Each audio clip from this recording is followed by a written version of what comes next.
A buzzing sound filled my ears. Who is speaking? Where is he?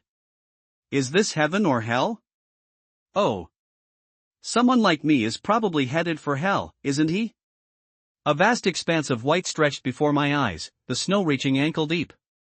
Scattered, dark red firecracker debris made the 2 red lanterns in front of the house look especially festive. Children were setting off firecrackers, laughing and playing, running across the yard with their bare bottoms exposed. Because of the cold, their bottoms were blue and purple from the cold, but they didn't even realize it. Why does this scene seem so familiar? The melting snow water seeped into his cloth shoes with their thick soles, seeping into the soles of his feet, making him shiver with cold. Take a closer look. He was lying face down on the snow, his coarse cloth coat soaked through, and his polyester pants covered in snow water and mud, mottled and filthy, looking extremely disheveled. Directly in front, on the high steps, stood several people. Xia Zhao looked up, his pupils contracted sharply, and his whole body stiffened.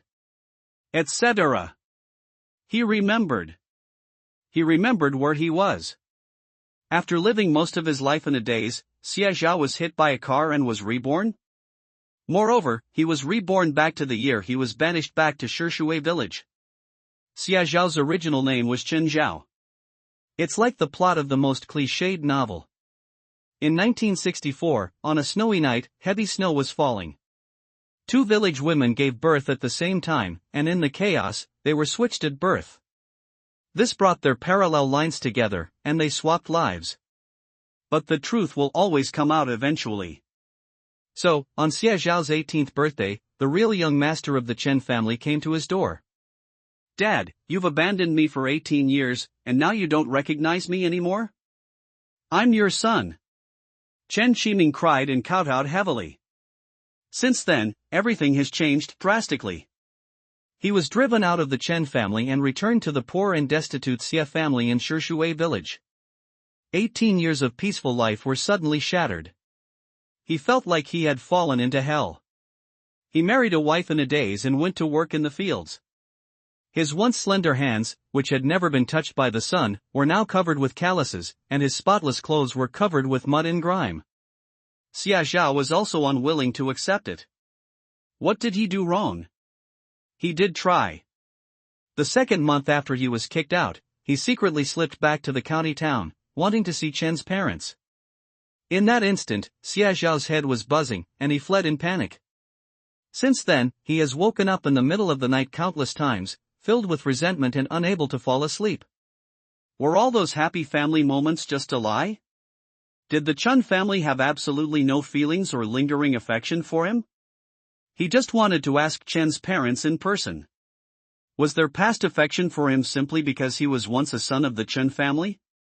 However, reality slapped him hard in the face. He was kicked out and unceremoniously pushed out the door, falling heavily onto the snow. Everything collapsed with a bang. Xia Zhao left the Chen family in a daze. He returned to Shishui village after drinking, reeking of alcohol, and immediately fell into a deep sleep. However, that night, as firecrackers bid farewell to the old year, he slept soundly, but when he woke up, he found the silence around him terrifying. In the corner, Mom and Dad were sobbing softly. His wife, Lin Muyu, was stunned, hugging her knees and curling up in the corner like a broken doll. They seemed to realize that Xia Zhao had woken up. She finally stiffly turned her head and looked at him, pursing her lips to reveal a smile that was more like a grimace. Let's get a divorce. If you don't like your parents, then leave. In the corner, his father's voice was incredibly hoarse. I'm just not lucky enough to be your father. This moment. Xia Zhao's world completely collapsed. He lacked the courage to face the situation and fled Shishui village as if escaping. Call. Xia Zhao finally let out a heavy, slow breath. He looked up at the sky and finally couldn't help but burst into joyful laughter. I've been reborn. He was actually reborn back to this day. It's not too late. Hey! What are you spacing out for? Get lost. Chen Shuelian was eating sunflower seeds, but her eyes were fixed on Xia Zhao. Chen Shuelian is the eldest sister in the Chen family. Because she worked in a state-owned enterprise and married the office director, she was very confident and had a fiery personality. Xia Zhao lowered his head, his eyes calm and fierce, staring coldly at her. I'm not a member of the Chun family, do you still want to lay a hand on me? Xia Zhao scoffed sarcastically. Chen Shuelian's eyes widened instantly. What did he just say? He's not a member of the Chen family? Dad. Mom. Second sister. I felt a strange mix of emotions. It's no wonder they were surprised. In the first month of the new year, their biological son was found, and Xie Zhao was returned to the Xie family. Come to think of it, it's been a year already. Over the past year, Xie Zhao has visited them several times, each time calling them by their original names, repeatedly stating that he has long been accustomed to being a member of the Chen family. They are shameless and annoying. This year's Lunar New Year's Eve.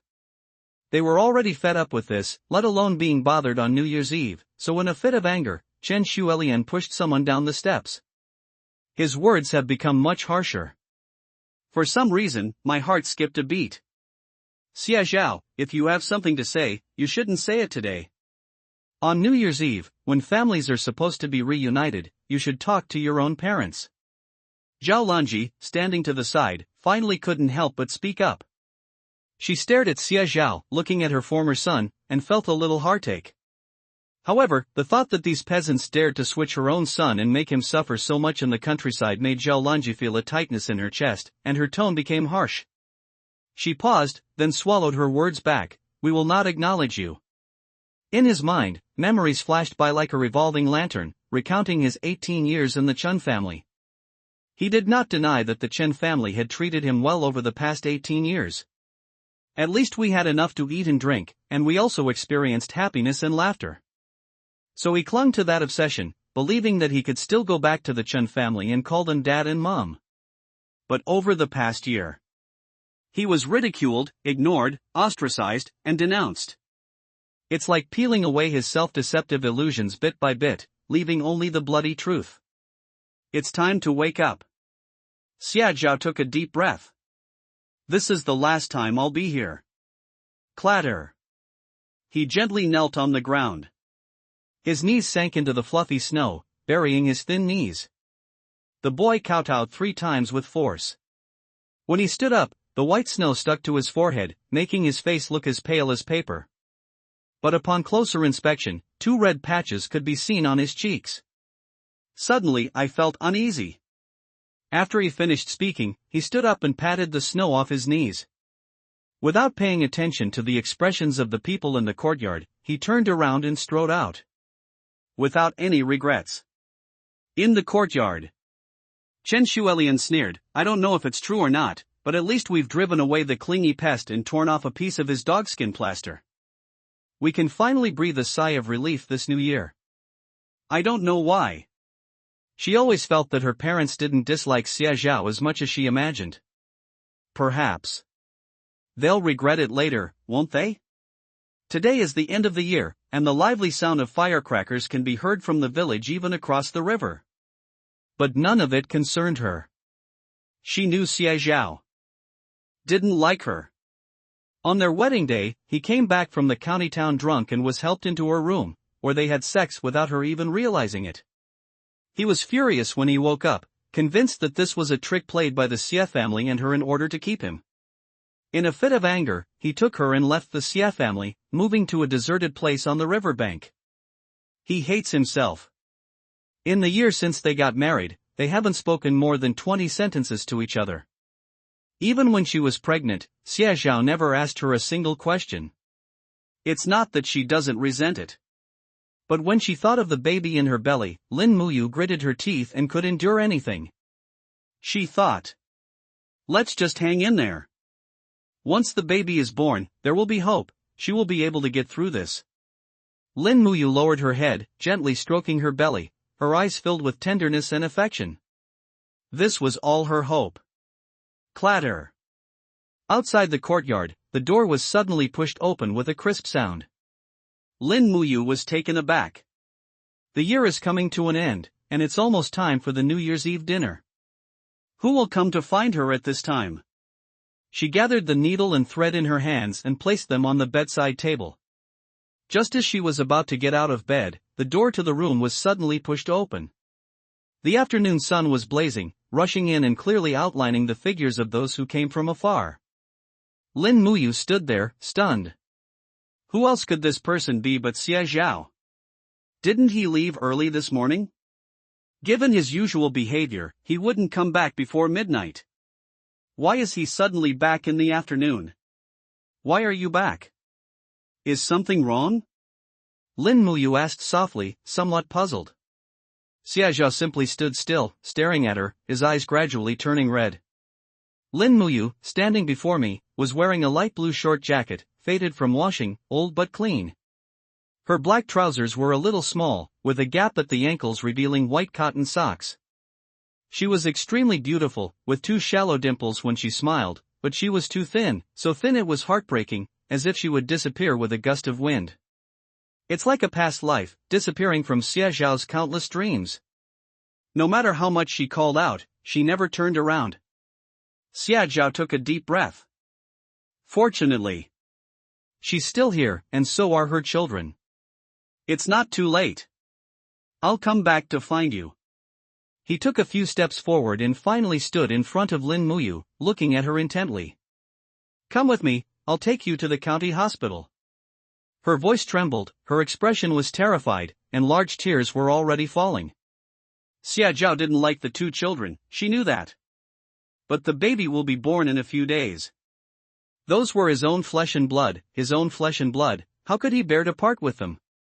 Xie Zhao was stunned for a moment, and finally realized what was happening. This is a huge misunderstanding.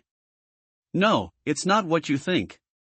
Lin Muyu stared at him hesitantly, her eyes still wary, clearly disbelieving.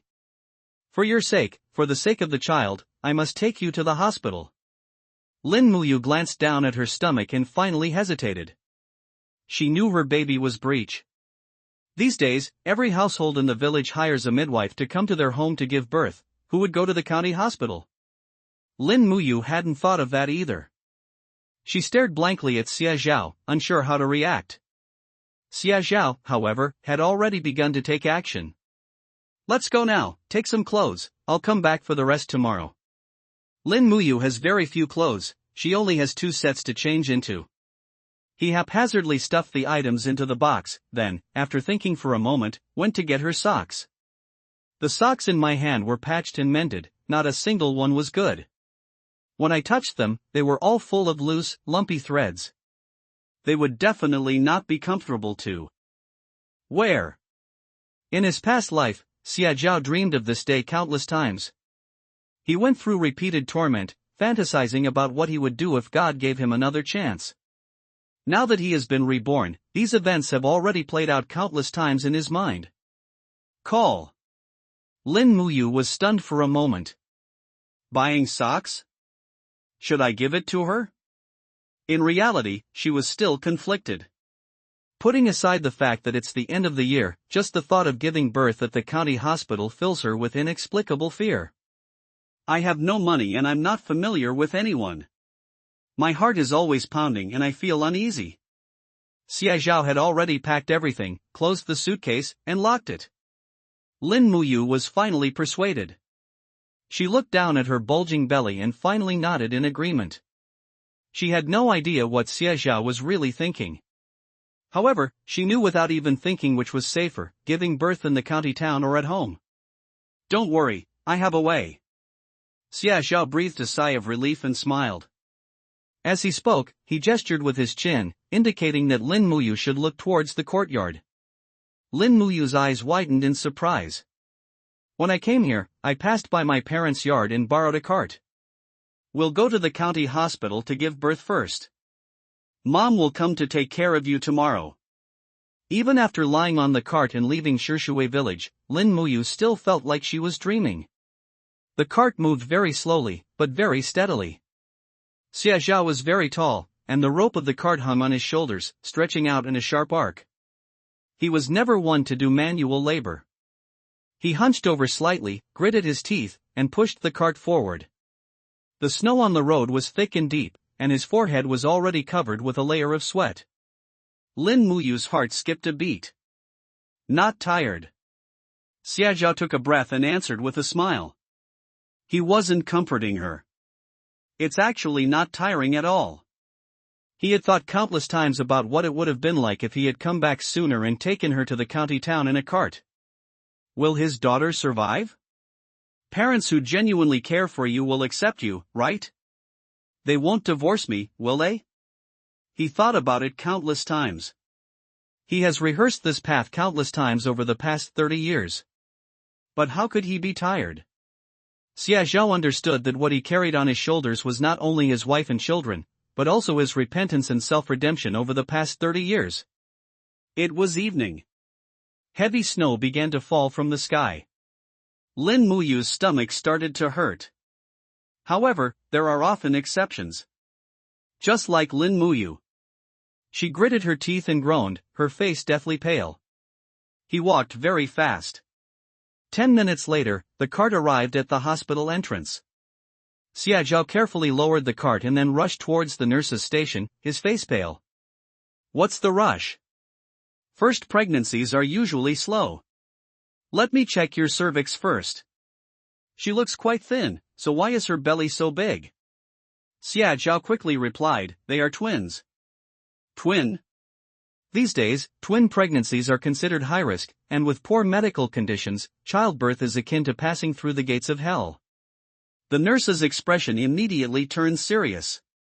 She quickly reached out and checked her cervix, and what she saw shocked her. She's dilated to 5 centimeters. And one of the babies is still breech. She was so shocked she couldn't speak. This is her first child. The cervix is dilating so fast? You stay here and watch over things. I'll go get Dr. Huang. She's the head doctor. She'll be here right away. After the nurse finished speaking, she ran out. Xia Zhao's heart also jumped into his throat. Open 5 fingers? Is the baby in an incorrect position? What does it mean exactly? Xia Zhao didn't know how to comfort people. Dr. Huang arrived quickly. Before long, 2 nurses arrived and wheeled Lin Muyu to the delivery room. The series of movements were quick and steady, and by the time Xia Zhao reacted, the delivery room door had already closed. Xia Zhao trembled and instinctively reached into his pocket for a cigarette, but when he touched the empty pocket, he remembered that he had been reborn. He took a deep breath and glanced out the window. In the night, several bright fireworks bloomed, accompanied by the crackling sound of firecrackers, piercing the darkness and creating a lively atmosphere. That's the direction the Chen family lives in. Nowadays, only wealthy families can afford to buy fireworks there. He finally realized, in a daze, that today was New Year's Eve. The delivery room door was pushed open. A young nurse peeked out and called out, "Are Lin Muyu's family members here?" "It's all good. That was a close call. Luckily you brought it in advance, otherwise the baby definitely wouldn't have survived. It was too fast. The baby suffered a lot. Both of your babies are healthy, but they're so thin. I've never seen such a thin mother and babies. I wonder what you fed them during their pregnancy." Xia Zhao looked ashamed and quickly nodded. The nurse then reached out and pulled over a small bed behind her. "Look, the adults still need to observe, they won't be able to come out for a while." Xia Zhao turned his head to the side without any warning and immediately saw the 2 small, tender children. He and they had met before. The small, blood-soaked, grayish-white, and emaciated body lay stiffly in the wooden tub, its face pale and bluish-white, its eyes closed, and its lips a terrifyingly dark blue. Lifeless. And now. They slept quietly in their swaddling clothes, though they were very thin and somewhat malnourished, their skin wrinkled and not yet stretched. But it is fresh and alive. Warm and soft. Xia Zhao's eyes suddenly stung, and he couldn't help but reach out and gently, carefully touch their little hands. The palms are incredibly soft. Yeah. The baby was getting sleepy and started babbling in his sleep. He instinctively grabbed Xia Zhao's finger and made a sucking motion with his lips. Xia Zhao felt his blood rush to his head and froze on the spot, unable to move. Before the nurse could finish speaking, Xia Zhao nodded vigorously. Use it. No matter how expensive, as long as it can save the child, we'll use it. We will definitely pay the money. The nurse breathed a sigh of relief, tucked the baby's arm into the blanket, and then quickly left. Call. After a moment, Xie Zhao finally let out a heavy, forceful exhale that had been pressing down on his chest. He felt something strange throbbing in his blood, a feeling of excitement and pleasure growing wildly and sweeping through his entire body. They survived. He's a father. When Lin Muyu was pushed out, she saw Xie Zhao standing by the window, staring out the window. The boy was tall and slender, wearing a simple light blue short jacket, black polyester trousers, and cloth shoes, which he wore quite well. Xie Zhao has a handsome appearance. Lin Muyu married him mostly because of his face. Unfortunately, she was young and unaware of the price she would have to pay. How could she not realize that Xie Zhao didn't like her at all? On our wedding day, he had been drinking and came in furiously. He grabbed me and we had sex. The first experience wasn't pleasant. Back then, I must have felt the fluttering emotions and joy of a young girl.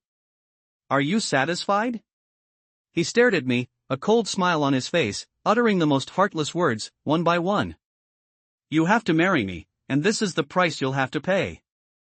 You're just going to waste your whole life here. After Xie Zhao finished speaking, he turned around and left. That afternoon, he moved to the riverbank with himself. Over the past year, she has been pregnant, experiencing anticipation, joy, and longing. Will things change now that he's a father? Will he say an extra word to himself? Or perhaps, there might be a little bit of joy in myself? However, she has given up on expectations. Upon hearing the sound, Xie Zhao quickly turned around and came to greet him. Seeing that Lin Muyu had her eyes closed, Xie Zhao gently pushed her into the ward and put her on N4 drip. She finally woke up while receiving N4 drip. Xie Zhao first placed a pillow behind her back, then picked up an aluminum lunchbox covered with a thick cotton-padded coat from the bedside table, carefully opened it, and handed it to her. These are brown sugar eggs I bought. You eat them first, and when Mom comes, she'll make you some noodles. Lin Muyu didn't move. She stared intently at Xie Zhao, then suddenly asked, "Why aren't you leaving yet?" Xie Zhao was taken aback. "Where are you going?" he answered instinctively. Lin Muyu paused for a moment, pursed her lips, looked away, and spoke softly. "Didn't you say that?" Lin Muyu didn't say anything more. How could she forget? That day, full of anticipation and joy, she followed him and moved to the riverbank. He stood above her on the edge of the bed, staring at her with undisguised, naked disgust in his eyes. "Where can't I go?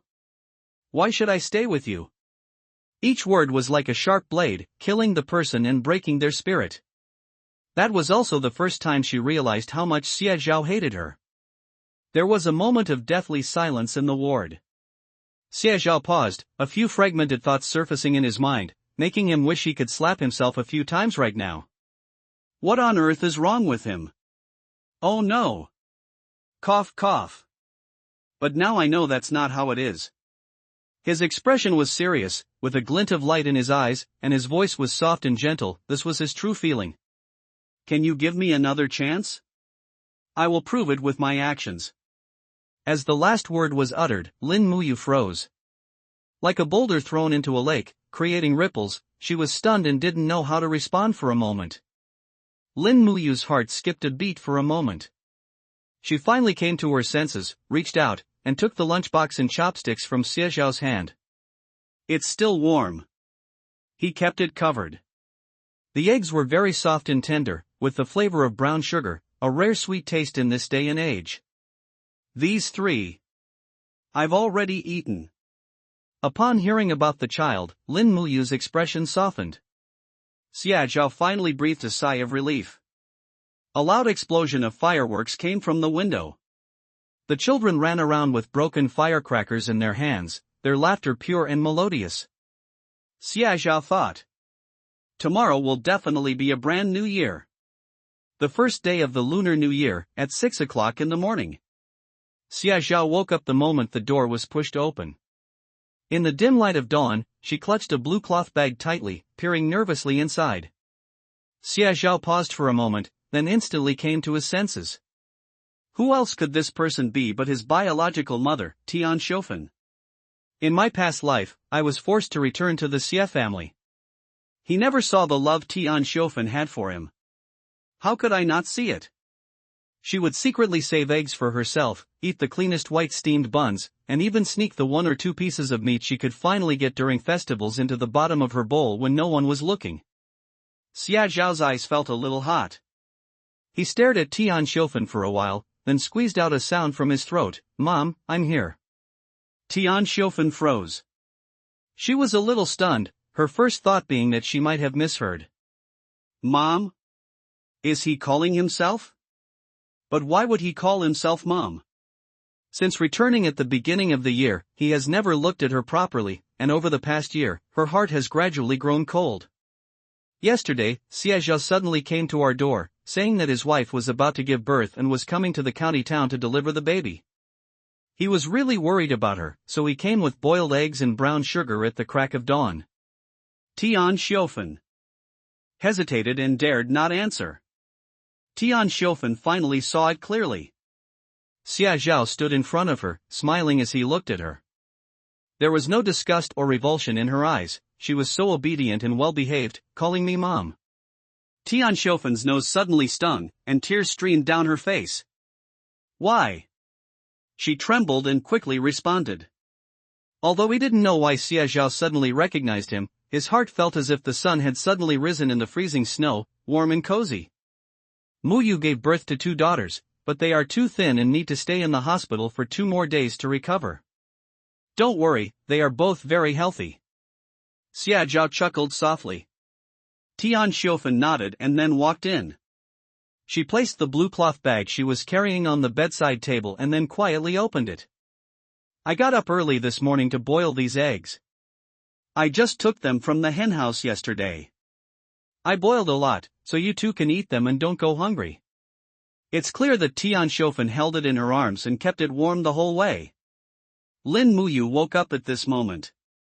She opened her eyes, called out Mom, and then sat up to take the eggs that she was offered.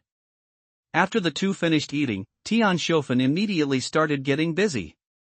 Xia Zhao then realized how perfunctory his care had been. There was a knock on the ward door, and a nurse brought in a heavily pregnant woman. You can stay in bed 3. You're due to give birth tonight, so don't wander off. The woman nodded, she was clearly starting to experience contractions, and her face was covered in sweat. Xia Zhao was taken aback and quickly stood up. Xia Zhao was taken aback. He hadn't expected it to cost so much. 200 yuan is quite a sum of money these days. You should know that even those who work for the government only earn 30 or 40 yuan a month. He paused, roughly considering the matter in his mind, but this hesitation made the nurse think he was wavering. No. However, before the nurse could finish speaking, Xia Zhao suddenly frowned and shook his head, interrupting her. I want the best. The nurse was taken aback. To be honest, when this man brought his wife here yesterday, everyone in the hospital had a bad impression of him. For no other reason than that. You can tell just by looking at the new mother.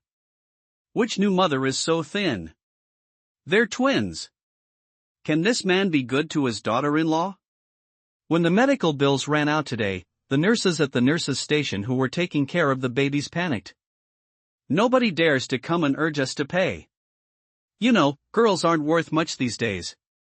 How many people secretly throw away their little girls as soon as they step out the door? Plus, he looks like a man who doesn't care about his wife. Coming here to collect the payment is just asking to be scolded and met with a cold shoulder. To everyone's surprise, Xia Zhao agreed immediately. They even demanded the best.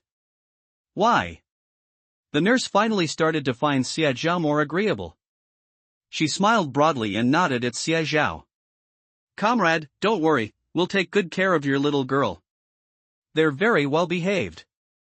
After the nurse finished speaking, she turned around and left happily. Xia Zhao turned back to the ward and saw Lin Muyu and Tian Shofan's tense and worried faces. He quickly comforted her. The child is fine. He's doing well, eating and drinking normally, so don't worry. Lin Muyu breathed a sigh of relief and lay back down on the hospital bed. Don't worry about things at the hospital, my son, and I will take care of them. Getting well is the most important thing. Lin Muyu hesitated for a moment, then nodded and closed her eyes to rest. Tian Xiaofan glanced at Xie Zhao and walked towards him. Come here. Tian Xiaofan led Xie Zhao into the corridor.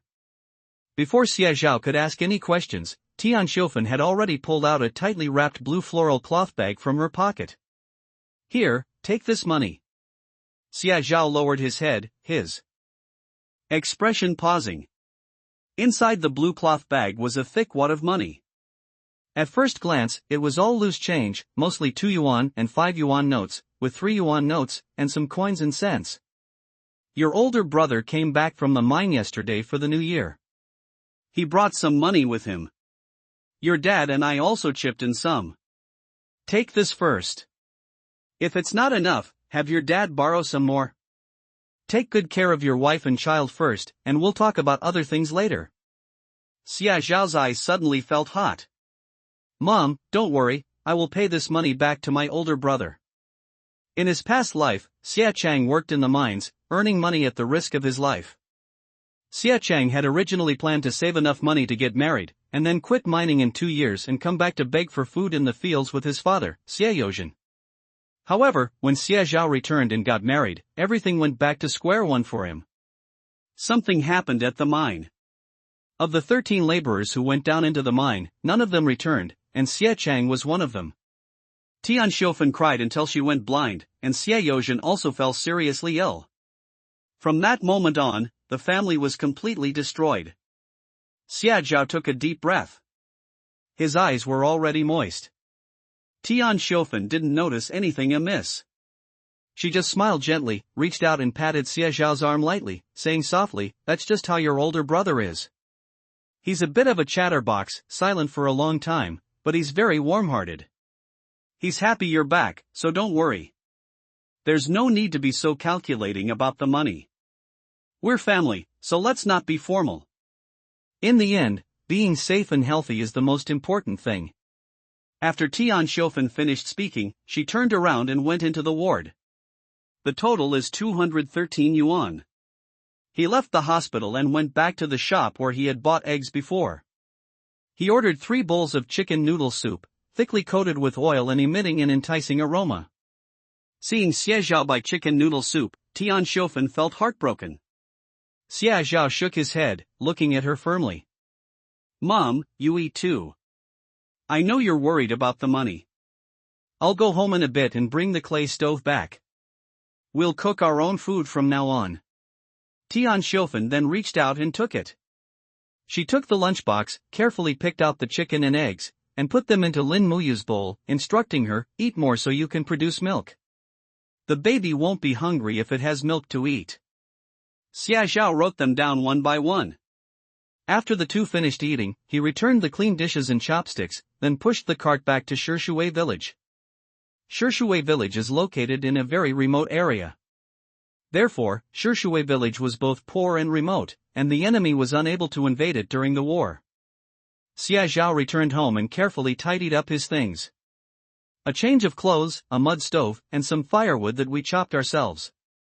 This hospital stay will probably last a few days, and buying food for every meal will break Tian Xiaofan's heart.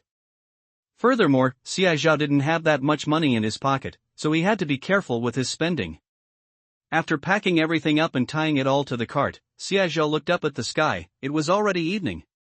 He thought for a moment, then stared at the river for a while, and a thought flashed through his mind.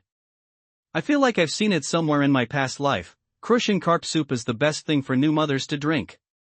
It's very effective in nourishing the body and promoting lactation. Over the past year, he has hardly left his house. When he is hungry, he goes to the river to catch fish by himself, and his skills have become superb. Xie Zhao acted immediately upon being told to. He found a few winnowing baskets in the house, took a hoe, and dug in a slightly more fertile patch of land outside the riverbank. Before long, thin, wriggling red earthworms emerged. He put the earthworms into the winnowing basket, clapped his hands, then got up and walked towards the riverbank. The river gradually deepened, and it was very cold. Xiaozhao walked slowly, carrying a winnowing basket in his hand. He quietly placed the basket down near the edge of the reeds. These days there are plenty of fish in the river. There are no poisonous methods to kill them all, nor are there any electrofishing methods. Plus, it's cold, so it's hard for the fish to find food. Xiaozhao held his breath. The fish were unusually wary and tried to swim into the basket, but as soon as the water surface rippled slightly, they immediately turned and swam away. Meanwhile, in the water, the thin red earthworms wriggled restlessly, emitting a tempting aroma of food. Finally, after testing the waters a few times and finding no danger, they swam in with confidence and began to devour the food. The reeds rustled. For Xiaozhao, this was the moment. Splash! He moved quickly and swiftly, scooping up the winnowing basket in one go. Ha ha! He laughed heartily, and then he saw 2 crucian carp and 1 silver carp in the winnowing basket, frantically slapping the basket, their bodies arching, trying to jump out with a thud. Xiaozhao quickly grabbed them, walked a few steps to the shore, and threw them into the bucket. Without looking around for long, Xiaozhao went back into the river. He followed the water plants and reeds, and based on his memory, found several places where there were many fish. An hour later, the sky had already darkened. The river water was freezing cold in winter, and Xiaozhao's teeth were chattering from the cold. He didn't try to get any more and quickly turned around and went ashore. He went home, changed into dry clothes, wrapped himself in a cotton-padded coat, and rested for a while until he finally recovered. Call! He let out a long breath and turned to count his spoils. There are 15 fish in total. The fish are generally not very big, with the largest weighing just over 2 pounds. However, the crucian carp are quite beautiful, mostly about the size of a palm. It's just that it's winter and there's not much to eat, so these fish are also thin that they have very beautiful streamlined bodies. Now they've all come in handy. 7 o'clock. Winter nights always come early. It was completely dark by now. The first day of the Lunar New Year was still very lively. Lanterns were lit up in the county town, and children played with firecrackers, running around happily. Tian Xiufen sat on the edge of the bed, feeling somewhat restless, while Lin Muyu couldn't help but lean out of the bed to look outside. With such heavy snow, how could I let him go home alone? Lin Muyu pursed her lips. A subtle, bewildered light appeared in her beautiful almond-shaped eyes. In fact, she is still in a somewhat unreal state. It's like he's become a completely different person. He would worry about himself, be anxious about the children, and even his attitude towards Tian Xiufen would be very different. Can a person really change completely overnight?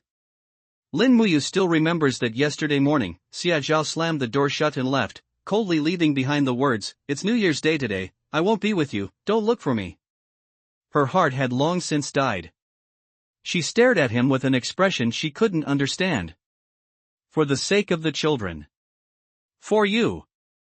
Lin Muyu wasn't without doubts. However, after a day of events, her guard and suspicions lessened a little. Now, as heavy snow falls outside, Xiaozhao pushes a cart alone, bringing things from home. Lin Muyu lowered her head and gently looked at the location of her heart. There was a slight, subtle touch. Seeing Tian Xiufen and Lin Muyu staring anxiously out the window, she couldn't help but say enviously, "Comrade, your boyfriend is so considerate. Even with such heavy snow, he went back to get something, and he's been taking care of you all morning. He's such a thoughtful person, much better than my son-in-law." Neither of them were in the mood, so they forced a few smiles and made a few perfunctory responses. About half an hour later, heavy footsteps finally sounded outside the door. "Mom, Muyu, I'm back." It is Xiaozhao. His body and shoulders were covered in snow. Her cheeks were flushed, her eyebrows were covered in glistening water droplets, and her feet were covered in a thick layer of mud, with bits of dark red firecracker debris stuck to them. Behind him was a huge pile of things, all unloaded from the cart. Xiaozhao took 2 leaves out of his pocket, wiped the mud off his feet, and dusted off the snow before walking into the ward with peace of mind. These days, hospitals aren't that strict. If you bring your own tools, you can still cook in the hospital. Tian Xiufan's eyes immediately reddened. Xia Zhao didn't respond. He smiled and waved his hand to indicate that he was fine, while he and Tian Xiufan moved all their things inside. It was piled up in the corner, full to the brim. He even brought salt and oil with him. Mom, you cook first, I'll clean up the mess. Xia Zhao Dao. Tian Xiufan nodded, sniffed, and immediately got to work. She found the clay stove and the bundle of firewood, and took them all outside. Then she rummaged through the package Xia Zhao had brought and found flour and eggs. The outside was covered with newspapers from the Supply and Marketing Cooperative. It was obviously just bought. She felt a little bad about the money, but didn't say much. She picked up the noodles and eggs and went out. I'll go cook, you watch your wife. Xia Zhao nodded. He roughly organized his things, put the large bucket of fish in the corner, added some water to make sure there was no lack of oxygen, and then walked to the bedside and sat down. Call. He breathed a sigh of relief, rubbed his frozen hands, and looked at Lin Muyu. Are you feeling better?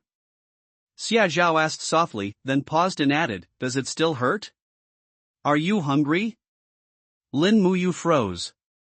Her eyes fell on Xia Zhao. His ears were bright red, as were his cheeks. They have the exact same face. But what's different? Lin Muyu stared at Xia Zhao for a few moments, and then suddenly understood. It's an eye. It was the way he looked at me. Lin Muyu was startled by her own thought. Her cheeks flushed slightly before she quickly lowered her head and whispered, it's much better now. It doesn't hurt as much anymore, and I'm not very hungry. Xia Zhao was finally relieved.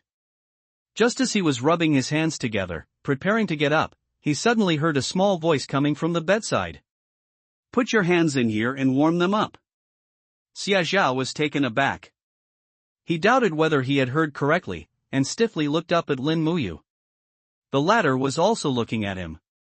After saying that, she even reached out and lifted a corner of the blanket. Xia Zhao stared blankly for a moment, then placed his hand inside. It's very warm. My fingertips touched something soft.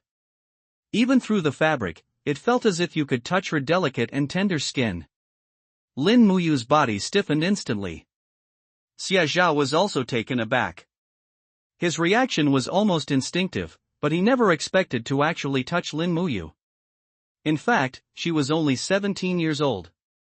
In this era where people would devour each other without spitting out the bones, she actually bore children for herself. Cough cough. Xia Zhao snapped out of his daze and quickly withdrew his hand, but a soft and delicate touch seemed to linger on his fingertips, making his expression somewhat unnatural. Neither of them spoke for a while. About 10 minutes later, Tian Xiufan returned, breaking the slightly awkward atmosphere. Here, have some noodles. Tian Xiufan took 2 enamel mugs and shoved them into Xia Zhao and Lin Muyu's hands. Steaming hot and emitting a fragrant aroma, Xia Zhao glanced inside and saw 2 fried eggs, milky white soup, and a large bowl of white noodles. Lin Muyu's bowl had more eggs and more soup. Xia Zhao paused, then turned to look at Tian Xiufan. Mom, what about yours? Xia Zhao frowned. Tian Xiufan was taken aback, and immediately understood what he was going to do. If you don't eat, what will people say about me if they see this? Xia Zhao sighed helplessly. My own mother is eating cold steamed buns, while my son and daughter-in-law are eating hot noodles with eggs. If word gets out, I'll be in serious trouble. Tian Xiufan choked. I'm still young, so it doesn't matter what I eat. But you're getting older, so you can't skimp on food. Xia Zhao had already divided the noodles and handed them to her with a smile. Mom, shall we eat together? The boy's eyes shone brightly. How could Tian Xiufan not see his filial piety? It felt like a sour grape was stuck in my heart. It was sour, bloated, and I wanted to cry. Tian Xiufan had mixed feelings about her second son. In fact, the concept of blood ties is not without foundation. Back then, Xie Qiming, no, now he should be called Chen Qiming, was clearly very devoted to his family, but for some reason, there was always a distance between them, and they couldn't be affectionate with each other. Even so, they still did their best to support Chen Qiming's education until he entered high school. But when Xie Zhao appeared and saw that face that was 7 or 8 parts similar to hers, a strange sense of kinship suddenly welled up in her blood. She felt guilty and treated him well in every way. However, Xie Zhao never appreciated it. Sometimes, Tian Xiufen would wonder if she had done something wrong. But seeing this bowl of steaming noodles in front of her, the bitterness in her heart finally melted away. They've grown up. Her second son. After finishing her noodles, Tian Xiufen washed the dishes and chopsticks. When she came back, she saw Xie Zhao carrying out the bucket of fish. That's when she noticed. So many fish? Tian Xiufen asked in surprise. Xie Zhao nodded and pointed to the bucket, saying, I'll make some crucian carp soup for Muyu later. Crucian carp soup helps with lactation and is good for her health. I caught them all from the river, they're very nourishing. Did you find it in the river? Tian Xiufen stared in surprise. You're going into the river in this freezing weather? Are you crazy? She stood up anxiously and quickly examined Xie Zhao from head to toe. These days, there's not much high technology, and even fewer people are involved in aquaculture. Therefore, fish are a rare commodity in winter. They tend to prefer to hibernate, and with the heavy snowfall around the Lunar New Year, the river water is freezing cold. He actually went into the river? Her lips were tightly pressed together, and although her face showed no emotion, her heart was already in turmoil. He went down into the river? Catching fish? Just to make himself a bowl of crucian carp soup? At this moment, Lin Muyu felt a pang of regret. Xie Zhao didn't notice Lin Muyu's gaze. He smiled at Tian Xiufen, casually scooped 2 fish out of the bucket, and threw them into the basin. Mom, there are even people in the city who go winter swimming in the river to improve their health. I'm still young and healthy, what could possibly happen to me? Don't worry, look at me, I'm perfectly fine now, aren't I? Xie Zhao generously let Tian Xiufen see it. I'll go cook it, you guys rest for a while. After saying that, he walked out of the ward. Congratulations! It's a girl. However, the new mother and her mother suddenly looked dejected. It's a money-losing proposition. What's there to be happy about? In the courtyard outside the hospital. This is a place where patients can take walks to recover. After Xie Zhao started the fire, he poured some peanut oil into it. The 2 palm-sized crucian carp had been cleaned, and seeing that the oil temperature was about right, he put the crucian carp into the oil. Sizzle! The fish skin curled up as it came into contact with the hot oil. The protein in oil reacted instantly, releasing a unique and enticing aroma. In these days, with people lacking food and clothing, the aroma of the food drew many people's attention. TSK. Fragrant. An elderly woman who was squatting down cooking couldn't resist peeking over. Hey! Crucian carp soup. This stuff is really nourishing. She smacked her lips, glanced at the chicken in her pot, and suddenly felt that the eggs didn't smell so good anymore. But how can you catch crucian carp in such a cold river? Xie Zhao nodded and smiled as he lifted the lid. Yes, whether it's surgery or childbirth, crucian carp soup is the best choice. It's nourishing, warm, and fragrant, absolutely the best. The older woman blinked. She put the lid on her pot, leaned closer, and asked, It's good, but where did you get the fish in the middle of winter? Did you buy it? The Supply and Marketing Cooperative and the Aquatic Product Cooperative aren't open on the first day of the Lunar New Year. As he spoke, he gestured with his chin toward the hospital building and chuckled, My wife just gave birth, so she needs to recover.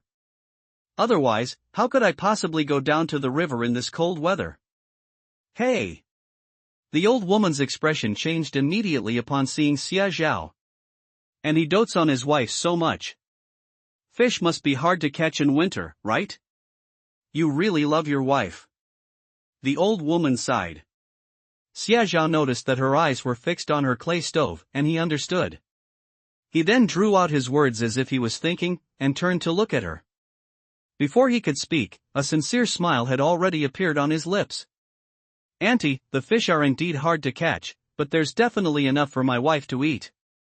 Sell 2 of your own? The old woman's eyes lit up. So she would simmer chicken soup and bone broth every few days and eat them, but she was always worried that something was missing. Then she saw the Christian carp soup that Xie Zhao had made, and her mind immediately started to wander. Have to. It's wild. I caught it myself, so it's definitely good for your health. Fish are a rare treat in the dead of winter. If we don't buy some now, we don't know where else we'll find them. 2 yuan per pound. These days, a big piece of fatty pork costs only 1.8 yuan. However, it's winter, so the price of Christian carp at this level is reasonable. Without much hesitation, the old lady nodded and readily agreed. All right. Then catch me 2 right now.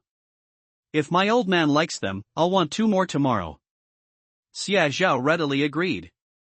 He glanced at his Christian carp soup, which was already bubbling and steaming, having been simmering for a while. Lin Muyu carried the Christian carp soup back to the ward and got out of bed to walk. In fact, apart from being deficient in both qi and blood, she had no other injuries. Xie Zhao placed the Christian carp soup by the bedside and looked at her, saying, "Remember to drink it later. I'll save the bowl for when I get back to wash it, but you absolutely mustn't get it wet." Lin Muyu pursed her lips and nodded gently. Xie Zhao grabbed a few fish from the bucket, fetched some water, and then turned and walked out. Inside the pavilion. Upon seeing Xie Zhao approach, the old woman immediately smiled. "Here, take a look, they were all just caught." He waved the basin in his hand at the old woman. There were 4 Christian carp and 5 other miscellaneous fish inside, which he brought along as well. The old woman's eyes lit up. "Wow! That's great! Well proportioned." Without any hesitation, the old lady selected the 2 largest and fattest ones and put them into the basin she had brought. "How should we call this?" the old woman asked. "We didn't bring a scale with us." Xie Zhao, however, simply reached out and grabbed the fish in his hand. He weighed the fish in his hand, then picked up another one, put it in the basin, and smiled at the old woman, saying, "These 2 fish weigh a total of 3 jin and 6 liang. If you don't believe me, go to the noodle shop at the very end of the alley near the gate and weigh it. I'll give you 3.5 jin. Humans are just so shameless." He had no fields, no land, and no one cared about him, yet he didn't want to die. Some even harbored a tiny bit of hope, wanting to find Lin Muyu and see how she was doing. Whether or not to get married. Pity. When he returned to his hometown, his eldest brother was dead, his younger sister had married far away, his father had died of illness, his mother had gone blind from crying, and Lin Muyu had long since disappeared. That day, the sun was setting. Overjoyed, he carried a full load of gifts and walked to the small courtyard he had never dared to touch in his memory. Withered vines, old trees, and crows at dusk, desolation everywhere. He pushed open the door, and a mixture of decay and a terrifying deathly silence rushed in. Upon entering, you'll see black and white photos hanging on the wall. Tian Xiufen went blind and fell ill, lying in bed quietly without saying a word. Hearing the sound, she slowly and laboriously sat up and asked, "Who is it?" Who? Who else could it be? He dared not utter another word, hurriedly left all the money behind, and fled in panic. After that, he could only try to send money to Tian Xiufen through various means, but he was too ashamed to go back. But only he himself knew. These are lessons learned through blood and tears. Xie Zhao smiled confidently, "More than enough. Don't worry." The old woman then took the basin and left. This way. When Xie Zhao placed the basin inside the pavilion, many people looked over. Several middle-aged women who were cooking peeked out and immediately saw the fish in Xie Zhao's basin. TSK. It was a bitterly cold winter day, and snow was falling heavily outside. This piping hot fish soup, if you add a piece of tofu and a handful of chopped green onions, will be incredibly fragrant once the water boils. For hospitalized patients who are not feeling well and have poor appetites, it would be perfect to change their tastes after getting tired of the same old food. Are you going to sell all these fish? Xie Zhao nodded. He laughed and shouted, "Sell. All at the same price, 2 yuan a pound. That's how business works. Just joining in the fun." In addition, given its scarcity, having a fish head hot pot in the dead of winter is truly the best thing ever. Give me one. It's Chinese New Year, and we've been eating too much chicken and duck. It's been so long since we've had fish. Me too. I'll buy some tofu tomorrow and cook it with them, it'll be delicious. What about me?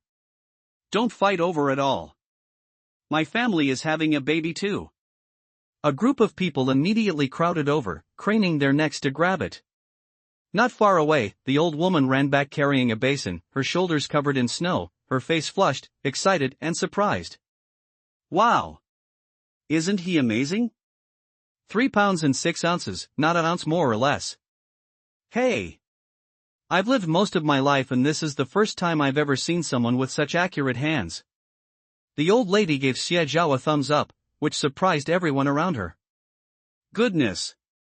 So young, yet so skillful, even those who've spent half their lives in business couldn't do that. Everyone immediately felt happy. TSK. This kid knows how to do business.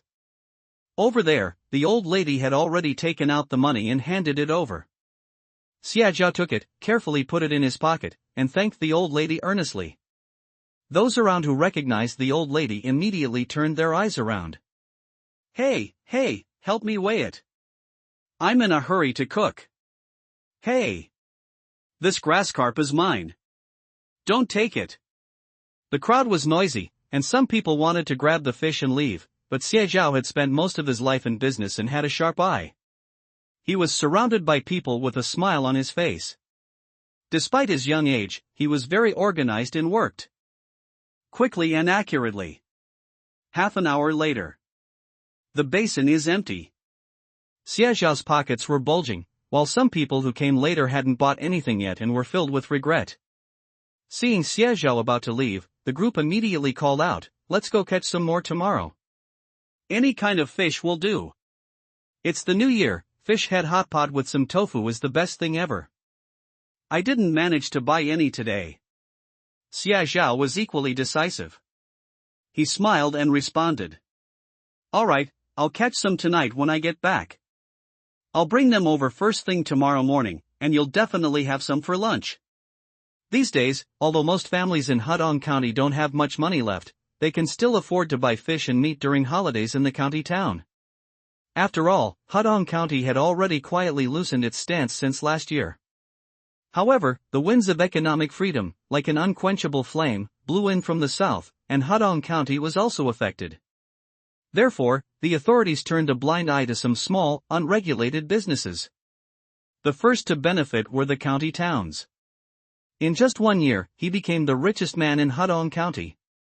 When Xie Zhao returned to the ward, Tian Xiufen was dozing off by the bedside. Lin Muyu finished drinking the fish soup and the bowl was clean. Xie Zhao nodded. He glanced out the window. It's already 7 o'clock. The sky darkened, but it didn't snow. The snow on the ground was white and cold, which made the bright red lanterns look especially festive and beautiful. I need to go back for a bit, I'll come back tomorrow morning. Lin Muyu was taken aback. Now. She was a little anxious, and tried to sit up, her delicate eyebrows furrowing. Don't worry about me. Xie Zhao chuckled softly.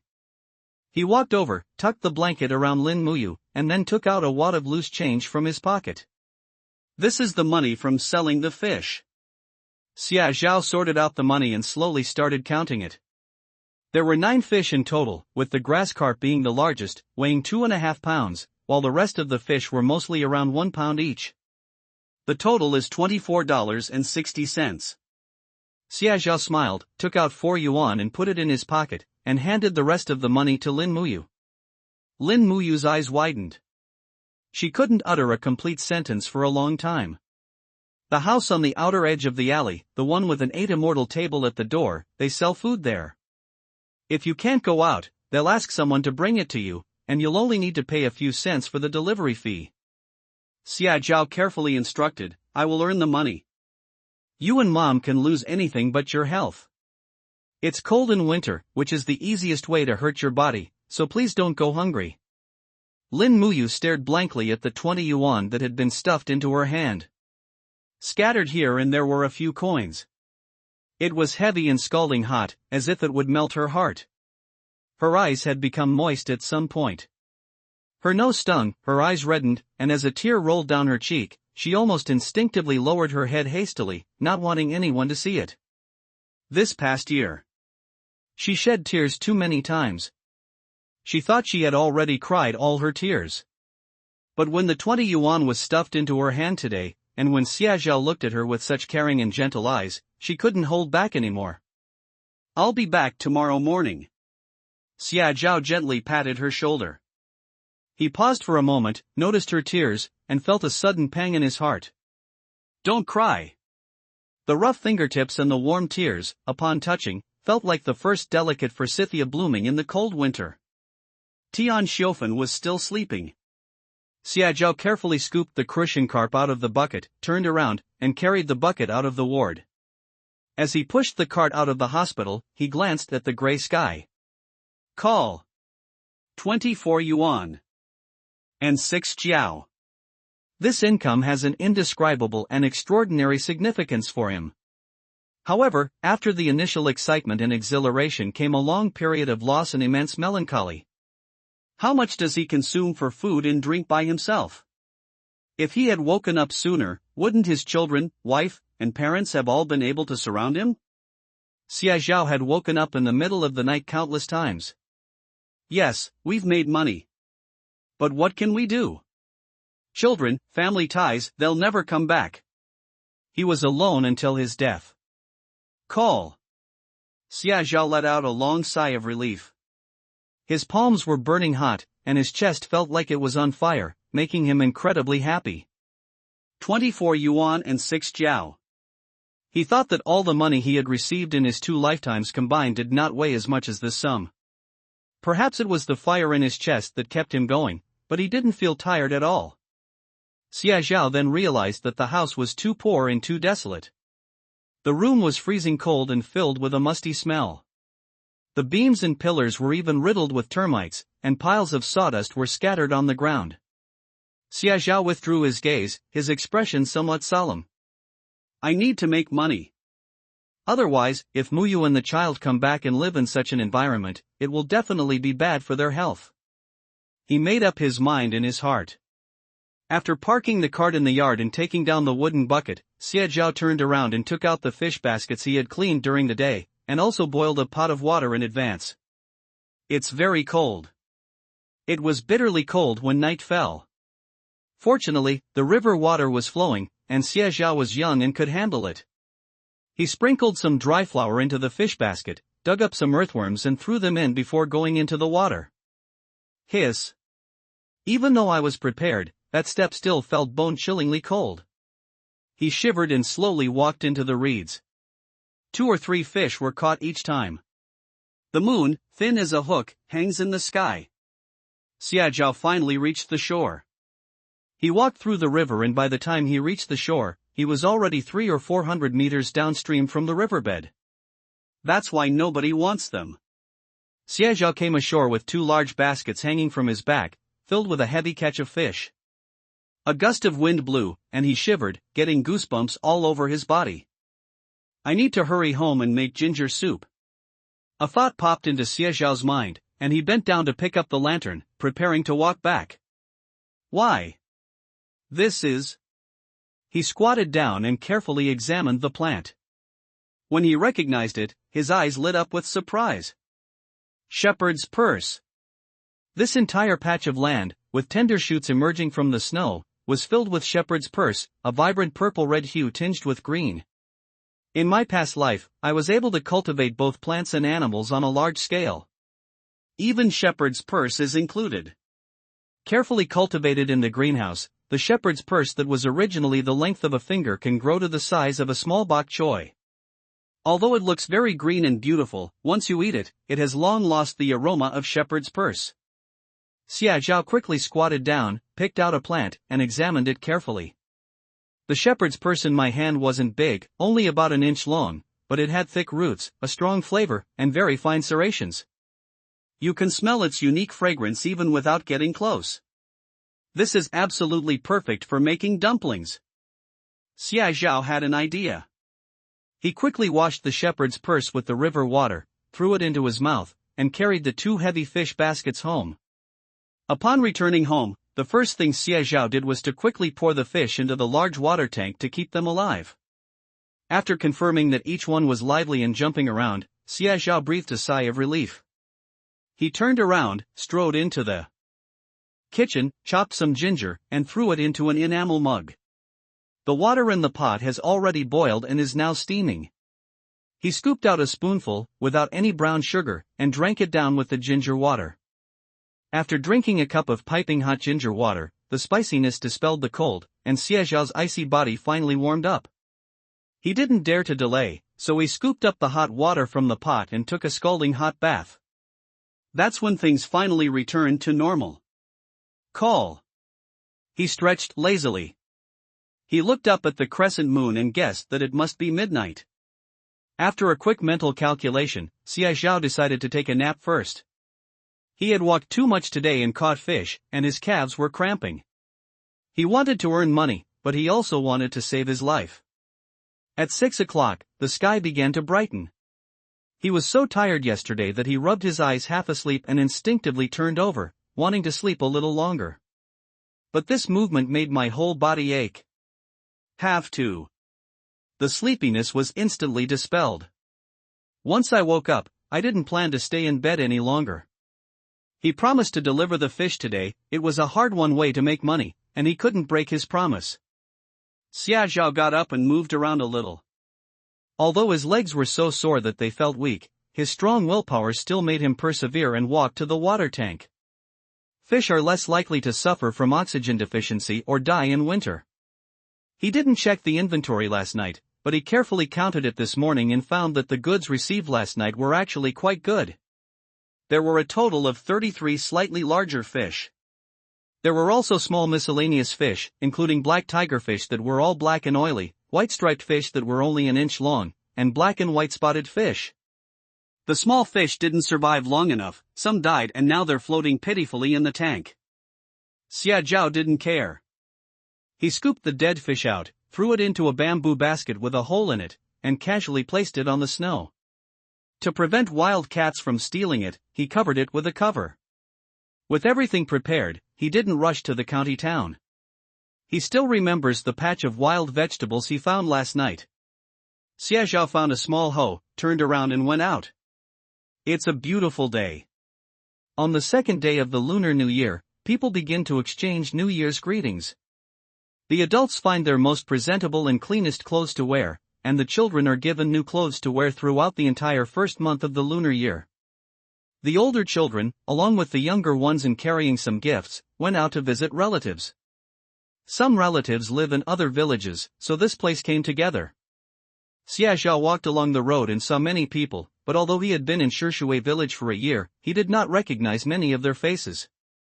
This caused the smiles on the faces of Wang Jinawa and Xie Yusheng, who were walking towards them, to freeze. The two were Xia Zhao's eldest uncle and aunt, the eldest son of the Xie family, and old Xie and his wife lived with them.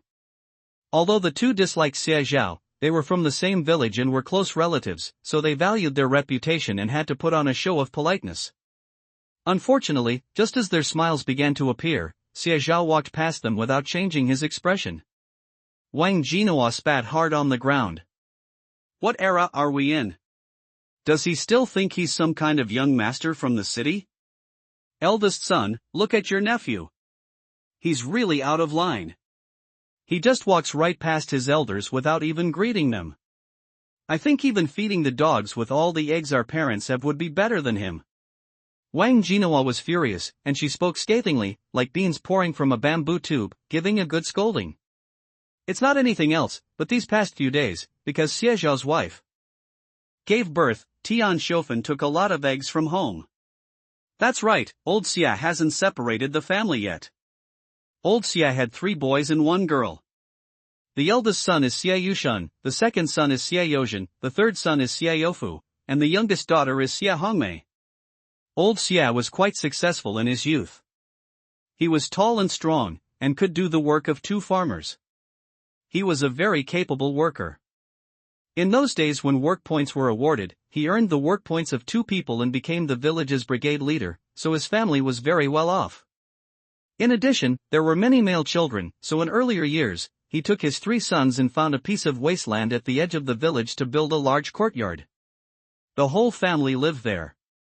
Later, his sons got married and had children, and old Xia lived in his eldest son's courtyard. The family didn't separate, they ate and drank together almost all the time. They would contribute a small amount of public funds, which they would deposit with old Xia for expenses. The eldest is a piece of gold, the youngest is a treasure, but the second oldest is just a blade of grass. Xia Yozhen was caught in the middle. The eldest son, Xia Yushun, broke his leg when he was young, and his parents cherished him dearly. Not to mention Xia Youfu, the youngest. When he was born, old Xia's family's financial situation had improved, and they were being provided with plenty of food and drink. Xia Yozhen alone. He was bad at talking from a young age, couldn't say nice things, and was also very stubborn. When he was young, he would go to work in the fields with his third brother and do all the work by himself. When he came back, he would be scolded for not working carefully. He didn't argue. Even after I grew up, it was the same at Jiaogong Middle School. The eldest and third brothers were both cunning and deceitful, often submitting false accounts to keep the money for themselves. Only him.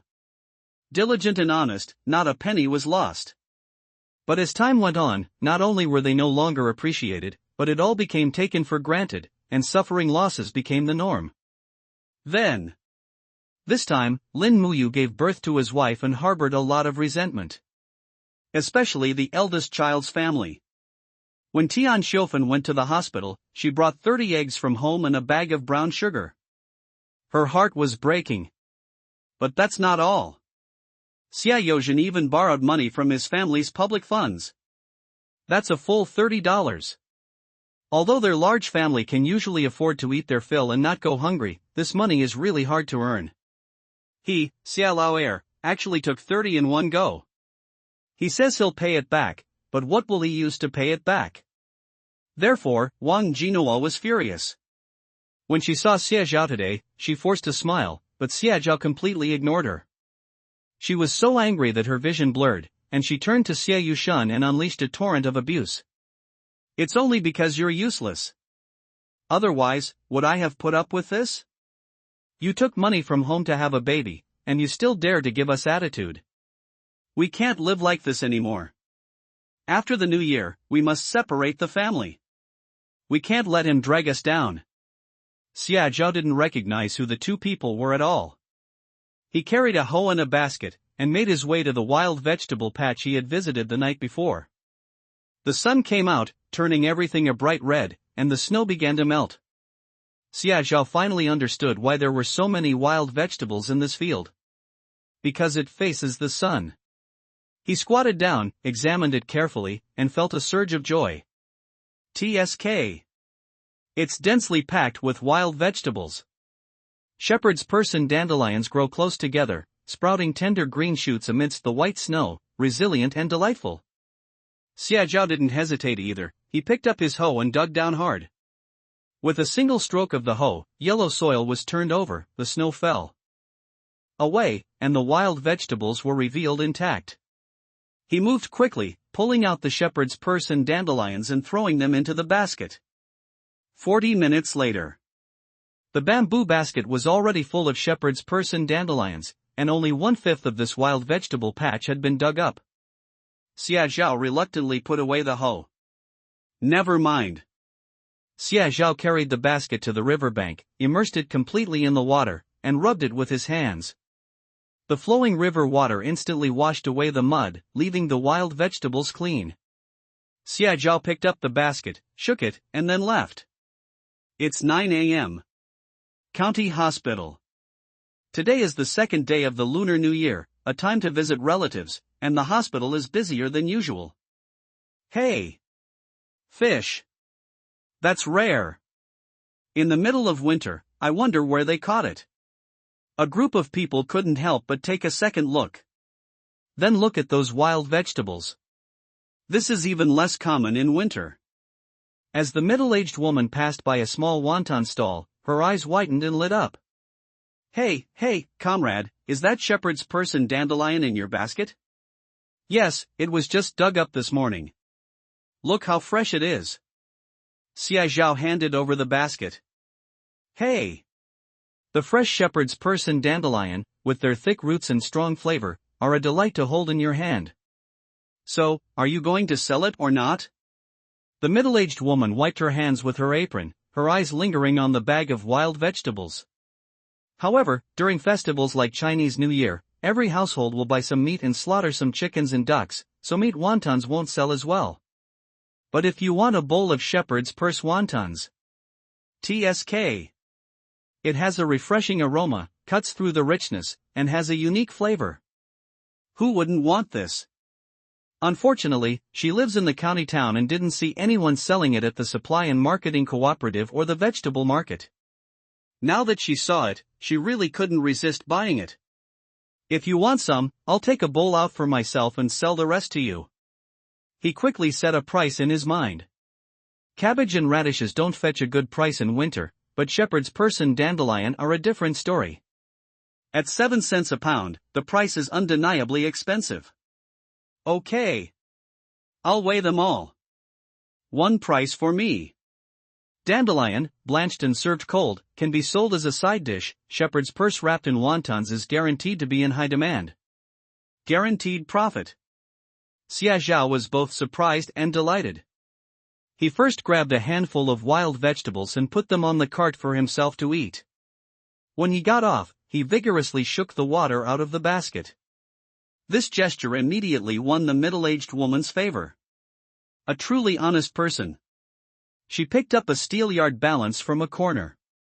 It was an old-fashioned balance with a wooden rod, silver markings, and a tray hanging below it, used for weighing small items.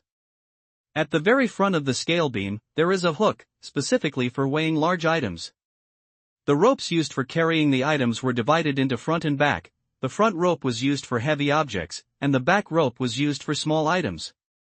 In an era without electronic scales, this kind of scale was so simple that even a little child could understand it. The middle-aged woman moved swiftly, hooking the vegetable basket onto the hook in one go. After weighing it, she weighed the basket itself, and then subtracted the weight of the vegetables from the weight of the basket to get the total weight of the wild vegetables. 9 pounds and 8 ounces. Xia Zhao took the money in the basket.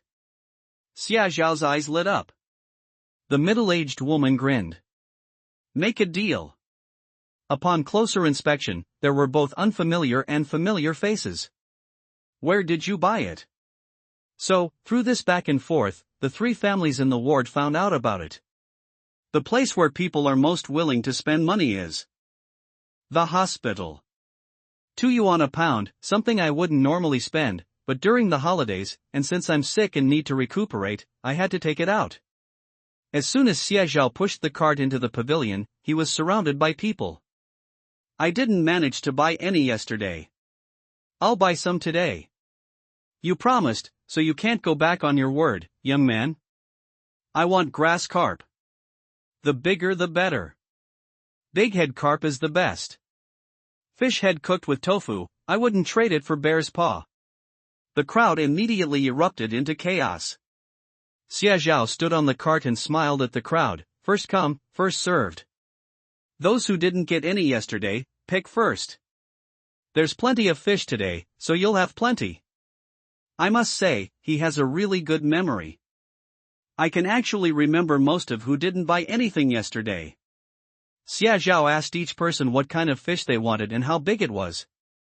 After asking a lot, he could even give a general explanation of how to cook the fish.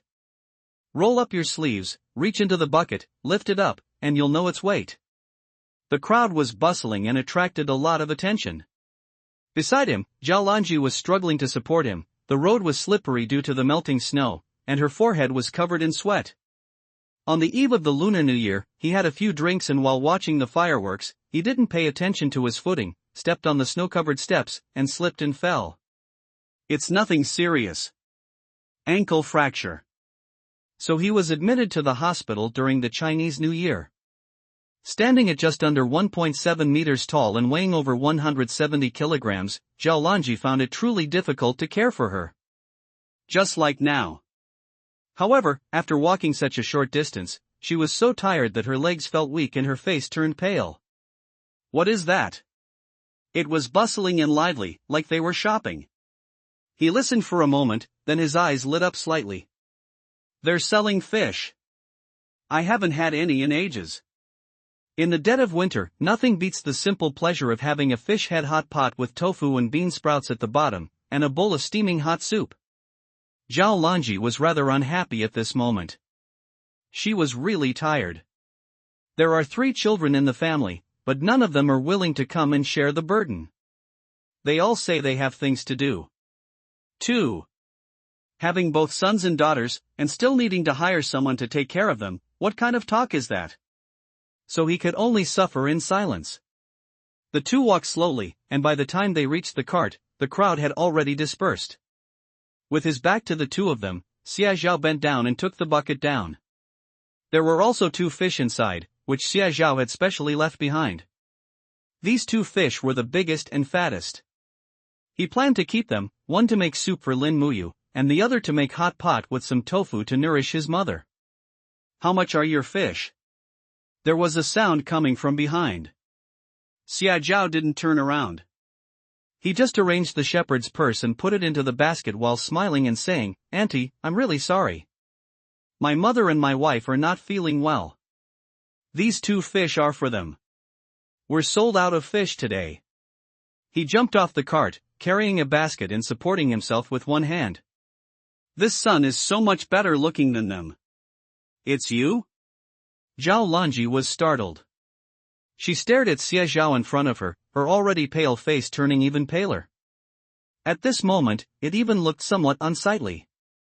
How did you manage to follow me all the way to the hospital? That's outrageous. Zhao Lanji spoke in a cold voice. Xie Zhao was also taken aback. But when he realized what was happening, he smiled and casually lifted the wooden bucket off the cart. If you 2 want to buy fish, please come back tomorrow. We've sold out for today. Xia Zhao spoke in a detached tone, as if the 2 were truly strangers.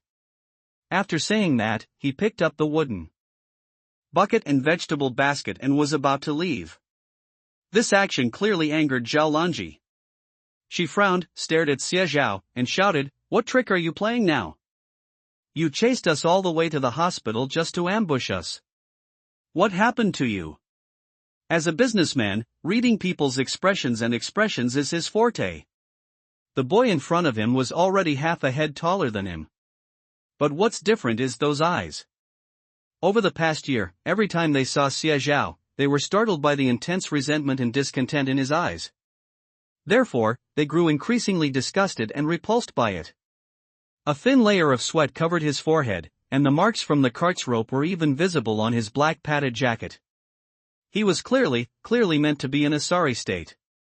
But at this moment, he stood right in front of him, proud and powerful like a wild wolf. He almost instinctively reached out and tugged at Zhao Lanji. "Let's go. In business, you can't fake it." He had watched for a while, and Xie Zhao was indeed selling fish, and his demeanor, skill, and maturity were frighteningly expert. Zhao Lanji, however, was not very willing. In reality, she probably knew in her heart that it was a misunderstanding, but at the moment she was angry and very tired, so her face looked even worse. "Why are you leaving?" She stared at Xie Zhao, her gaze involuntarily falling on the 2 fish he was holding. "Didn't you say you sell fish? Then sell me these 2 fish." Zhao Lanji took a step forward and shouted loudly. That's just her personality. He comes from a well-off family, has no worries about food and drink, and has a large family business. Wherever he goes, he is fawned over. What's more, it's Xie Zhao, who had been begging her to come back. However, she didn't delve into why she felt unwell. Xie Zhao still had a smile on his lips, but his eyes had turned cold. "Auntie, I'm not selling these 2 fish. My wife just gave birth, and my mom is taking care of her at the hospital. These 2 fish are for them to help them recover." Zhao Lanji was taken aback. To nourish his wife and mother? Hearing this title from Xie Zhao's mouth for the first time, Zhao Lanji felt as if something had squeezed her heart hard, a mixture of sourness and swelling. She clenched her fists instinctively, forced a cold smile, and stared at Xie Zhao. What new trick is this now? We just met the day before yesterday, and your child was born today? How come I didn't know? Before Xie Zhao could respond after Zhao Lanji finished speaking, he heard a somewhat familiar voice coming from behind him. Xie Zhao turned around and looked. He paused, all thoughts vanishing from his mind. Has the child been wheeled out? Xie Zhao asked, stunned. She gave Xie Zhao a thumbs up. Xie Zhao has finally recovered. He grinned, grabbed his basket and bucket, and ran towards the ward, disappearing in the blink of an eye. It's actually true? Did his wife really give birth? Zhao Lanji couldn't help but ask. Oh my! That's for sure. His wife is so lucky. She gave birth to 2 girls, but he doesn't mind at all. And his mother is easy to get along with, she takes such good care of her. This young man is the most capable and caring person I've ever met. He feeds his wife several meals a day, providing her with eggs, fish, and meat. He's also incredibly good to his mother. Just yesterday, his mother was reluctant to eat egg noodles for him, but he insisted on doing it. He even took half of it from his mother's bowl, saying it was for her to recover. In the hospital, he did all the hard work and errands, not letting his mother and wife lift a finger. And even so, he still catches fish every day to earn money. Tell me, where can you find such a good boy? His mother is so lucky. He's so filial. Both of them couldn't help but think of their 3 children. For the past 3 days, I've come to visit once a day. Once here, they just lie down on the bed, eat fruit, chat, and ask for pocket money. Let alone helping with a single task. Enjoying the blessings of children? It's good that he doesn't have to worry about it. Zhao Lanji's temples throbbed. At that moment, she felt as if a corner of her heart had been ripped out. It felt empty, and I couldn't help but feel a little bittersweet. In a daze, she suddenly remembered when Xie Zhao was 10 years old. He has always been a very filial child. That year, it was a stormy night in March. Zhao Lanji had a fever and was lying at home. Memories resurfaced. Zhao Lanji suddenly felt a little dazed.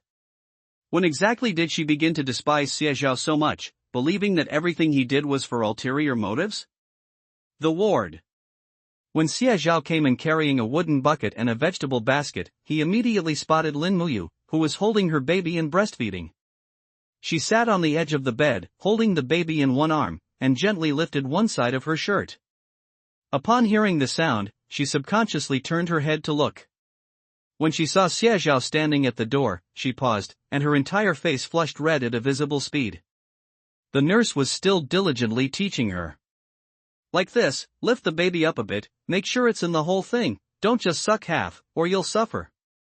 Xie Zhao froze. Ah? Is this something he can hear? What kind of inappropriate language is this?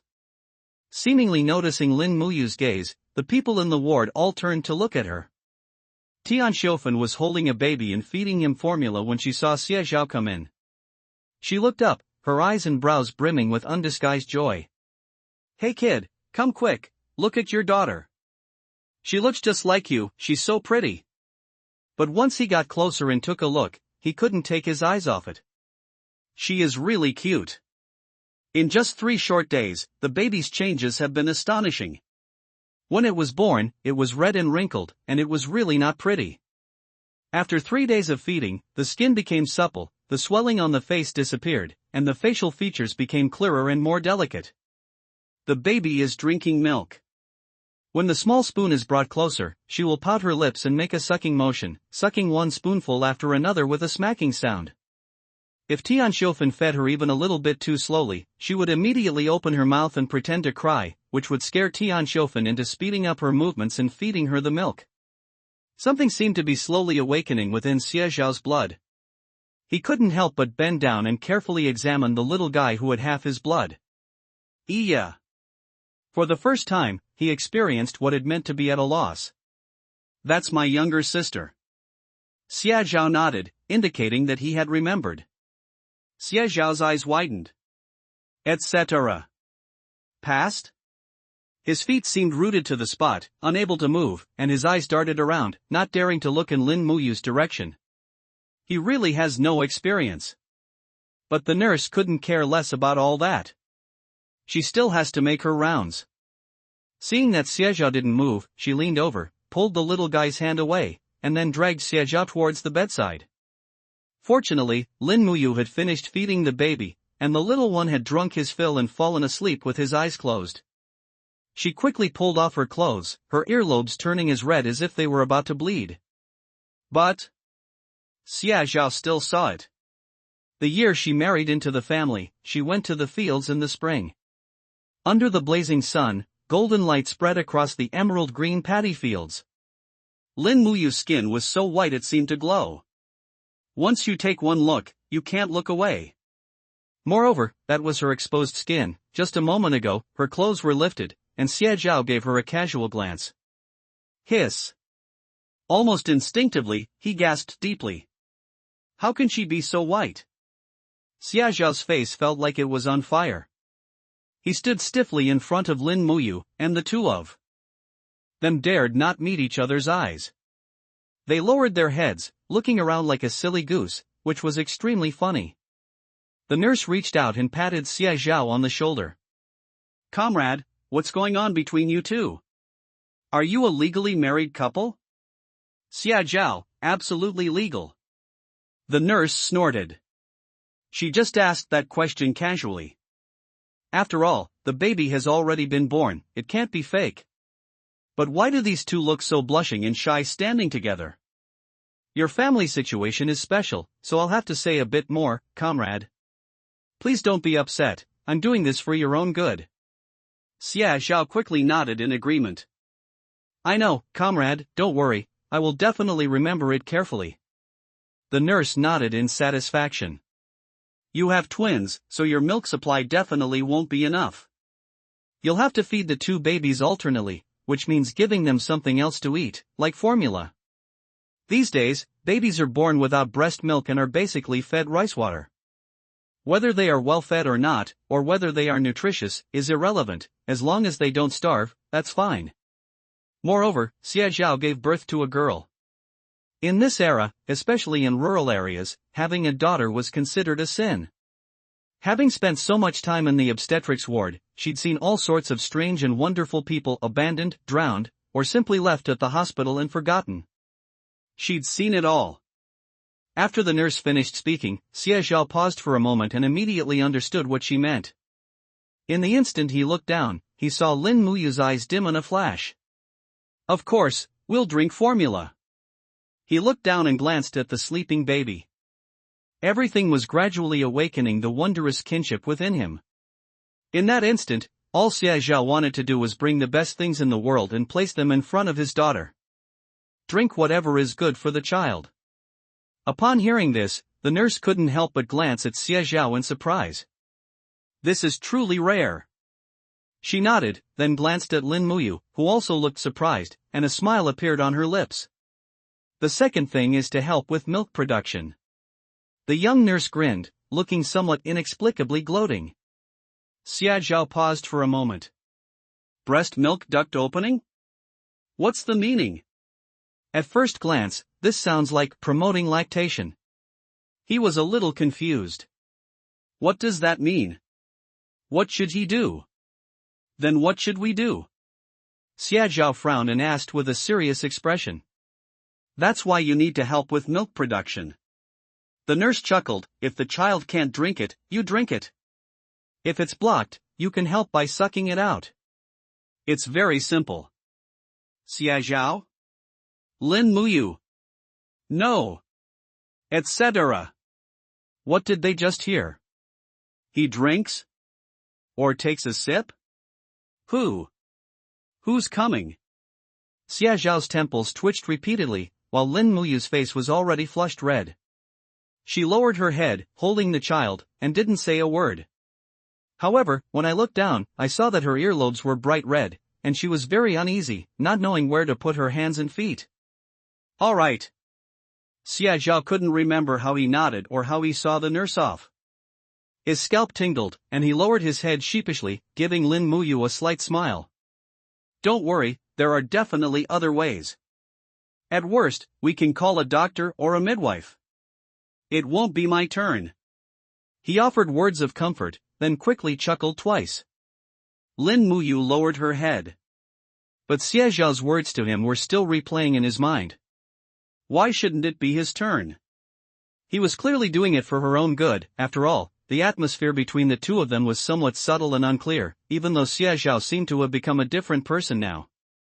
But in the end, it's only a matter of 2 or 3 days. Compared to the entire year before, this was nothing. She simply couldn't fully trust him. Only. Why do I feel a strange, inexplicable sadness? Perhaps, this couple who are complete strangers are only him and me. 2. Lin Muyu suddenly remembered the first time she met Xie Zhao. He had just returned from the county town, carrying a suitcase and a black bag slung across his shoulder, standing under the big banyan tree at the village entrance. The boy had a distant look in his eyes, with soft light and shadow falling on his brows. He wore a white shirt, black trousers, and red and white double-star shoes. It was as if a small space had automatically opened up around him, and one only needed to glance at him to see that he was different from others. He was like a bright sun, illuminating her world, and Lin Muyu's heart suddenly leaped with a secret joy.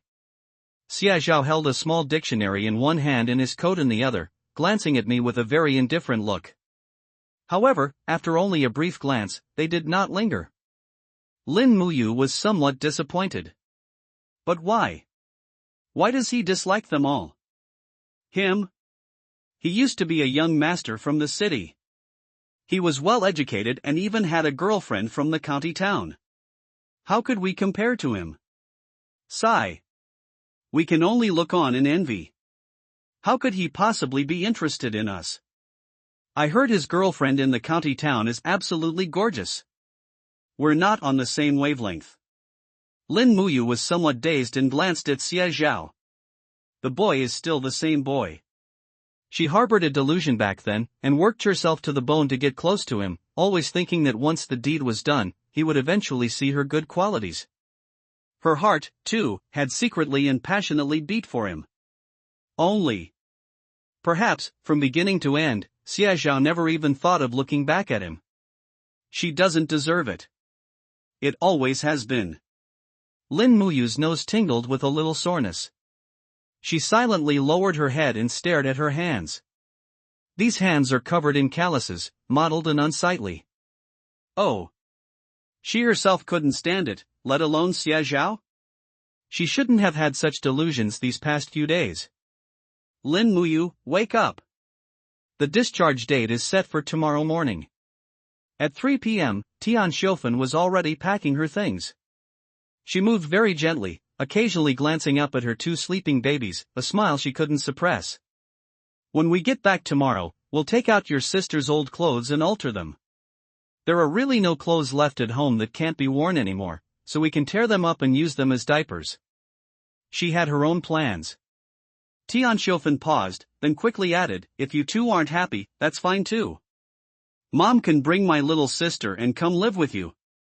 However, to her surprise, Xie Zhao smiled and nodded as soon as she finished speaking. Mom, of course I'd love to, but it'll be hard on you and Dad. Tian Xiufen finally breathed a sigh of relief. Xie Zhao, of course, knew why she was worried. When he first returned at the beginning of the year, he stayed at home for a while.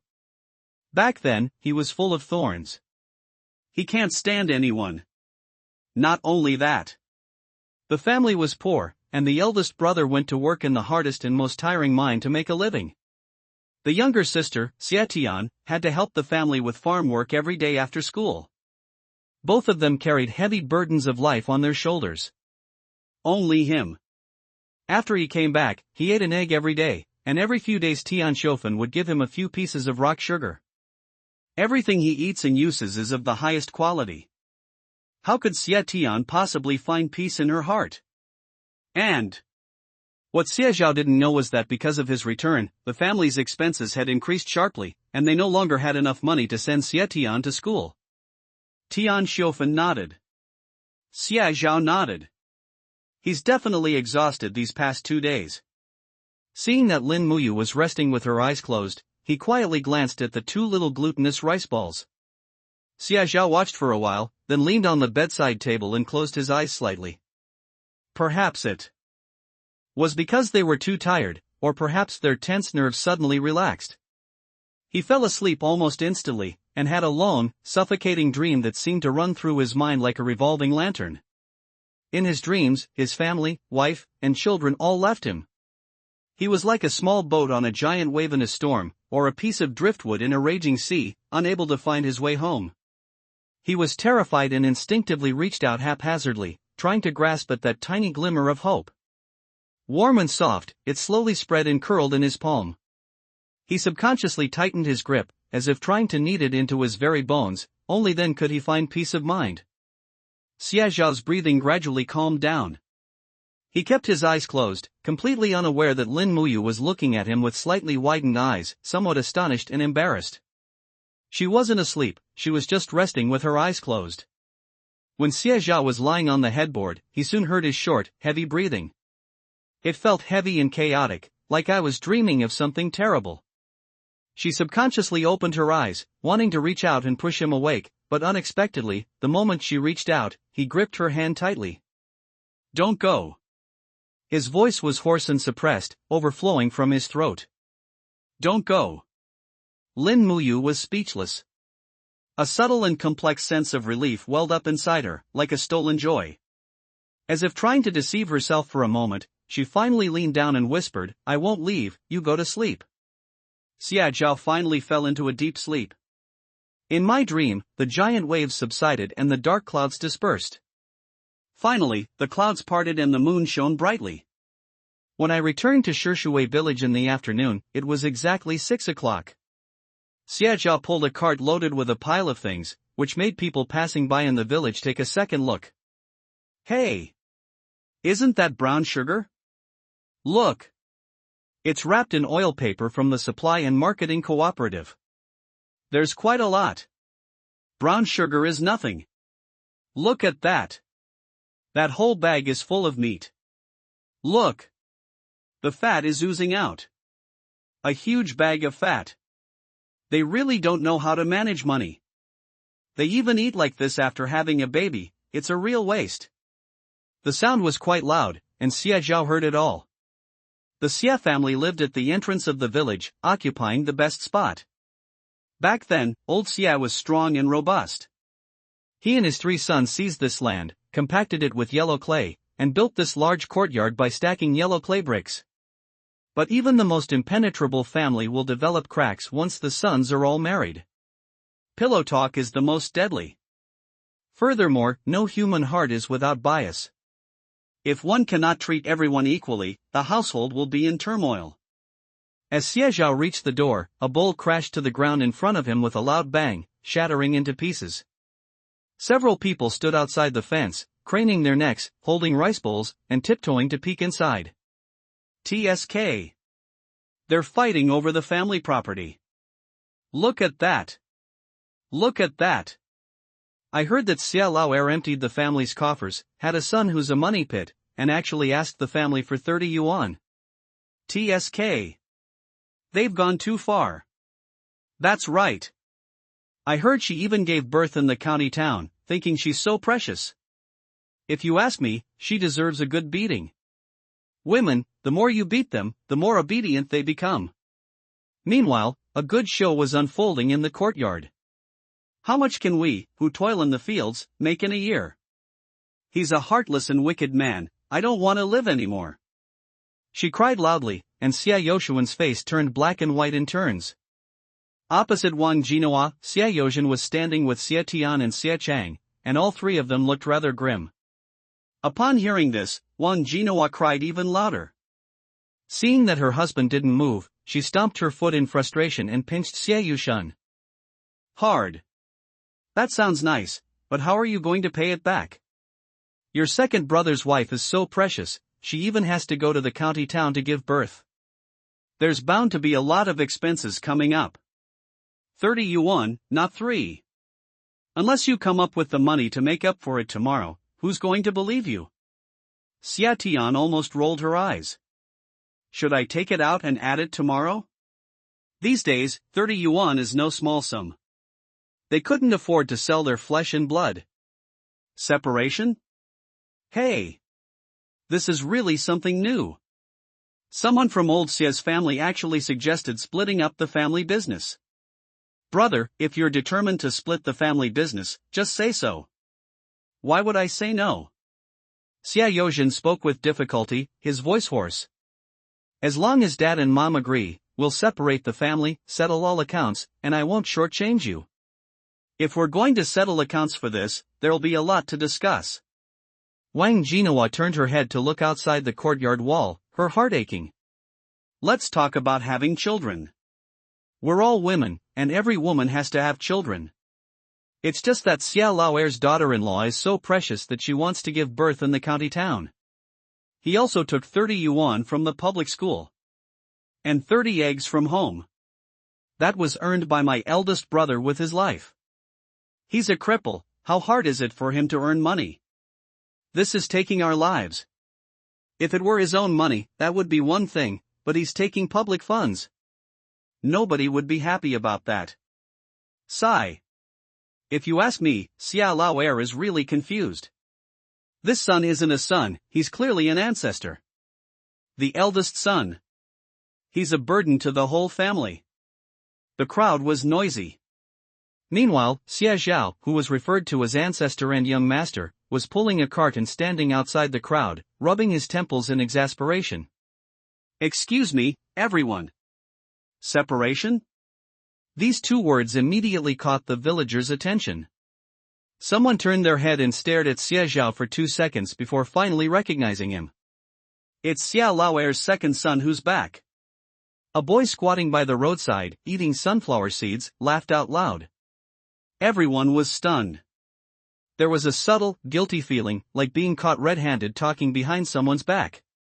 So, one by one, they pushed and shoved each other, grumbling as they made way for each other.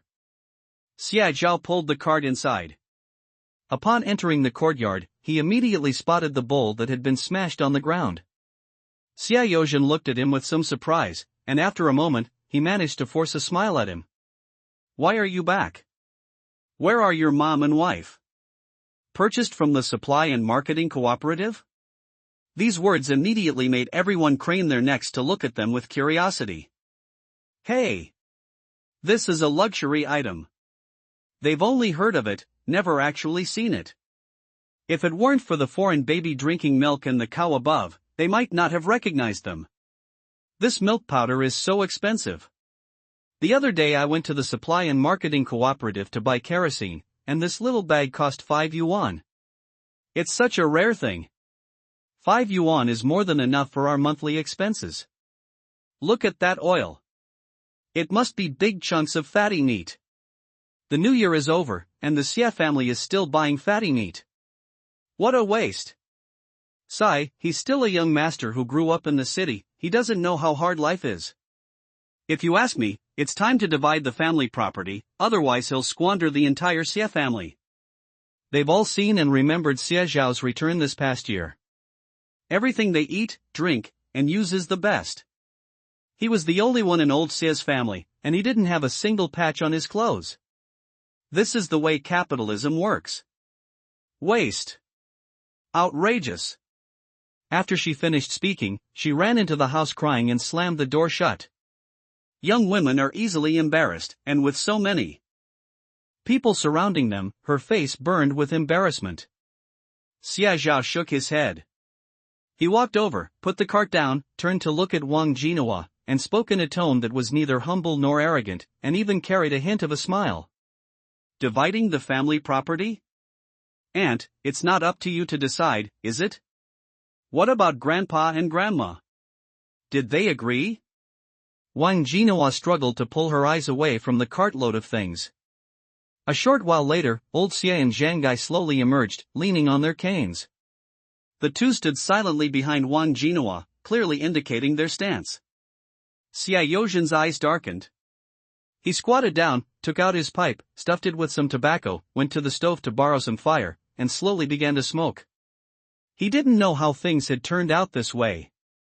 Separation? Let's split up then. he let out a long sigh. Meanwhile, Xiaozhao walked up to the group, a smile on his lips, but his eyes were cold and sharp as he stared at Wang Jinhua. It's good that Grandpa and Grandma are here. Let's divide the family property clearly, so that after the division, they don't say that the things I bought belong to my aunt's family. To put it more clearly, ever since my third uncle left home and my aunt got married, only our two families have been contributing to the communal fund. But Aunt, do you want to calculate how many able-bodied people are in our family? How many are in your family? Who is contributing more to the communal fund? And who is losing out the most? Xia Zhao's suggestion immediately reminded the villagers outside the courtyard. Yes. Old Xia's third son moved out a few years ago because he felt ashamed after having 2 daughters. The youngest daughter got married and moved to another village. Only the eldest and second son's families were left to be handed over to the government. However, the eldest son's family only had one able-bodied person, namely Xia Yoshuan's eldest son, Xia Qinglong. The money I earn is barely enough for my own food and drink, let alone to pay my family. Not to mention Xia Yushan. With a limp, it's difficult for him to even get out of bed on a regular basis, let alone earn money. Let's take a look at Xia Laoer's family. Xia Yoshan usually does some carpentry work and sells it in the market town to earn some money. Xia Chang is a skilled miner with plenty of strength. He is the least likely to be lazy or cheat. He reports exactly how much he earns without any falsehood. The more public transportation is used, the more people will use it. Let's talk about Tian Xiufen. Whenever he had free time, he would sew shoe soles and make cloth shoes, repeatedly applying starch to create thousands of layers of soles, which he would then have Xia Laoer take to the market to sell, thus supplementing his income. In this household, it's immediately clear who contributes how much to the public treasury. Xia Zhao smiled. If something happens to my child, who will be responsible? The family? Or you? When his wife and children were mentioned, Xia Zhao's expression gradually turned cold. Upon hearing the words from the quote, the group fell silent. Inside the house, Xia Tian, who had been hiding and refusing to come out, quietly peeked out and looked at Xia Zhao with a somewhat shocked expression. Can women hold up half the sky? This was the first time she had heard these words. She? Is that okay? Wang Jinua's expression also looked rather unpleasant at this moment. She knew Xia Zhao was quick-witted. Snort. He's definitely educated, just look at his mouth. However, no matter what, he has to pay back the money. He turned to Xia Yozhen and Xia Chang. Dad, brother, I have no idea how to divide the family property, but the money in the public fund was borrowed, so I'll pay it back. After Xia Zhao finished speaking, he reached into his pocket and took out some money. This is what I earned today selling fish and wild vegetables. He had already counted it. It totaled 78 yuan and 50 cents. I spent some money at the supply and marketing cooperative, and I have 60 yuan left. This money was originally intended for paying the hospital bills tomorrow, but it seems I need to pay back the money I owe my family first. Xia Zhao took out 15 yuan and handed it to Wang Jinhua. Wang Jinhua's eyes widened, and almost instinctively, she quickly reached out and took the money. It's not that she thinks the money is too little.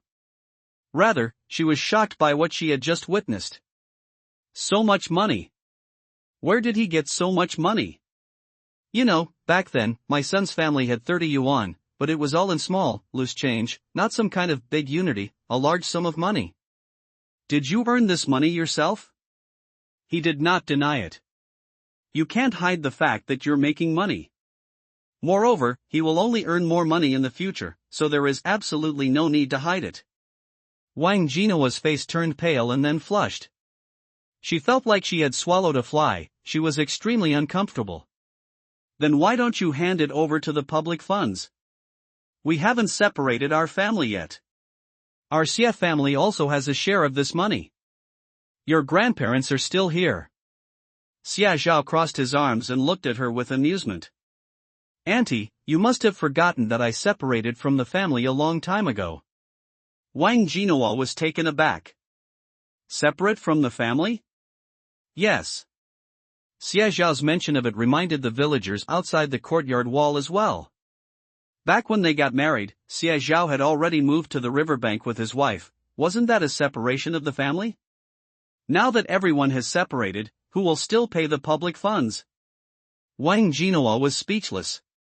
Xie Yozhen, who had been smoking a pipe, finally tapped the pipe to shake off the ash before standing up. He looked at Xie Changtian and Zhang Gai, and asked in a hoarse voice, "Dad, Mom, is this family really going to be divided today?" Xie Changtian and Zhang Gai exchanged glances. Zhang Gai's eyes were also filled with tears at this moment. Both sons are her flesh and blood, but how could she not feel heartache for her eldest son who had broken his leg since childhood? Zhang Gai wiped away her tears, glanced at Xie Yozhen, and her voice softened slightly. "Second brother, if you're so capable, why don't you give way to your eldest brother, okay?" The light in Xie Yozhen's eyes dimmed instantly. "Okay, then let's split up." After all that wrangling, it won't be long before they actually start splitting up. There were 6 rooms side by side, originally 2 rooms each for the 3 sons, along with a small courtyard. A few years ago, Xiao Laosan moved out in a fit of anger. He didn't lock his yard, so Wang Jinhua and Xie Yushun would leave some things there today and go to get some farm tools tomorrow. So, these 2 rooms became the eldest son's house, as everyone knew. Xie Yozhen, however, continued to smoke a pipe. He let Xie Chang and Xie Tian share the profits. Right now, he doesn't care about anything except this courtyard and house. Then, a cigarette was offered to him. It's a cigarette. Hongtushan. He had only seen others smoke from afar, and when he saw it for the first time, he was instinctively stunned. "Dad, have a cigarette."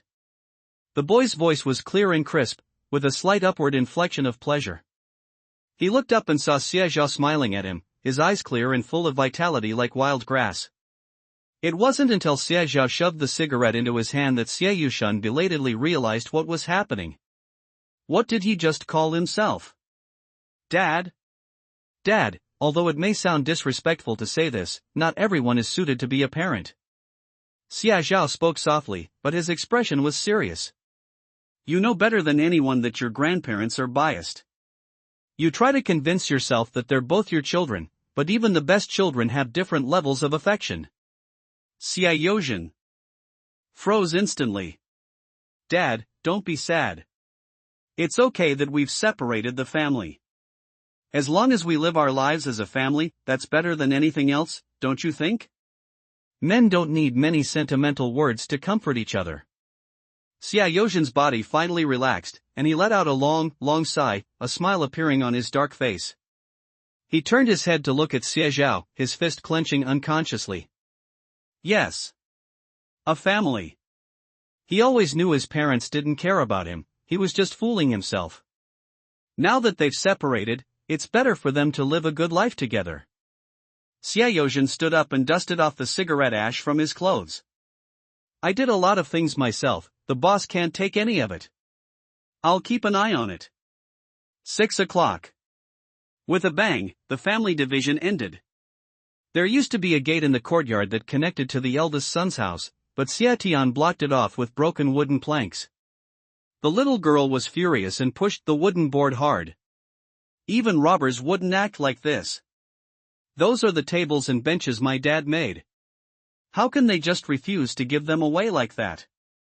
This is outrageous. Xie Tian was so angry that she scooped a spoonful of water from the water vat and gulped it down, which finally calmed her down a bit. Xie Chang and Xie Yozhen also looked rather grim. It's no wonder they don't fight for it. Wang Jinhua is really too shrewish. They had prepared for the division of the family property early on, locking all the valuables in their own room, and even hiding the enamel mugs. When Xie Tian tried to go in to see what was happening, she immediately lay down at the doorway, crying, making a scene, threatening to hang herself, and throwing a tantrum while shouting that she wanted to kill someone. How do we divide this? So this is good. Xie Tian was so angry about the family division that she cried. Until a fragrance wafted into my nose on the cool breeze. What does it taste like? It smells so good. The snow in the yard hadn't completely melted, and the area under the makeshift stove had been turned into a wet, mushy mess by the fire. They were 2 clay stoves, which Xie Tian had snatched back. It's sticking up right now, and underneath it's a bright red fire, burning brightly. One of them was bubbling and steaming inside, and at a glance, you could see white noodles rolling and floating in the water. That's right. A thick layer of lard was used to fry lean meat inside, and now a handful of diced shiitake mushrooms were being added. The mushrooms released a strong aroma as soon as they were heated. When the shiitake mushrooms were almost cooked, Xia Zhao added more seasonings. Salt, soy sauce, and a handful of freshly picked scallions. TSK. Xia Tian forgot to speak. Xia Chang and Xia Yozhen couldn't help but look over here as well. It smells so good. In the countryside in 1983, hunger was the norm. Especially for those who toil in the fields. Even though the land was finally distributed to individual households 2 years ago, the villagers still have to rely on the weather for their livelihood. These things aren't very oily, and even after eating a few bowls, I still feel hungry. Therefore, a very famous joke was made. It's not that the customers don't like it. Rather, it's because they can't bear to part with it. So everyone knew the truth, and no one touched the piece of meat. And now, such a thick layer of fat is bubbling in the pot, along with diced shiitake mushrooms, minced lean meat, and a handful of bright green scallions. This smells absolutely amazing. When have they ever seen such a luxurious way of eating?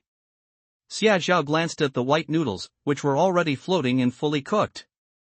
He moved quickly, picked up a large bowl and scooped out a bowlful, then took an aluminum spoon and scooped a large spoonful of minced meat from another earthenware pot, covering it with the meat. The minced meat and mushroom sauce, heavy on oil and salt, is so flavorful when mixed together that it's absolutely irresistible. Dad. Eat noodles. Xia Zhao smiled and took it over. Xia Yozhen was taken aback. Ha! Shall I give him some noodles? Xia Yozhen took the bowl of noodles in a daze, staring at the oily meat sauce and the scallions in front of him. He still felt a little unreal. He only recovered when the scalding hot bowl stung him. Xia Zhao ignored him. He moved quickly, and now he brought over 2 more large bowls. They shoved the items into Xia Chang's and Xia Tian's hands respectively. There's still some in the pot. You can take more after you finish eating. There's plenty. Xia Zhaodao. This has happened many times. This scene. It appears in one's own dream. He wondered, what is the point of making money? To fill their stomachs, and to live a better life. But even though he achieved everything in his past life, he was still unhappy. It was like a thorn stuck in his body, and every time he woke up in the middle of the night, he would toss and turn, unable to sleep until late at night. Later, he finally understood. What he didn't get was spiritual fulfillment. He felt ashamed before his wife and daughters, ashamed before his family, and ashamed before their sincere devotion to him. Thank goodness. He was reborn. I've been reborn. These bowls of steaming hot noodles and the rich, oily meat sauce are just the beginning. He wanted them to eat it every day, at every meal, until they were sick of it. Xia Chang and Xia Tian were staring blankly at the face at that moment. It smells so good. It's so meaty and oily, he wouldn't even dare to dream of it. Eat up, big brother, little sister. Xia Zhao also took a bowl and squatted down in front of them. He smiled brightly, revealing a set of dazzling white teeth that made it impossible not to look. Only when we're well fed can we have the energy to earn money and eat meat every meal. Eating meat at every meal? The two of them shuddered. That's something they wouldn't even dare to dream of. And at this moment, in the neighboring yard, Wang Jinhua is moving her hidden treasures out one by one. Cabinets and cupboards made of camphor wood, as well as perfectly intact large bowls, etc. The yard was piled high with items. Snort. Ever since the idea of moving came to her, she has been secretly hiding things. That's way too extravagant. If this whole family continues to live together, she'll be heartbroken sooner or later. It's better to break up sooner. She can get ready sooner. Fortunately, I originally thought that splitting the family would take some effort, but I didn't expect it to be done so quickly. If we don't want to keep in touch, then so be it. With Xie Zhao, that spendthrift, in the second son's family, they'll squander it all sooner or later. She's finally free from this sea of suffering. I was feeling quite pleased with myself when a rich aroma wafted into my nose. What is that? It smells so good? Wang Jinhua paused for a moment, then turned to look at Xie Yushan, who was sitting in the courtyard drinking water. Boss? Can you smell something? Xie Yushan paused for a moment, twitched his nose, sniffed, and looked somewhat bewildered. However, before he could finish speaking, a slightly cool breeze swept by, and in that breeze, there seemed to be a strong fragrance that entered his nose. It smells so good. There are also shiitake mushrooms. Xie Yushan suddenly stood up. The smell was so strong that he thought it was coming from his own stove. He couldn't help but peek inside. Unfortunately, the pot and stove were cold, and all that was left over from this morning's cooking was a few cold sweet potatoes. After a long day of running around, his stomach was rumbling loudly, and he was also really hungry. The moment he smelled that fragrance, he became so irritated that he stood up and wanted to rummage around and look at everything. Where's that smell coming from?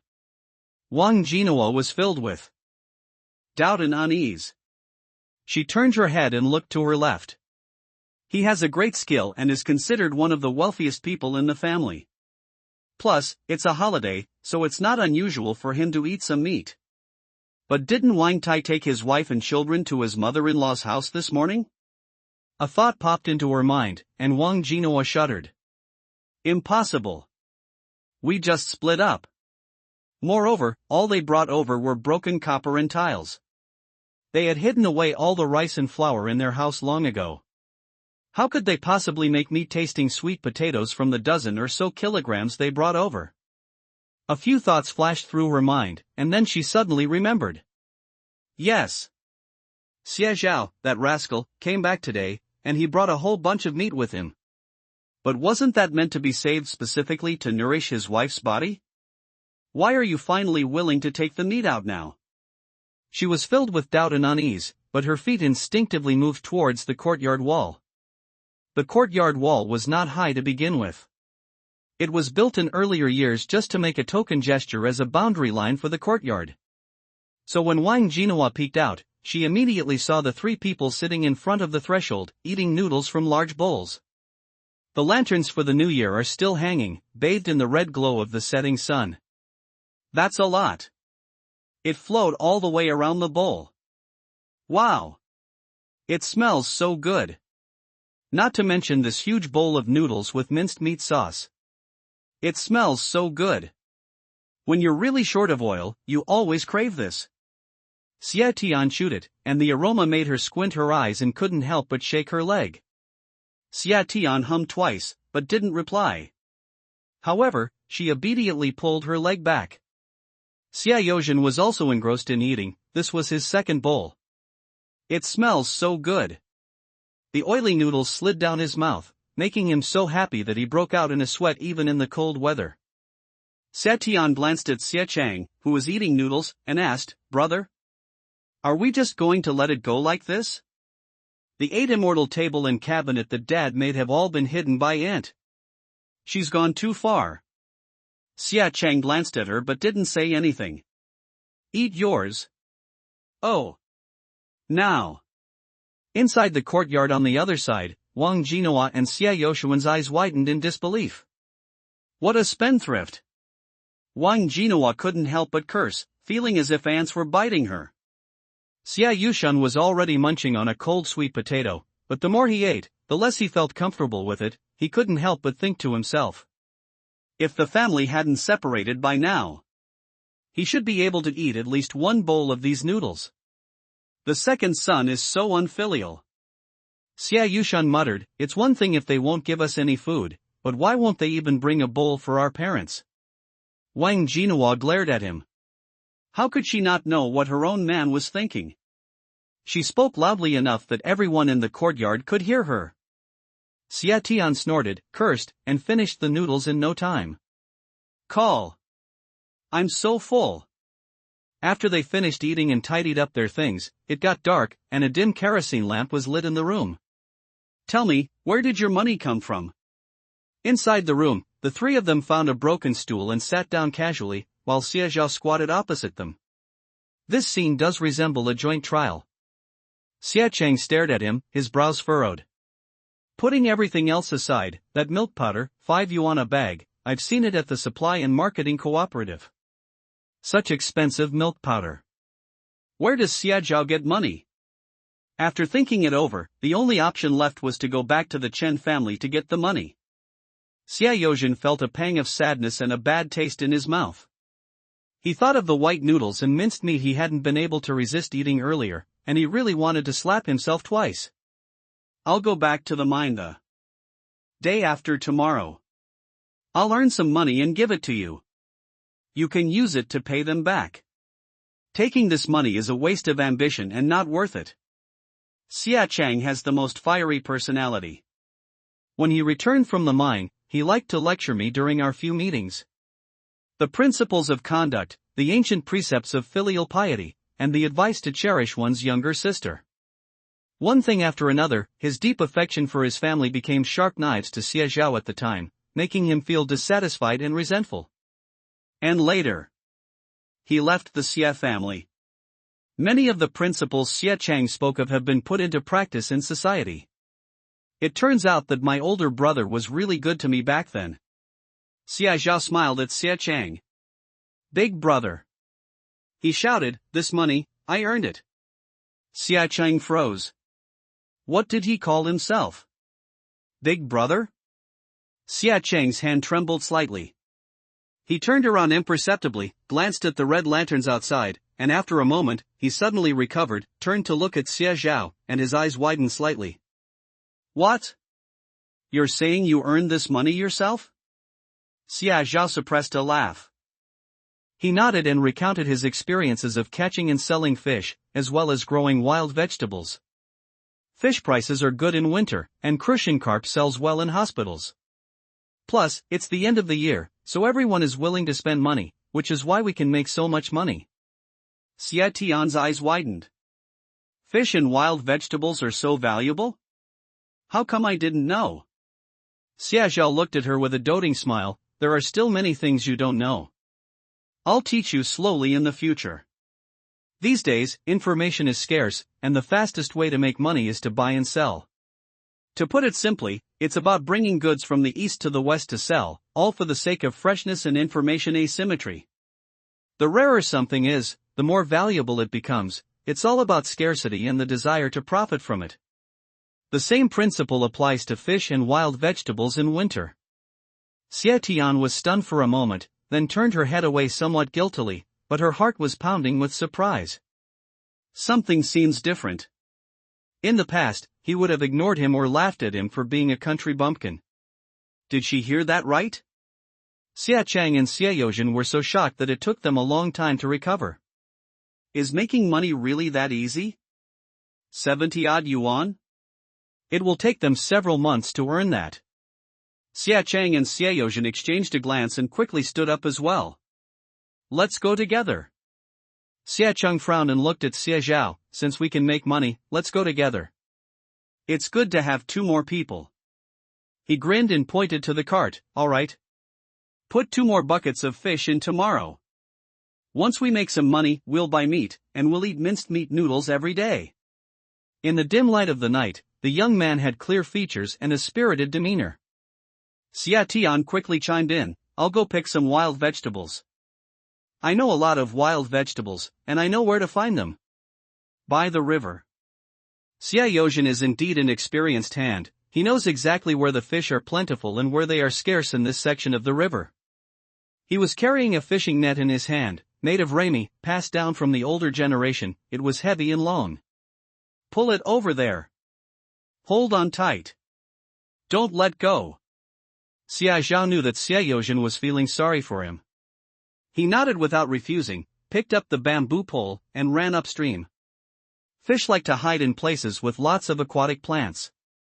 Xie Zhao, carrying the lantern, found the right spot and swung the pole down, creating a beautiful horizontal splash on the water's surface. There are still plenty of fish these days. Otherwise, why would it be called beating fish with a stick? Several large, fat fish were startled by the bamboo pole and swam quickly downstream, creating ripples on the water's surface. Half an hour later, Xie Zhao, covered in sweat, shouted to Xie Chang and Xie Yozhen, "Big brother! Dad! Close the net!" Xie Yozhen quickly grabbed the fishing net and headed back. "This net is incredibly heavy, it's clearly full of fish. Boss! Hold on tight!" Xie Yozhen shouted. TSK. Under the pale moonlight and the light of the kerosene lamp, everything in sight was pure white. "It's a fish. Too many. It's far more than he alone. Hurry up and put them in the bucket. We'll sell them tomorrow, live fish will fetch a good price." Xie Chang and Xie Yozhen didn't hesitate either. They sat down cross-legged and, with a quick pull, untied the palm-sized fish and threw them into the bucket. As for the smaller fish, they threw them into another bucket. The three moved very quickly. More than an hour later, 3 large buckets full of fish appeared in front of the 3 of them. Xie Zhao was overjoyed. "Goodness! How much money would that cost? It needs to double. Let's go, let's cast another net." Although Xie Yozhen was so cold that his teeth were chattering, he couldn't help but feel happy and excited when he saw the 3 big buckets full of fish. If this is all money, then it's worth it even if it's freezing cold. No, that won't work. Unexpectedly, Xie Zhao shook his head and refused. Xie Chang and Xie Yozhen still seemed somewhat conflicted. He added seriously, "Besides, with so many fish, what if we can't sell them all? Tomorrow I'll go look for other markets. If someone buys them, wouldn't it be safer to catch more when we come back tomorrow night?" Hearing Xie Zhao's words, the two finally came to their senses. That's true. Cooking this fish takes a lot of oil. If you don't add oil, it will taste fishy after frying. Who would buy so much of this for no reason? Xie Chang turned to Xie Yozhen, "Dad, hurry home and change your clothes, don't catch a cold." The 3 of them then carried the buckets and headed home. The sky was turning a pale white, and it hadn't snowed for 2 days. However, the snow was melting now, and it was the coldest time of the year. He was still a little sleepy, so he gritted his teeth, walked to the well, scooped up some cold water to wash his face, and immediately woke up. Turning my head to look to the side, I saw that Xie Tian was already starting a fire and cooking. The little girl is only 14 years old, but she is good at all the chores around the house. She quickly chopped wood and started a fire, using the oldest kind of stove. However, the stove hadn't been used for a long time and was full of rust. She washed it for a long time and was covered in sweat. Boil pig skin in oil until the iron absorbs enough oil, then it won't rust. Xie Zhao. Xie Tian was startled, turned around and saw Xie Zhao, and was immediately frightened. "Why did you get up?" Xie Zhao shrugged. "Of course we'll go pick wild vegetables." Xie Tian choked for a moment. She turned her head and looked at a large vegetable basket placed in the corner. "Hey, look, what's in that shopping basket? I just grabbed it randomly yesterday, you can throw it away if you don't want it." Seeing her awkward expression, Xie Zhao deliberately teased her. "I'm too lazy to look, I'm in a hurry." Xie Tian's eyes widened. Seeing that Xie Zhao was actually about to leave with the basket, she couldn't help but shout, "Hey! Hey! What are you doing?" He called out several times, but Xie Zhao acted as if he hadn't heard him at all. "You did this on purpose." Xie Tian was so angry that she realized what was happening, her face flushed with rage. Xie Zhao sized her up. The 14-year-old girl was bright and vibrant, but she was far too thin. The oversized clothes she wore when Tian Xiufen was young were too big for her to fit into. Even though they had been altered to a smaller size, Xie Tian still couldn't fill them out. If it were Xie Zhao from his past life, he would definitely call him a country bumpkin, a hick, who doesn't know how to dress up at all. But after being reborn, Xie Zhao only felt heartache. Yes, what young girl doesn't love to look pretty? They were simply coerced by the times and environment to forcibly relinquish their self-respect and love of beauty. Poverty is the most deadly disease. Look! This is Shepherd's purse. Xia Tian realized that Xia Zhao was deliberately teasing her, so she angrily picked up the basket and slammed it down in front of him. When the cloth covering it was lifted, the tender and oily shepherd's purse inside was revealed. Moreover, they were picked clean and washed, and they looked extremely appealing, even better than those picked by Xia Zhao. I can't go down into the river, so I'll give all of this to you. Xia Tian paused for a moment, then looked away guiltily and whispered, "It's not for you, it's money I earned to buy clothes and milk powder for my sister-in-law's little niece." Xia Zhao felt a warmth in his heart.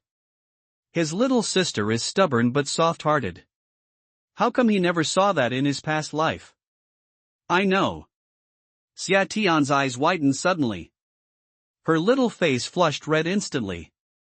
I'm not angry with you. She quickly added, Mom and Dad are the same. Mom and Dad are overjoyed that you're back, and so is my brother. We're not angry at all.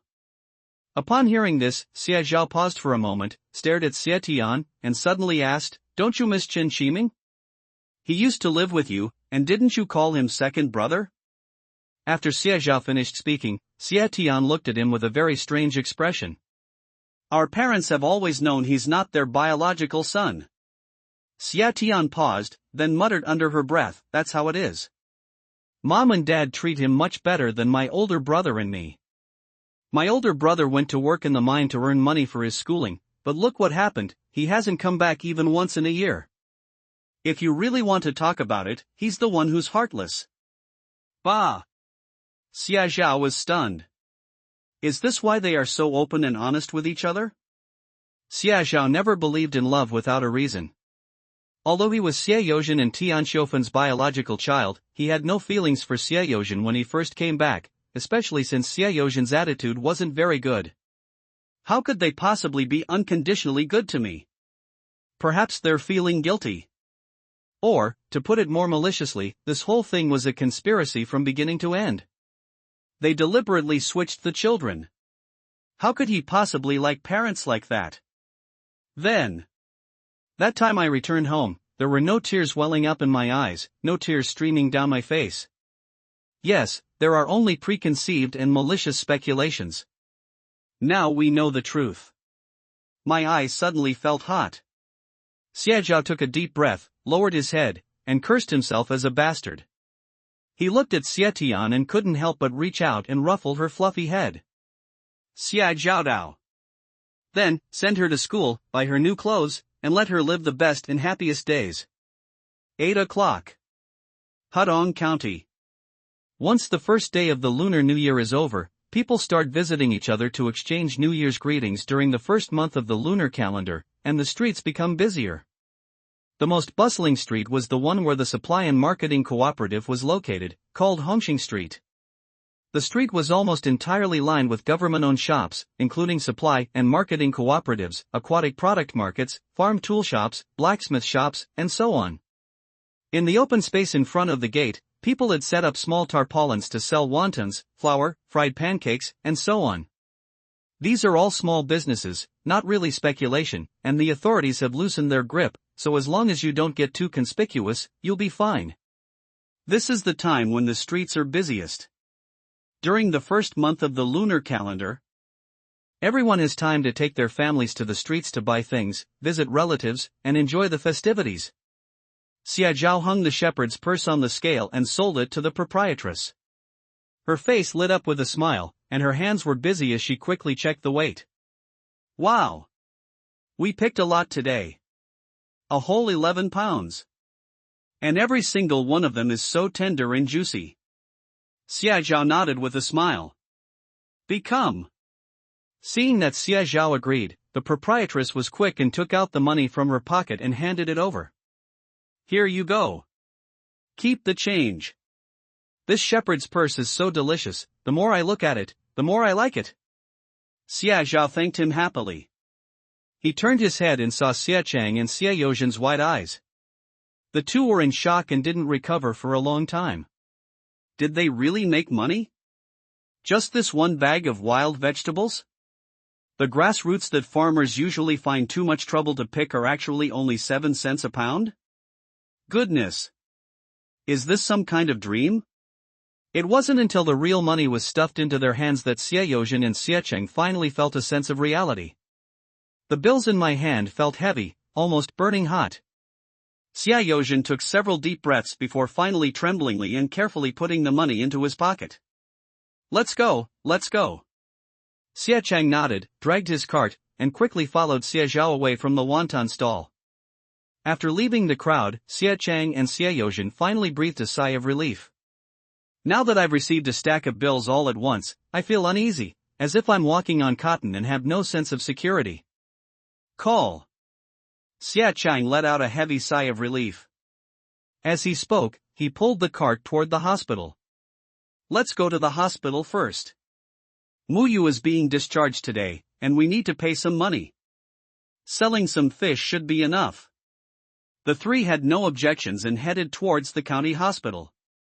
10 minutes later, we arrived at the county hospital. Xie Zhao glanced at the time.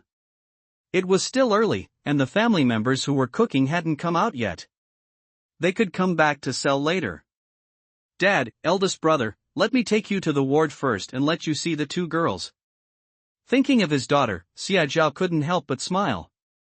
His gaze was tender and gentle, and the soft touch of yesterday seemed to linger in his palm. It's so cute, you'll definitely love it. Xie Yozhen's eyes also brightened. Granddaughter. These are his first two granddaughters. Xie Yozhen nodded repeatedly. Xie Cheng couldn't help but lean over and look at the two little babies whose faces resembled his own. A soft look appeared on his dark face. Have you chosen names yet? Which one is Daya? Which one is Arya? Xie Zhao was taken aback. He looked at Lin Muyu almost instinctively. However, Lin Muyu, who was sitting on the hospital bed, was so startled by Xie Zhao's call of wife that she was completely out of her mind. What was he calling himself? Young married woman? Did she hear wrong?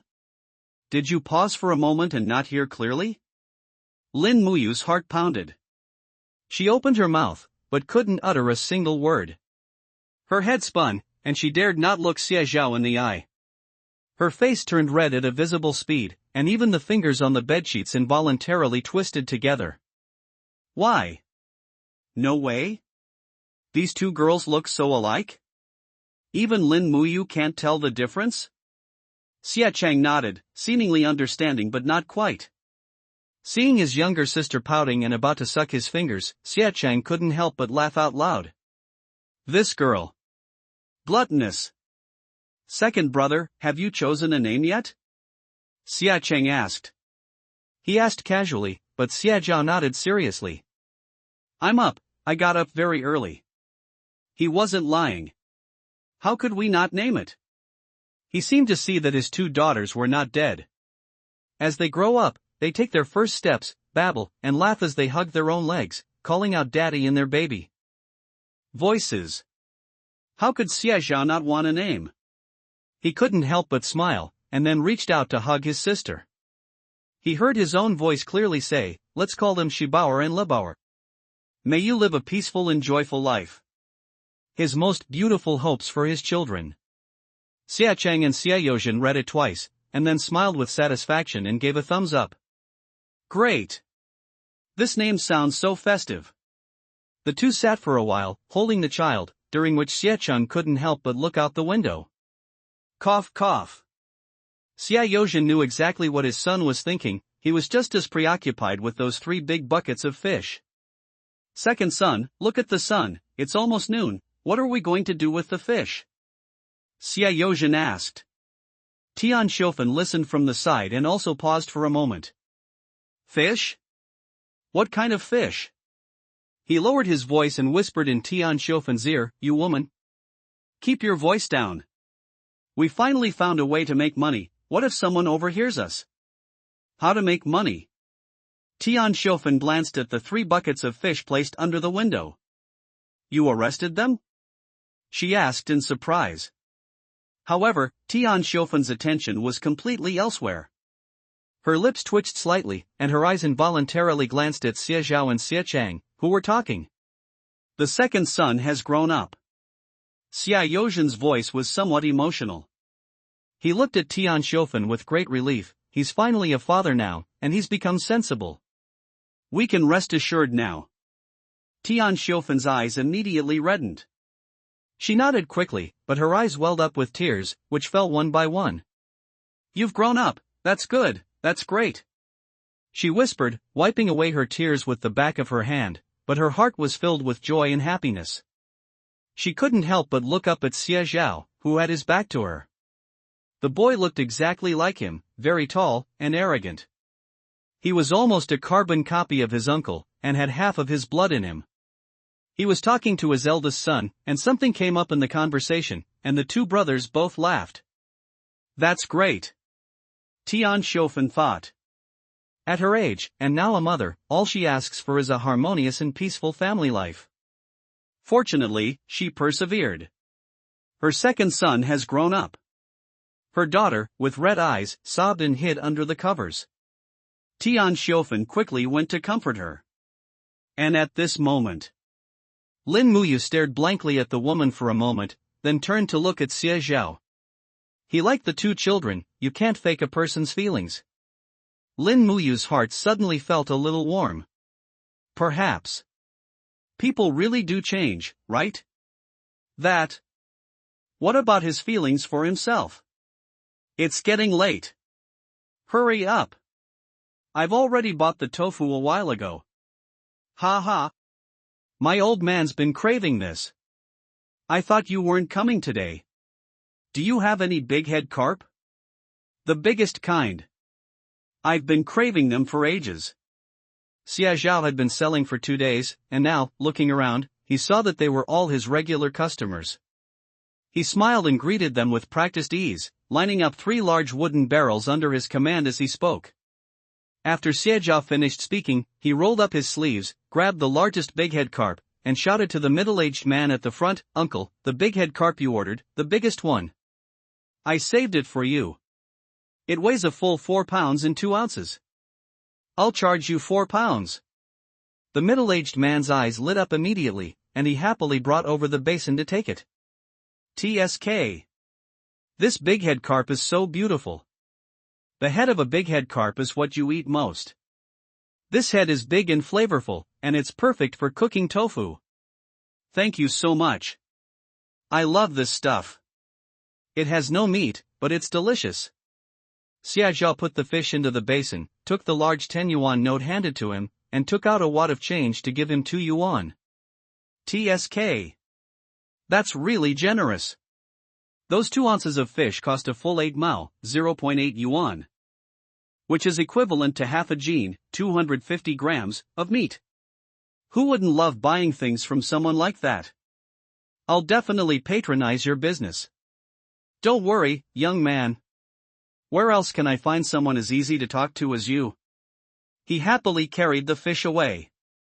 In just 2 days, Xie Zhao's regular customers became familiar with him, and they even lined up without him having to say anything. Xie Zhao moved quickly, nimbly, and steadily. At this moment, Xie Cheng and Xie Yozhen were so shocked that they stood aside, speechless. How many?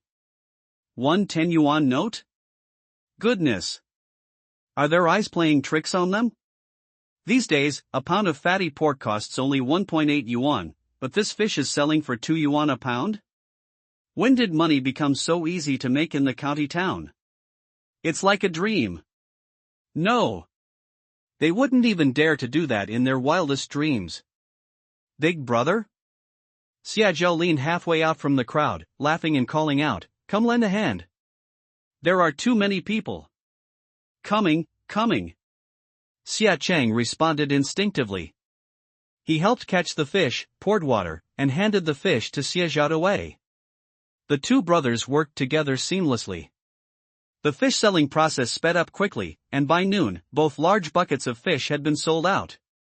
The crowd dispersed, and Xie Zhao and Xie Cheng sat on the cart, wiping the sweat from their foreheads. Call.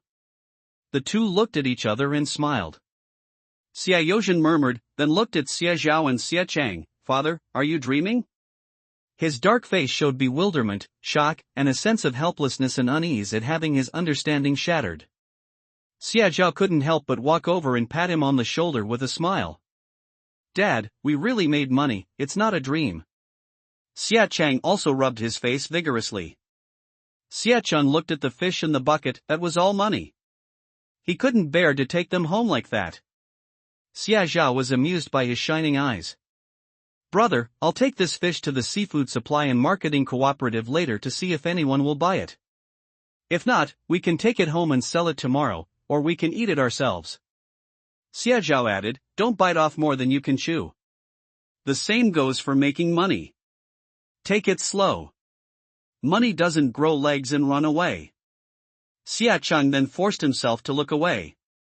Xia Zhao led the two back to the pavilion, and seeing that no one was around, he took out a thick wad of cash. TSK. This is the most I've earned since my rebirth. He quickly counted them, his eyes growing brighter and brighter. Dad, brother, guess how many there are? Xia Chang and Xia Yozhen couldn't help but feel nervous. Yes, how many? 100, are there any? Xia Yozhen's voice was trembling. He worked diligently in the fields his whole life, and the most money he ever saw was 100 yuan. This was the most money he could think of. As for more, he dared not think about it, nor would he. His dark face flushed slightly, and his heart pounded. Although he didn't know exactly how much there was, he had handled a large portion of it himself, so he had a rough idea of the weight. $100. Absolutely more than that. There could be even more.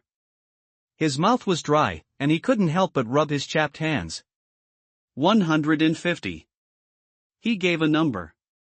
He grinned and neatly placed the money in front of the two of them. 236 yuan. After he finished speaking, there was a long silence. 236 yuan. This is the salary that an ordinary public servant receives in this day and age.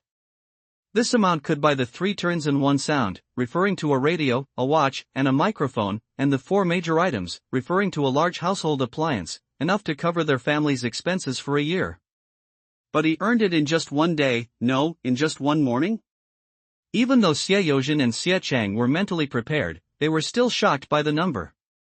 Call. This. Money must not be spent recklessly. Xia Zhao nodded happily. I heard you, Dad.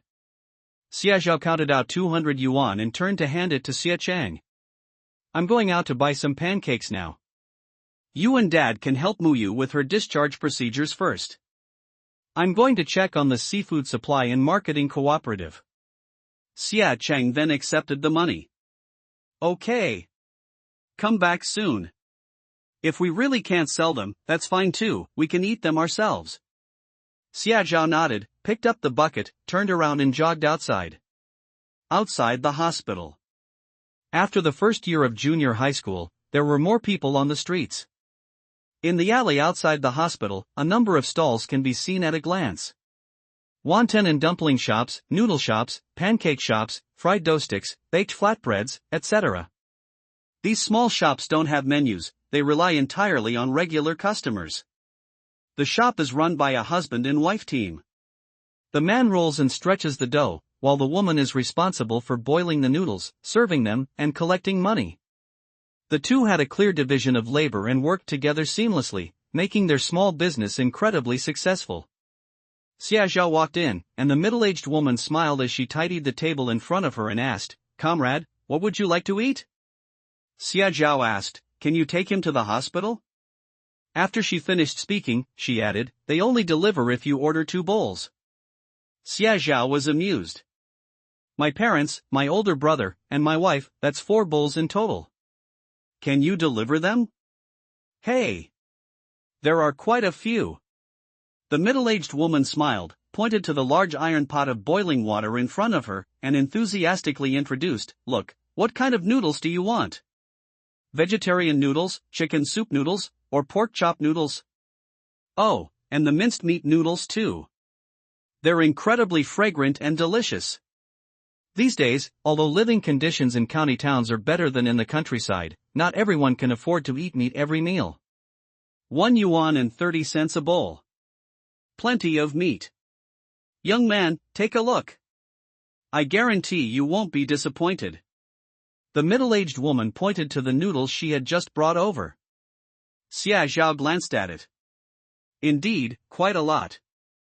A thick layer of meat covers the white noodles, which are authentic hand-pulled noodles, chewy and springy. The soup base is also a big bone broth, milky white and fragrant, and then sprinkled with a handful of chopped green onions. TSK. This tastes amazing. This is incredible. Then let's have a grand feast. Xia Zhao ordered 4 bowls, but he didn't intend to eat any himself. Okay. I'll deliver it as soon as it's ready. The middle-aged woman replied happily, 5 yuan and 2 jiao in total. For bowls of noodles, humph, he's really generous. Zhao Lanji gave a cold snort and took a bite of the pork chop noodles. But the noodles that were so delicious just now suddenly didn't taste good anymore. Something seems different. That's money he earned himself. He can eat it however he wants. Why are you interfering? Weren't you the one who told him not to call you mom in the first place? Now you're regretting it? He took another bite of noodles. But I also felt inexplicably blocked up inside. Yes, it's me. But you didn't make him call you dad, did you? Zhao Lanji's voice suddenly rose a little. How much money can he earn? Is he as rich as our family? He can't even go to school anymore. What's wrong with being considerate? Going to university and bringing honor to the family is the best skill. We don't lack that little bit of money. Besides, have you forgotten how much Qiming suffered in the Xie family? Whose fault is it? What do I have to regret? I only regret not bringing Qiming back sooner. Zhao Lanji was so angry that she couldn't eat anymore. She pushed away the bowl of noodles in front of her, her face extremely pale. He inexplicably thought of Chen Qiming, who had come to the hospital yesterday. His biological son. He has a face exactly like mine, and all he talks about is money. Everything they eat, drink, use, and play with must be the best and most expensive. Did he really suffer a lot at the Xie family's house? But he recalled Chen Qiming's appearance when he first brought him back. He rolled up his sleeves, showed him the wound, and called out to him in a tearful voice. Dad, I'm your son. You abandoned me 18 years ago, and you still don't want me now? He kowtowed deeply to himself. Call. He let out a heavy sigh and shifted his gaze from Xie Zhao's retreating figure. Let's eat noodles. He thought. No matter what, there's nothing to regret. He has plenty of money, and Chen Qiming's grades are pretty good. After all, a son is always the best when he's his own. Aquatic Product Supply and Marketing Cooperative. After stuffing the pancakes into his hand, Xie Zhao finally carried a bucket of fish to the door. It's 11:15, almost time to get off work. The Aquatic Product Supply and Marketing Cooperative just opened today, and there weren't many people inside. The sales clerks selling aquatic products were listless, yawning, and clearly hadn't recovered from the excitement of their annual holiday. A middle-aged man wearing a black leather jacket and carrying a black briefcase under his arm was gesturing at him, his brows furrowed, his face somewhat anxious, and his voice a little louder. Comrade. Can't you at least ask around? How can you say there isn't any before you've even asked? The middle-aged man's face flushed with anger. Finally, he glared at the sales clerk and turned to leave. What's so great about it? Xia Zhao and he bumped into each other. Oh. I'm so sorry. The middle-aged man quickly waved his hand and apologized. Xia Zhao took a step back, his eyes quickly scanning over the man. TSK. This outfit would cost at least $100. Then look at that leather jacket, it's bulging and bulging, clearly it's loaded. This person is rich. And they are most likely here to do business. The middle-aged man felt much less frustrated. Brother, your accent doesn't sound like you're from Hudong County. You sound more like you're from Lushur? As Xie Zhao spoke, he took out a pack of Hontishan cigarettes from his pocket, smiled, and handed one over. You can only buy one pack at a time, otherwise you'll be targeted and accused of reselling. When the middle-aged man heard that Xie Zhao could recognize his accent, his eyes lit up. Looking at the Hontishan cigarettes, he immediately realized that this man knew how to get things done. He pulled out a match from his pocket, struck it, lit it, took a couple of puffs, and after calming down, turned around to look behind him and spat out a mouthful of smoke. But what kind of people are these sales and marketing personnel? They're so impatient when I ask them questions. Do they really think they have a secure job and look down on everyone else? Lu Ji glanced at it subconsciously. Oh. It's a fish? That's true. Where are we going to find it in the dead of winter? It's really worrying. He muttered something, but Xie Zhao heard it. I wonder what Brother Lu is looking for. Xie Zhao glanced at the Aquatic Product Supply and Marketing Cooperative behind him and asked with a smile, Is it aquatic products? My family happens to live by the river. If you need any, I can help you find some. Living by the water? Lu Ji's eyes lit up. Hey! Yes. Catching fish in the dead of winter must be quite an achievement. However, this thing is hardly considered a good thing these days. For no other reason than this, it's a waste of oil and time, so who would bother to eat it? With this whole process, you can spend half a day working in the fields. Who would want to go through that trouble? Even if it tastes delicious, it won't work. Especially farmers. What does Lu Ji need this for? Etc. Lu Shi? Isn't that Lu Shi, where people especially love to slurp rice noodles? Xie Zhao figured it out in no time. In the dead of winter, people in Lu Shi love to slurp rice noodles. A steaming bowl of them makes them feel completely refreshed. That's why I bought it from somewhere else. This time, Lu Ji's gaze towards Xie Zhao was completely different. Hey!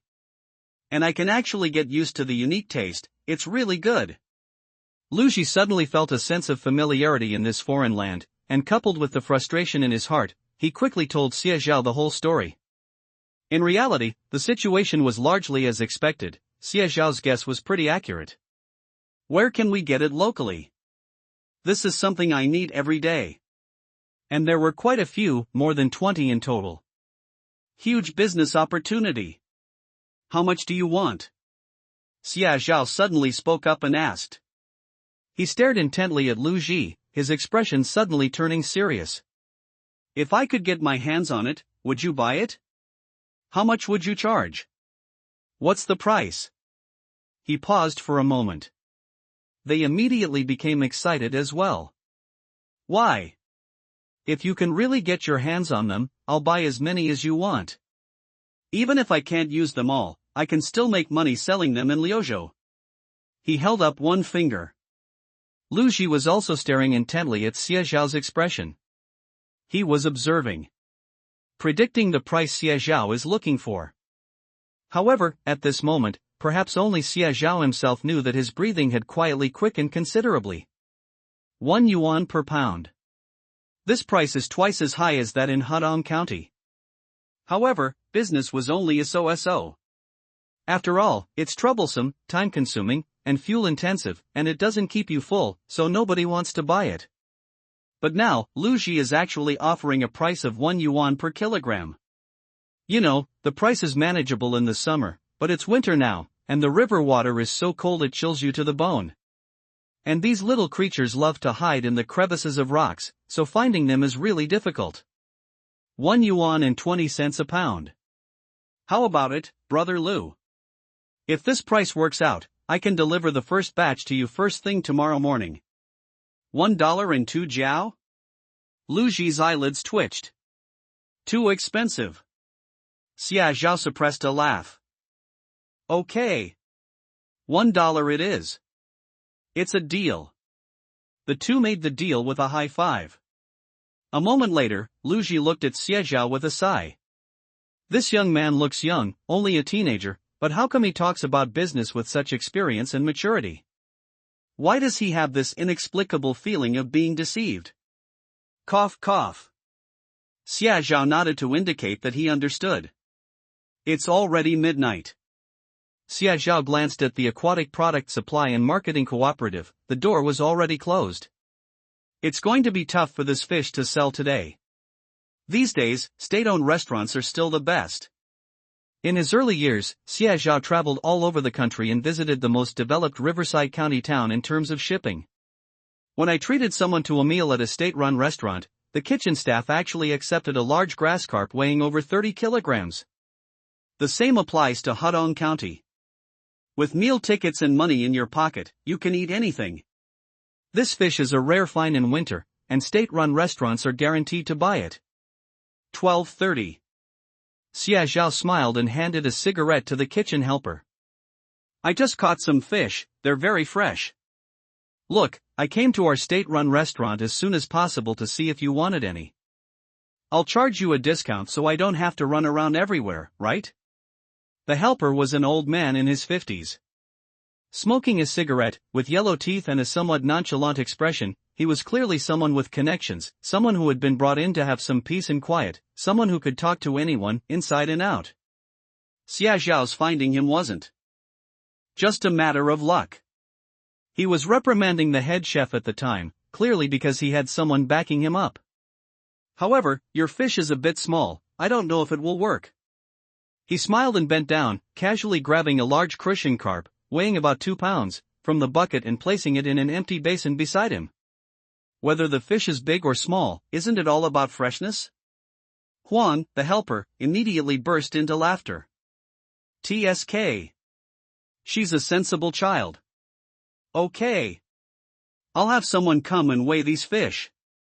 If you have any fish in the future, just send them over. I'll collect them all. Dealing with capable people is so comfortable. Huang, the helper, took 2 more puffs of his cigarette, turned around and shouted. Soon, a young man named Li Changming arrived, wearing an old-fashioned black woolen hat, a blue cotton padded jacket, and polyester trousers. He picked up a steelyard and a net, and quickly began weighing the fish. Uncle. It's 23 catties and 4 ounces in total, which is 37 yuan and 44 cents. When he was doing the calculations, he only pondered for a moment before quickly arriving at the answer. Xia Zhao looked at him with some surprise. This person is quick-witted and a master at doing business. Here's the money, take it. Xia Zhao took it, looked him up and down, and thanked him with a smile. Huang, the helper, smoked a cigarette, carried the fish, and left satisfied. Li Mingqing turned to go inside, but Xia Zhao called out to him from behind. Young man, do you accept any other items at our restaurant? Li Mingqiang was amused. He looked at Xia Zhao with some surprise. You look younger than me, but you already have children and a wife? Xia Zhao nodded. Yes, they get married early, that's how it is in rural areas. Li Mingqing took the cigarette, but looked Xia Zhao up and down even more carefully. Are you from the countryside? However, he didn't think much of it. Xia Zhao grinned. It's impossible to expect Xia Youjin and Xia Cheng to buy rice and flour. The two had been frugal their whole lives, always trying to save their money, but Xia Zhao didn't think so. Money is something that is earned, not saved. Especially, what is the purpose of making money? Is it just to give his wife and children, and his parents and relatives a better life? He was willing to give it up. We arrived at the Supply and Marketing Cooperative, where there were sales representatives on duty. It was lunchtime, so there weren't many people. Inside, a pretty sales clerk was taking a nap. Below was a row of glass cabinets, filled with all sorts of goods. Xia Zhao glanced at the price list on the wall. Xia Zhao also ordered 10 jin. After thinking for a moment, he bought 3 more pounds of brown sugar, and then bought some miscellaneous items such as cups, basins, and enamel mugs. The family just separated yesterday, and at first glance, it's a dilapidated pile crammed together. He bought another bucket, filled it to the brim, and carried it to the counter. These cost a total of 20 yuan and 6 jiao. The sales clerk's eyes lit up when he saw Xia Zhao. Seeing so much money in one go, and being quite handsome, a smile unconsciously appeared on her face. It has a buckle design, a slight wedge heel, and an embroidered dragonfly perched on a lotus leaf on an orange velvet surface. It's absolutely gorgeous. How much are these shoes? Xia Zhao asked. The price is definitely expensive for this era. But he thought of Xia Tian. This stubborn but soft-hearted little sister, as the girl in the family, always suffers far more hardships and toil than the men. Wrap it up for me, he thought. This is just the beginning. The days ahead will definitely get better and better. 3 p.m. Xia Zhao carried a shoulder pole with a wooden bucket hanging in front and behind it. Why did you buy so much stuff? Xia Yozhen was carrying a hoe back from the field when he ran into Xia Zhao face to face. His eyelids twitched when he saw the two large wooden barrels, which were completely full. That brat! What a waste of money! They squander any money they have. He strode over and took the load from Xia Zhao's shoulders in one swift motion. How can you bear this? Put it down quickly, do you even want to keep your shoulders? Xia Yozhen spat. Smooth talker. The two entered the courtyard, where Xia Tian and Tian Xiufen were washing vegetables and preparing dinner. Tian Xiufen is currently having a headache. It's not a big deal if they eat poorly, but their daughter-in-law is still in her postpartum period. Second brother is back. Xia Tian shouted. He grinned, showing his teeth. Mom, shall we eat later? How about some stir-fried vegetables? I've already bought the oil and meat. Tian Xiufen had already stood up quickly. My heart aches for you, I'm so heartbroken. Tian Xiufen was startled. That's not what I meant. Mom, look at my little sister. She's 14 and as thin as a stick. She should eat something good to nourish herself. And don't even mention my older brother, Dad, and you. Some of you are working in the mines, some in the fields, and some doing housework. Every job is physically demanding. Xia Zhao patiently guided him. Upon hearing this, Tian Xiufen felt that it all made sense. By the time she came to her senses, she was already standing by the stove. Xia Tian happily tended the fire, tilting her little face up to stare at her with bright, sparkling eyes. Mom? Down. Can you put in more meat? I'm hungry. Well. How could she possibly refuse? Inside the house. Lin Muyu is breastfeeding her child. Hearing Xie Zhao's footsteps as he entered, she almost reflexively turned to the side, slightly covering her chest. Wow. Shibao, who was still hungry, started crying loudly when she sensed the movement. As soon as Xie Zhao entered, he heard the baby crying. Startled, he quickly walked in. What's wrong? Are you hungry? Or do you want to sleep? He hurriedly wiped his hands on his clothes, then bent down and picked up Shibao. The little girl pouted, slurping her words with her eyes closed, and tears streamed down her face. Ah. After not getting any milk for a while, the crying grew louder. Xia Zhao was flustered and quickly turned to look at Lin Muyu. Wife? What's wrong? Is Shibao hungry? Lin Muyu blushed. She nodded and pointed to the old-fashioned tin thermos on the ground. Make some formula for Shibao, she's hungry. I'll feed Lebao myself this time. Xia Zhao quickly nodded in agreement. It seems to be 30 milliliters per scoop of milk powder? Then you should drip some water onto the back of your hand to see if it's too hot. Theory is one thing, but putting it into practice is another. He was a bit flustered, and in the process, he spilled a lot of water and made too much formula. But in the end, it was successfully fed into Shibao's mouth. Its mouth was like a suction cup, it sucked on the nipple and started drinking. The room fell silent for a moment.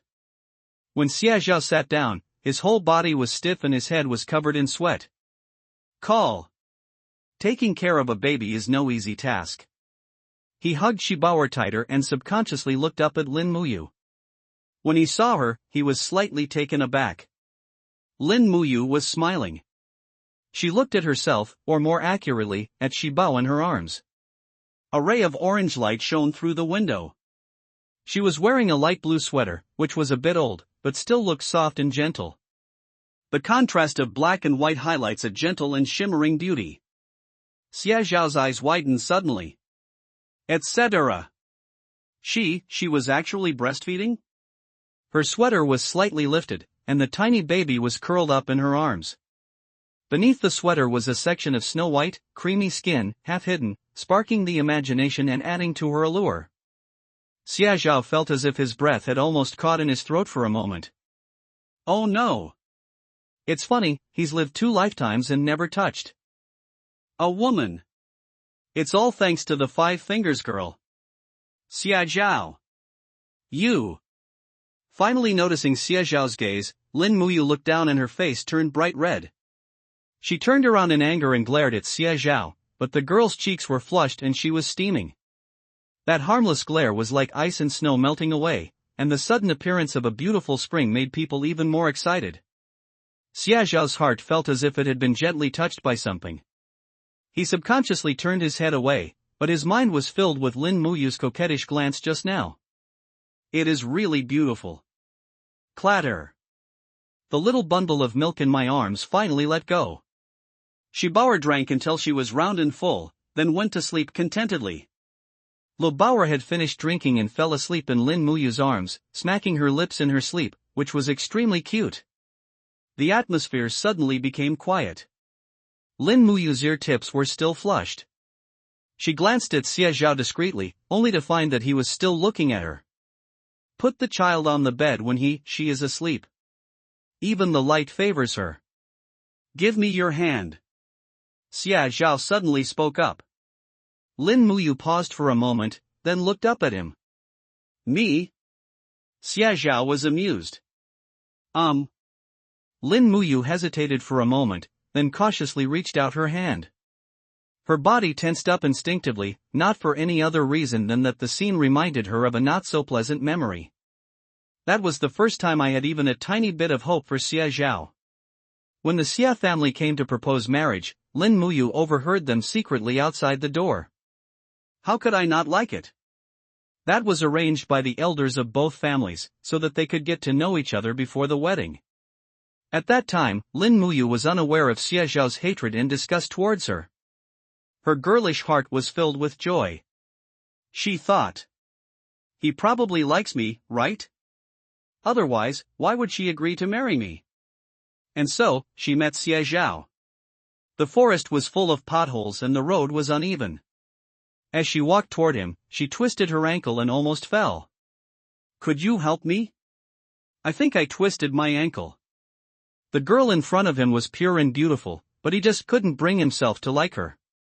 That's so fake. She looked into her own eyes and saw joy, curiosity, and an undisguised, bright love. He looked as if he had been burned. Oh. Fake. Is it really possible for someone to fall in love with someone they've never even met? He was educated and particularly abhorred this kind of arranged marriage, where the two had no feelings for each other but were forced to be together, torturing each other until they died. Then, when he saw Lin Muyu reaching out her hand to him with tears in her eyes, looking pitiful, his heart suddenly turned cold and hard, and that little bit of pity was instantly thrown to the back of his mind. You must not reach out. Otherwise, your life will be over. Xia Zhao reminded himself of this. He smirked, took a step back, and looked down at her. That was the first time Lin Muyu realized that perhaps he loathed her. Memories flood back. Or did he give himself hope only to then cast her into the dust? Her mind was a mess, but by the time she came to her senses, Lin Muyu had already reached out her hand and offered it to Xia Zhao. Her gaze froze. Staring in astonishment, a small, beautiful, plum blossom-shaped silver bracelet was reflected in her dark pupils. I saw it at the supply and marketing cooperative. It was very nice, so I bought it. Xia Zhao paused for a moment. Lin Muyu is truly stunningly beautiful. Especially these past few days, after her nutrition improved, she was like a piece of unpolished jade that had been cleansed of dust, revealing breathtaking beauty. Xia Zhao couldn't help but think. What exactly happened in my past life? Are you blind? His wife is so beautiful, how could he not be satisfied? Very, very beautiful. Lin Muyu finally realized what was happening.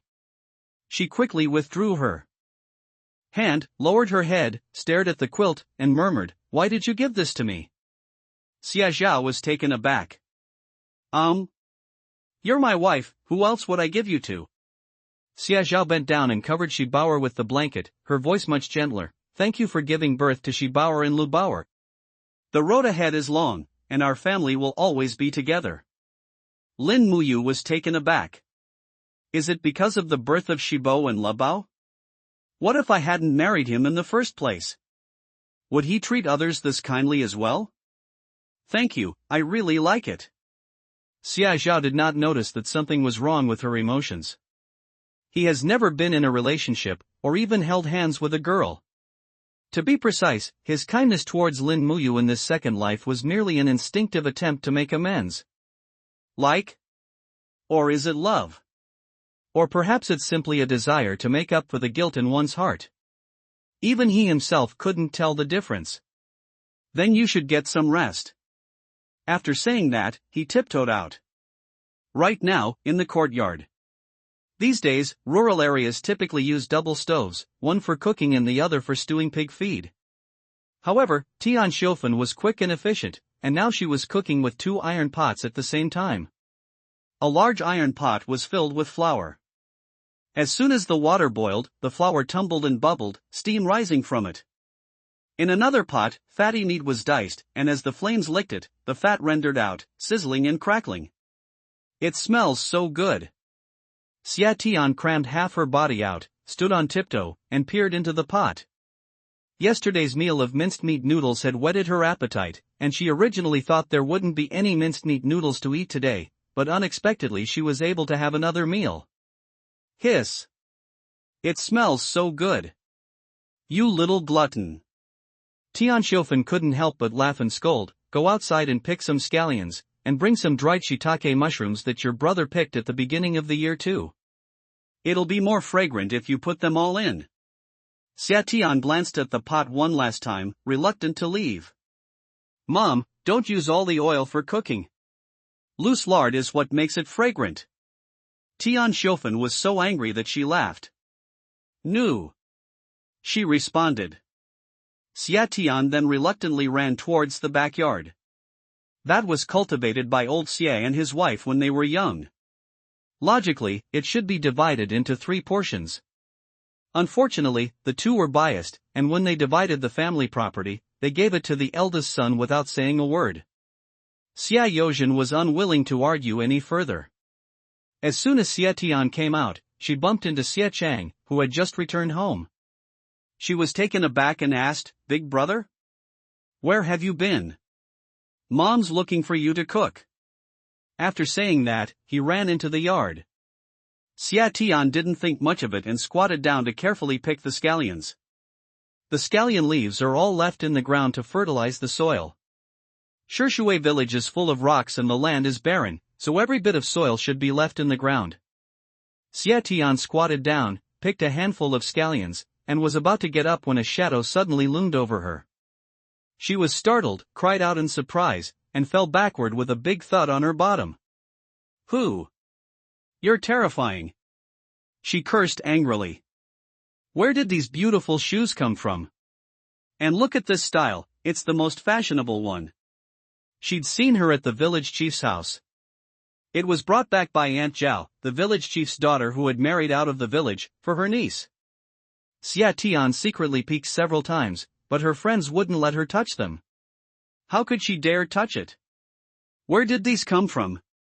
Her eyes were fixed on him without blinking, until Xia Zhao couldn't help but laugh and cough lightly, at which point the girl looked up at him in surprise. Second brother? Her eyes widened. What are you doing here? Xia Zhao, if I'm not here, who will bring you your shoes? Xia Tian's eyes widened.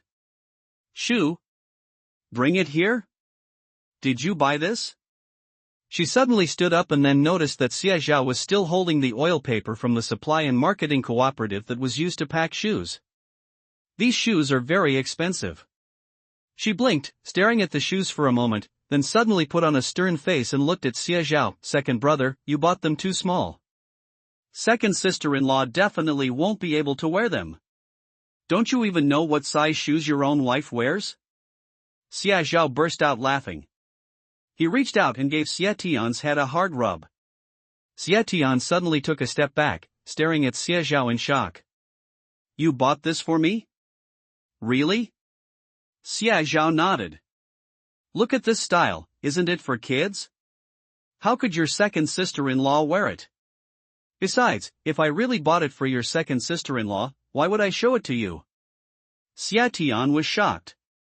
She quickly put the scallions on the ground, and just as she was about to reach out to take them, she remembered that her hands were dirty. Second brother, hurry home, let me wash my hands before I touch it. After saying that, he grabbed the scallions and ran home as fast as he could. Xia Zhao, who followed him in, was speechless. Tian Xiufen had just finished scooping out the noodles when she heard this. She immediately wiped her hands on her apron, hurried over, and frowned. What shoes should I buy? Are they expensive? Let me see. She spotted the shoes Xia Zhao was holding immediately. Although I don't know the exact price, it doesn't look cheap at all. Tian Xiufen was heartbroken. How can these shoes stay dirty?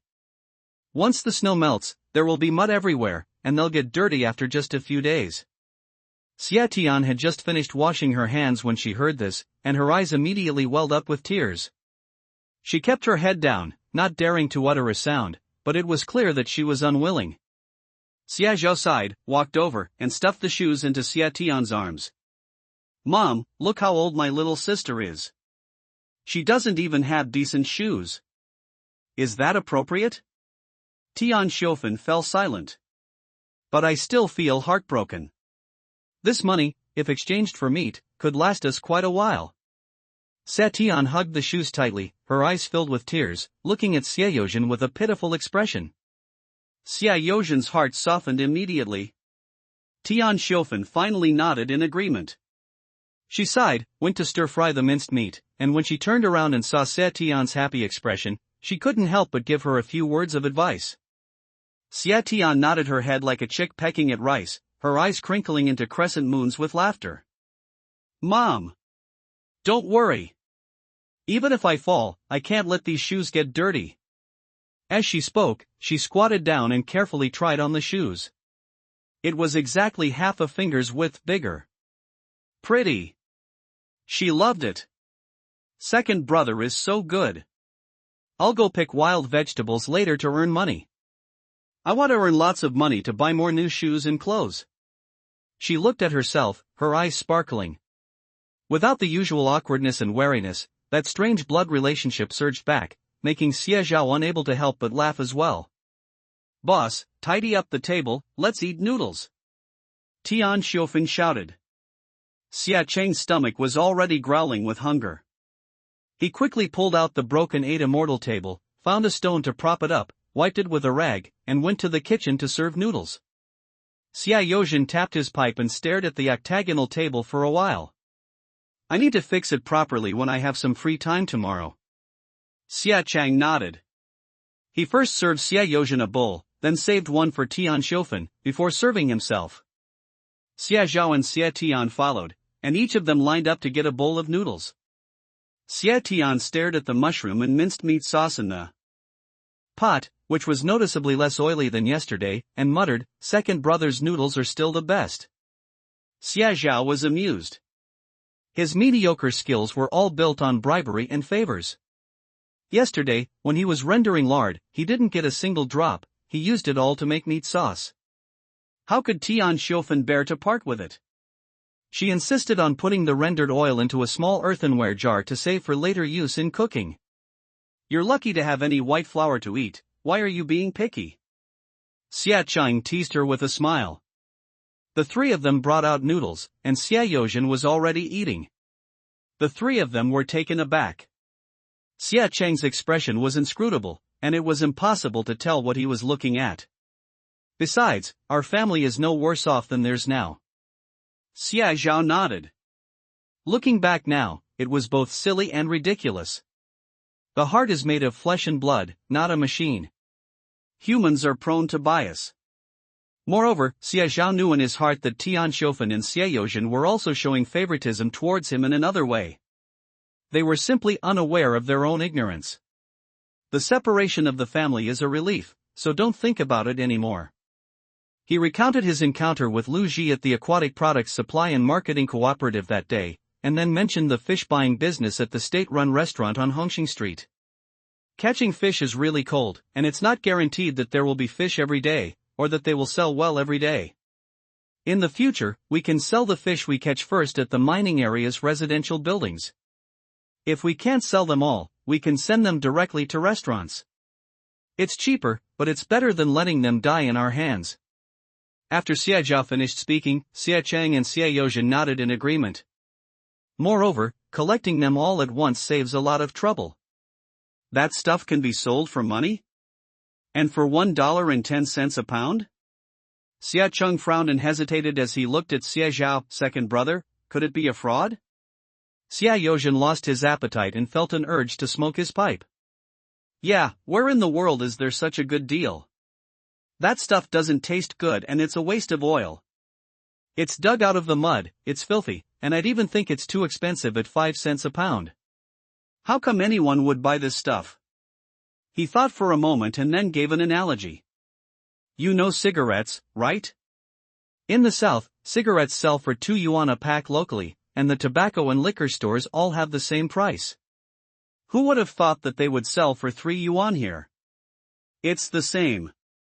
We think the cigarettes here are common and they're everywhere, but when they're transported to the South, they become rare and the price can go up a lot. That's the difference in information. Xia Yozhen tilted his head, seemingly understanding but not quite. Xia Cheng quickly understood. Xia Zhao nodded and smiled. That makes perfect sense. But this thing is easy to pick up, it just takes a lot of time. That's true. A net can hold a good amount of fish, sometimes weighing 10 or 20 pounds. Each one is tiny, about the size of a thumb, and you have to pick them out one by hand. That's really a lot of work. If this were before, Xia Cheng and Xia Yozhen would have jumped for joy if they could earn 3 or 4 yuan an hour. But after earning more than 200 yuan in just one morning catching fish, his appetite grew, and when he compared it to others, the difference became apparent. You might as well catch fish. Xia Zhao was amused. He took a bite of noodles, sat up slightly, and his expression became serious. He reached out, bent his fingers, and gently tapped the table. The tap-tap sound drew suspicious looks from Xia Yozhen, Xia Chang, and Xia Tian. Ah! The three of them looked completely bewildered. What does that mean? That's right. They buy it for 50 cents a pound, then sell it for 1.1 yuan a pound in the county town. That's a net profit of 60 cents a pound. Xia Zhao suppressed a laugh and gestured. Eat your noodles first, you'll have the energy to work. When I have something on my mind, I eat the noodles much faster. Xia Yozhen and Xia Chun finished eating quickly and hurriedly left. Xia Tian, holding her shoes, blinked and turned to look at Xia Zhao. Second brother? What can I do? She really liked those shoes. Tian Xiufen didn't know the price of the shoes, but she did. 10 yuan. Since her second brother was so generous to her, she had to do something in return. Xia Zhao winked at her, playing house, can you? Xia Tian's eyes widened. What? Playing house? These days, every family is going all out to have children. Who doesn't have 3 or 4? The children gather near the big willow tree at the village entrance. A small stream flows through the area, with an earthen bridge spanning it. A flock of ducks swims in the stream, quacking loudly. At first glance, the half-grown child was naked from the cold, his nose dripping with snot, yet he stubbornly clung to half a sweet potato, refusing to let go. It's mine. Give it to me. Or I'll beat you up. No way. I stole it from my aunt's cellar. If we roast it, I should eat the big one and you can eat the small one. Give it back. Humph. Let's fight. Whoever wins eats the bigger prize. Wang Arrow and Zhao Tinia started fighting, like two fierce calves, while the children watching nearby yelled and shouted. The noise could be heard from far away. At that moment, just as the two were fighting fiercely, a little boy carrying a grasshopper suddenly sat up, widened his eyes, and took a deep breath through his nose. Wow! It smells so good. You guys smell it, it smells like meat. Meat? Where did the meat come from? A bunch of kids who are barely grown up can eat their family out of house and home. Even on ordinary days when the family eats meat, the strong men in the family are served first, and the children are served later. The leftovers are then divided among the children. We should be grateful to have enough to eat, let alone meat. Just kidding, how can roasted sweet potatoes smell as good as meat? It seems to be over there on the edge of the field. The wind is blowing from that direction. Zhao Tinia took a deep breath, his eyes lit up, and pointed. 7 or 8 children suddenly took off running, swarming like a swarm of locusts, and quickly crossed the earthen bridge and climbed over to the other side of the field ridge. Once they turned over, the sight before them made them freeze in their tracks. It's meat broth. Wow! It smells so good. At this moment, on this side of the field, Xie Zhao is helping Xie Tian cook soup. Picnics are a really fun thing to do. Xie Zhao dug a hole on the edge of the field, found 2 stones on the ground and piled them up. The hole was empty underneath, which was perfect for putting firewood. When the wind blew on the edge of the field, the flames blazed up with a whoosh and burned brightly. He brought a large clay pot, but it was broken. It used to be used to boil water at home, but it was broken and had been piled up in a corner. When the family divided the property, Wang Jinhua insisted on giving it to Xie Yozhen. It's big enough to fit half a bucket of water in a large wooden tub. Xie Zhao was indeed having a picnic. A strong fire was lit down below, and fat was first put into the earthenware pot to simmer a small plate of small fish that had been picked over yesterday. The fish were simmered until they turned slightly white, and then the fish were picked out and a handful of minced meat was added and stir-fried. The water has already boiled. The steam rose, and the aroma made everyone's mouths water. Even though Xie Tian had eaten her fill of noodles, she couldn't help but swallow hard at the smell. She stole a glance at Xie Zhao. He had some doubts. When did my second brother become such a good cook? How come this fish soup, which I just casually made, smells so good? What Xie Tian didn't know was that the fish soup was so fragrant because of the sufficient amount of fat and the handful of lean meat. 7 or 8 children peeked out, swallowing hard. Their little eyes were bright and black, and I couldn't look away for even a second. Xie Zhao suppressed a laugh and turned to Xie Tian, asking, "Do you know them all?" Xie Tian glanced at them, nodded, and whispered to Xie Zhao, "Zhao Tiniu and Wang Eru on the far right are the leaders of the kids around here. They're the best fighters, and everyone respects them." Xie Tian indicated that she understood. "Little sister, if you want some of this soup, you'll have to do your second brother a favor." "Of course. Labor is the most honorable thing. Second brother, whatever you need, I'll definitely agree." Xie Tian covered her mouth, her eyes wide open, her mouth agape, and she even ran a few steps toward where the children were hiding. Xie Zhao smiled and nodded, "Of course." As he spoke, he picked up a chipped bowl, filled it to the brim, then scooped in 2 small fish and handed it to Xie Tian. Xie Tian was taken aback.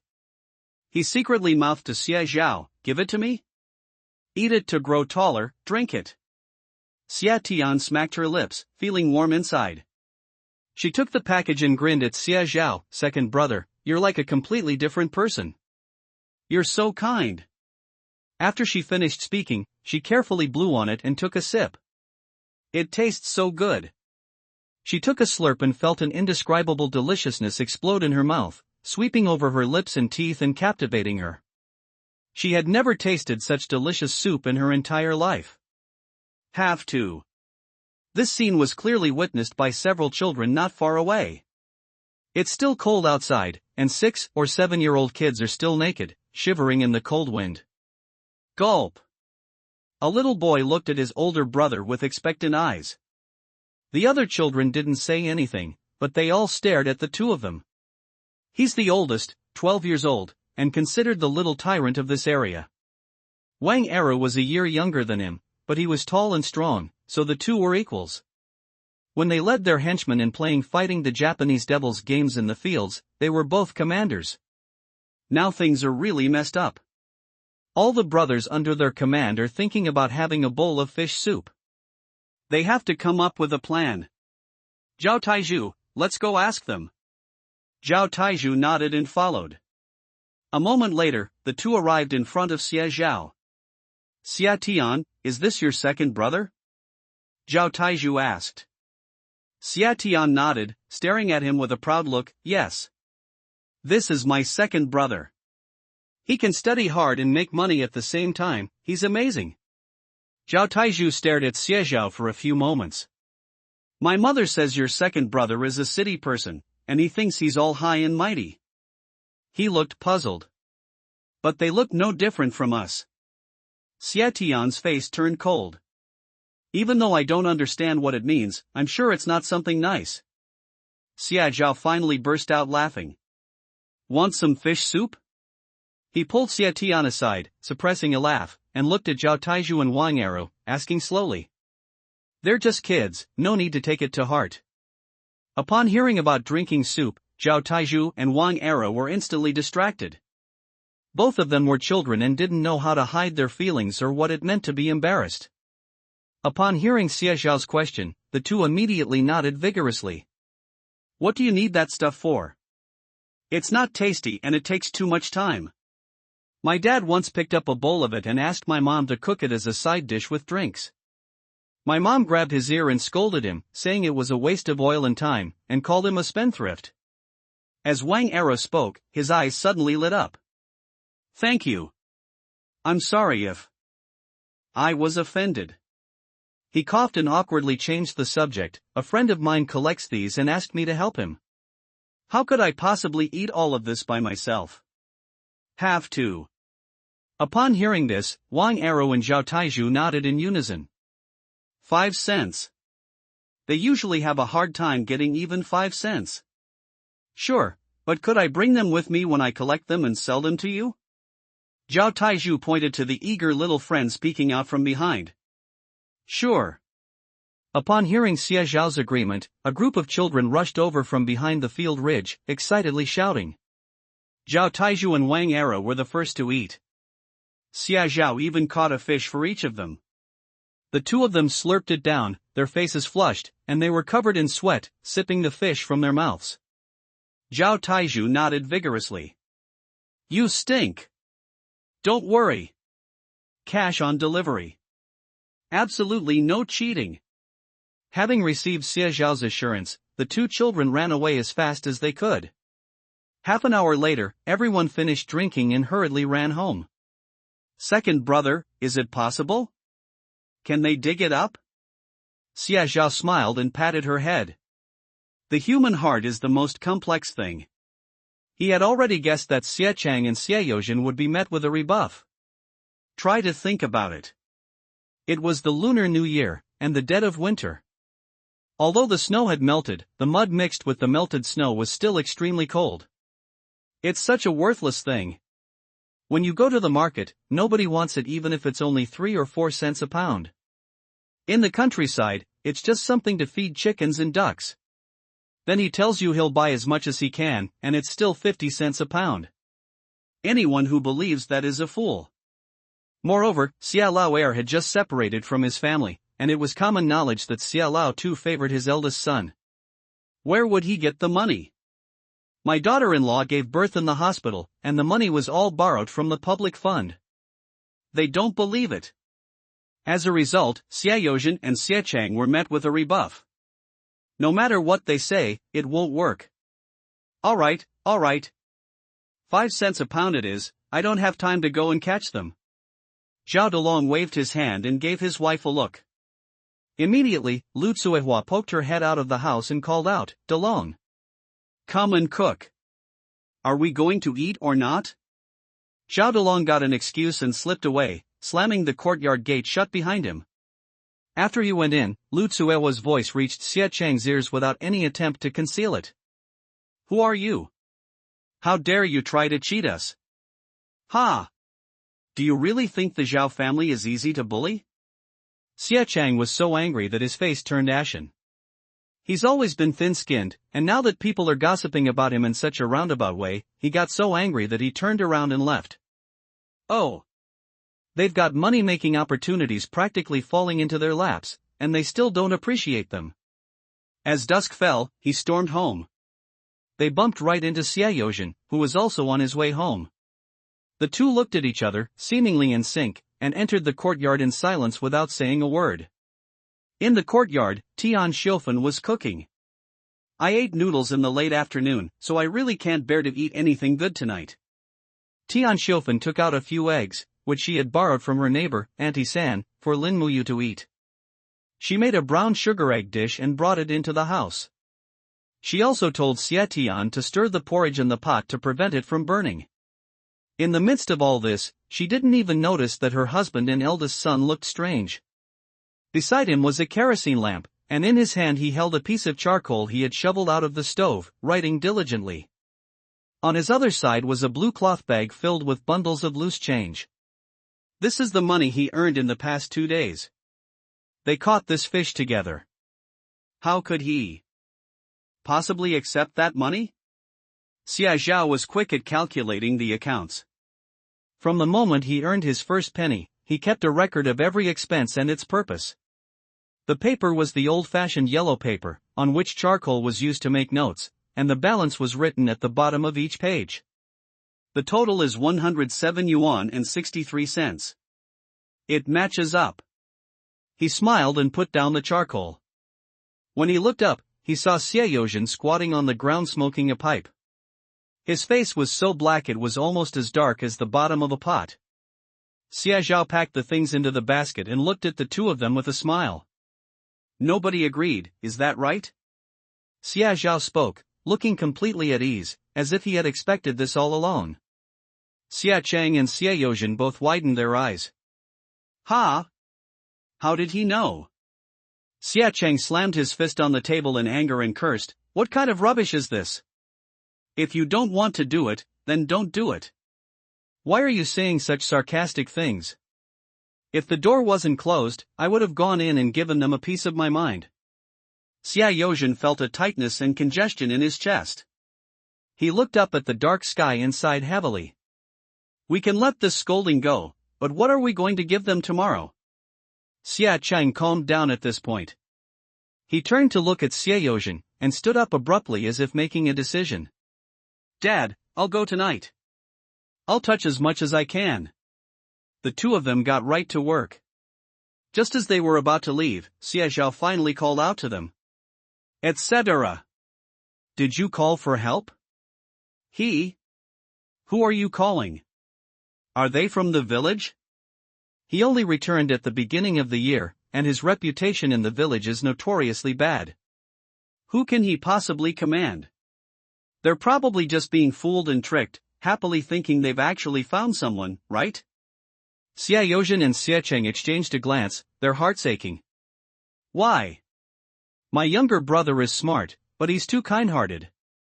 After listening, the two ignored Xie Zhao and turned to continue walking out. This time, however, the two hadn't even reached the door when they heard a knock at the door. Second brother Xie. Second brother Xia, are you there? Xie Yozhen's eyelids twitched, and he took a few steps forward, pulling the door open. As soon as the door was opened, the three people in the courtyard all stared wide-eyed. Hey! That's incredible! There were about a dozen children standing outside the door, all of them teenagers, covered in mud from head to toe. Some of their pants were so dirty they looked like they had just rolled out of a mud pit. But everyone's eyes were bright, and they were all carrying cloth bags, covered in mud, which looked heavy. These little children were staring at Xie Zhao with expectant eyes. Xie Zhao smiled. Brother, these are all my good brothers. Let them in. Ultimately, Xie Zhao is only 18 years old. Calling him a good brother isn't too much to ask. A group of people rushed in. The cloth bags in Zhao Taizhu and Wang Eru's hands were the heaviest. The two of them carried them on their shoulders. The bags were bulging and full of mud and water. Snap! Zhao Taizhu and Wang Eru threw the cloth bags they were carrying to the ground, wiped the mud off their hands haphazardly, and then stared intently at Xie Zhao. Eru and I have been looking for this all afternoon. Look! Isn't this it? As Zhao Taizhu spoke, he opened the cloth bag, revealing round objects, each about the size of a thumb. Second brother Xie. Say something. Is this the thing? Xia Yozhen and Xia Chang were both stunned. Is this what you meant by finding someone? Yes, that's it. Upon hearing Xia Zhao admit it, the group of kids all breathed a sigh of relief. Xia Zhao asked, Brother, do you have a scale at home? Xia Chang rushed home. Yes. My dad made it. He's a carpenter. To be precise, Xia Yozhen made the scale beam, and the scale was calibrated by an old craftsman in town. Since Xia Yozhen went to the market every few days, the scale was always kept by him. Otherwise, Wang Jinhua would have hidden them away long ago. He didn't take advantage of the few children he had. Splash! 3 caddies and 6 ounces. Zhao Taizhu was a little nervous and excited. He scratched his head and then turned to stare at Xia Zhao. Xia Zhao didn't tease him anymore. In front of Zhao Taizhu, he opened the blue cloth bag he was carrying. A thick stack of change. 3 jin and 4 liang, that's 50 cents a jin, which is $1.70. Xia Zhao counted out 1 yuan and 7 jiao and carefully placed it in Zhao Taizhu's hand. Where had Zhao Taizhu ever seen so much money? How about that? Cash on delivery, I didn't lie to you, did I? Zhao Taizhu nodded his head vigorously, like a rattledrum. I'm going to the market tomorrow, I'll go and buy a slingshot. I'll have money now. Thank you, second brother. Mine. Mine is more than Zhao Taizhu's. I'm the most capable. I want to buy a slingshot too.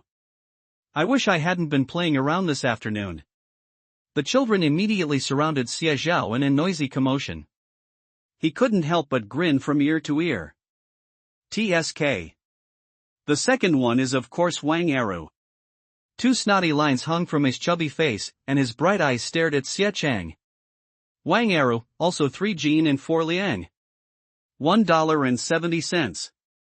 When Wang Eru heard that he had the same amount as Zhao Taizhu, he was somewhat disappointed.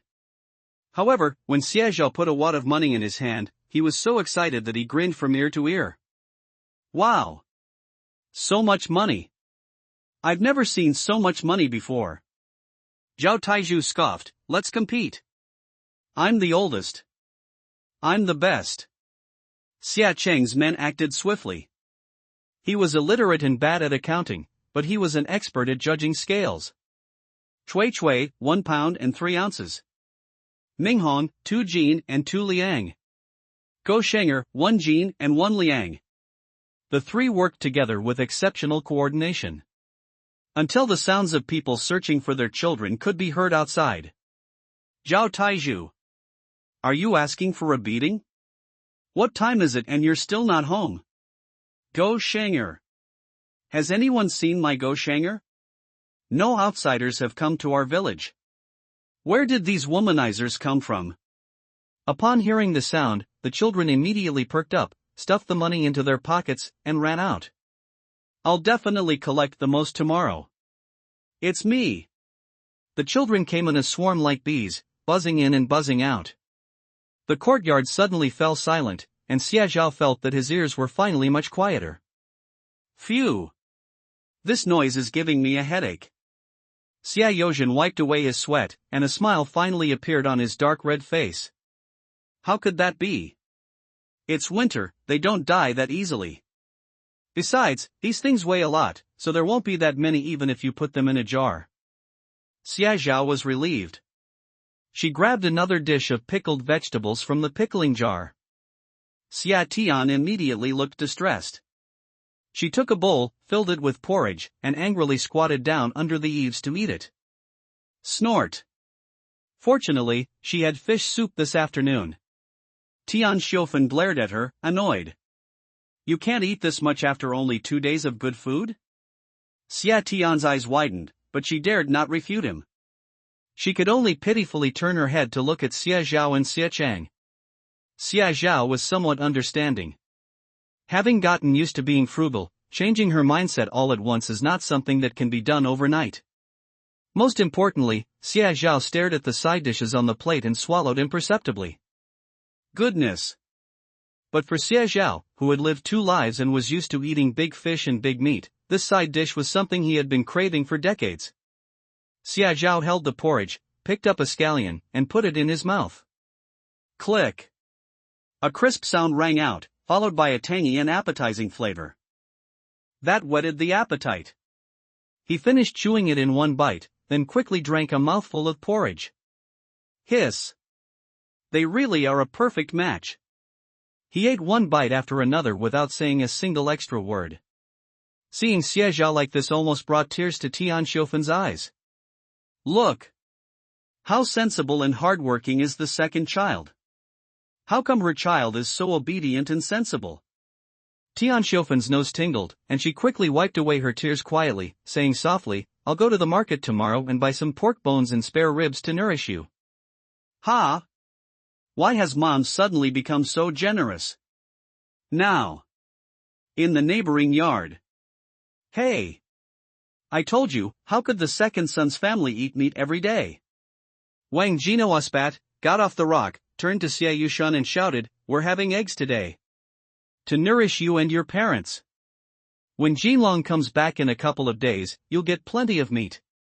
Xie Yushan nodded, limped, and happily sat down at the table. Old Xie and Zhang Gai were also sitting. Wang Jinoa brought them bowls, with 2 eggs in each bowl. Xia Changtian and Zhang Gai nodded, their mouths moved, but they didn't say anything. Why? They were the ones who wronged the eldest son's wife back then. Let life just pass by in a daze. Every family has its own troubles. Who told the eldest son to be lame? Night falls. Right after finishing their meal, Xia Chang and Xia Yozhen picked up their bamboo baskets and went out. Knowing that the two were going to the riverbank, Tian Xiufan immediately prepared clean clothes and trousers for them, worried that they would get wet and freeze. Xia Chang and Xia Yushan led Xia Tian out the door first. Xia Zhao finished tidying up and was about to go out when Tian Xiufan grabbed him. What are you going to do? Xia Zhao was taken aback. Ha! Tian Xiufan, annoyed, gently shoved him. Don't you even know your own situation? You just went along? Xia Zhao paused. In fact, Xia Zhao was always quite oblivious when it came to matters of the heart. All he could think about was making money and giving Lin Muyu and their child a good life. However, when it comes to matters of the heart, he is truly clueless. Seeing Xie Zhao's blank expression, Tian Xiufan sighed. Men, huh? How could anyone possibly know what a woman is thinking? She felt a little relieved. It's okay. She can still teach her. When a woman gives birth, that's when she needs you the most. It's like facing death. Who is she doing it for? Is it really for the 2 children? Isn't it because she loves you and gave birth for you? Xia Zhao was stunned. Sell it to me? What's the meaning? He was about to ask when he looked up and saw that Tian Xiufan had already gone to the stove to boil water. Xia Zhao was somewhat taken aback and felt guilty. But now that Tian Xiufan had opened up the conversation, he could only carefully recount everything Tian Xiufan had told him about Lin Muyu back then. But even as he stood at the door of his house, his mind was still a complete mess. Crunch! The old wooden door was pushed open, making a scraping sound. He turned his head and saw Lin Muyu had just changed Shibao's diaper and was looking at him with a surprised expression. What brings you here? Xia Zhao's heart suddenly calmed down. Lin Muyu glanced at him in surprise. To keep myself company? When did he become so considerate? Lo Bao eats too much. Mom says that if she keeps eating like this, she'll definitely become a chubby little girl. She can eat and poop a lot. Mom must have worked very hard. She spoke softly and cheerfully, her eyes and brows brimming with undisguised affection. Like me. Xia Zhao suddenly spoke. Like a tranquil lake surface suddenly having a pebble thrown in, creating ripples that spread in concentric circles. Lin Muyu subconsciously looked up at him. In the quiet room, on the old bed, 2 little babies were fast asleep. The white smudge on her neck, like solidified cream ore. White jade, was unbelievably beautiful. She turned slightly to the side, staring at herself in astonishment. Her beautiful almond-shaped eyes, like the starry sky reflected on a lake, shimmered and turned into a shimmering halo of light. Xia Zhao could clearly hear the sound of his heart pounding. For the first time, he really wanted to understand someone. Tell me about your story. I want to hear your story, starting from when you were born. Is it about her? Want to know? Lin Muyu curled her lips into a slight smile, then looked away, seemingly trying to appear relaxed. It's a very old-fashioned story. Lin Muyu resembles her mother, their eyebrows and eyes are like they were carved from the same mold. Her mother was the eldest daughter of a landlord family in her early years, and was also a famous beauty in the surrounding area. Even when things went turbulent and she was suddenly thrown into trouble, she simply put on a military uniform and joined the army. Later, after settling down and returning to her hometown to farm, she met Lin Muyu's father. When they met, they were both in their early 30s. They fell in love at first sight.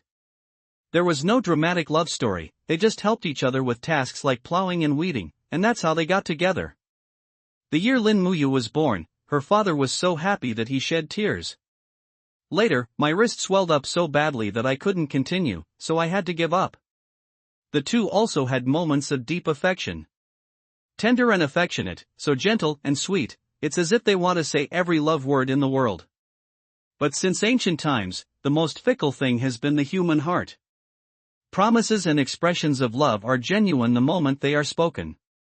It can also vanish in an instant, that's true.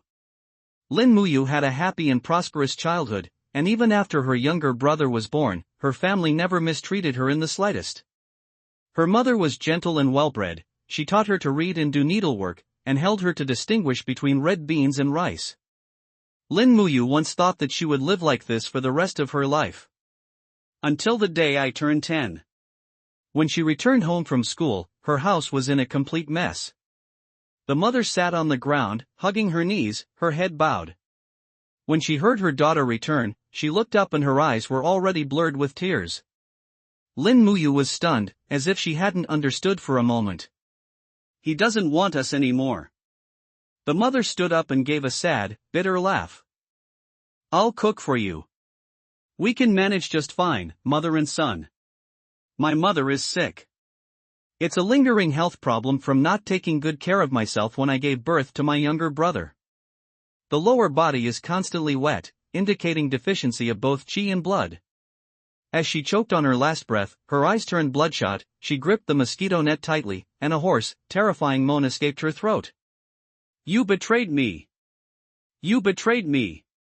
Only Lin Muyu stood outside the door, her eyes numb and empty, unable to even cry out. She thought. That carefree version of myself is dead too. Later, she was adopted by the village chief's family. Lin Muyu's mother settled here with the army, and she had no relatives or friends. Her father was nowhere to be found, so at the age of 13, Lin Muyu began a life of living under someone else's roof. At first, things weren't that difficult. The village chief's family treated her with genuine sincerity. Unfortunately, as time goes by, many misunderstandings will inevitably arise. Until he was 16 years old. The girl grew up to be graceful and beautiful, and her beauty even surpassed that of her mother in her prime. The village chief's family started making plans. Rather than staying at home, it's better to get married early. Someone came to propose marriage, and immediately asked for a bride price. A dowry of 500 yuan, plus a sewing machine, a Westlake brand, agreed upon at a fixed price. As for the dowry? That's not true. In other words, how is this any different from selling one's daughter? Upon hearing this, the restless youths all gave up their hopes. Even if some were still unwilling, their families refused to agree no matter what. What's the use of being beautiful? Is it worth 500 yuan? Not to mention a sewing machine that requires ration coupons. When the time comes, once they get to the fields and the sun is out, no matter how ugly or beautiful a girl is, they all have to hunch over and obediently go to the fields to plant rice seedlings. It's the same. It's not worth it. As a result, this delay lasted for a full year. By the time Xie Zhao was recognized and returned to the Xie family, Lin Muyu was already 17 years old. It was Tian Xiufan who suggested that Lin Muyu be mentioned. She kept her head down, her eyes were red, and her expression was numb. However, when he accidentally bumped into her, he would still quickly reach out to help Tian Xiaofan up, ask her questions with concern, and finally take her back to Xiaoyojin. She is polite and gentle, and you can tell at a glance that she is well educated. Tian Xiaofan likes this kind of thing.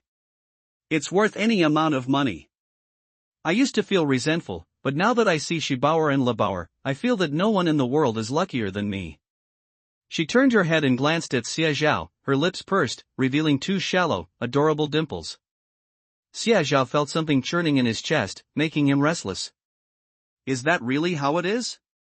I never knew it was like that. What kind of past did she experience? At this moment, Xia Zhao thought about what he had done before and wished he could slap himself twice. Xia Zhao, I'm sorry. I've wasted your life. Xia Zhao?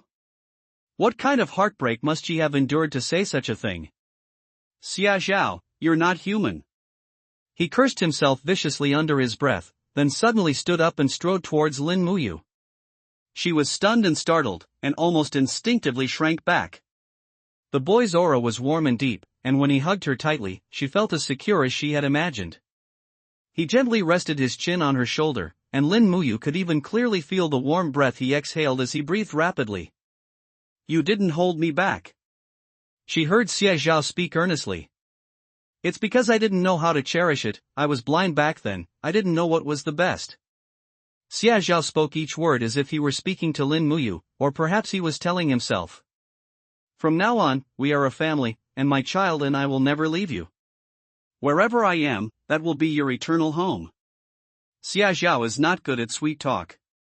But these words are more beautiful than sweet talk. Lin Muyu felt a buzzing in her ears. She almost instinctively wanted to open her mouth and say something, but the huge, surging emotions in her chest made her unable to say anything. Tears were the first to fall. Abandoned by her father and deceased by her mother, she was adopted. Whenever you go out and inquire, people from all around can tell you something about her. The village chief adopted her, and it seemed like she had received some incredible benefit. She was repeatedly told that she was lucky, and that if it weren't for the village chief, she would have starved to death. She should always learn to be grateful. Later, she got married and had children. She's like a rootless duckweed, able to be pushed anywhere. She was used to it long ago. And now, someone is holding her like this, earnestly telling her, wherever I am, it will always be your home. Lin Muyu heard a buzzing sound in her ears. She stared blankly down, her eyes suddenly stinging with tears. The tears came unexpectedly, yet naturally. Xia Zhao quietly held her, pulling her close to his chest, feeling her shoulders tremble slightly as she released her emotions. 7 years have passed since the sudden change occurred. As a wife and mother, she was treated like a commodity, pushed around by others. But now, she has a family. Taking care of children at night is much harder than I imagined. Xia Zhao slept outside the bed. These days, the most reliable bed is still the wooden bed. Xia Zhao and Lin Muyu slept on the only cotton quilt in the house. He slept on the outermost side, Shibao and Lu Bao slept in the middle, and Lin Muyu slept on the innermost side. That night, the two little ones woke up every 2 or 3 hours on average, crying loudly, either because they were hungry or because they needed to poop. Xia Zhao had no idea how to change diapers or how much milk Shibao and Lu Bao were drinking, so he was in a complete mess. Finally, Tian Xiaofan gently pushed the door open and patted Xia Zhao lightly on the back. Xia Zhao wiped the sweat from his brow and gently handed Lu Bao, who had just been fed, to Tian Xiaofan. Tian Xiaofan felt gratified and pushed him out of the room. Outside. It's already 1 a.m. A kerosene lamp was lit in the courtyard, and it swayed gently in the cold wind. Hey! There were indeed many. Xia Zhao glanced at her. Her trouser legs were wet, her hands and feet were covered in mud, but she was sweating on her forehead, and her eyes were bright. Great! Xia Zhao gave her a thumbs up. Xia Tian paused for a moment, blinked, and then shook her head. I don't want to. Xia Zhao felt a warm glow in his heart. Study? Xia Tian's eyes widened, but the light in them dimmed immediately. Can I still go to school? It was a huge jar, piled high with a thick layer of stuff underneath. At first glance, all the pieces were enormous. Xia Chang grabbed a frayed towel and wiped himself haphazardly, shivering from the cold. Dad and I also went fishing, but we didn't catch as many fish as yesterday, only 2 buckets. Xia Zhao glanced at the wooden bucket. Really? In one of the wooden buckets, a large and long blackfish was swimming. This fish is really good. This fish will be in high demand at the hospital. I've heard from an old Chinese medicine doctor that snakehead fish is very good for wound healing.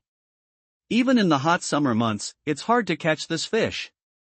Xia Cheng smiled. The 3 of them agreed and then prepared the things they would need for tomorrow. A handcart, a wooden bucket, and the scales from home. By the time we finished tidying up, it was already 1:30. The cold wind was biting, so the 3 of them quickly went back inside. Xia Zhao was woken up early in the morning by a barrage of curses. He was a little dazed. He got up and glanced out the window. The sky was still gray. He opened the window and saw a little bit of dawn on the horizon. Occasionally, a few roosters crowed, and the scene was distant and quiet. But this peace was shattered by a barrage of curses and swearing. Which heartless bastard dares to steal from my house? You despicable creature! Don't let me find out who you are, or I'll dig up your ancestors and curse them all. She was extremely angry. Xia Zhao was propping himself up to listen when Xia Chang reached out and pulled him back. What's so good about it? He muttered to himself, then rolled over. She's just someone who insults my uncle's ancestors, so I'll ignore her. What does this mean? I didn't wake up until 7 o'clock. I heard that my aunt's house was robbed. Oh my, there's a huge hole dug in the back of the pigsty. I just went to check it out, and it's really big. Xia Zhao turned his head and saw Xia Cheng's completely uninterested expression, which gave him some clues. TSK. His older brother, you wouldn't have guessed. Second brother, please be careful on the road. Xia Zhao nodded and slung the cart rope over his shoulder. Xia Cheng took a few steps over, his brows furrowed. I'll do it. The cart is heavy today, your shoulder can't take it. This was pulled by pure strength. Xia Zhao shook his head, gritted his teeth, lowered himself slightly, and with a burst of strength, lifted the cart. It's a long way, let's take turns pulling. Don't worry about whether you can handle it or not, I'm 18 years old, I can manage. Xia Cheng couldn't persuade Xia Zhao otherwise, so he could only let him pull for a while. Xia Yozhen pushed the cart from behind, and the 3 of them gritted their teeth, exerted their strength, and immediately pushed the cart away from home. Around 9 o'clock, the 3 of them finally arrived in the county town. After the new year, the streets became more and more crowded. As usual, Xia Zhao sold the wild vegetables and then parted ways with Xia Yozhen at the crossroads. Xia Yozhen nodded, rubbing his hands nervously. Although he was a quiet person, he was determined to learn how to set up his own stall. His 2 sons were working so hard, and he couldn't let them down. Now, at the entrance of the Aquatic Product Supply and Marketing Cooperative, a young man wearing a blue cotton padded jacket, corduroy trousers, and heavy leather shoes was looking around nervously and expectantly. He rubbed his hands together, feeling cold, and muttered to himself. God knows the fields have been turned upside down. He clicked his tongue twice, finding it unbearably cold, and immediately took out a cigarette from his pocket, lit it, and took 2 puffs. Not long after, he heard the sound of wheels grinding on the ground. He quickly turned his head and immediately saw a cart in his line of sight with a heavy, large cylinder on it. The 2 people pulling the cart were 2 young men. A smile immediately appeared on his face. He took out a Hontishan cigarette and strode towards Xia Zhao and Xia Chang. Oh. You've really gone to a lot of trouble. Bringing this over in this freezing weather. Here, have a cigarette. His smile was genuine, and Xia Zhao could tell at a glance that he was a shrewd businessman. He didn't refuse the cigarette offered to him, after all, he didn't smoke, and it would be good to take it back for his father to smoke. Seeing that he had taken it, Xia Chang also took it and put it on his ear in a very professional manner. Can I take a look at the goods? Zhao Wu rubbed his hands together, somewhat impatient. Xia Zhao nodded, try it as you see fit. Zhao Wui immediately climbed onto the cart and glanced into the vat. Goodness! That's a lot. Hiss! It's so cold. Zhao Wui quickly withdrew his hand. Xia Cheng quickly pushed the cart and followed. Both parties checked the weight together. It's 46 catties and 8 taels in total.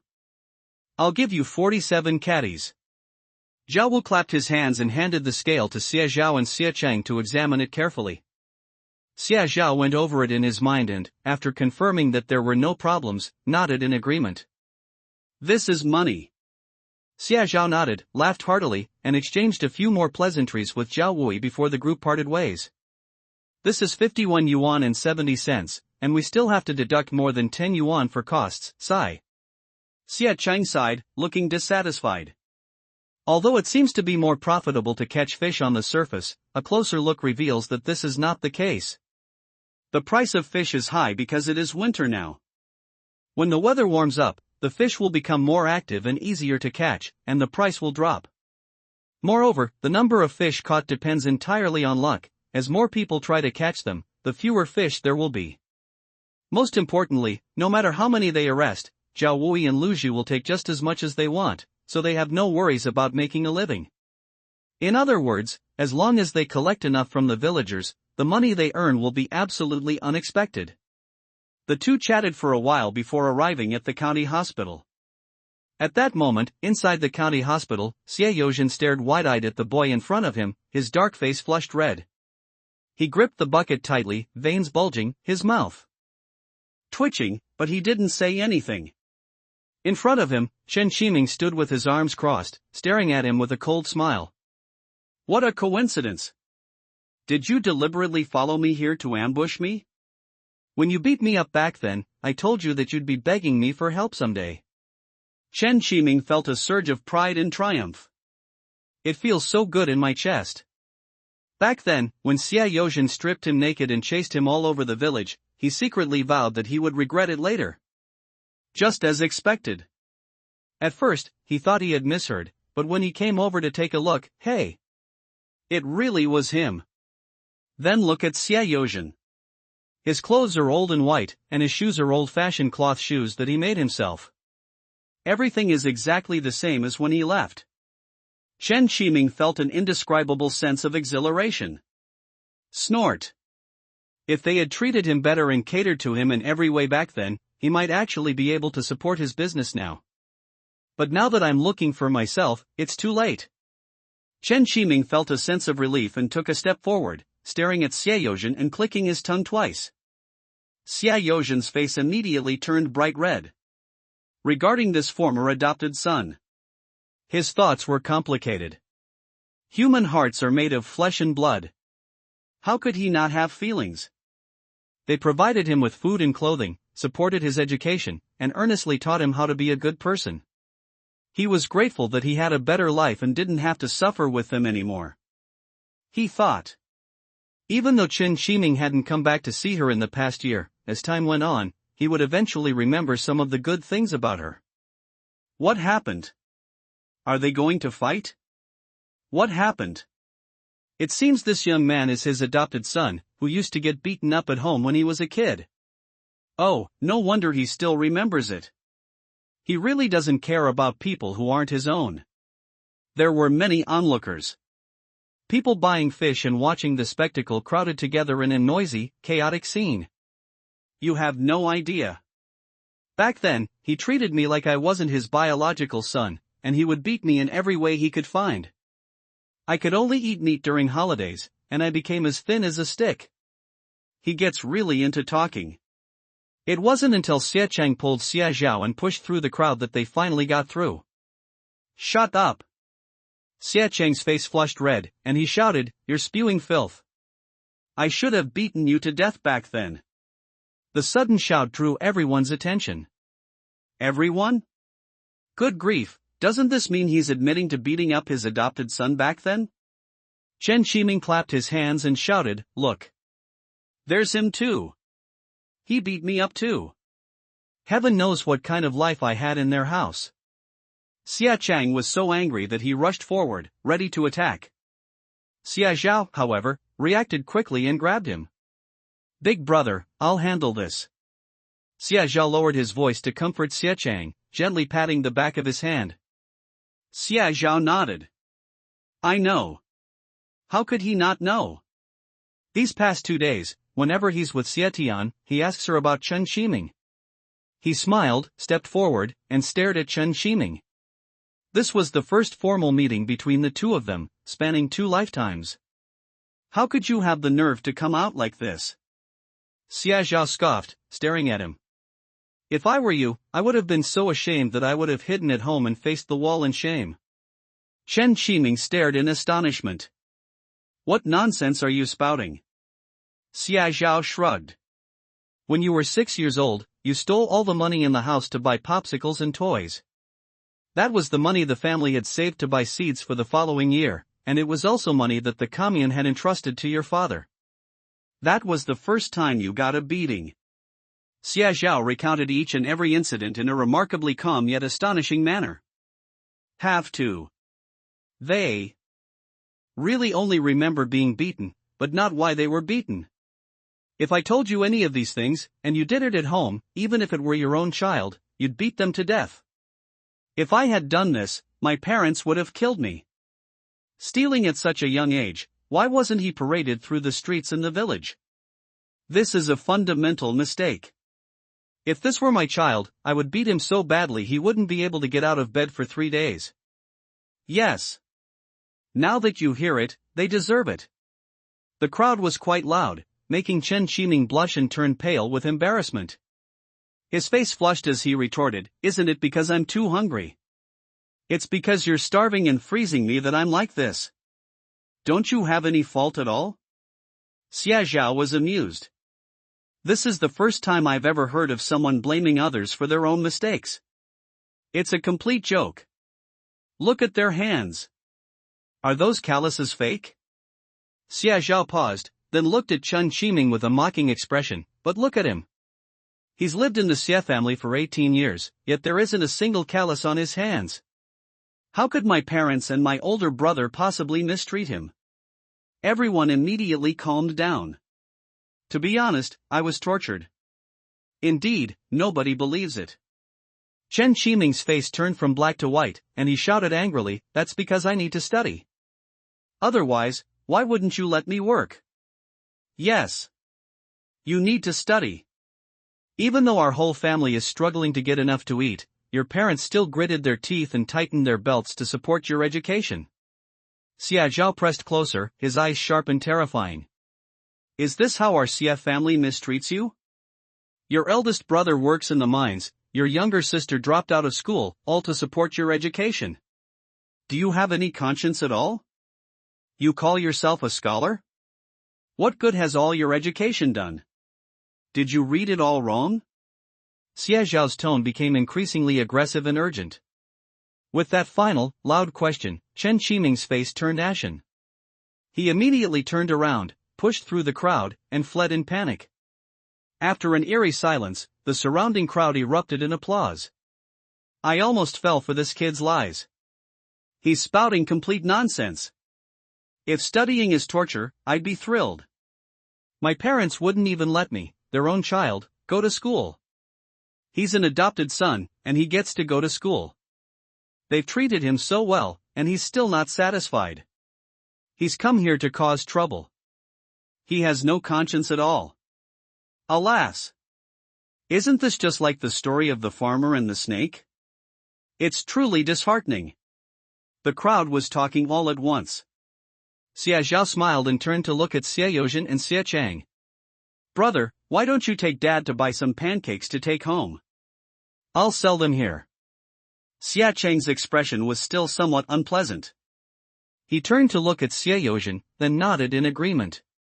Xie Yozhen's eyes were red-rimmed, and Xie Chang pulled him away from the crowd. Xia Zhao finally breathed a sigh of relief and smiled as he glanced at everyone. These are all old, trivial family matters, they've become a laughingstock for everyone. Since you uncles and aunts are here, why don't you take a look at the fish? My dad and my older brother caught them in the river last night, they're still fresh. Look at this big black fish. It's very strong and great for healing wounds. Xia Zhao is someone who gets laughed at by everyone. Sure enough, when they saw Xia Zhao greeting them with a smile, everyone's impression of him instantly improved. TSK. This young man is so protective of his father, and he keeps calling everyone uncle and auntie. He's really lovable. Wow. This big black carp is really good. If it were cut open, it would be delicious to eat one after another. You're so hard-working catching fish in this cold weather. Catch me a crucian carp so I can make soup. How much is this? Black carp? Is it also 2 yuan per jin? He was quick and efficient, catching the fish and weighing them. I never knew it was like that. Comparing the two, he was agitated and consumed by anger. In a fit of anger, he kicked Xia Zhao out of his house. He turned around and limped toward the ward. Studying is hard work, so you should eat well and dress well. Make a new coat when it gets cold. Don't worry about anything else, just study hard and get into university in a couple of years, so your dad and I can be happy. After she finished speaking, she paused for a moment, and for no apparent reason, she thought of Xia Zhao, whom she had seen that day. However, if you have time, you should still come and see your dad. His legs have been hurting a lot these past few days, and he can't sleep well at night. Chen Qiming put the money into his pocket with satisfaction. Chen Qiming's sweet talk was so charming that it made Zhao Lanji overjoyed. Just as she was about to speak, the door was suddenly pushed open from the outside. What are you doing here? You heartless bastard. Everyone inside was startled. Zhao Lanji, Chen Qiming, and their eldest daughter Chen Xuelian all turned around at the same time. She lowered her head, her mind filled with doubt. What's going on? Who provoked him? Chen Qiming tensed up, a bad feeling creeping into his heart. Really? He called out timidly, Dad. Dad? In your eyes, am I your dad? Upon hearing this, Chen Qiming's eyes widened instantly. Dad. How can you say such a thing? You are my own parents. Even if we have to eat coarse food, I will still come back. Dad. You saw it with your own eyes. If you really feel sorry for me, would you beat me like that? If I hadn't escaped that day, I would have really died there. After Chen Qiming finished speaking, he burst into tears. Zhao Lanji was unaware of what was going on. When she saw her only son crying like that, she immediately burst into tears as well. In a fit of anger, she grabbed Chen Qiming and pulled him behind her to protect him. She cried out, if you hadn't been broke back then and made me give birth in the village, how could Qiming have suffered in that wretched place for over a decade? Lanji. You have no idea what happened. He immediately recounted everything he had heard and seen, but after he finished speaking, Zhao Lanji still glared at him. Just because of this? Is this about money? What kind of question is that? Zhao Lanji retorted angrily, you don't care that it's not your own flesh and blood? I do care. 8th in the grade? He was still furious, staring at Chen Qiming, his teeth grinding together. Seeing this, Chen Xuelian quickly stepped in to smooth things over. Dad. Look at you, you believe what other people say. Now that Xie Zhao has gone back to the Xie family, that place is the poorest and most miserable, he's bound to feel resentful. How could he possibly look at our Qiming with a kind eye? He's definitely saying something bad. Chen Xuelian continued, Dad, you don't know, our garment factory's new deputy director recently came in. He graduated from a prestigious university and was directly transferred to the garment factory.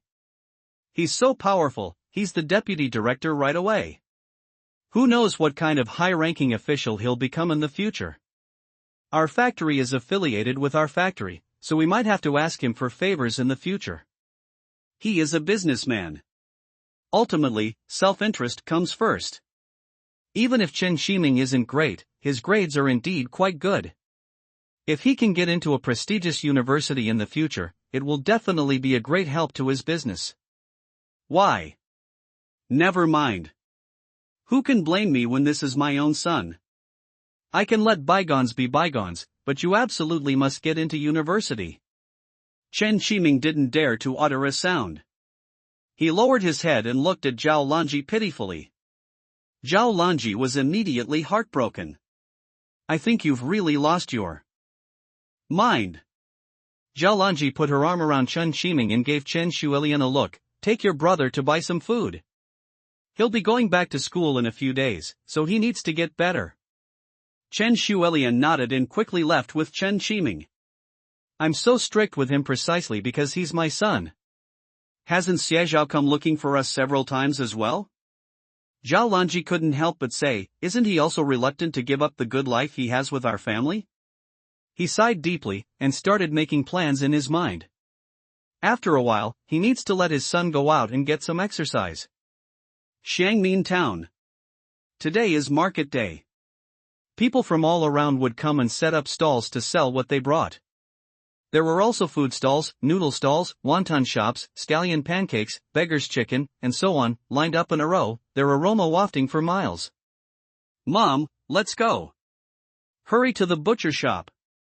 If we're late, there won't be any big fat pieces left.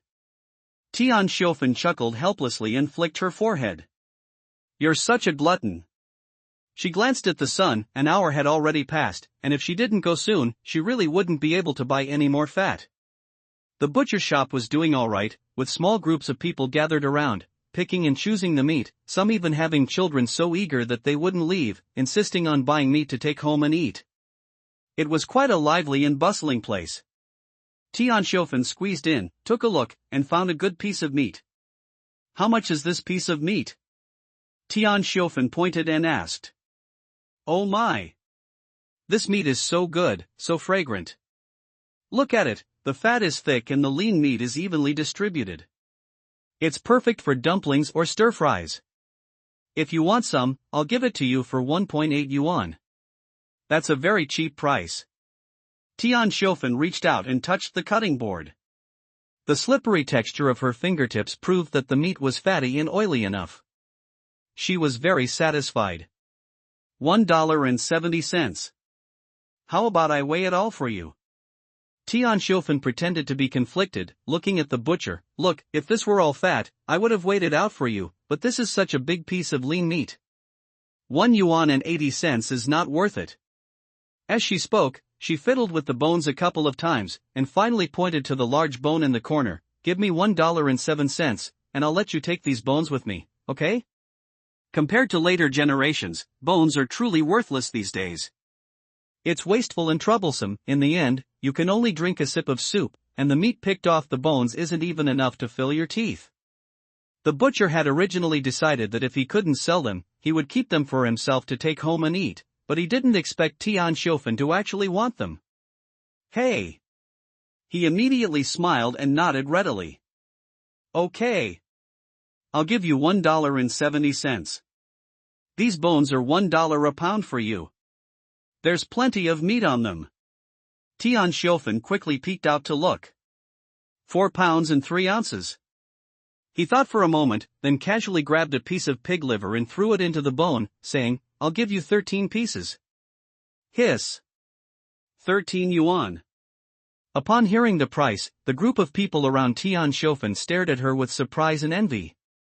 These days, who doesn't buy meat in small amounts? Buying even a pound at most is a luxury. But look at Tian Xiufen, her clothes and appearance are no different from theirs, so why is she so generous? In fact, Tian Xiufen's heart trembled when she heard the price. She regretted buying so much. She no longer felt heartache. The fat is used to render oil for stir-frying, and the lean meat is used to make wontons. Any leftovers can be frozen and won't spoil. Tian Xiufen carefully took out her purse from her pocket. Here, 13 yuan, please count it. The thick wad of loose change was given to her by Xie Zhao when he went out. The butcher beamed as he handed over 13 yuan. He took the money, then found a small burlap sack, packed the meat and bones inside, and handed it to Tian Xiufen. Here you go. It's a bit heavy. Tian Xiufen took it. She was about to speak when she heard someone call her name from beside her. Hey! Isn't this sister-in-law Xie? You've come to the market today too? The voice was so high-pitched and sharp that Tian Xiaofan knew who it was without even turning around. Lu Tsuehua. Lu's wife. This family is all chatterboxes, they love to chime in and say a few words about everything. Tian Xiaofan subconsciously tucked the meat behind her back and forced a smile at her. So it's Lu's wife. Lu Tsuehua smiled but didn't say anything. However, she spotted the bulging burlap sack. The opening was tied with hemp rope, and there was still shiny oil on it. Goodness! Has Xia Laoer struck it rich? His wife used to be known throughout the village for being extremely stingy and frugal. Did they really buy so much meat today? However, Xia Tian suddenly poked her head out from behind. Aunt Lu, why didn't Taizhu come today? Didn't he say he was coming to buy a slingshot? Have to. Upon hearing this, Lu Tsuehua's face immediately darkened. That bastard. He even bought a slingshot. I don't know where he stole the money from, but he won't say a word no matter what. Luckily, I found it last night when I checked his pockets, otherwise how would I pay it back? Xia Tian's eyes widened. Why did you hit him? That's what Taizhu earned himself. Xia Tian shouted, Sister-in-law Tsuehua, you've wronged Taizhu. What? Lu Tsuehua was stunned. Did you earn it yourself? That brat is only 12 years old, where did he get so much money from? Lu Tsuehua's eyes widened. No. Etc.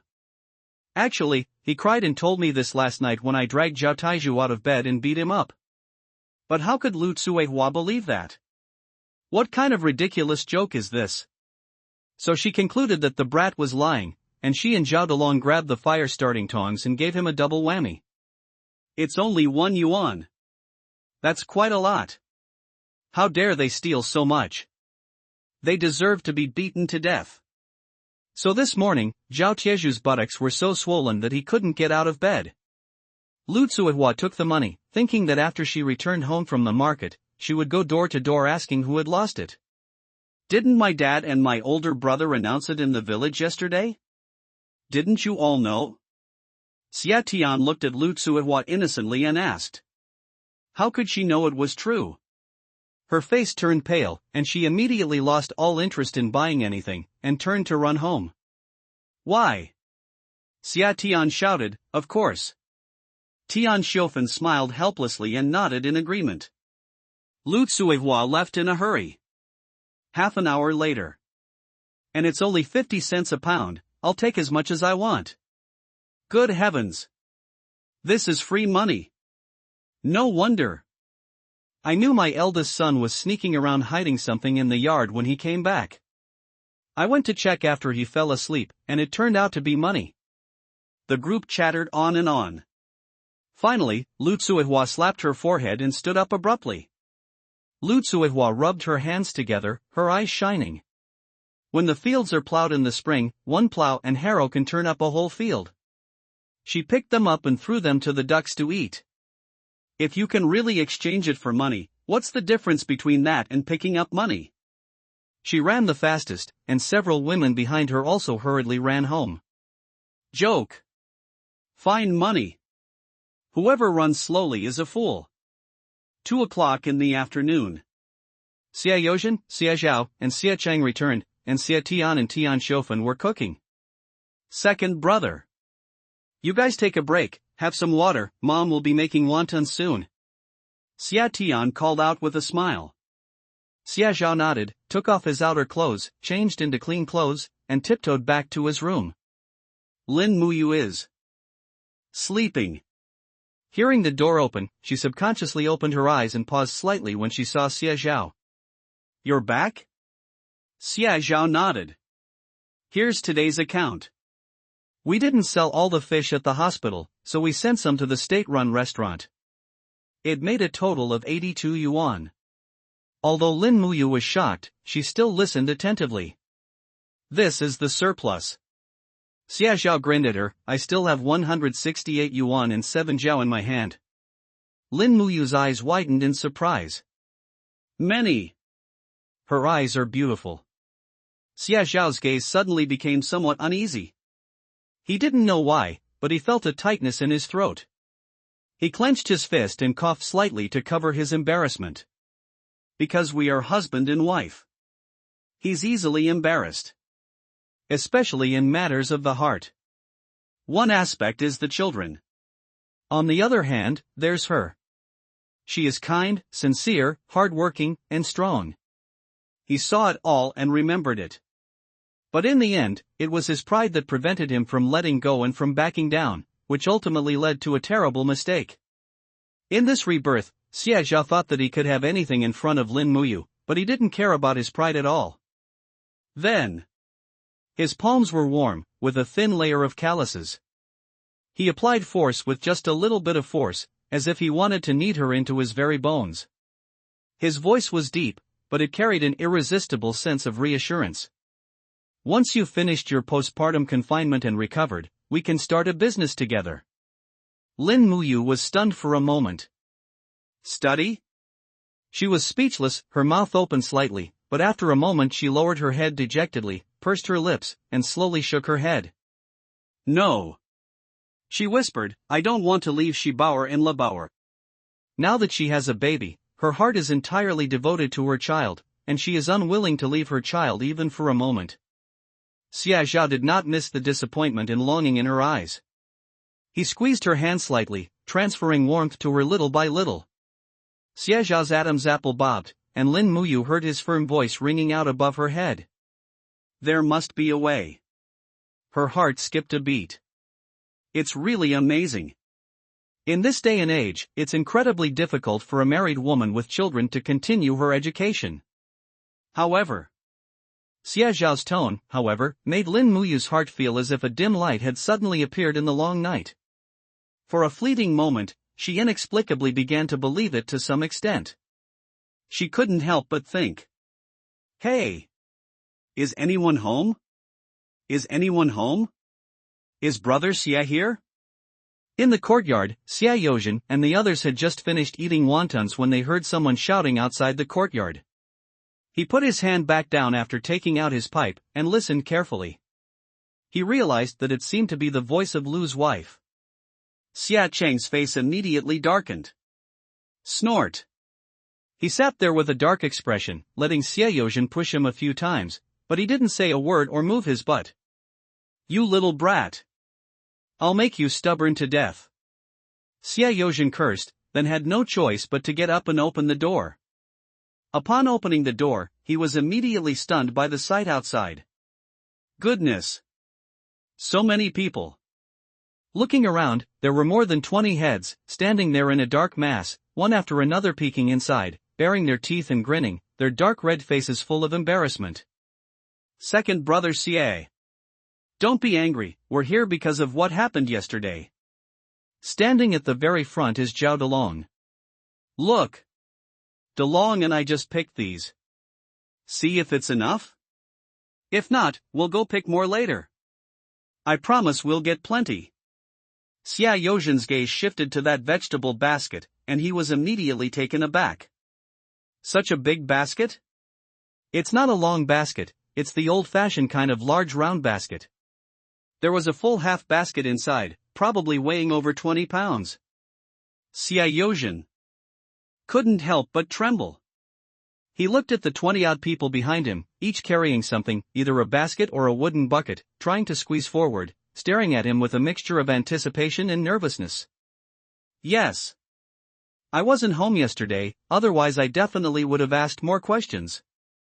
Second Brother Xia is usually an honest man, how could he possibly make fun of us? It's all because of my wife. Second Brother Xia, please don't be angry. I've picked up so many. Brother Xia, take a look, can you take them? If not, I'll give them to you, please don't take it to heart. The crowd was noisy. Xia Yozhen felt his face burning. He wasn't usually a talkative person, and being surrounded by so many people made him feel uneasy. He couldn't control the situation and his tongue started to get tied. Second brother. Inside the house, Xiaozhao was clumsily changing Lu Bao's diaper. The little girl had soiled her pants, and because it was cold and Xiaozhao was too slow, she cried loudly, with snot bubbles coming out of her nose. Xia Zhao was covered in sweat. Xia Zhao was still somewhat hesitant. Lin Muyu advised. Xia Zhao finally made up his mind and nodded through gritted teeth. Okay. Thank you for your hard work. After he finished speaking, he hurriedly wiped his hands, turned around and left the room. The villagers had already poured into the courtyard, and Xie Yozhen was busy greeting them, while Xie Chang stood under the eaves with a stern face, not saying a word. Have to. His brother is holding a grudge. I don't believe it. This is such a great opportunity to make money, who wouldn't be eager to take it? Unless that person has lost their mind. Lu Tsuihua and Zhao Delong's faces turned pale and then red. She couldn't very well admit that she had spoken ill of Xie Zhao, so she could only laugh awkwardly and turn around, her back to Xie Tian. That brat. She's got a sharp tongue. Xie Tian turned around in a flurry of activity, her head covered in sweat. Little sister. He quickly called out, saying helplessly, clean up the table, and get the scales out. Xie Tian shrank back and replied to Xie Zhao, understood, second brother. Xie Zhao put on a smile, looking sincere and considerate. He laughed loudly and walked into the courtyard, and almost instinctively everyone made way for him. Upon seeing this, Xie Yozhen immediately felt reassured and breathed a sigh of relief, then quickly walked towards Xie Zhao. Just let me know if you need any help. After saying that, he fled to a corner as if he were escaping. Xie Zhao walked to the table and sat down, then turned to look at Xie Chang, big brother? Snort. He was doing it out of respect for his second brother. Aunt Lu, you go first. Lu Tsuihua was so nervous that her palms were sweating. She took off the basket she was carrying and handed it to Xie Chang. She then nervously twisted the hem of her clothes and stared at the scale. Can it really work? Can this stuff that you'd rather not use up oil in the pan really be sold for money? Xie Chang acted quickly. 21 caddies and 3 ounces. Xie Zhao took the charcoal and quickly wrote it down in the ledger. 5 cents a pound, that's $10.65 in total. Aunt Lu, here's your money. Take it. $10.65. Oh my God. This number almost knocked Lu Tsuihua unconscious. She was too preoccupied to care about being embarrassed. Zhao Delong reacted faster than her, quickly took a few steps forward, reached out, and took the money from Xie Zhao's hand. Scattered coins, a thick stack of cash. Zhao Delong's eyes widened in disbelief. It's true. Holding this money in his hand made him dizzy and unable to react.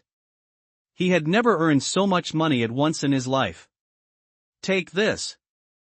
Lu Tsuihua strode over, snatched the money from Zhao Delong's hand, and carefully put it into her pocket. Let's go, let's hurry home. It's not dark yet, let's go collect some more.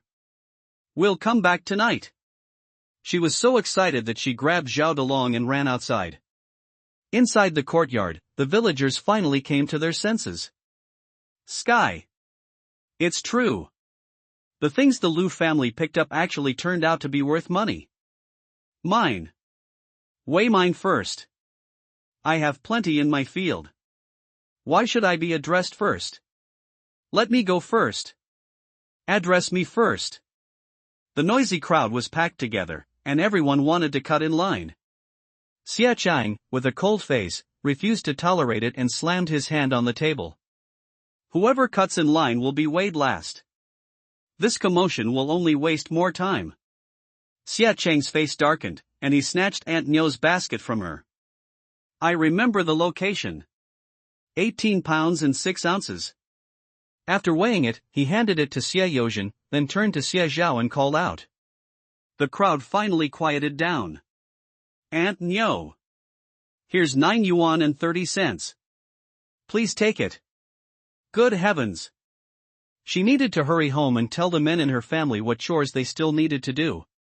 Go to the fields and pick up money.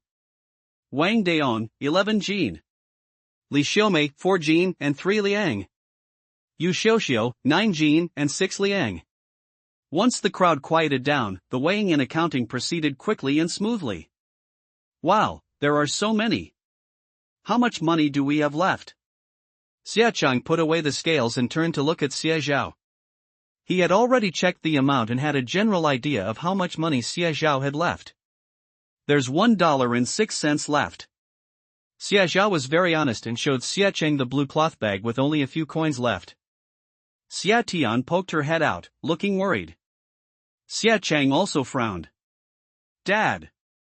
Xia Zhao interrupted Xia Yozhen, it's not a big problem. He knew perfectly well that if Xia Yozhen really went, he would be criticized and ridiculed behind his back. A person lives for a breath, a tree lives for its bark. No need. Buying on credit? Xia Chang was unsure. Would they agree?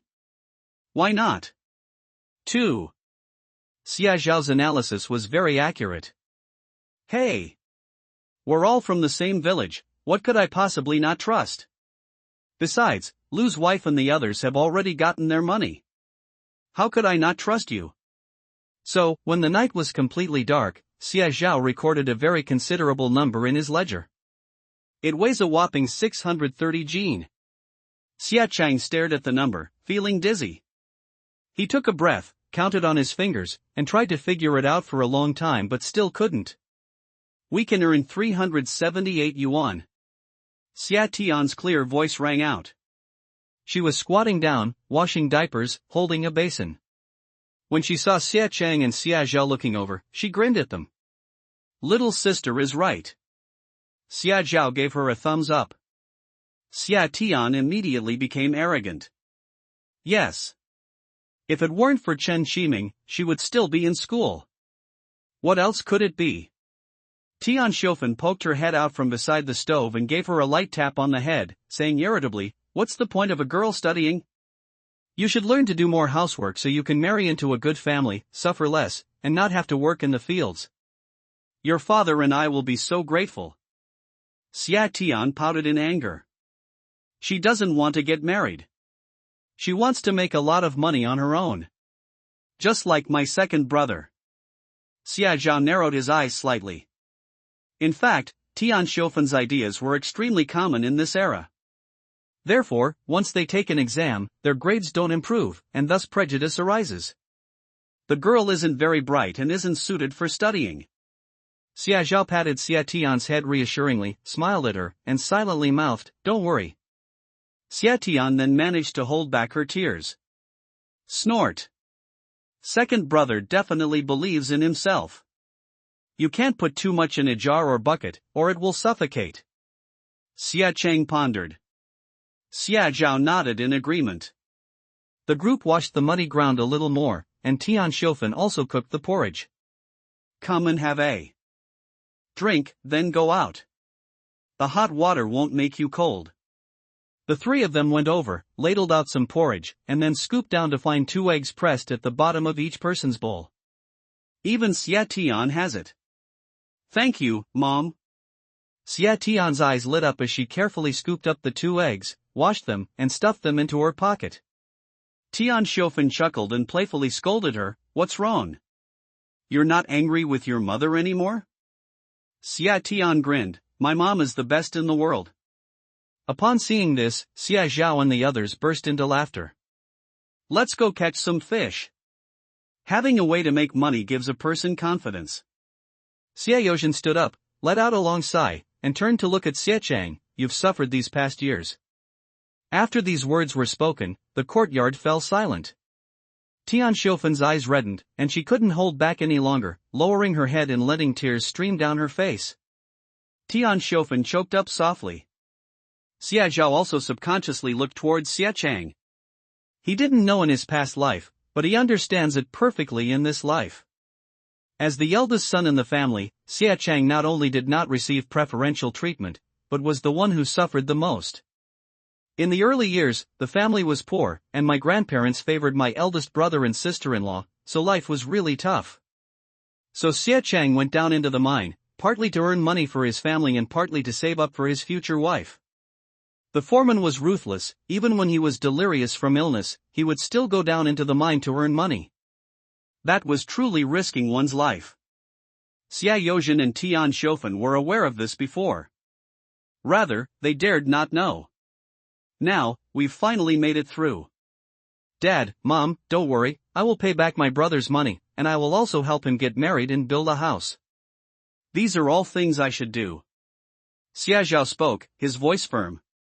This is what he should do as a favored beneficiary. He did it willingly. Xia Chang looked away and glanced at the dark night.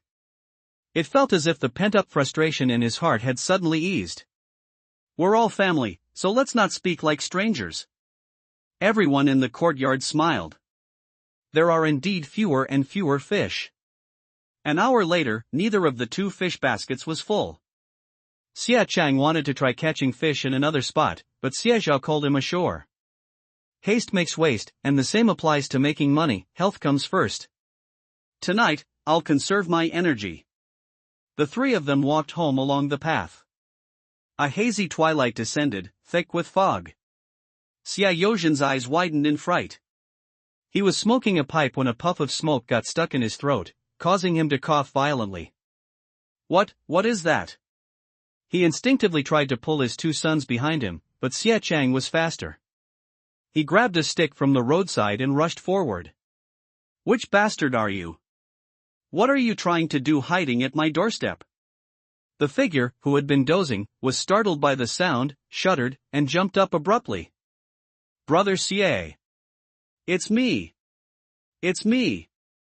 San Liuzi. 3 tumors? Xia Zhao heard the name from afar and his lips twitched. Why did this person choose this name? Xia Yozhen's ashen face finally softened.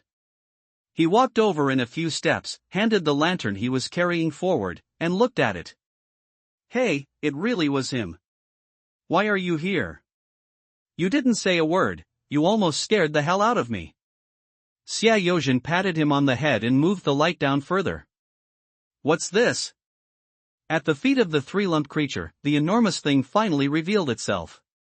It's a wild boar.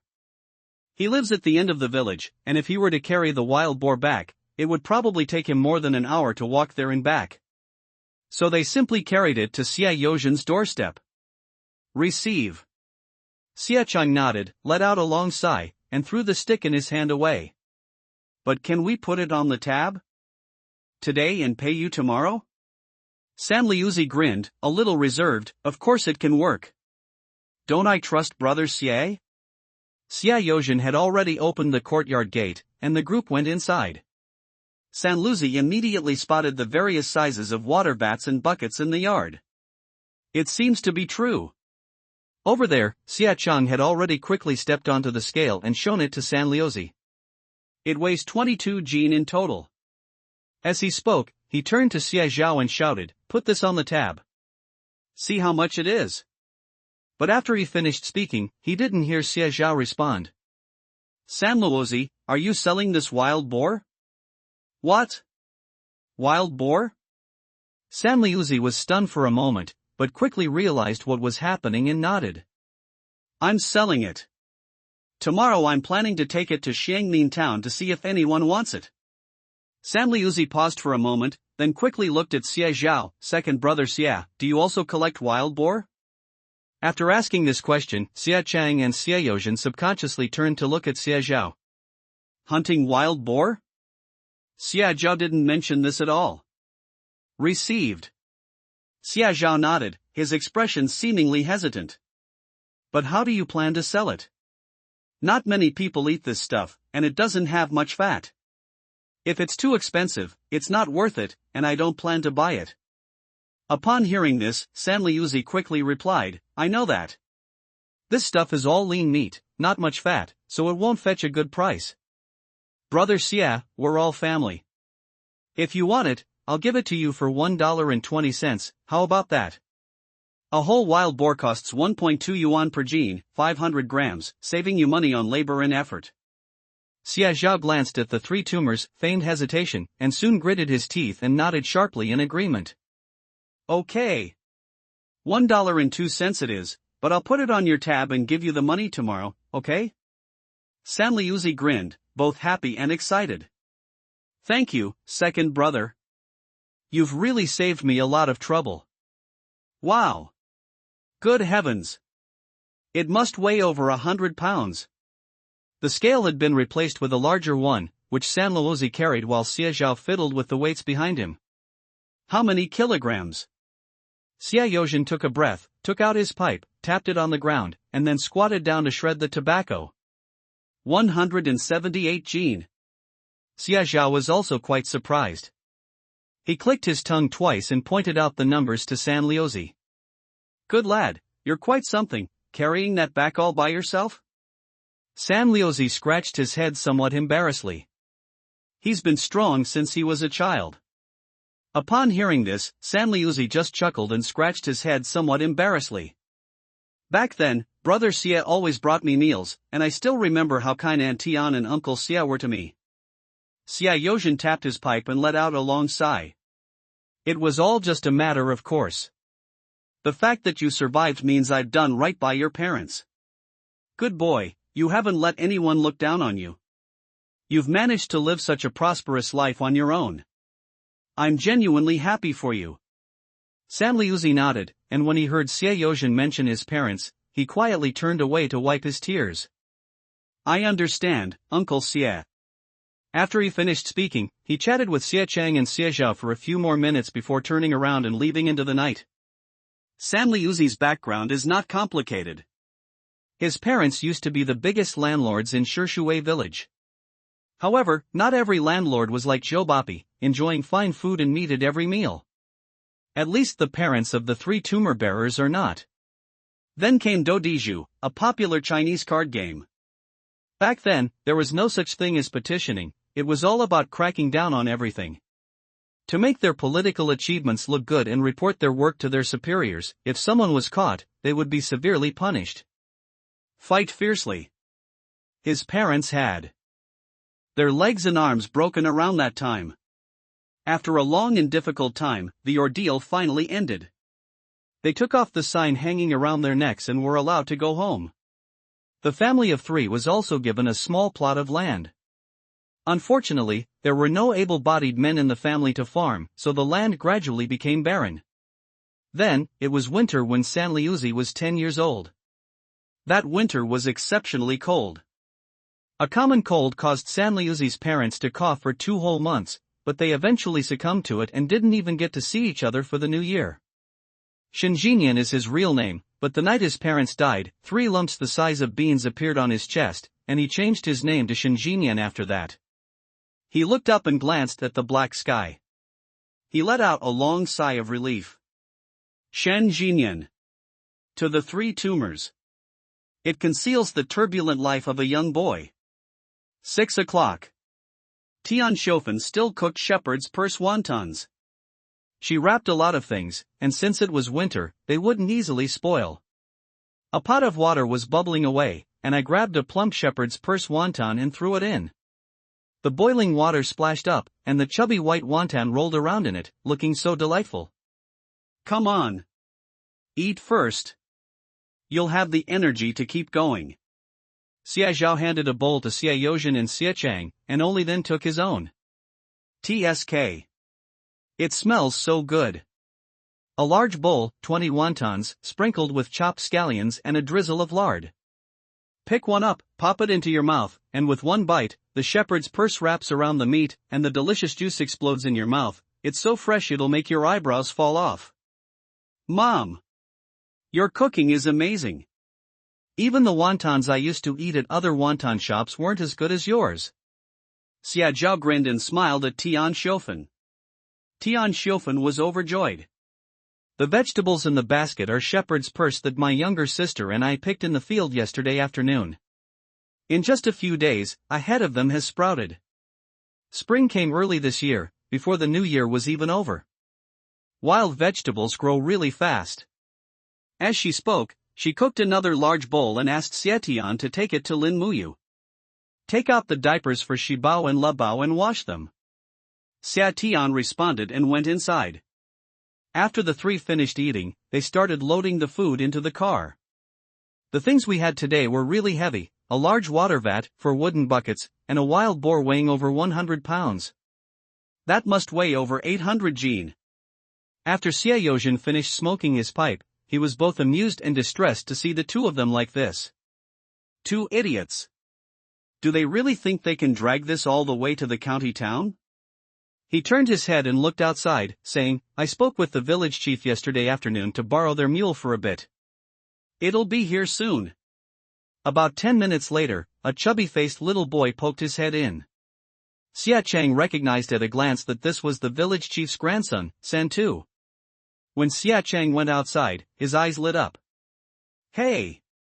What a fine mule! Upon seeing the stranger, the mule grunted twice and shook its hooves. Give it to me. Xia Chang took the rope from the three men, pulled it in, and together with Xie Yozhen, they secured the rope to the mule's back. Smack! With a crack of the whip, the mule instantly fell silent. Yo! Let's go! Xie Yozhen shouted. Immediately afterwards, they saw that the guy who was extremely unruly in Xia Chang's hands actually obediently went out the door. Xia Chang touched his nose and snorted.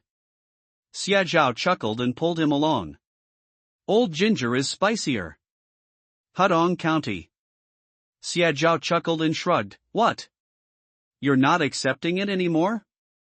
How could that be? I'd love for you to send this much every day.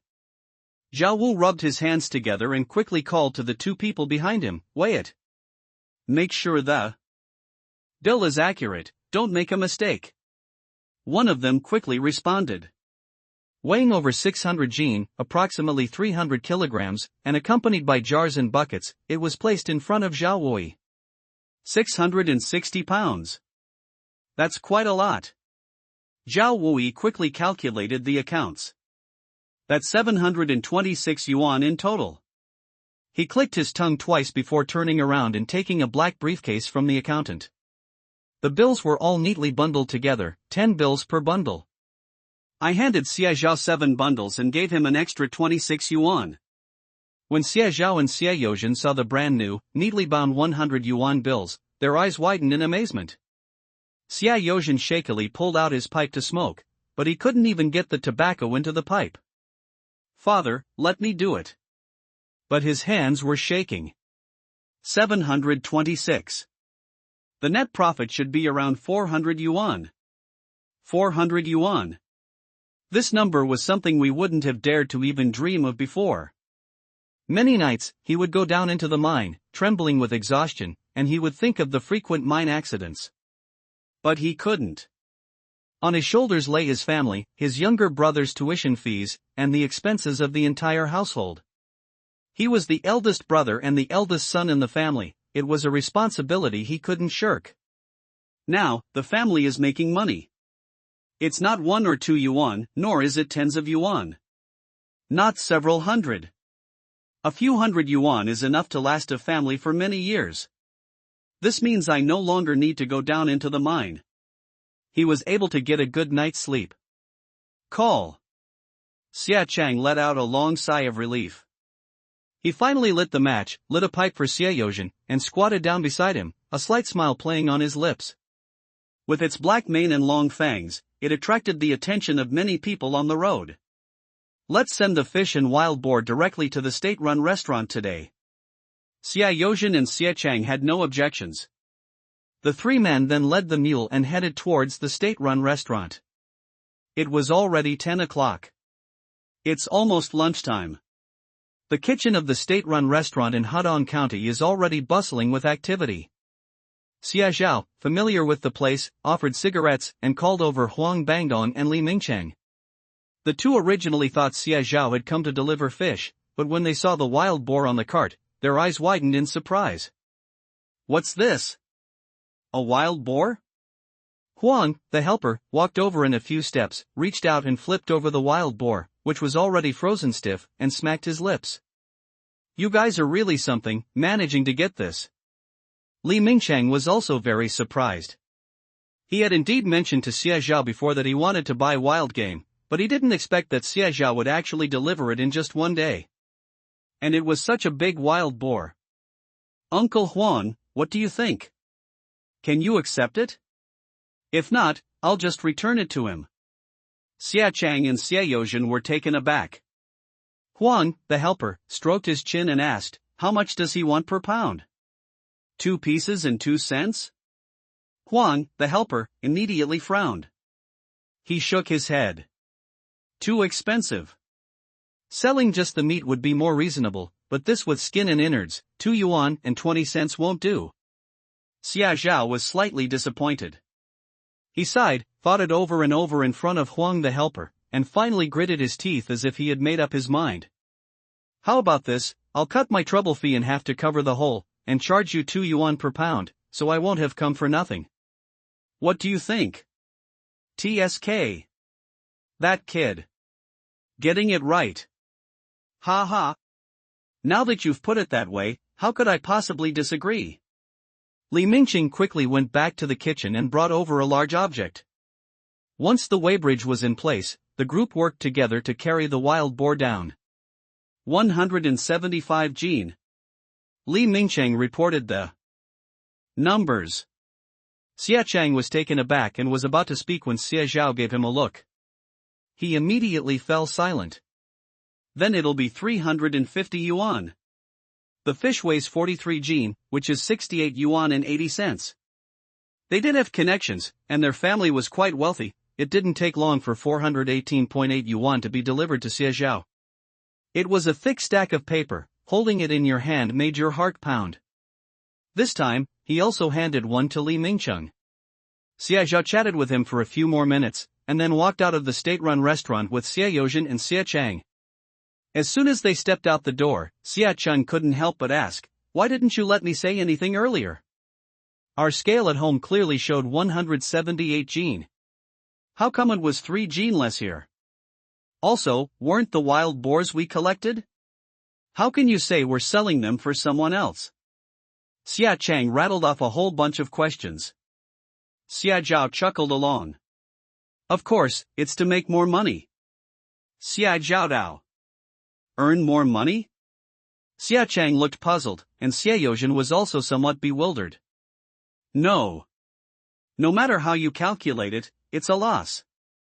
The missing 3 kilograms were pocketed by him. If you confront him directly, he might get angry and refuse to collect wild boars anymore, which would be a real problem. The same logic applies to those who ask others to bring things over to sell. So even though 2 yuan per pound didn't meet Huang Bangong's minimum requirement, he was still satisfied. Xia Zhao conceded the benefit. In other words, the flattery was done just right. He felt pleased and satisfied, and thus incurred this favor. Xia Zhao gave a long explanation, leaving Xia Chang and Xia Yozhen speechless. Ha! There are actually so many intricacies involved. Studying is really useful. Xia Yozhen took 2 puffs of his cigarette and sighed. Before they could finish speaking, the mule had already walked out of Hongxing Street and reached the fork in the road. On the left is Limin Avenue, where the only high school in Hudong County is located, Hudong No. 1 High School. Supply and marketing cooperatives also have fabrics. However, the materials are all the most common single cotton and polyester. It's not quite as nice as it looks in winter. Okay, your mother hasn't bought any new clothes in years, and neither have your younger sister and your wife. Go and take a look. If you find anything suitable, buy one for each of them. Your older brother and I don't need to buy anything. We do physical labor every day, so we're not cold. Xia Chang nodded. Last year when I went to work in the mine, my mother made me 2 cotton-padded jackets, but I didn't want them. Xia Zhao responded and jumped off the mule cart. Then go and deliver the wild vegetables to the wonton stall, and go to the supply and marketing cooperative to buy wooden buckets. While you're at it, see if there's anything else you need. I'll come find you soon. Hudong County is a large county. However, at the northernmost part of Hudong County, there is a canal of moderate size that flows downstream for 100 miles before joining the Yangtze River. Therefore, in an era when shipping was more developed than land transportation, Hudong County prospered many people thanks to this canal. Department stores came into being. There are many good things here. As soon as Xie Zhao entered the room, he saw the silk scarf hanging on the outermost side. The bright red color is eye-catching and flamboyant. It is made of silk, and a small strip costs 5 yuan. The shop was filled with transparent glass display cases, illuminated by incandescent lights that made the merchandise inside gleam and look incredibly tempting. Near the outside are snacks, imported candies, beautifully packaged little Dragon Man milk candies, and fruit hard candies. Further inside are fragrant cosmetics. Face powder is the most popular item among young girls. Its powder is fine, its packaging is elegant, and it smells delicious, attracting young girls to come and take a look. Would you like to buy something? She asked. Xia Zhao is truly deceptive. He was wearing a very ordinary black cotton padded jacket, polyester trousers, and cotton shoes. His cotton shoes were still covered in mud, making him look disheveled and poor. Unfortunately, his face is too deceptive.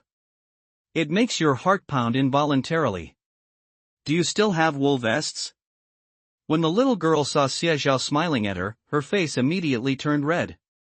She thought Xia Zhao looked familiar, but couldn't remember who he was. She quickly turned her head away and pointed to the vest hanging on the wire rack behind her, asking, "Is this it?"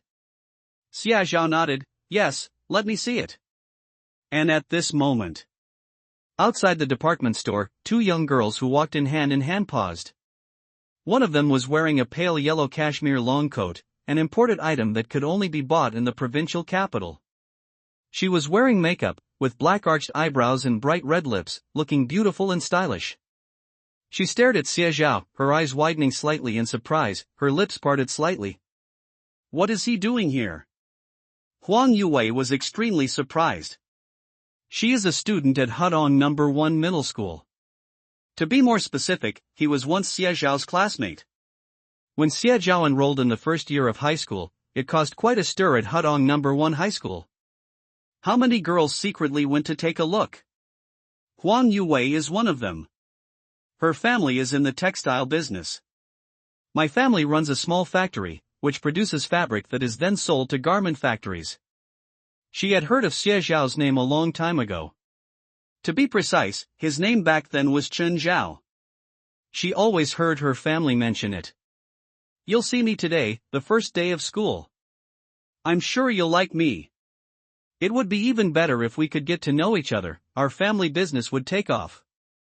So, that afternoon, Huang Yue met Xia Zhao. Although the first meeting was something she had deliberately planned, her stunning appearance was genuine. She pretended to have accidentally twisted her ankle, her eyes red and swollen, looking weak and pitiful. Hey classmate? Do you need any help? Huang Yue looked up and saw Xia Zhao's face. Clean cut and handsome, with deep features, the young man's eyes and brows were full of flamboyant spirit. Huang Yue's heart pounded, and she nodded almost imperceptibly, her face flushed. Pity. Huang Yue couldn't help but think. If Xia Zhao had always been Xin Zhao, would she have actually ended up with him? Only. When she remembered Xia Zhao's true identity, that he was just a peasant, her heart turned completely cold. They are no longer from the same world.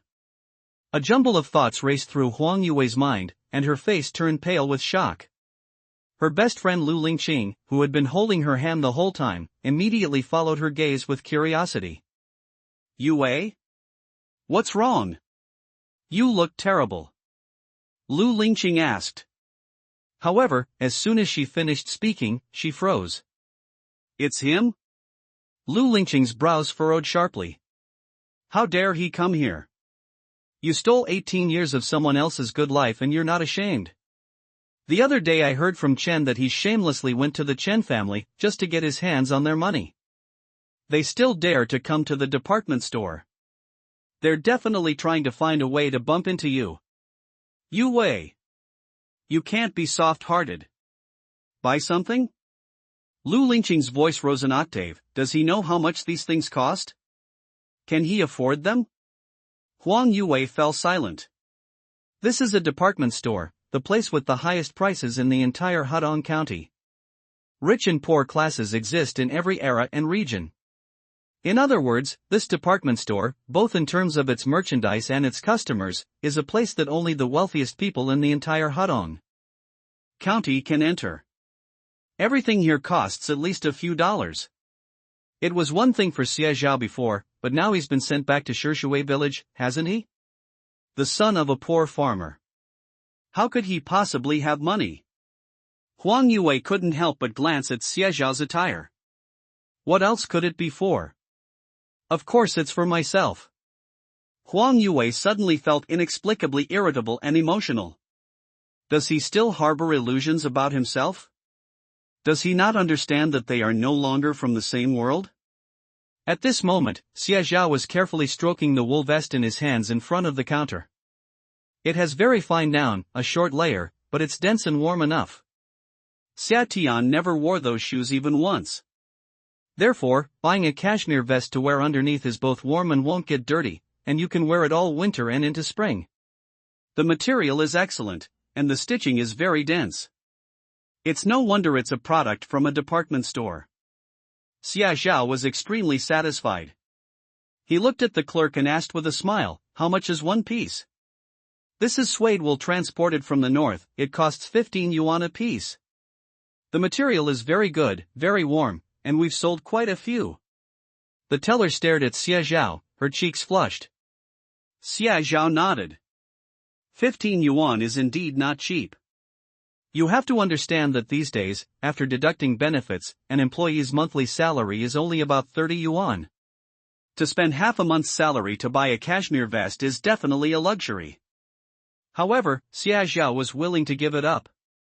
He earns money so that his family can have a better life. He'd be willing to buy it even if it were 25, let alone 15.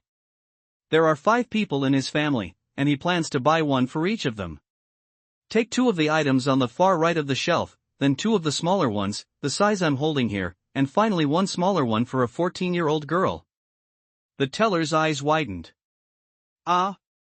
5 items? That's 75 yuan. It's rare to see a customer spend that much in one go, even in a department store. As she spoke, she called someone else to cover her shift and then jogged into the warehouse. Xie Zhao stared at the counter for a moment, then suddenly thought of Lin Muyu. He walked toward the cosmetics counter. Lu Lingqing had been keeping an eye on Xie Zhao out of the corner of her eye. When she saw Xie Zhao walking towards them, she immediately tugged at Huang Yue's arm. "See? I wasn't wrong, was I? He came here to see you." Huang Yue had just told Lu Lingqing to keep quiet, and the 2 of them stood in front of the cosmetics counter to avoid being discovered by Xie Zhao. However, when she saw him walking towards her, Huang Yue's face immediately turned ugly. Huang Yue's best friend, Lu Lingqing, couldn't hold back any longer. She took a step forward, shielded Huang Yue behind her, and stood directly in front of Xie Zhao. "Who did I think it was? It's you! Xie Zhao? What, you couldn't stay in the countryside anymore and are now begging to come back, is that it?" Lu Lingqing shouted, "The Chen family is ignoring you, and yet you come to ambush Yue. You're like a toad trying to eat swan meat." Her voice was high-pitched and sharp, immediately attracting the attention of many people. Who doesn't enjoy watching a spectacle? Xie Zhao was stunned. Lu Lingqing stared in astonishment. I confronted him aggressively, only to find that he didn't recognize me? They were classmates for a year, after all. He's definitely trying to humiliate himself in a roundabout way. However, Xie Zhao genuinely didn't recognize him. It's important to know that when the college entrance examination was reinstated in 1977, a group of people eager to change their fate flocked to schools amidst the chaos of the era. In short, it can be summed up in one word: a mixed bag. Even Xie Zhao was 17 years old when he entered high school. At that time, he was only focused on studying hard, getting into university and making a name for himself. He didn't care about any young female classmates. In addition, Lu Lingqing was so ordinary looking that she could be easily lost in a crowd, so he had no impression of her at all. Sure enough, someone in the crowd burst out laughing. Ha ha! That's hilarious! The person doesn't even know her. Yeah, what do you call that? Being delusional. It's hard to say, but it seems that this man really didn't recognize her. Hearing the whispers of the crowd, Lu Lingqing's face flushed red and then paled. She was somewhat embarrassed and angry, pointing her finger at Xie Zhao and saying, "Don't be fooled by him, everyone. He's no good. He likes my friend and came here specifically to ambush her, probably because he thinks my friend is soft-hearted and wants to ask her for money. Need money? Goodness. Everyone looked as if they had heard some big news. In addition, Xia Zhao's face was really eye-catching. Before long, a group of people gathered around and started whispering among themselves. Someone couldn't help but shout, "He wants money? He doesn't even know you, and I didn't hear him ask you for money." Young man, you need to have evidence before you speak. Lu Lingqing's face turned pale and then flushed. She angrily took a step to the side, revealing Huang Yue behind her. He asked my friend for it. He took advantage of my friend's kind heart and deliberately blocked her here. Otherwise, how could a poor farmer like him afford things here? How come he never noticed Huang Yue was so dramatic before? Everyone looked like they just heard the biggest juicy gossip. TSK. What is this? Unrequited love? Then look at Xie Zhao, his clothes clearly show he's poor. And look at that girl, her cashmere coat is worth several months' worth of expenses for an average family. It seems this guy's advances were rejected, so he's trying to get some money. Xie Zhao felt a headache coming on. He really disliked Huang Yue. She had written a few poems for him back then, but he didn't find them very well written, he just found them tedious. At that time, Xie Zhao's mind was filled with thoughts of studying. How can I have time to date? Sometimes, out of concern for her classmates, she would either have a headache or fall down in front of them, so they could only lend a hand. If we're really talking about looks, how can she compare to my wife? I'm here to buy something, could you please make way? Huang Yue was taken aback. She looked back and realized she was blocking the counter. As the crowd turned to look at her, her face burned with embarrassment, but she could only grit her teeth and take a few steps back. Then you buy it. Huang Yue knew that behind her were counters selling face cream and clam oil. Clam oil costs 1 yuan for a small capful, while face cream costs 3 yuan for a box. It's tiny, smaller than the palm of your hand, most people wouldn't even be willing to part with it. According to Chen Shiming, the Xia family was dirt poor and often didn't have enough to eat, so how could Xie Zhao possibly have the money to buy this? He's definitely making excuses for himself. Xie Zhao didn't pay any attention to Huang Yue's little scheme. Ha, ha. The sales clerk paused for a moment, then recovered. Sir, are you really going to buy this? It's not cheap. Xie Zhao nodded. 5 yuan, right? Here is 100 yuan. He bought face cream and clam oil first, and used the rest to pay for the cashmere vest. Comrade, here you go. Please hurry, I'm in a rush. Xie Zhao handed over a 10 yuan note. The sales clerk was stunned for a moment before she realized what was happening. Her lips parted slightly in surprise, and she quickly reached out to take it. After she finished speaking, she took out a 5 yuan note and gave it to Xie Zhao, saying, Here, take this and give me your change. Xie Zhao took it and casually put it in his pocket. And at this moment, for a moment, the surroundings fell completely silent. What did they see? So much unity. That small bundle could have been worth a full 100 yuan. That's almost 3 months' salary for an average worker. So you just take it out like that? It's full of money? The moment this thought came to mind, everyone gasped. Good heavens! It's all money, it must be several hundred. That money could buy a small shop in the county town. You still don't have money? And you're blocking this girl's way, trying to ask her for money? This has to be a joke. Suddenly, everyone looked at Huang Yue with strange expressions. What was wrong with this girl? Was she lying through her teeth? Someone must have left this here with him. Lu Lingqing shouted, otherwise, where did you get the money? You either stole it. Xia Zhao's expression finally turned cold. If you keep talking so recklessly, we're going to the police right now to settle this. If this money were mine, I would definitely call the police and accuse you of defamation. Lu Lingqing's face turned deathly pale. Call the police? She doesn't want to. Huang Yue quickly stepped in to speak up for her. Xie Zhao, Lingqing just spoke too quickly, she didn't mean any harm, don't be angry. Xia Zhao took the snow cream and clam oil wrapped in oil paper from the salesperson and carefully put them into his pocket. He then turned his head to look at Huang Yue, his expression somewhat ambiguous. Huang, are you feeling better? Huang Yue was taken aback. Xia Zhao spoke without holding back. After he finished speaking, everyone burst into laughter. TSK. Xia Zhao. Don't talk nonsense. Huang Yue trembled, feeling her face burning with shame. That's how he's always been, he leaves some room for maneuver in everything he does. But if the other party is being too aggressive, then forget about leaving any room for maneuver, he'll push the line and push all the way to the end. But I don't want just anyone. It was true before, and it is true now. Xia Zhao's tone suddenly became more forceful, each word distinct. A person should have self-awareness, otherwise, they'll only become a laughingstock. Huang Yue's face turned deathly pale instantly. Her lips moved, but her throat seemed glued shut, and she couldn't utter a single word. At that moment, the saleswoman who had gone to get the cashmere vest finally returned.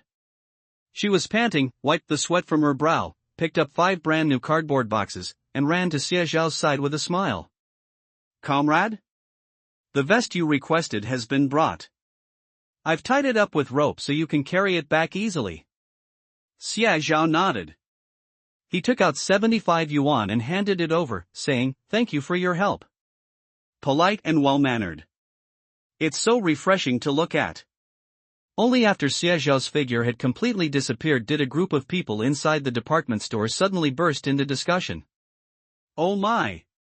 Did you see that? He bought 80 yuan worth of stuff in one go. That's 2 months' salary for us. How could he afford that if it wasn't his own money? Humph, these 2 women are so irresponsible. This is spreading rumors. Slander. They're trying to ruin someone's reputation.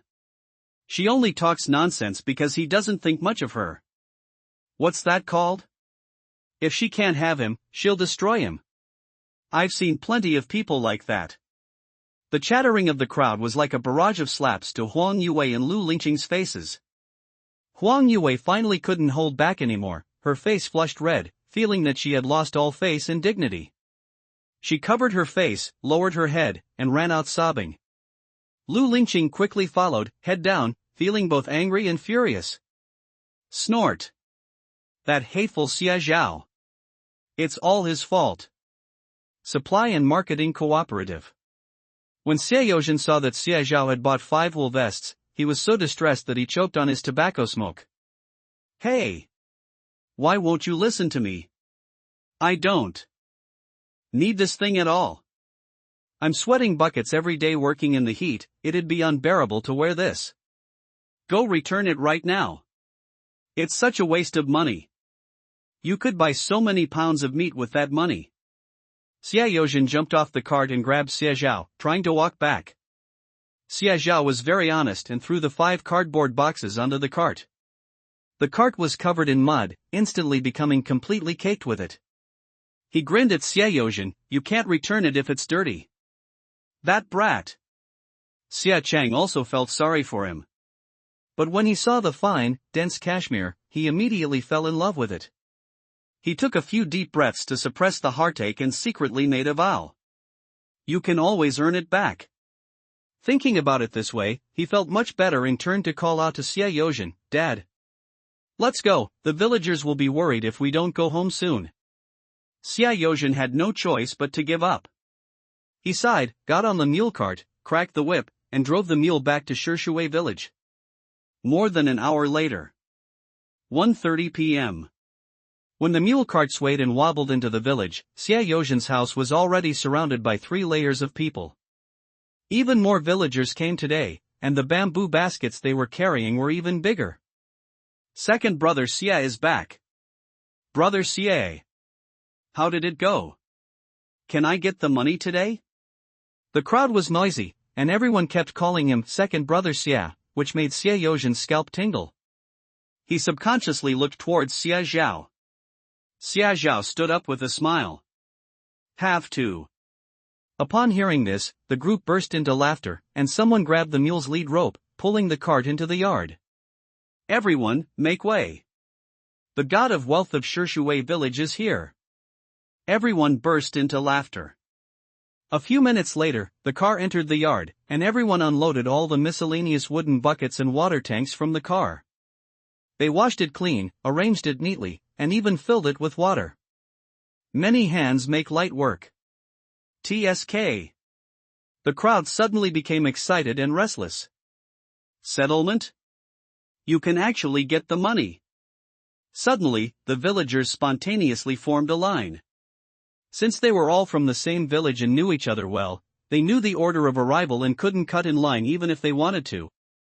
Xiaozhao opened the blue cloth bag, took out 5 bundles of 100 yuan bills, and placed them on the table.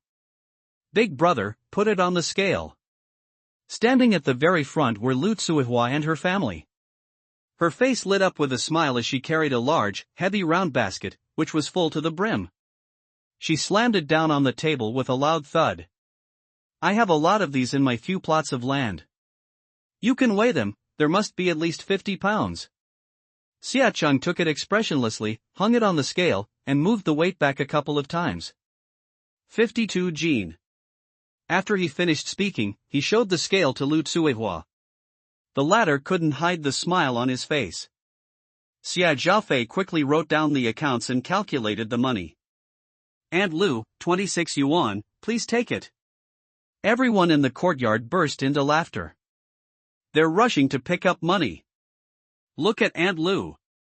She's earned more in the last 2 days than she did in a whole year. Who can argue with that? And at this moment, in the neighboring yard, Wang Jinawa was chopping meat. But Wang Jinawa refused to go. She held a kitchen knife, with a spare rib lying beneath her, chopping away with a loud clanging sound, gritting her teeth and spitting out a vicious spittle. Earning a meager living through hard work? How can that compare to the success of Jinlong? After muttering to herself, she turned and glared at Xie Yushan. Look at you. Go to town later, find the credit union, and deposit the money Jinlong sent back.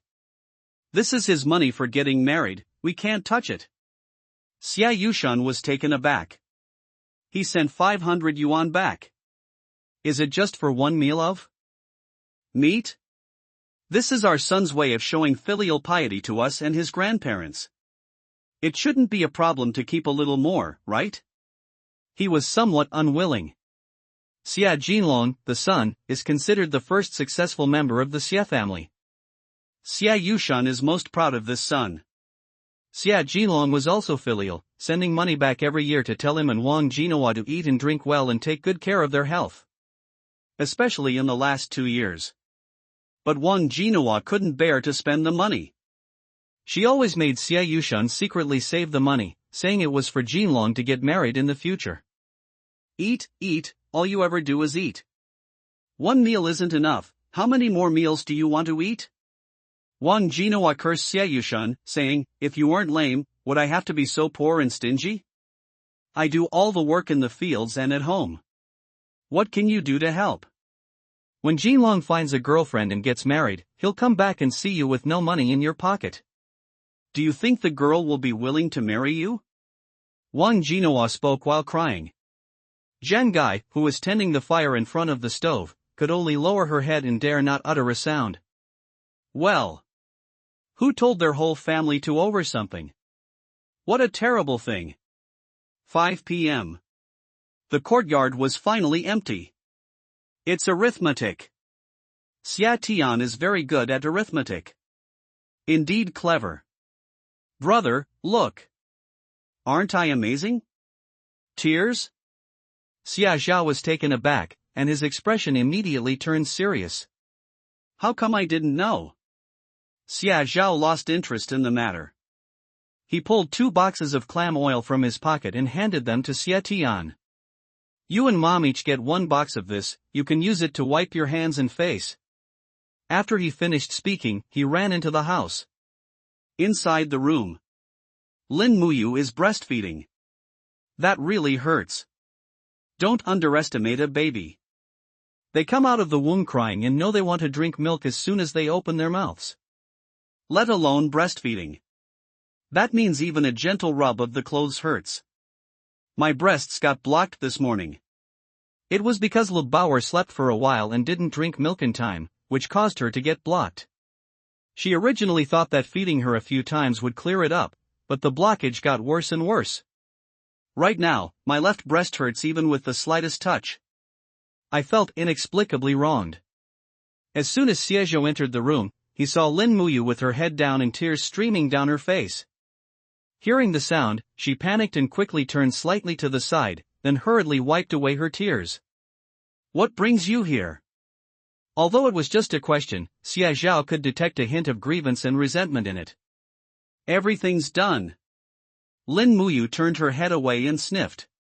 From Xiezhou's angle, one could still see a few glistening teardrops gently hanging on her long, curled eyelashes. Or, shall I help you with that? Lin Muyu was taken aback. Xiezhou's voice suddenly lowered and sounded hoarse, and she misheard it. I was even momentarily dazed. Get through? Should I poke it? No, what is he saying? Young married woman? Xiezhou noticed that Lin Muyu's earlobes were gradually turning red. Call. The blush on her cheeks finally subsided slightly. She glared at Xiezhou with a hint of embarrassment and annoyance, but her shy and reproachful expression was incredibly charming. Oh no! Why does he feel like he's being seduced? His heart was pounding, and he felt like slapping himself. Xiezhou, oh Xiezhou. That's a complete scoundrel. Cough cough. The two spoke almost simultaneously, glanced at each other, and then awkwardly turned their heads away. For a moment, their hearts pounded like drums. After more than 10 minutes, Lebauer let go of her mouth and fell asleep contentedly. Only then did the two of them calm down. Xiezhou spoke seriously. When I was discharged from the hospital, the doctor reminded me to take blocked milk ducts. Seriously, otherwise I might get a fever. Lin Muyu bit her lip and nodded gently. That image involuntarily surfaced in my mind. Call. I'm so embarrassed just thinking about it. Just as Xiezhou was about to continue speaking, footsteps suddenly came from outside the door. Tian Xiufen pushed the door open and came in. Tian Xiufen was a little angry. My second son is clever and shrewd in business, so why is he so inconsiderate? He sleeps in the same bed with his wife every day and didn't even know she had a blocked milk duct. It's so frustrating. He touched his nose, sighed, and could only stand up resignedly. He knew that his mother, Tian Xiufen, was much more experienced in handling such matters than he was, but he was still a little uneasy when he thought of Lin Muyu's appearance just now. Mom, if it really doesn't work, I'll take Muyu to the hospital to get checked out tomorrow. Please don't try to tough it out. Tian Xiufen glared at him. Okay. Go eat quickly. Your dad needs to talk to you. Xiezhou then went out the door. In the courtyard, an 8 immortal table was pulled out, with several earthenware jars on it. Today, Tian Xiufen was quite generous. She made a big pot of radish stew with meat, a clay pot of stir-fried cabbage, and finally some soaked shiitake mushrooms with minced meat. She also added a handful of sweet potato vermicelli, filling the whole ceramic jar to the brim. Xiezhou sniffed it, and his eyes lit up. It smells so good. He hadn't noticed it while staying inside, but now that he was out, his stomach was growling loudly. As soon as he sat down, Xiatian brought out a big bowl of rice. Second brother. Eat. Xiatian grinned at him. Xiezhou took the shoes, thanked her, and then glanced at her worn-out cloth shoes, saying helplessly, "Why aren't you wearing your new shoes?" Xiatian served herself a bowl of rice, stuffed a big mouthful of minced meat and vermicelli into her mouth, and mumbled, "I can't bear to see you get dirty." Xiezhou shrugged helplessly. He knew it. Tian Xiufen came out halfway through the meal. Xiezhou quickly put down his chopsticks, craned his neck, and looked at Tian Xiufen. "Mom? How is she?" "It's connected." Xiezhou paused for a moment, feeling both amused and exasperated. Everyone says to put in all your strength, and this saying has been passed down from generation to generation, so how could it be false? Xiezhou nodded vigorously, flattering her as she ate. "I know, Mom. Your cooking is so delicious. It's even better than the food at the state-run restaurants. Tian Xiaofan laughed and scolded, "You're such a smooth talker." By the time we finished eating, it was completely dark. Xia Cheng couldn't help but mutter, "If we really die from exhaustion, we can't afford to pay for it." You have to understand that even in this day and age when prices are low, mules are not cheap. According to records, a mule could sell for 3,000 yuan. Although a mule can pull over 1,000 pounds, Xia Cheng was still worried.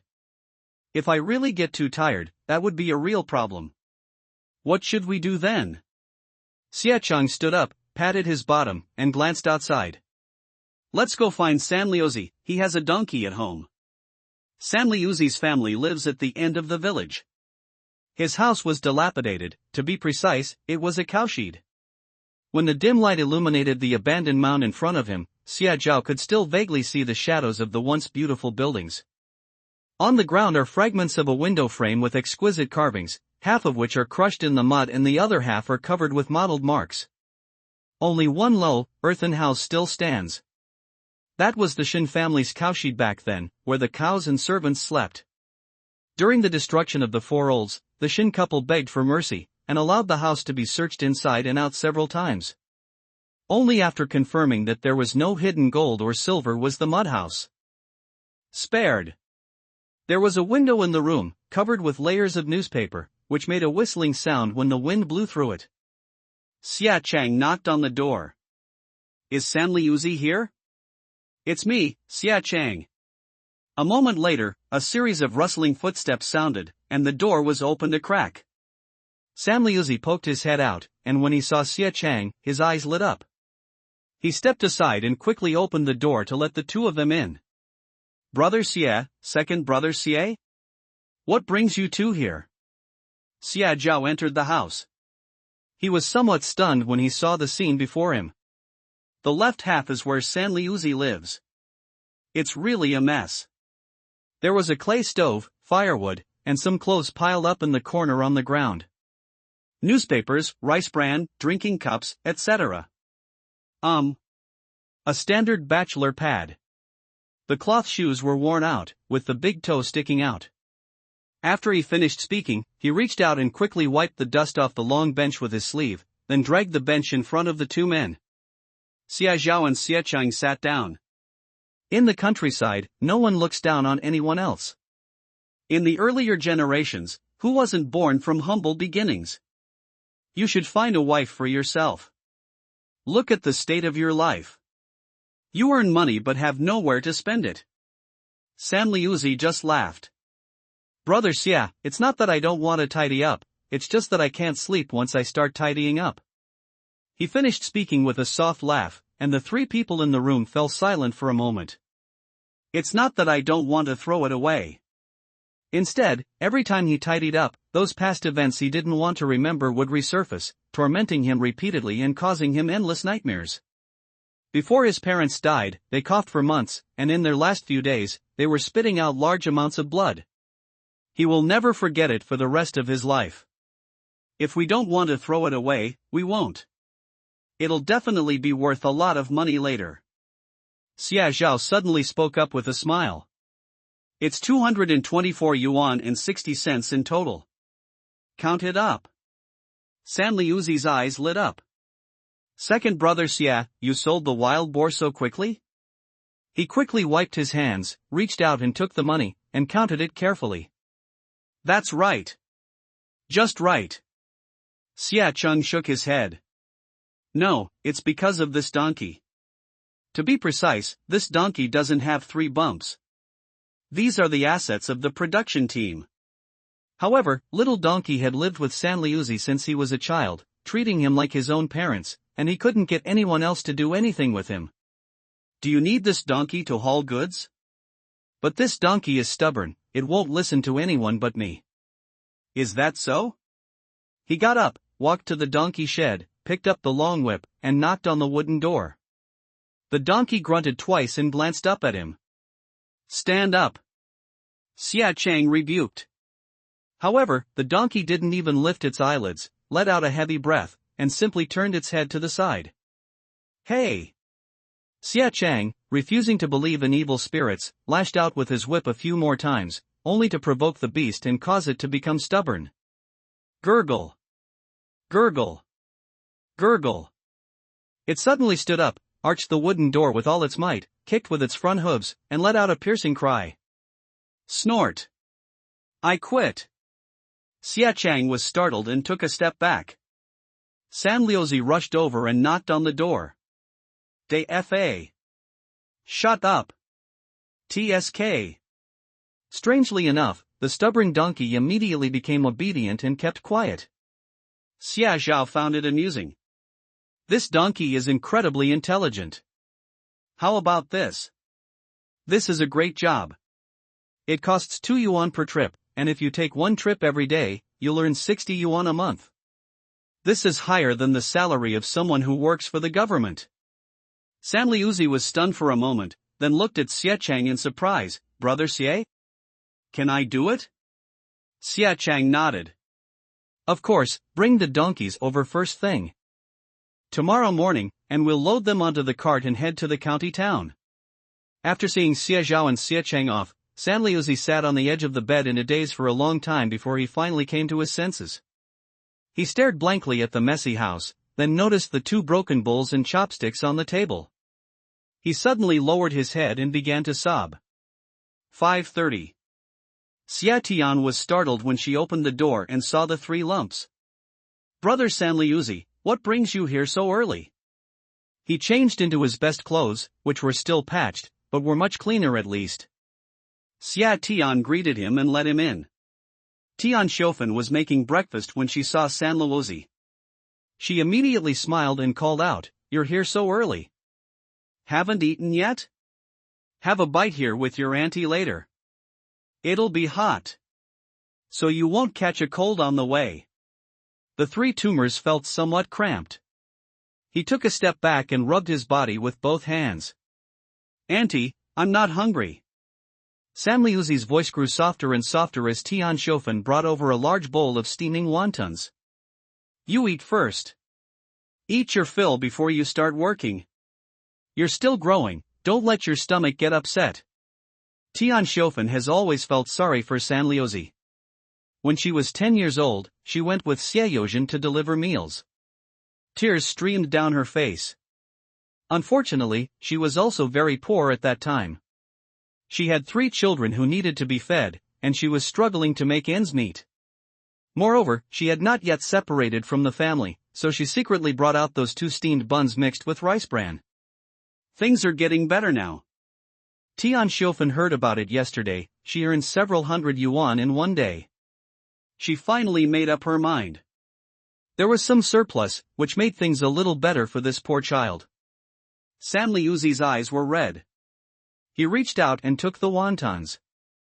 The scalding heat emanated from the bowl, making his nose feel a little sore.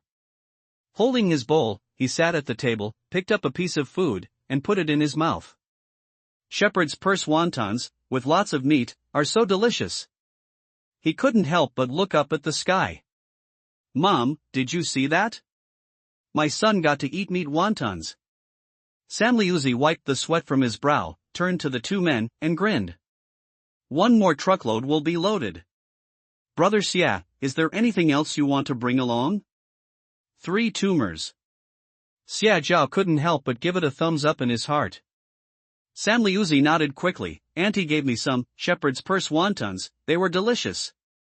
He scratched his head, then walked to the donkey cart, picked up a string of wild rabbits, and glanced at them. There were at least 7 or 8. "Hare." Xia Zhao spat out the water from brushing his teeth, took a few steps over, and reached out to take it. It was indeed a wild rabbit. They were all extremely fat. The legs were bound with hemp rope, and the animal was hung upside down, its body already frozen stiff, but its brownish-gray fur was still incredibly smooth and soft. His eyes lit up slightly. "Receive." San Liuzi was taken aback for a moment. "Second brother Xia, do you want wild rabbit skin? I can make it, I have plenty at home. The rabbit's skin is not difficult to peel. First, cut open the rabbit's throat, then thread a hemp rope through the throat and into its nose, and then hang the rope on a bamboo pole. The rest is easy." In this way, a complete and beautiful rabbit pelt is separated. Xia Zhao reached out and took it, examined it for a while, and then put the rabbit fur back into the house. I'll buy these wild rabbits for 1.2 yuan each. I'll take as many as you have, but it's best if they have fur on them. If you have any whole rabbits with fur, I'll buy them too, for 50 cents apiece. San Liuzi's eyes lit up. Okay. I'll bring the rabbit fur over when I get back from the county town. He had saved almost 100 of them. Once the decision was made, Xia Zhao brought out a scale and weighed all 8 rabbits on it. Each rabbit weighs an average of over 3 pounds, so these 8 wild rabbits weigh a total of 26 pounds and 4 ounces. Xia Zhao took the ledger and quickly wrote down, Xinjian, wild rabbit fee, 31 yuan and 68 fun. As San Luzi was peeling his skin, a familiar name flashed through his ears, and he froze. Almost reflexively, he turned his head to look over. Thank you, second brother Xie? What did you call me?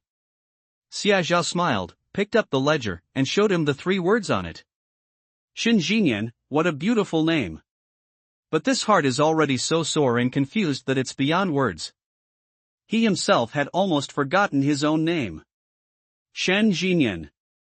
That was the woman his father arranged for him to marry. Know the person, know the gratitude, know the age. He should remember this. 1360 Gene. TSK. You've got some skills, kid. Zhao Wu clicked his tongue twice and had the accountant settle the bill. 1,496 yuan, please take it. As usual, the accountant settled the accounts using a large sum of money. Zhao Wu narrowed his eyes. He reached into his pocket, pulled out a cigarette, put it in his mouth, and offered one to Xia Zhao, seemingly casually asking, the cost price shouldn't be high, right? You should make a good profit from these 2 truckloads, right? He immediately shut up.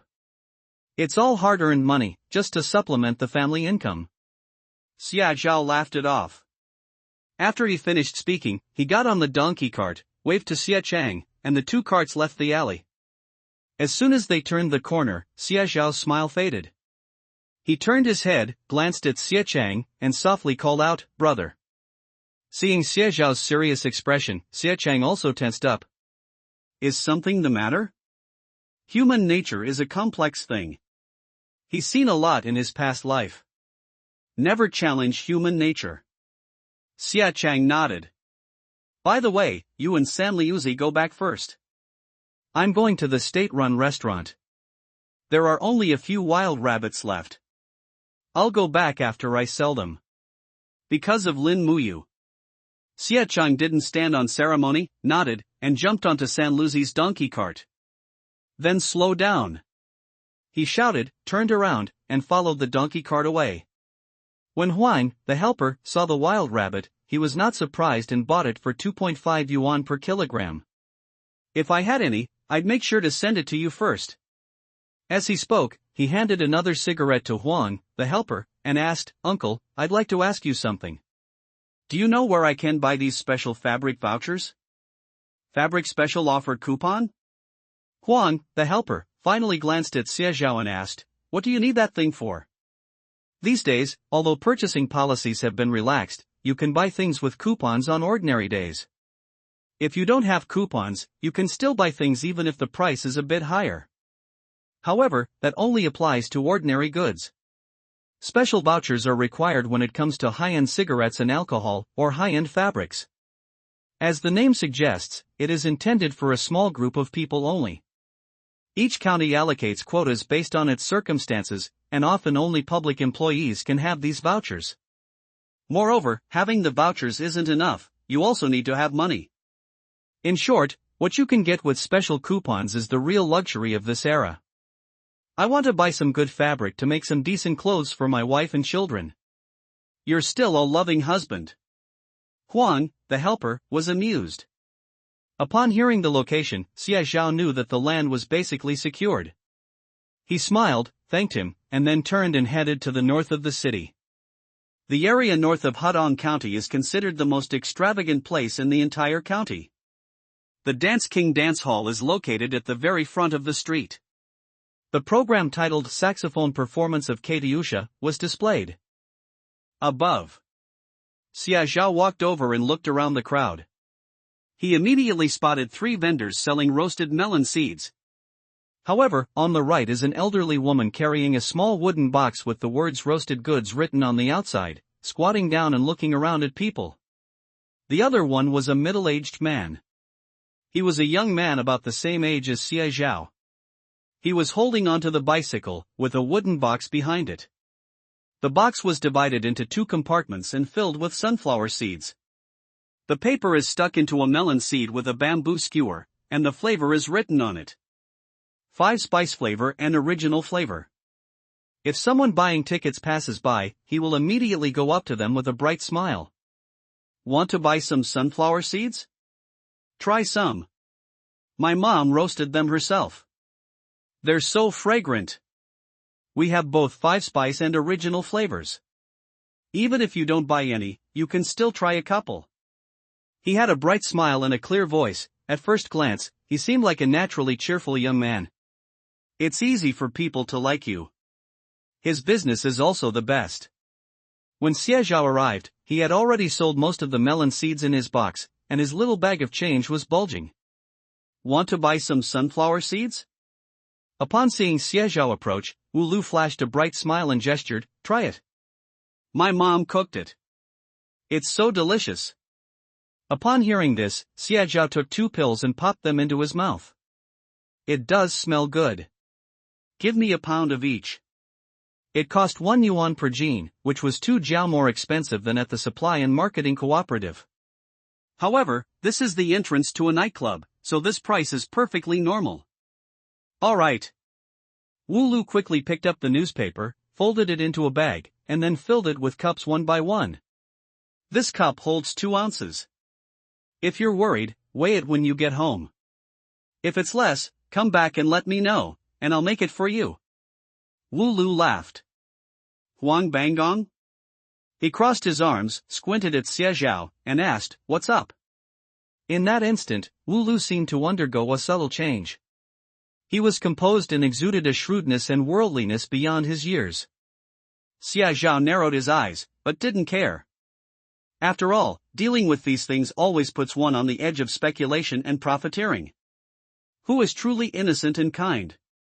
I'd like to buy some special offer coupons, do you have any? Special offer coupons? Upon hearing these 3 words, Wu Lu burst into laughter. What kind of special coupons? Sewing machines or bicycles? Let me tell you, coupons for these 2 things are in short supply, and they're not cheap. Bicycles and sewing machines are considered one of the 4 major items. These days, especially in county towns, couples getting married are required to buy 3 turnings and 1 sound system. The 3 turns refer to the sewing machine, bicycle, and watch, the 1 sound refers to the radio. However, tickets are required to purchase all 4 items. Xia Zhao shook his head and smiled. These are not needed for the time being, I need cloth coupons. Cloth coupons? Wu Lu was taken aback. Does anyone actually want this thing? You should know that cloth coupons are not very useful on the black market, they are not essential. Families with better means tend to buy ready-made clothes from department stores in the city. After all, those are all imported brand-name clothes, beautiful and bright. For those whose families are poor, there's no need to talk about it. We were just grateful to be able to afford the ordinary fabrics from the supply and marketing cooperative. Not to mention coming to the black market to get him to fix up the special supply fabric.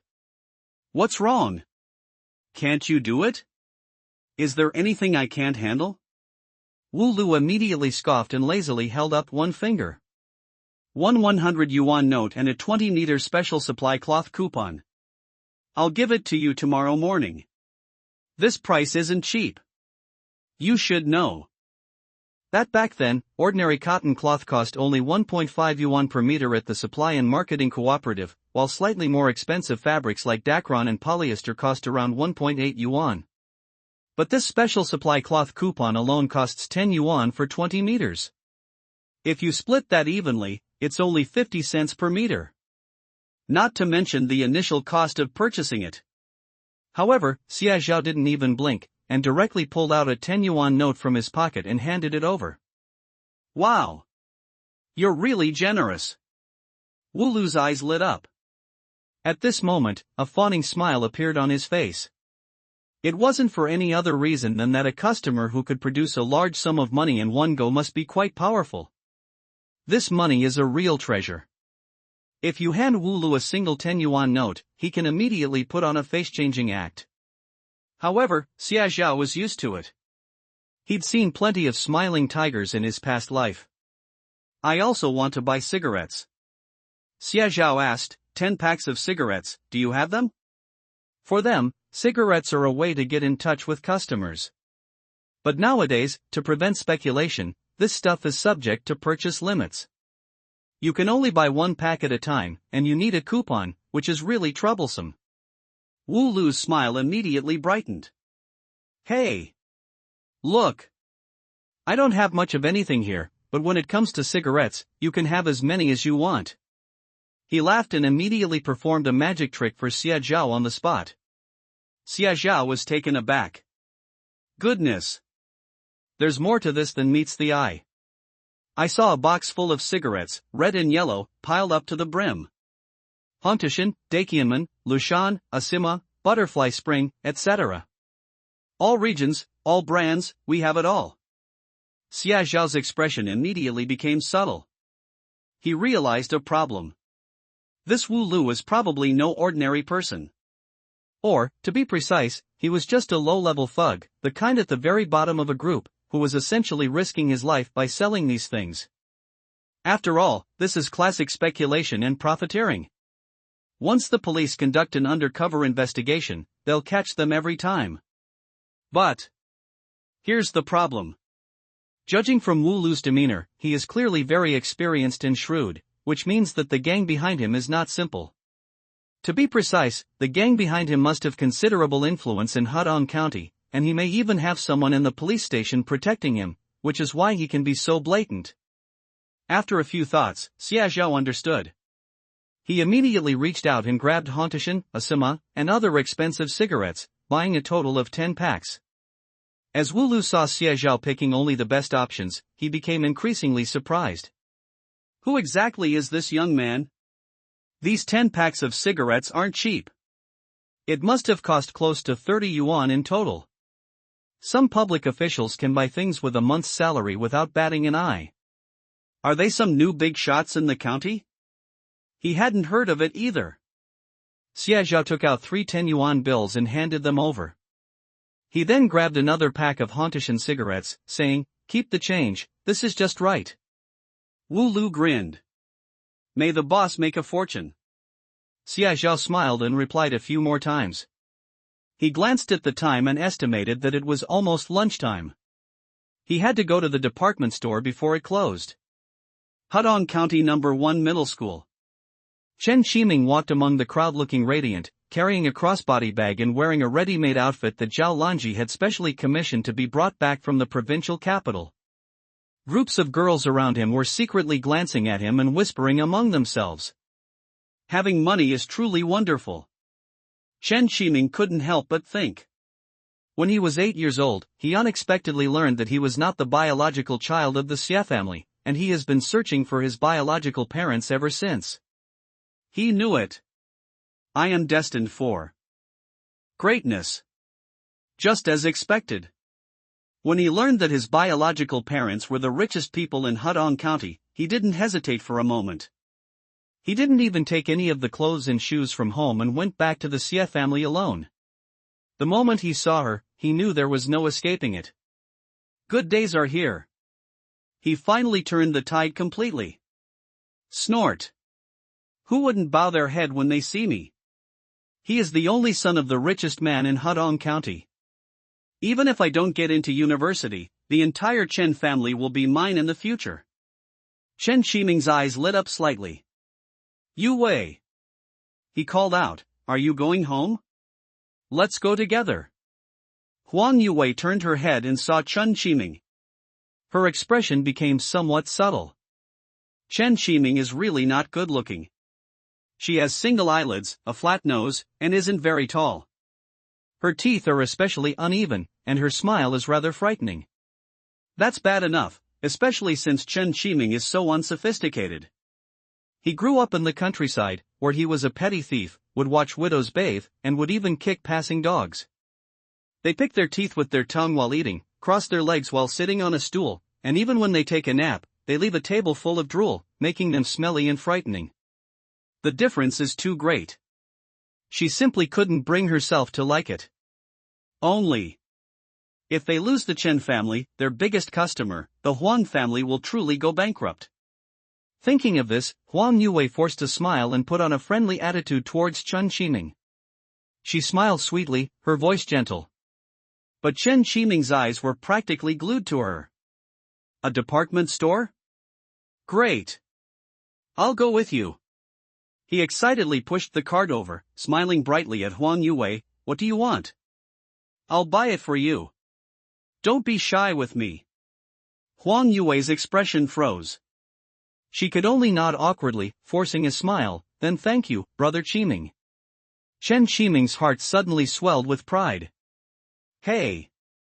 This kind of life with money is simply too wonderful. He held onto his bicycle and walked side by side with Huang Yue.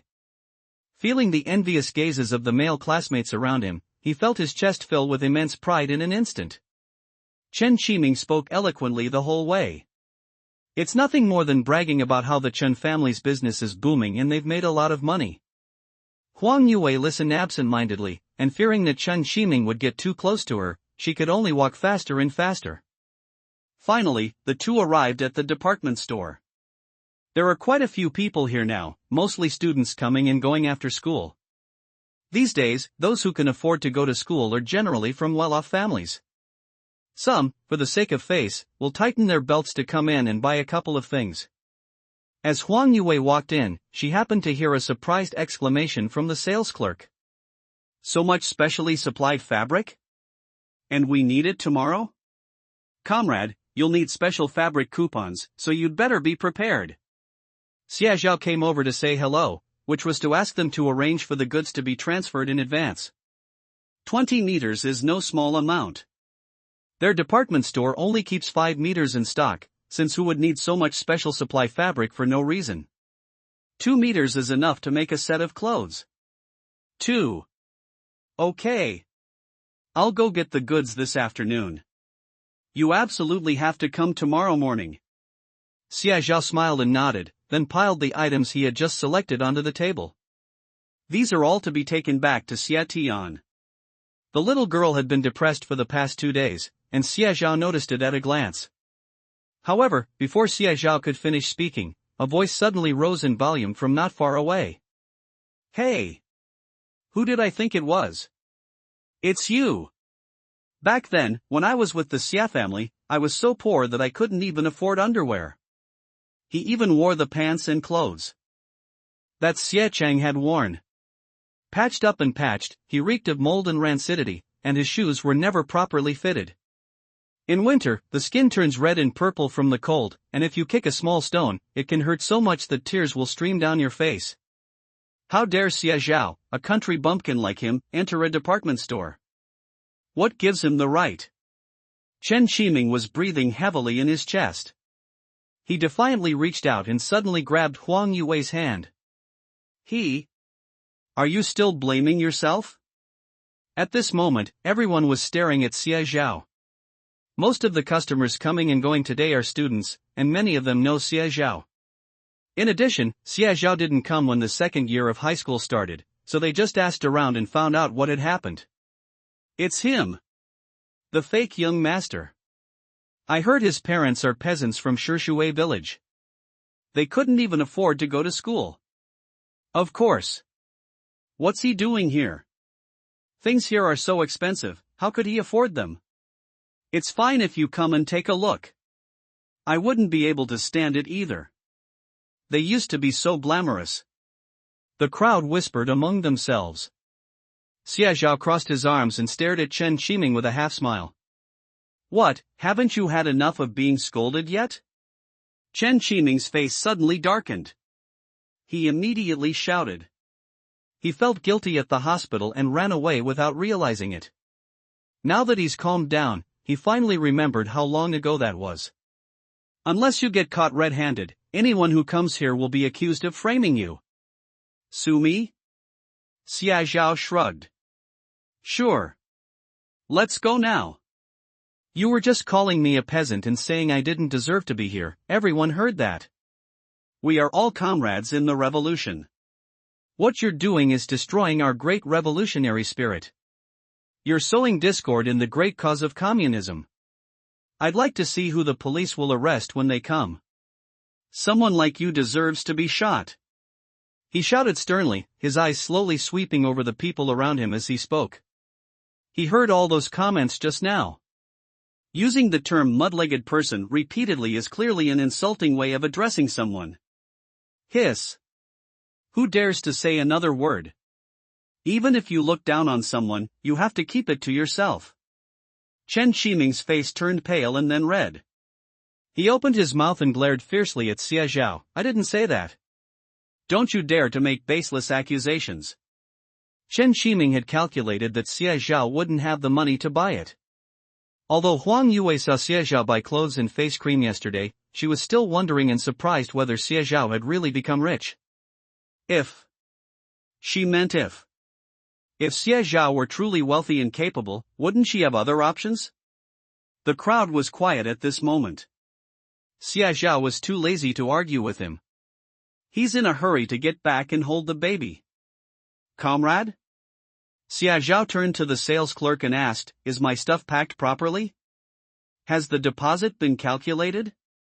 The sales clerk then realized what was happening and, feeling a little embarrassed, quickly handed the wrapped item to Xia Zhao. It's all settled. The deposit is half the price, 20 yuan, and the rest is 16 yuan, for a total of 36 yuan. With special supply coupons, the fabric is now only 2 yuan per meter. Half of the deposit, 20 yuan. Xia Zhao carried a thick stack of various school supplies, his hands full. Those around them were already bewildered when they heard the number 36. What? Did they mishear? What's so expensive? Even Chen Qiming and Huang Yue were taken aback. How many? 30-something? Even if they are wealthy, they wouldn't spend so much money all at once. That's a whole month's salary. Are you kidding me? Could Xia Zhao produce it? For a moment, everyone's gaze seemed to fall subtly on Xia Zhao. He's no longer the young master of the Chen family. How could he possibly have money? Xia Zhao didn't hesitate at all. He just doesn't care. After all, stupidity is innate. They won't believe what they see or hear, they only want to believe what they believe. Chen Qiming was stunned for a moment, then couldn't help but puff out his chest. Snort. Even the vice principal instructed the homeroom teacher to take special care of him. He'll be a college student in the future. The state assigns jobs, and you get a government salary. Heh, what's wrong? Now you realize you shouldn't offend me? Let me tell you, it's too late to regret it. Xia Zhao, however, calmly switched the items to his other hand and then smiled as he shifted his gaze to Huang Yue beside him. Oh? So Huang Yue didn't tell you who was first in the grade starting from the end of the first year of high school? 10th in the grade? Chen, you need to work harder. Otherwise, with the Chen family supporting your studies so much, it'll make people think you're not smart enough to only get 10th place. After Xia Zhao finished speaking, he turned his head with a very polite smile and waved to everyone. Goodbye. After saying that, he left the department store.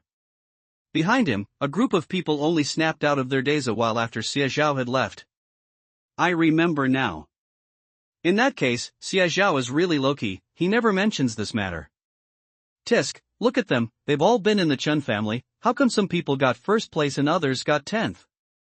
And I think that 10th place is even a bit watered down. The sound of his classmates talking was like a series of slaps, making Chen Qiming's cheeks buzz. First? Who? Xia Zhao? But how come he never knew? Yue? Is it true? Why have you never mentioned this before? Chen Qiming couldn't help but ask Huang Yue for confirmation.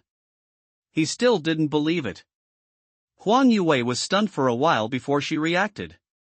She nodded, her voice soft but clear, "It's true." The reason she didn't bring it up with Chen Shiming was that she herself hadn't thought of it. The reason is simple: Xia Zhao is known for his low profile. Xia Zhao, however, was very modest, only saying that he had done well on the test by chance. Huang Yue once asked Xia Zhao about her doubts. The son of the richest man in Hudong County, that label is already flashy enough. Being too eye-catching will attract jealousy. I don't want to cause trouble for my parents. But what about Chen Shiming? He ranked 10th and wanted the whole world to know. Huang Yue's heart grew colder and colder. She took a deep breath and abruptly shook off Chen Shiming's hand. "I have something to do, I'm leaving now." After saying that, she fled as if she were escaping. Chen Shiming's face immediately turned ugly. "Xia Zhao." He gritted his teeth and shouted fiercely. "It's all his fault. Right now. The Chen family."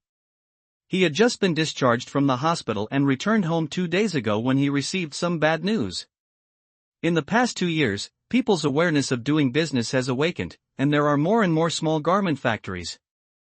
As long as you find connections and attach yourself to a state-owned garment factory, you can produce clothes and sell them in prefecture-level cities.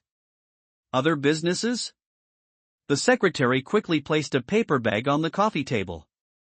"Look, this is what I brought back from my business trip to Guangzhou at the end of the year." Guangzhou?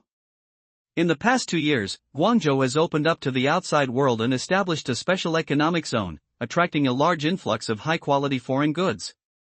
However, due to their isolation and remote inland location, no goods had yet reached the county town. His knowledge of the goods there was limited to electrical appliances. But he makes clothes, so how can he expand his business? His eyes narrowed slightly. It was a beautiful and delicate little cloth bag. The blue and white background is decorated with beautiful patterns. It is a crossbody style, and a small decorative flower made of the same fabric hangs on the zipper clasp. Unlike old-fashioned metal clasps, it uses a zipper and has a beautiful color, making it refreshing the moment it appears. Around the end of the year, many young women in Guangzhou were carrying this bag. A series of questions were asked, but the secretary answered them in a well-organized manner. But he was cautious by nature, and it was impossible for him to switch careers entirely to making bags. Just then, a loud banging sound came from outside the door. "Dad! It's Chen Shiming. He just got back from tutoring." His eyelids twitched instantly. "I'm hungry." Chen Shiming stormed in, turned around and shouted, "Aunt Lu! What's going on? You know I get out of school at this time, why didn't you bring out the food earlier? Are you trying to starve me to death? Aunt Lu is taking the day off. I already told you to eat out. What's wrong with you?" He couldn't help but wonder if he could really entrust his entire fortune to Chen Shiming. With such a mindset and such behavior, even if he did go to university, could he really help the Chen family? "Chen Shiming, it's not enough for me to hand over the Chen family to you just by getting into university." As he spoke, he pointed to the bag on the table. "You have to prove to me that you have a talent for business, otherwise I'd rather sell the Chen's garment factory than give it to you." Chen Shiming's eyes widened. He picked up the bag, handed it to Chen Shiming, and then spoke. "It's that simple. 300. It should be noted that Hudong County is a large county with many government agencies of all sizes. Anyone who receives a government job and holds a public position must have a considerable amount of money in their pocket. Selling them a bag for their wife and daughter would be an absolute breeze. He was determined to become the heir. 2 p.m., Shishui Village. Keeping accounts is no easy task. My second brother is really amazing. He managed to keep so many accounts without making a mess of them. He's truly incredible." Xia Zhao drove the mule into the courtyard. Xia Tian's eyes lit up, and she immediately greeted him with a smile. "Second brother." She called out sweetly, but her eyes were already fixed on the mule cart. "What is this?" She peeked out and her eyes widened in astonishment. That was bought for your second sister-in-law, and you're trying to steal it too? Inside the room, Lin Muyu was having a snack. Now that the family's financial situation has improved, Xie Zhao has made it clear that he wants to have extra meals. In his words, she has to eat 6 meals a day, not only for her, but also for her 2 children. But this chicken is just too big. She had eaten half of her meal and was feeling a bit full, so she was resting when Xie Tian rushed in. Second sister-in-law. My brother bought you a gift. Look. Gift? Her eyes immediately lit up with joy. Show me. She reached out her hand, and Xie Tian handed it to her. As soon as she turned around, she found that Xie Zhao had already followed her in. Xie Tian's eyes widened. What? Stationery? Should I give it to her to use at school? She almost screamed in surprise, then turned and ran away as fast as she could. Second brother is the best in the world. Her voice drifted away. After spending a few days together, the two finally grew much closer. You can really sleep. How come you're always asleep every time I come in? He affectionately poked Le Bauer's chubby little face. TSK. So tender. Babies in their first month just love to sleep, my mom says that's normal. Some babies even refuse to drink milk when they're sleeping. I know. Lin Muyu asked with some confusion. Of course it's to cheer you up. I'll buy you one first, you can read it slowly. I'll buy you another one after you've finished your postpartum period. Then I'll take you to the county town, and we'll go together. Together? Lin Muyu paused for a moment. She nodded gently, almost imperceptibly, a secret joy welling up inside her because of those 2 words. That's right. Xie Zhao suddenly remembered something, stood up abruptly, walked to the side of his bed, felt under his pillow, and then revealed a slightly smug smile. Wife. Hold out your hand. Hand? Lin Muyu was stunned for a moment. The scalding heat enveloped her through his palm, and his rough fingertips caressed the back of her hand, even applying pressure little by little. Lin Muyu felt a surge of heat rising up from where the two were in contact, and she stared blankly at Xie Zhao's hand. The boy's hands had prominent veins, but his fingers were long and slender, as beautiful as jade. However, the trials and tribulations of this period of time had already left bloody marks on his palms. After the scabs formed, they made her palms feel hot. Does it hurt a lot? Lin Muyu suddenly spoke. She looked up at Xie Zhao, feeling a pang of bitterness in her heart, as if something had pierced her. How could this be Xie Zhao's hand? But what about now? On his shoulders lay the weight of the Xie family, and of her and the child. He had to bend over and stoop, struggling to make a living little by little. A wave of sadness washed over Lin Muyu, and her eyes welled up with tears. Her voice was trembling. The sunlight streaming through the window fell into her red eyes, and Xie Zhao could see the heartache in her eyes. He didn't know why, but in that instant, his heart softened completely. This is the best life. He hugged Lin Muyu tightly. He paused for a moment, then pulled away slightly, staring intently at Lin Muyu. This is the best life I could ever have. Thank you for being here. As soon as the words were spoken, Lin Muyu could no longer hold back her tears. Doesn't he blame himself anymore? Don't you blame yourself for being the string holding the kite? Lin Muyu took a deep breath, and a thought gradually became firm in her mind. Xie Zhao was amused. He grinned at Lin Muyu. All right. If my wife wants the stars in the sky, I'll find a way to get them for her. Lin Muyu couldn't help but smile. You're just saying nice things. Whether intentionally or unintentionally, Xie Zhao deliberately elongated the word do, and even pressed his body down in an extremely oppressive manner, instantly enveloping her with his scent. Lin Muyu was taken aback. What does he mean?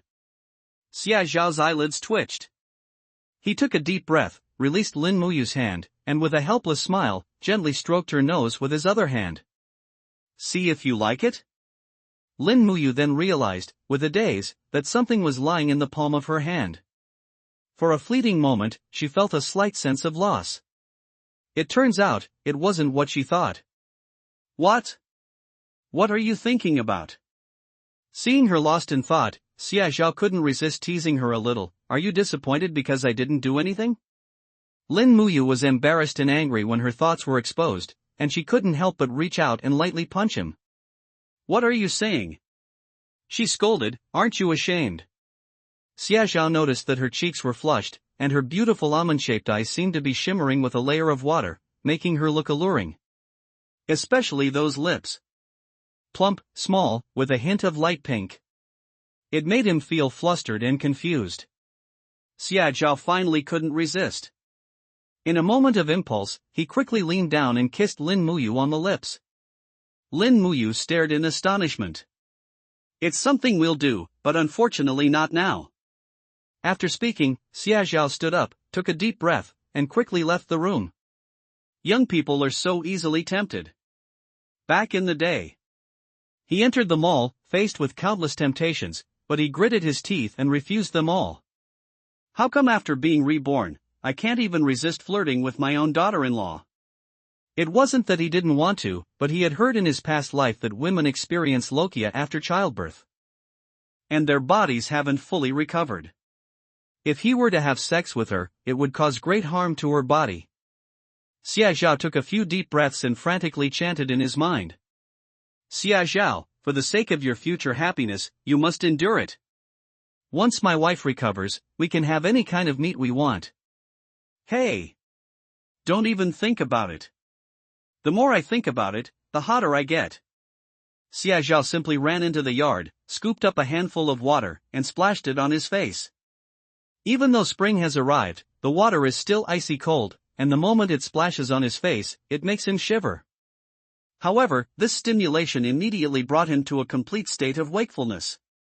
Tian Xiufen waved and invited everyone to eat. Hurry up! Clean up the table. Spring is just around the corner. It's already the 13th day of the Lunar New Year. The Lantern Festival is in 2 days, and after that, we'll start preparing for spring planting. They were all tedious and tiring physical jobs. Vegetables need to be grown in dry land, and wood ash needs to be burned to fertilize the fields.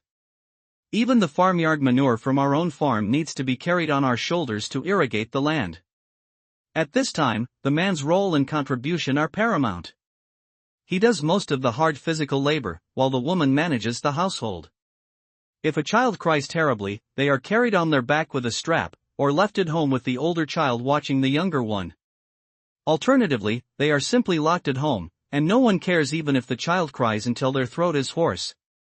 Xia Zhao arrived in Shishui village just as the busy farming season was beginning.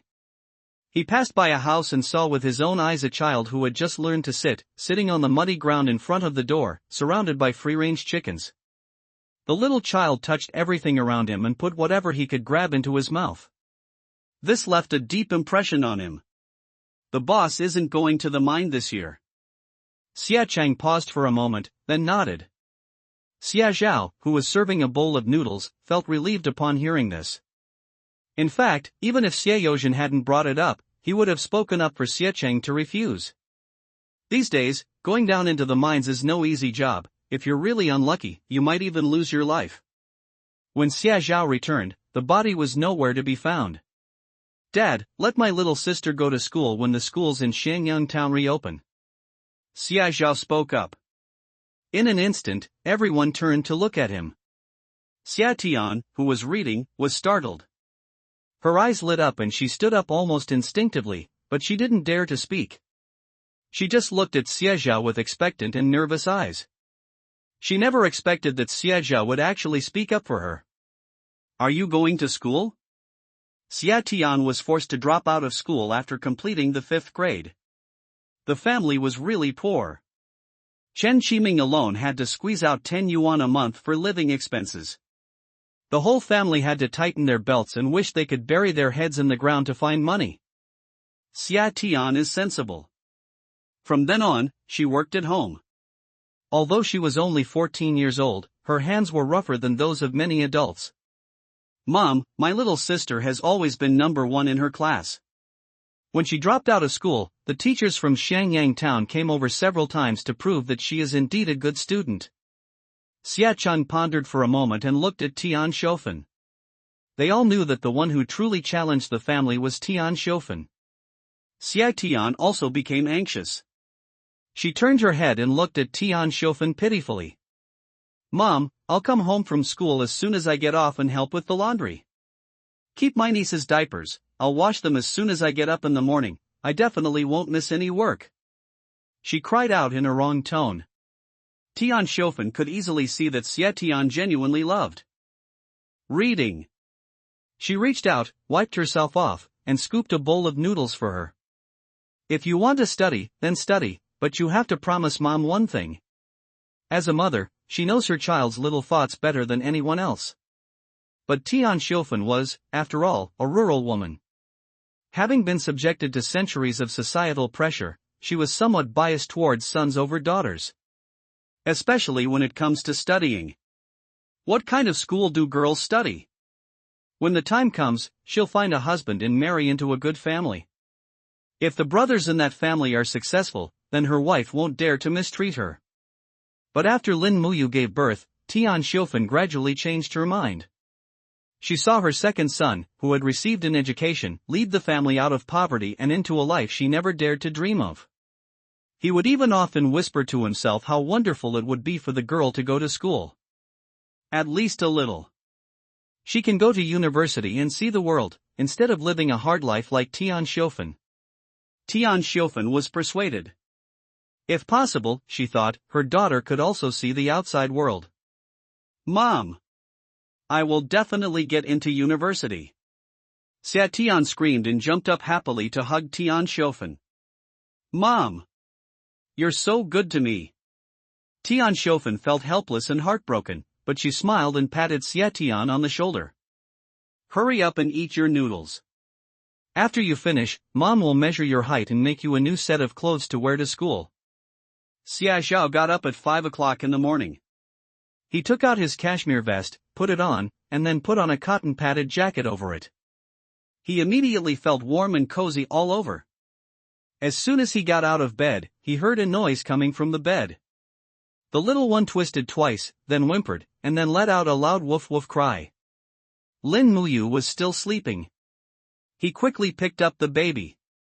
It's Shibao.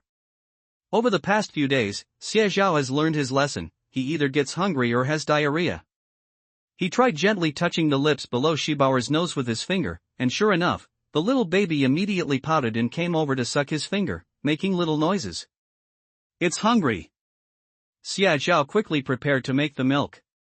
However, before she could even get up, Lin Muyu had already woken up. She turned over, reached out and pulled Xia Zhao, and whispered, "Give it to me, Shibao can drink mine." Xia Zhao handed the child to her.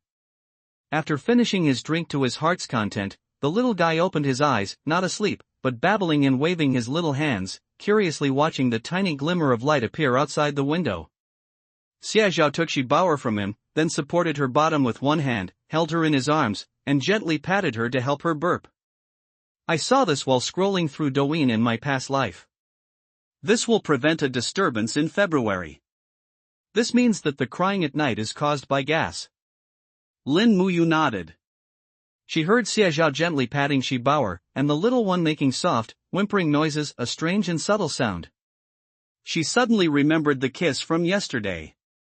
Xia Zhao gently kissed his own lips. She was incredibly gentle.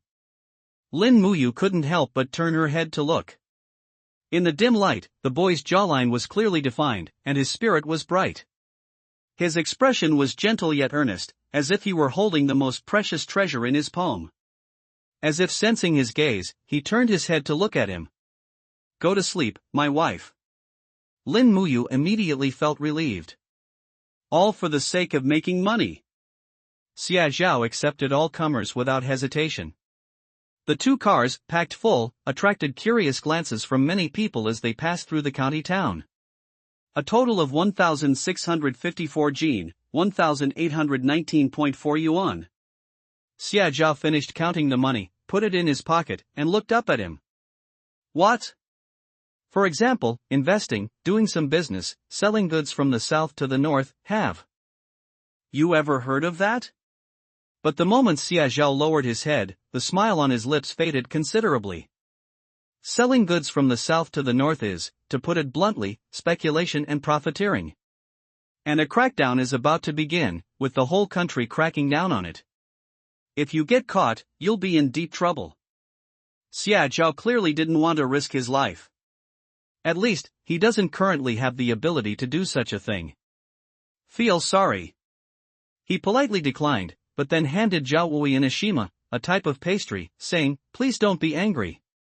Zhao Wu's face stiffened. After saying that, Xia Zhao called Xie Chang and the three men left. On the empty street, none of the three noticed the sudden chill in Zhao Wui's eyes. Others might not know, but how could he not know? That kid.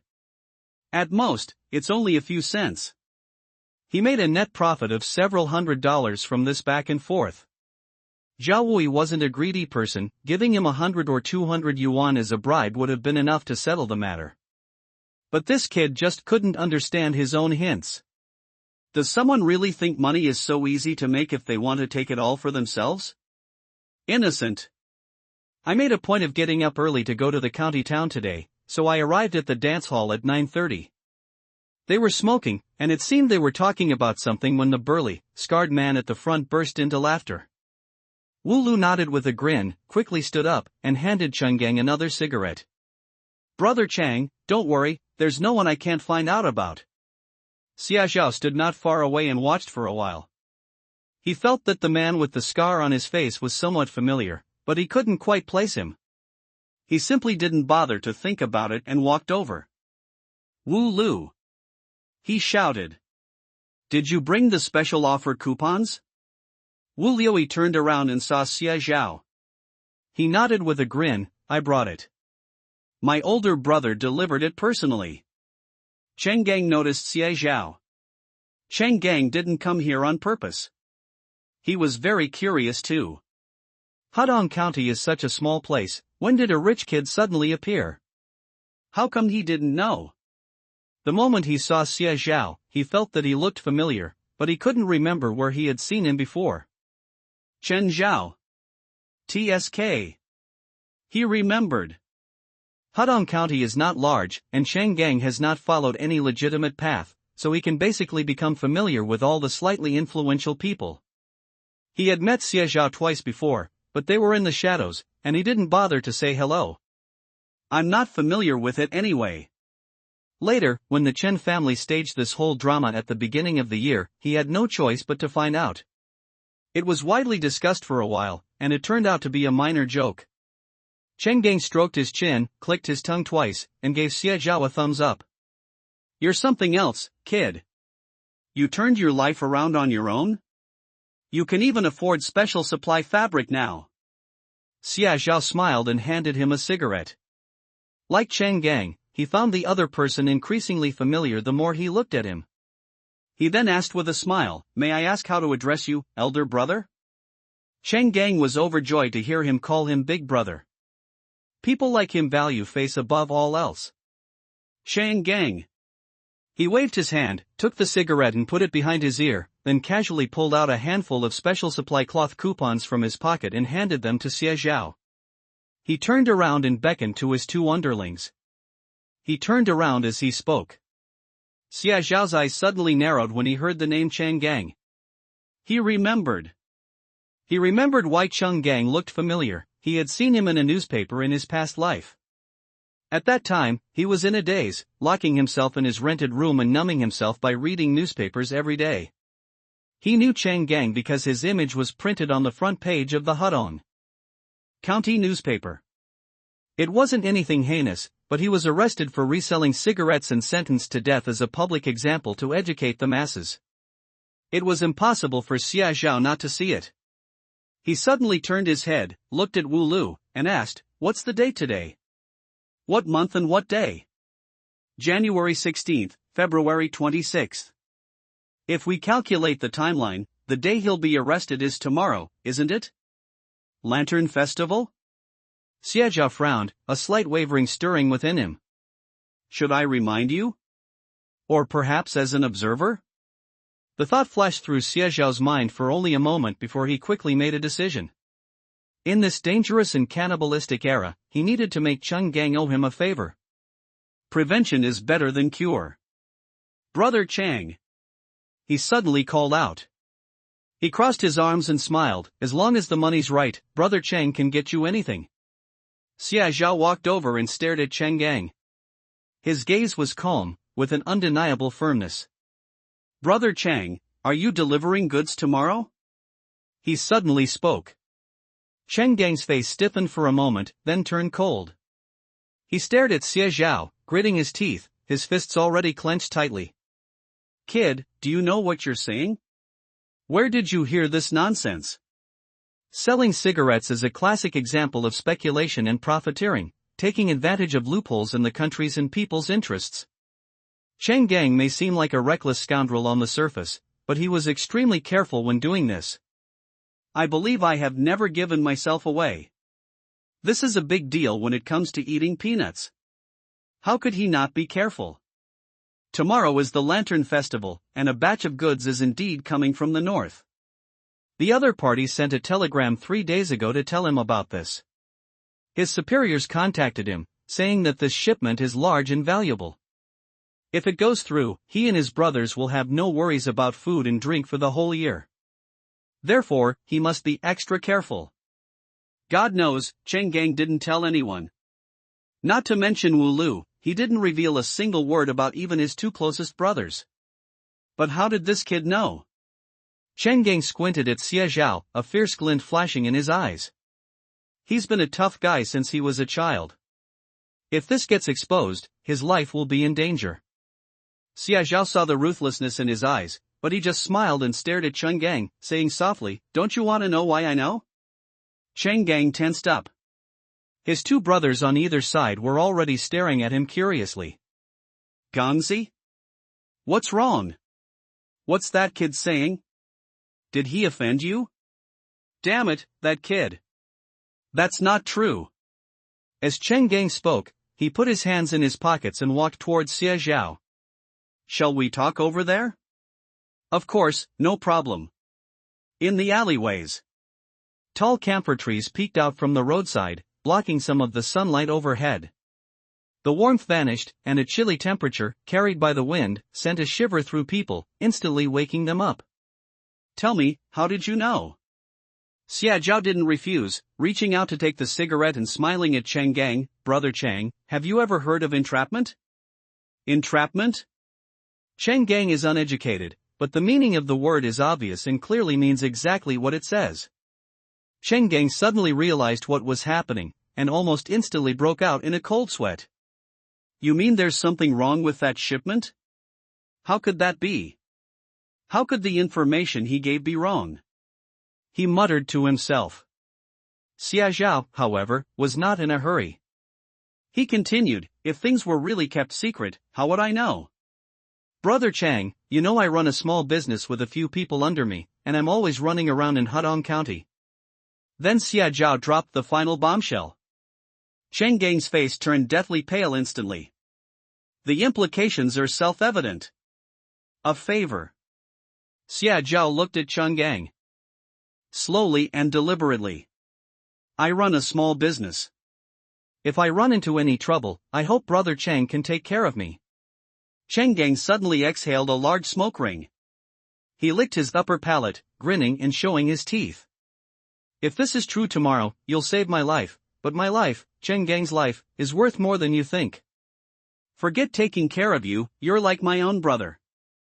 The 20-meter special supply fabric does not all have the same pattern. However, just as Xia Zhao had expected, they were all very beautiful and great value for money. Things from this day on are the most authentic.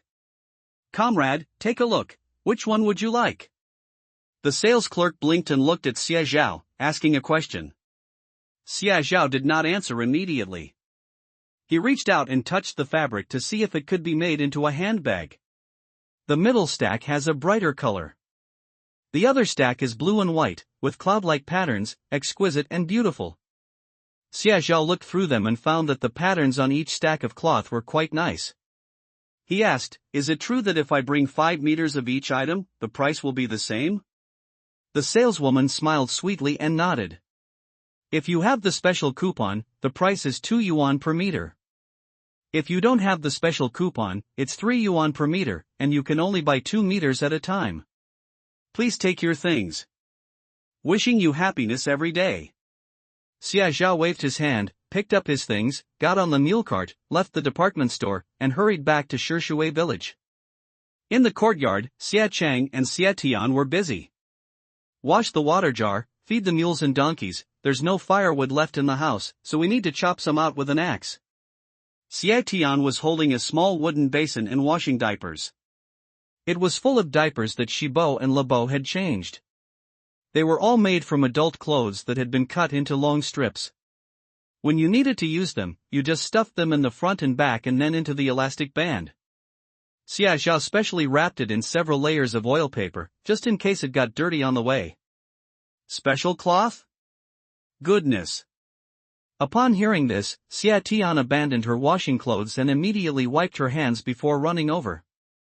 Xia Tian's eyes lit up. Wow!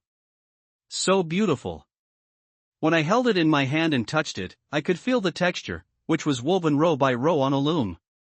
It was a kind of material that I had never seen before. Are these fabrics used to make clothes? Xia Chang frowned. We can't even get out of this door. It's so tight it could be torn apart. In short, it's too impractical. Xia Tian blinked and whispered, but it's really beautiful. Girls always seem to be animals at first glance. She simply couldn't imagine how beautiful the clothes made from this material would be. Xia Zhao smiled and looked at Xia Chang, saying, these materials are all for making cheongsams or shawls. If they are made into clothes, the cost will be very high. I plan to use it to make bags. Bag? The term was still quite new to both of them.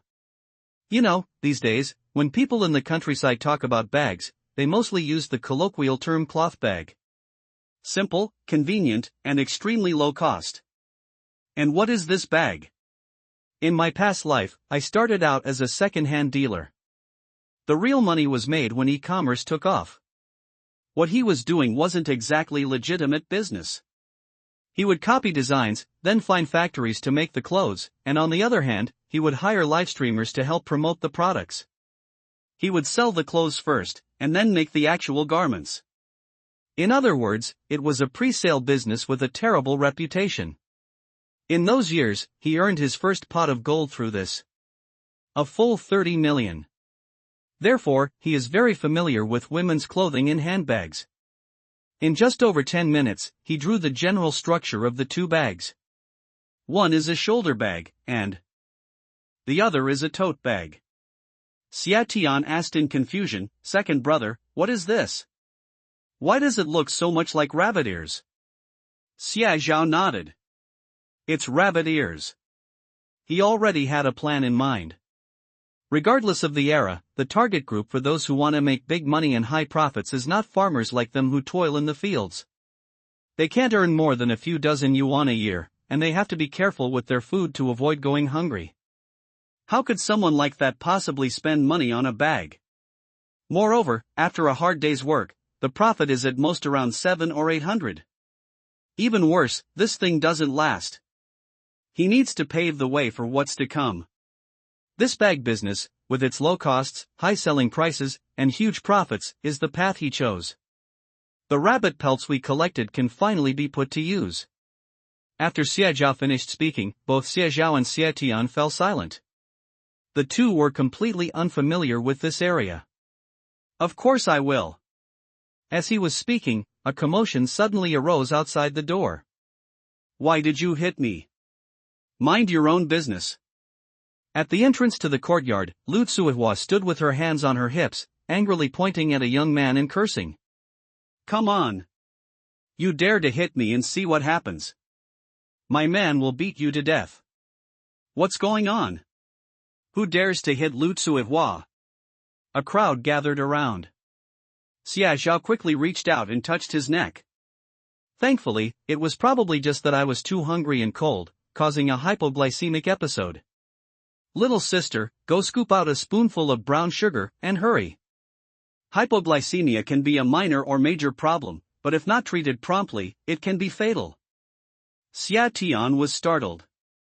Seeing Xie Zhao's serious expression, she quickly responded, ran to the kitchen to get a spoon, and scooped a spoonful of brown sugar from the earthenware pot. The middle-aged man on the ground had started to tremble. Xie Zhao didn't even bother making the sugar water, he grabbed the spoon and shoved it into the middle-aged man's mouth. Xia Tian hurriedly ran off. Xia Chang and Xie Zhao helped the middle-aged man up from both sides and led him to the octagonal table. Xia Chang then used 2 long benches to put the middle-aged man down on them. Xia Tian brought him a bowl of water and fed him.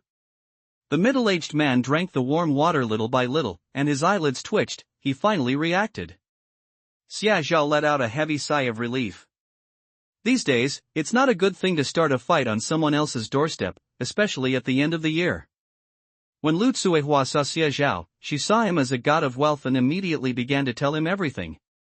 She's been delivering the most and most frequently these past few days, and that's when she came today and saw this mess.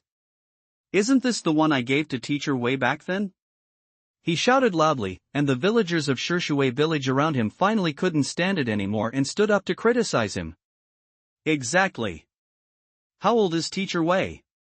He's old enough to be your father. You bastard, you've only been out of school and you're already causing trouble. That's 6 or 7 yuan. He couldn't bear to part with it. Humph. No matter what you say, I picked this up myself. Do whatever you want with it.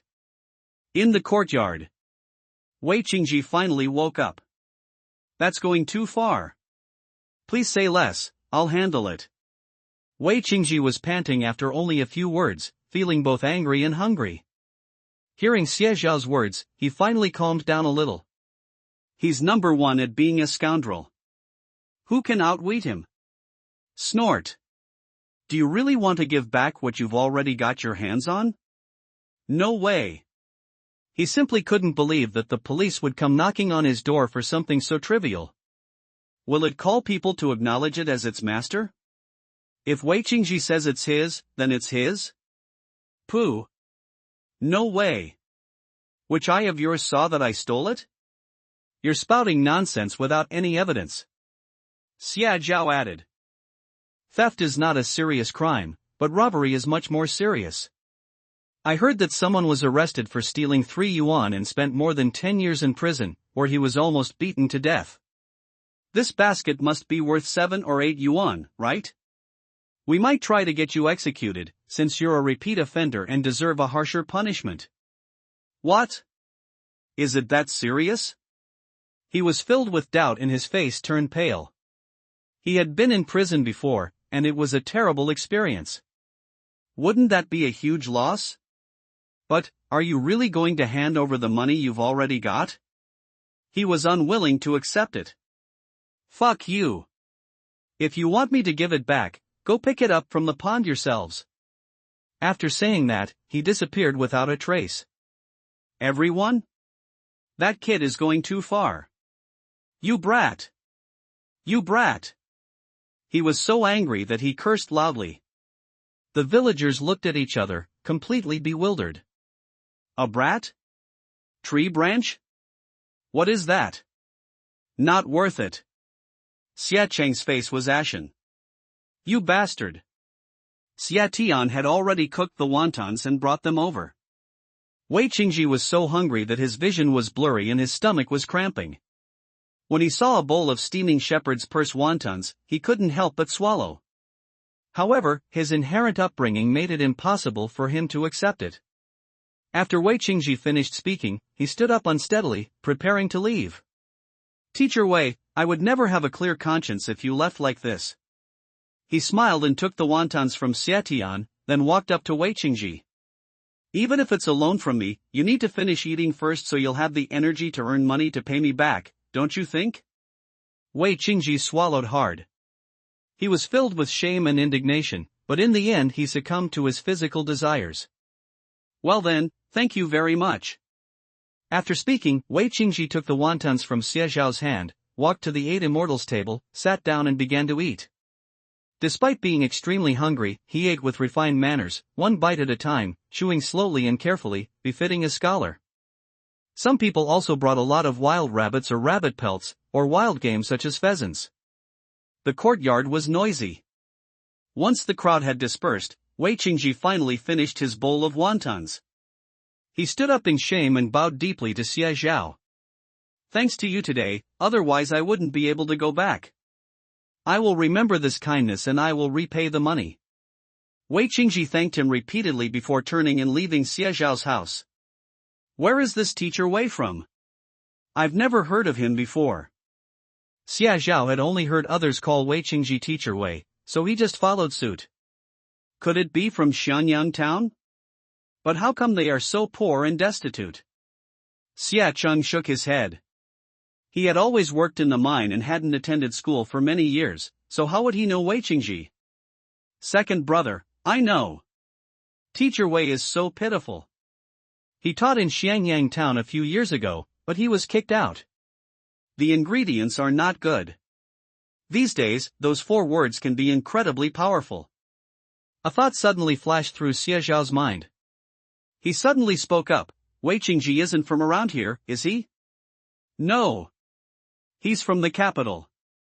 He's very cultured. He was the best teacher in elementary school, it's such a pity. Etc. The capital city? Xie Zhao remembered. This incident caused quite a stir in my past life. Xie Zhao had already gone to the provincial capital by then, but the matter was on the front page of the provincial newspaper, so it was hard for him not to know about it. Let's rewind the timeline to 10 years ago.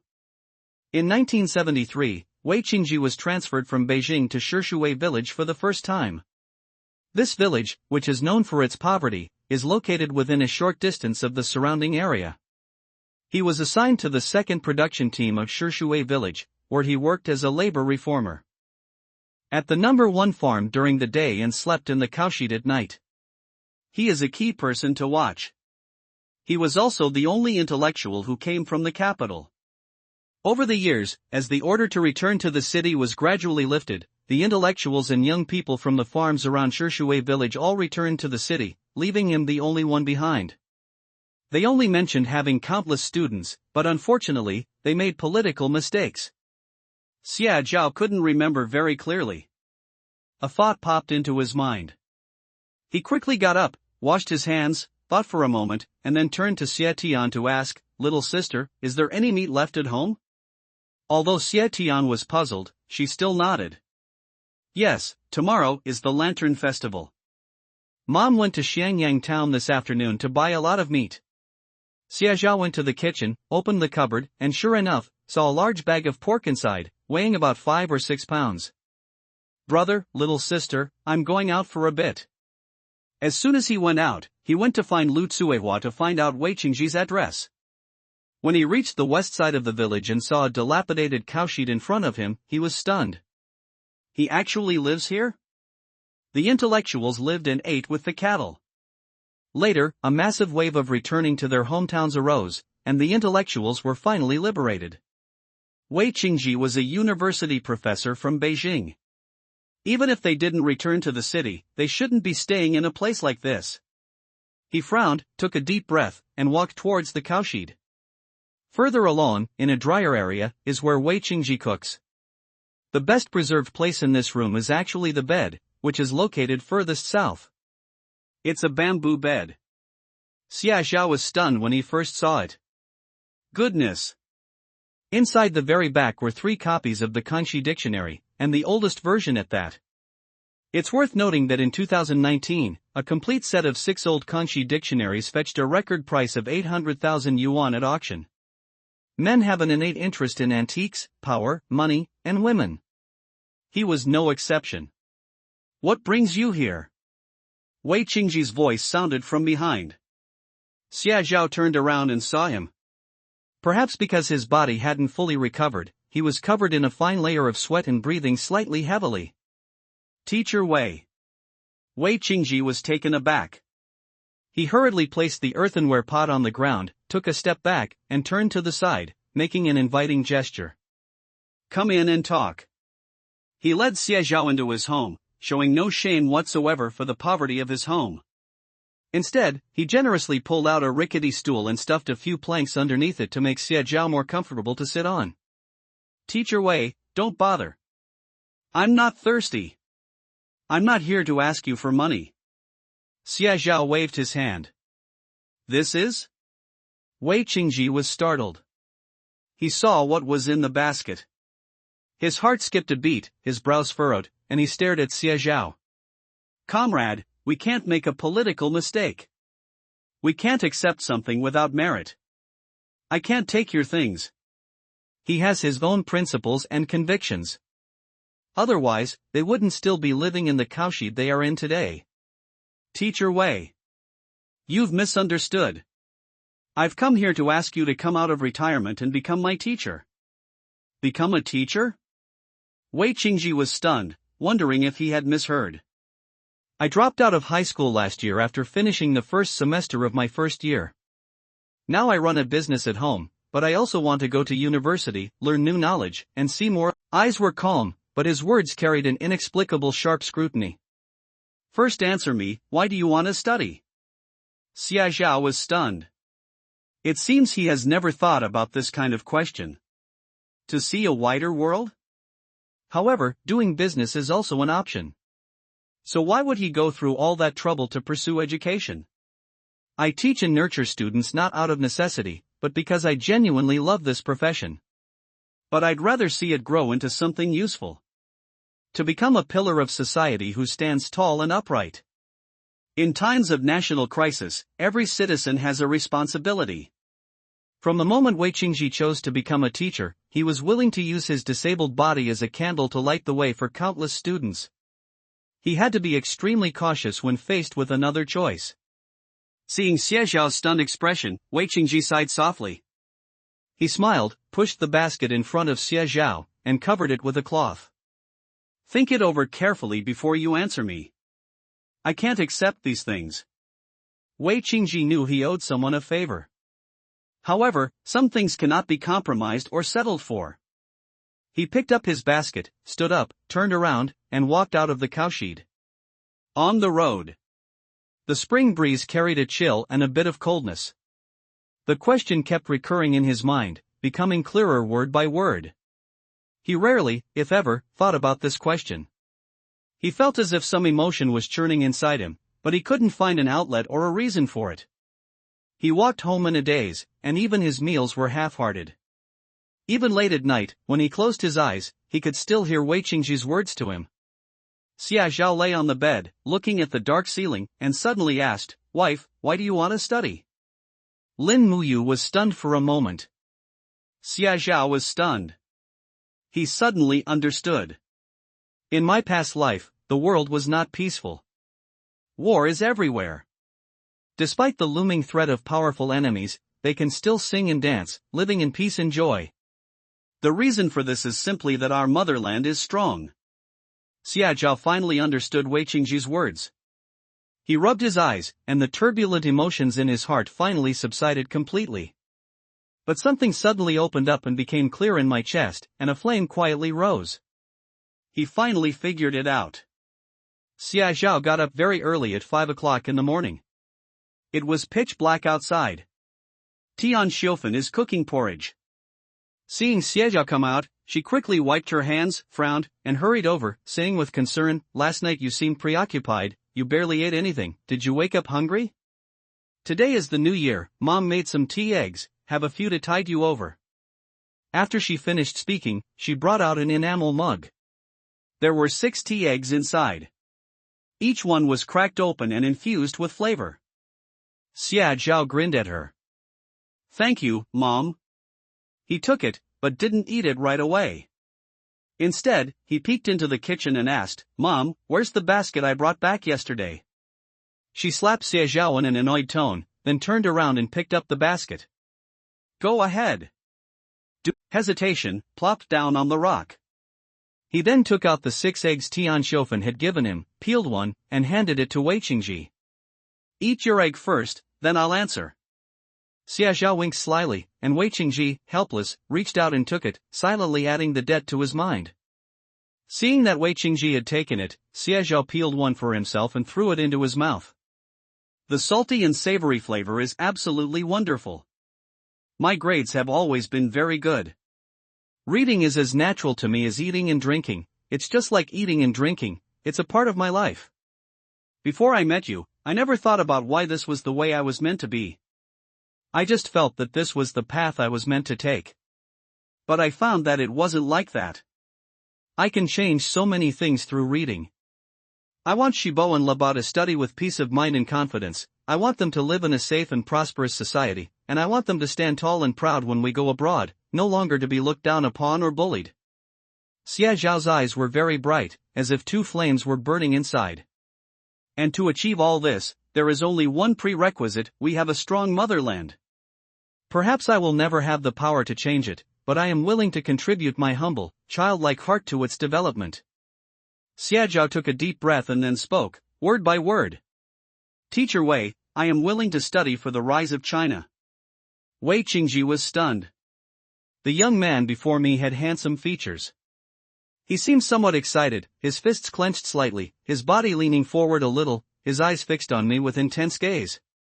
He saw the boy's sincerity and glimpsed his genuine and precious childlike heart. Wei Qingji let out a heavy, deep sigh. He thought.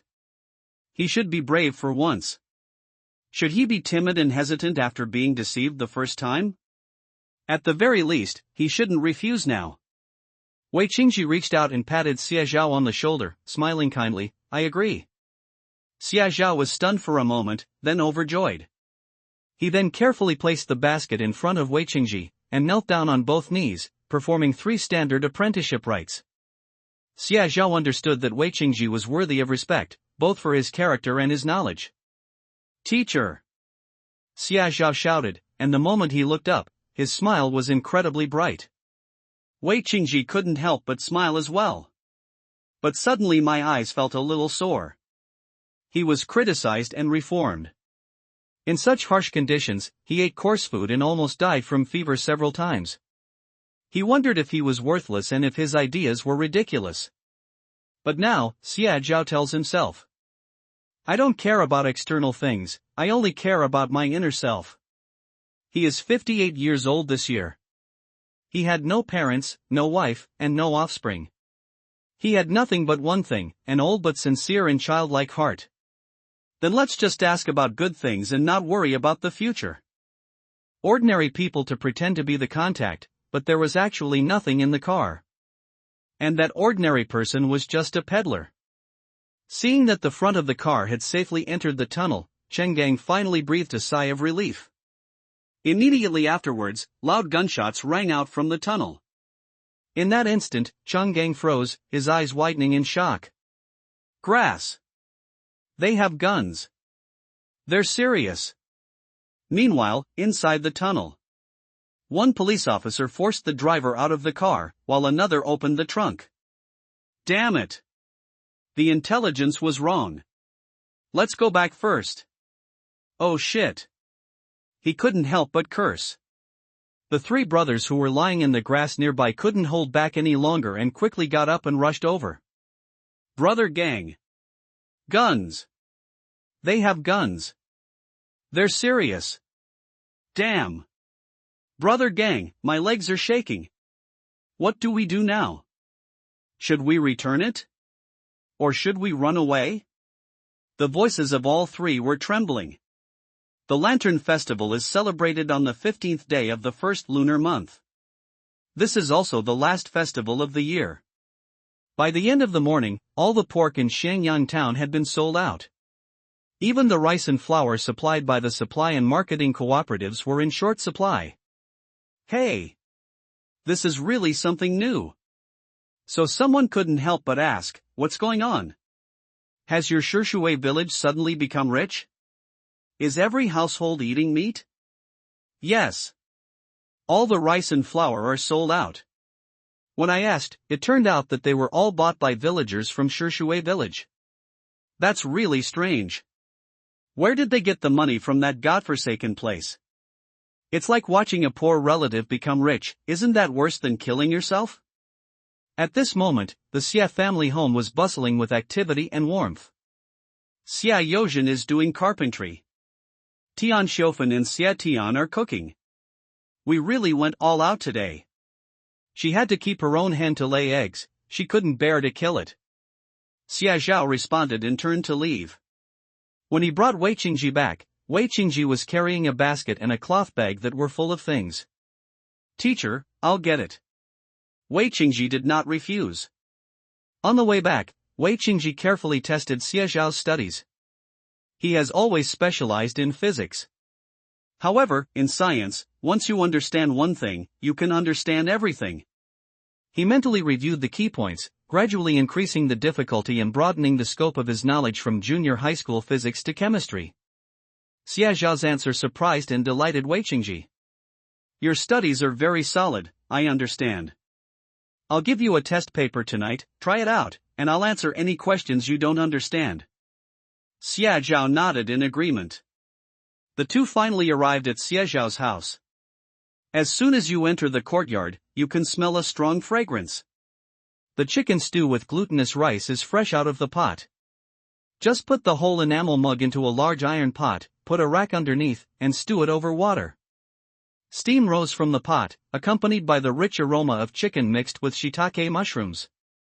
"TSK. Mom! It smells so good." Xia Tian smacked her lips, craning her neck to peer into the uncovered pot. Tian Xiofan chuckled, scolded her for being a glutton, but still picked up a piece of chicken and handed it to her. "Go get a bowl and fill it up for your second sister-in-law. She can't go hungry." "Okay." The lid was bubbling and hissing, and even the soybeans inside were stewed until they were mushy. "It smells so good. Teacher Wei is here." Tian Xiofan greeted them with a smile. "It's time for us to eat." Xia Cheng quickly moved a stool. Xia Yozhen also helped tidy up. When they saw him, they all looked up and greeted him with kind smiles. Wei Qingji was momentarily dazed. He was all alone, without children, relatives, or elders. Having made a mistake, he was sent down to Shishui village.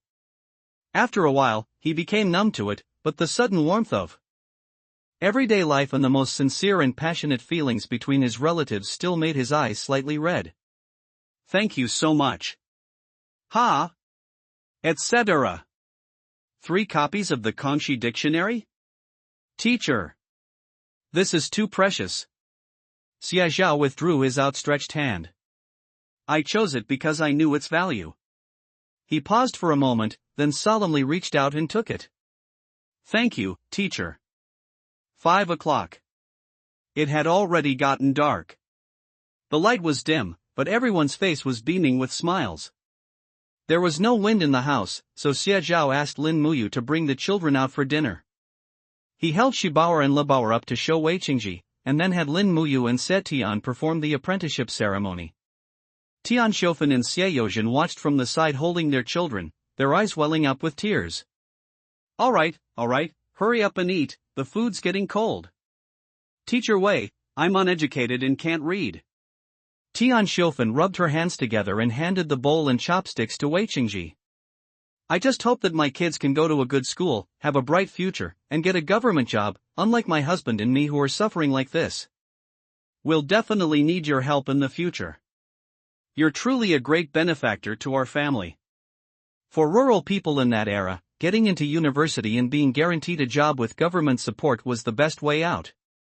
Tian Xiofan twisted the hem of her dress, unsure how to respond. Xia Zhao quickly stepped in to smooth things over, laughing twice and saying, "Teacher, please eat quickly. The food will get cold if you keep talking." Xia Tian quickly picked up a large pig's trotter and put it into Wei Qingji's bowl. "Teacher, please eat. You need to be full so you'll have the energy to teach me. I want to get first place. I want to go to university in the capital." Everyone burst into laughter. Wei Qingji nodded repeatedly, picked up his chopsticks, and took a bite of the mushroom and glutinous rice chicken rice. "It smells so good. It's so delicious." After finishing a family reunion dinner, it was 8 p.m. The 16th day of the first lunar month. Xia Zhao was truly full after the Lantern Festival meal. Sticky rice is not easy to digest, and eating chicken and pork knuckles makes you feel very satisfied, giving you more energy when you wake up in the morning. TSK. That's great. Xia Zhao stretched and kissed Shibao and Labao one by one. The little ones' faces had become fuller, and their rosy skin was slowly turning white, making them a delightful sight. Lin Muyu quickly reached out and patted him, kissed the baby gently, "Don't wake him up." Xia Zhao pursed his lips. Pop. He suddenly leaned in and kissed Lin Muyu hard on the cheek. Kiss me harder, is that what you mean? Lin Muyu glared at him reproachfully. Smooth and tender, with a bit of baby fat, pretty and innocent, it feels so good. Lin Muyu blushed and reached out to slap him. How old are you and still can't be serious? Xia Zhao smiled at her. Then you should rest well. I'll bring you some food when I come back from the county town later. After Xia Zhao finished speaking, he got up and tiptoed out. In the courtyard, Xia Yozhen had already gotten up, with an extinguished candle beside him. He was weaving bamboo baskets, and there were 3 bamboo baskets with a diameter of a full meter at his feet. It looked like he had been weaving all night. Xia Zhao nodded. San Liuzi arrived around 7 o'clock. He knocked on the door, and Xie Chang asked as soon as he saw him, "I went to your house yesterday to call you for dinner, but I couldn't find you. Where did you go?" San Liuzi scratched his head. Friend? Xia Chang was somewhat surprised. He really didn't expect that San Liuzi would have friends. However, this was their private matter, so he didn't ask any further questions. He just glanced to the side and saw a large wild boar lying on San Liuzi's donkey cart, which startled him. You're quite capable, kid. San Liuzi muttered softly, these pants are still wearable. After tidying up, the 2 handcarts drove out of the yard and swayed towards Hudong County. As the 2 carts drove out of the village, no one noticed the furtive figure hiding behind the big willow tree. Noon. Xia Zhao and the other 2 drove the cart back to Shishui village. However, upon entering the courtyard, they saw Xia Yozhen looking anxious, pacing back and forth in place.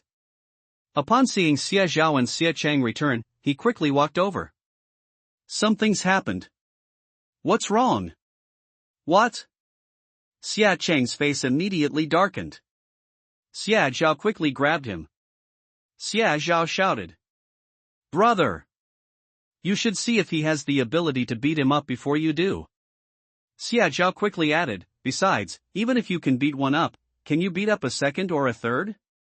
There will always be someone to steal your business. Xia Chang froze, unable to move. Clang! Clang! Clang! Received today, settle the bill tomorrow. Whether it was intentional or not, they shouted extra loudly when passing Xia Zhao's door. Zhang Meihua, who was being pulled along, frowned and backed away as if avoiding a plague. Who sold it to you? You ungrateful thing, you even bully Teacher Wei.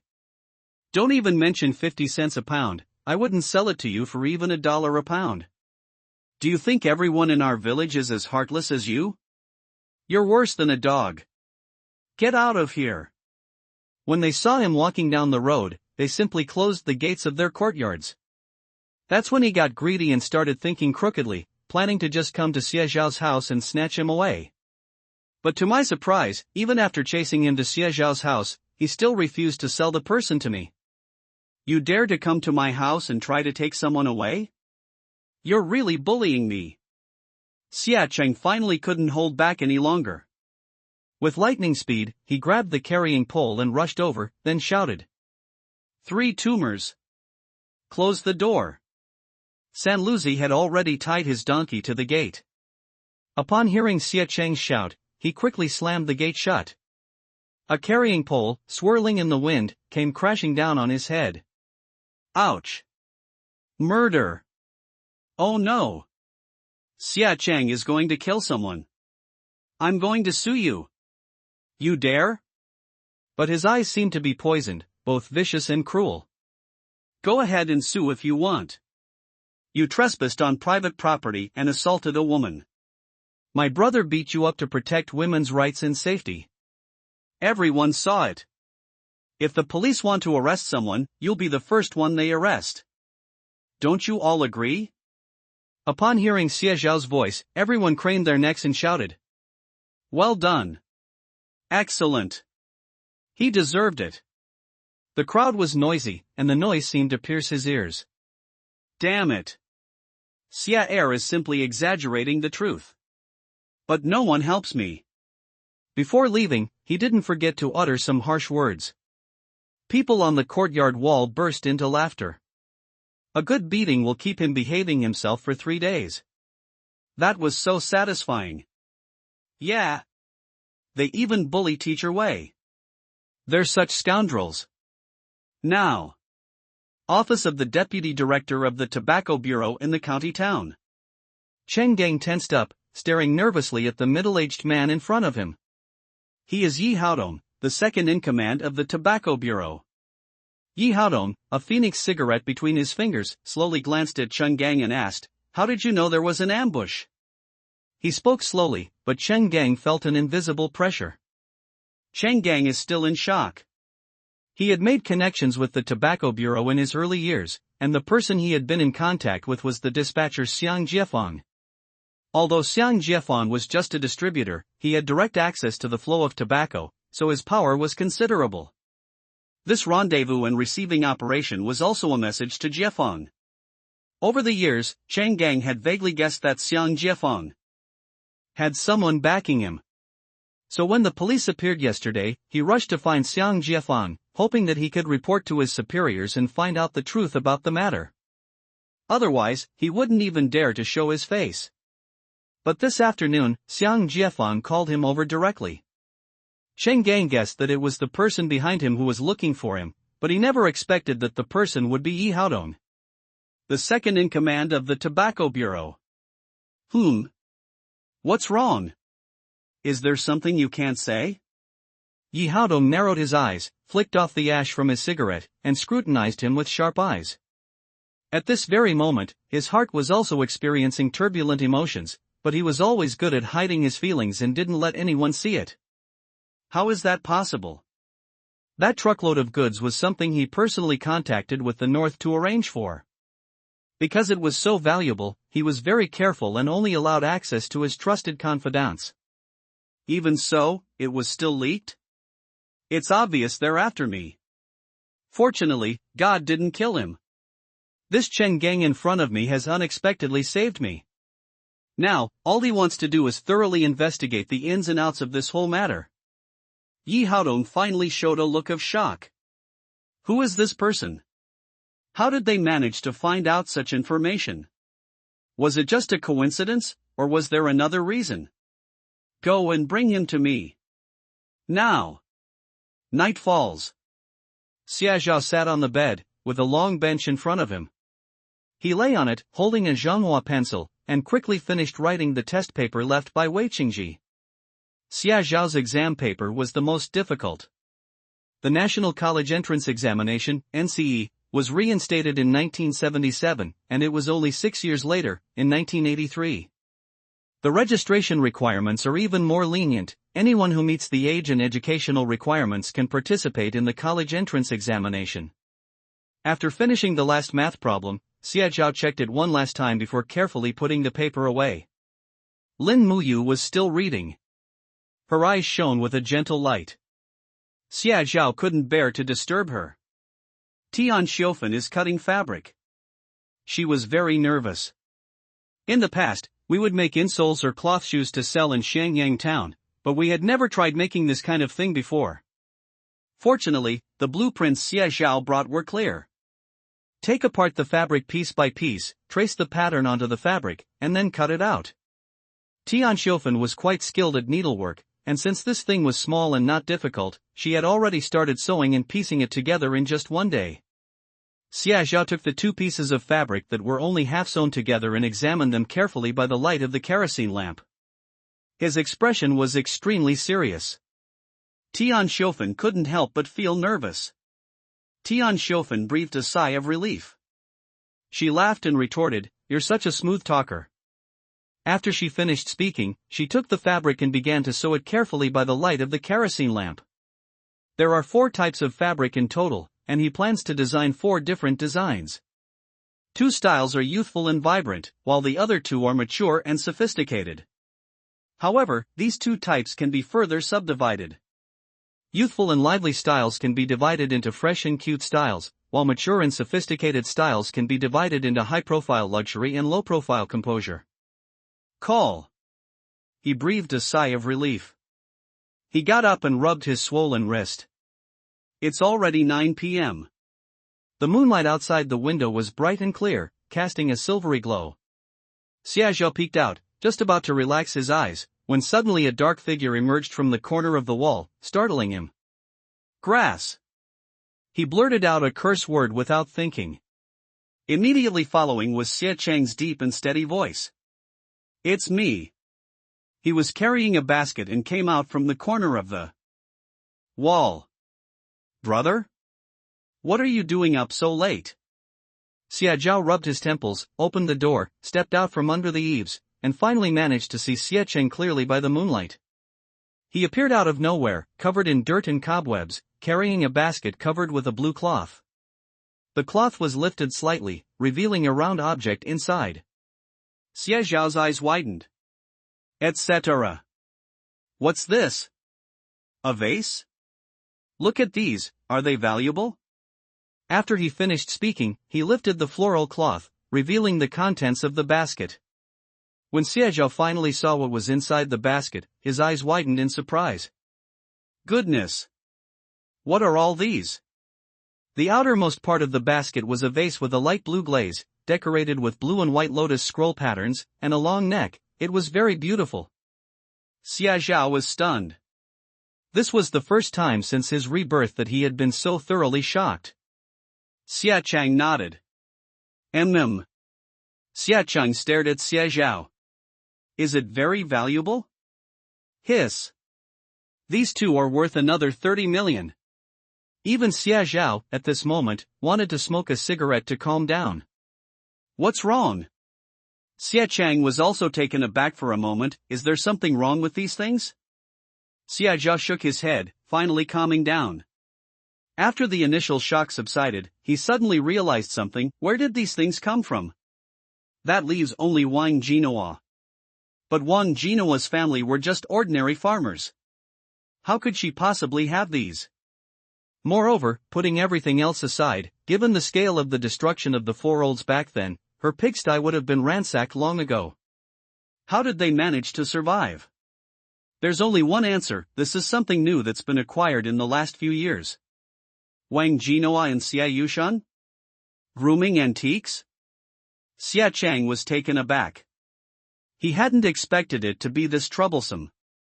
After he finished speaking, he opened the door and walked out, but after a few steps he seemed to remember something. Oh right, Sanliuzi brought back the processed rabbit fur today. See if you can use it. It's all piled up in the corner of the kitchen wall. After saying that, she closed the door and went to wash up. Xiaozhou carried a heavy basket. His heart pounded, and he couldn't help but look down at the basket of old objects. That's tens of millions.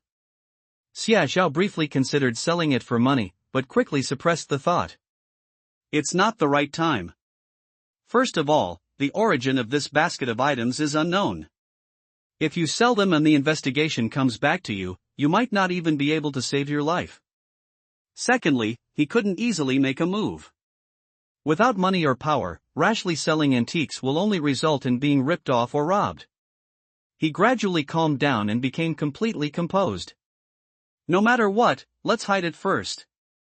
There will always be other opportunities in the future. Early in the morning, Xiaozhou got up and went to the kitchen. Tian Xiufen hadn't gotten up yet. He walked to the kitchen where sweet potatoes were stored and saw a large basket filled with wild rabbit pelts. He picked it up, examined it carefully, and secretly marveled at the old hunter's skill. He was struggling financially and was an old bachelor, relying on the small amount of money his father gave him to make ends meet. The first batch of 30 sheets has been processed and returned. She had dark circles under her eyes and looked extremely tired, but at this moment, her eyes were bright and sparkling, filled with excitement and pride. Second son, look. Mom made it for you. The bag she was carrying was the one with the auspicious cloud pattern, a classic design from a major brand. The embroidery adds a sense of weight and refinement, and the pure hand craftsmanship ensures that every edge and stitch is handled perfectly. The bag was designed as a tote bag. Xia Zhao asked Seiyojin to make the handles by bending the most resilient bamboo with fire, pasting it with paper pulp, and finally covering it with fabric of the same color. It has an excellent texture, feels heavy in the hand, and looks high-end and luxurious. The bag itself is not simply made of cloth. Otherwise, how could it have dragged on until now? Xia Zhao tried the zipper and found that everything went smoothly. The decorative metal buttons and edging are all just right, the only thing missing now is the rabbit fur. Xia Zhao decided to take charge himself. He moved the octagonal table to the yard, found a stool to sit on, held a bag in one hand and a complete rabbit fur in the other, carefully gesturing at it, his mind rapidly simulating the finished product. Finally, he chose the most suitable position and shape, then picked up a pencil and began to sketch the design little by little on the soft rabbit fur. 2 hours later, when it was fully light, Xia Zhao had finally finished. Xia Tian, who had just woken up, rubbed her eyes and saw the rabbit fur bag on the octagonal table as soon as she went out. Her eyes widened instantly. Oh my God! Is this the bag that my second brother made? How beautiful! The pattern and the rabbit fur look so exquisite. She walked over and couldn't resist reaching out to gently touch it, immediately grinning from ear to ear. Second brother! This bag is really beautiful. The Russian stuff is so soft. It looks expensive. Are you really going to take it to the county town to sell? Will you be able to sell it?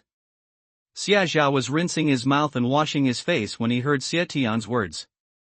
He turned his head and smiled. I'm not only going to sell this bag, but I'm going to sell it for 100 yuan each. What? Xia Tian was so shocked she almost bit her tongue. 100 yuan each? That's 3 or 4 months' wages for an ordinary worker. Who would be willing to buy this? No matter how pretty you are, you can't eat your food. The stratification of the wealthy has existed in every era. If you want to make money from the upper class, you can't attract them with discounts and cheap deals. What they pursue is uniqueness, vanity, and a sense of superiority. When Xia Chang and Xia Yozhen got up, Tian Shofen had already prepared breakfast. Xia Zhao nodded in agreement. He ate 3 eggs and drank 2 large bowls of sweet potato porridge, feeling full and warm. So today, when I went out, there were 3 handcarts. The extra car was rented by Xia Yozhen from the village. Donkeys are different from oxen, they were originally meant for hauling goods. Since it wasn't the busy season for delivering goods to the county town, the donkeys were just sitting idle at home. Renting them to Xia Zhao would earn them wages a day, so everyone was happy to do it. The young man driving the cart was named Mao Yong. He was a distant relative of the village chief, and he squeezed into the cart to drive it, earning 1 yuan per trip. He was a bit reserved, but he was quick and honest in his work, and he was meticulous in his tasks. Xia Zhao was very satisfied. I know you don't have time. These are English words that I hand-copied and specially selected. You can memorize them on the way, and I'll do some random checks tonight. Xia Zhao took the dry stack of English words, feeling a warm glow in his heart. He also took an enamel mug wrapped in cloth and stuffed it into Wei Qingji's arms. Teacher, these are tea eggs. He waved his hand, and before Wei Qingji could refuse, Xia Zhao shouted and drove the donkey cart forward. He turned his head and shouted, "Eat it while it's hot. Don't let it get cold." Wei Qingji was stunned for a moment, and only after Xia Zhao's donkey cart had gone far away did he nod blankly. 10 o'clock. 3 donkey carts arrived in Hudong County. Therefore, although there were fewer people than on Hongqing Street, they were all genuine consumers. These days, the government has relaxed its economic regulations. As long as you open a shop and do business, and the business scale does not exceed 3 people, it is legal and compliant.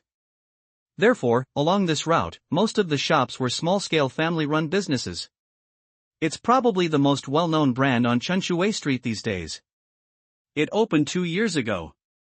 Although it hasn't been around for long, it has a wide variety of styles and produces fashionable and beautiful clothes that attract customers. As a result, it has been doing very well. In just 2 years, it has merged 2 stores and changed its storefront several times.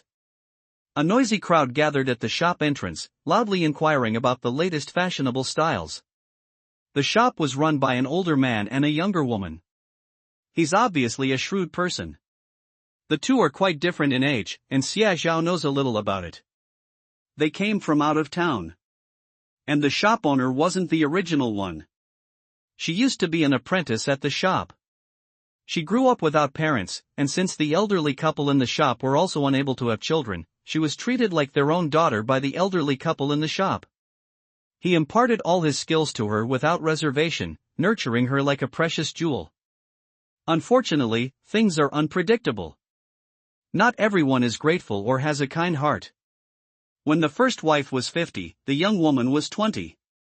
She helped find a good marriage, working tirelessly to prepare a generous dowry, also that her precious daughter could have a grand and dignified wedding. The wife caught him in bed with another man.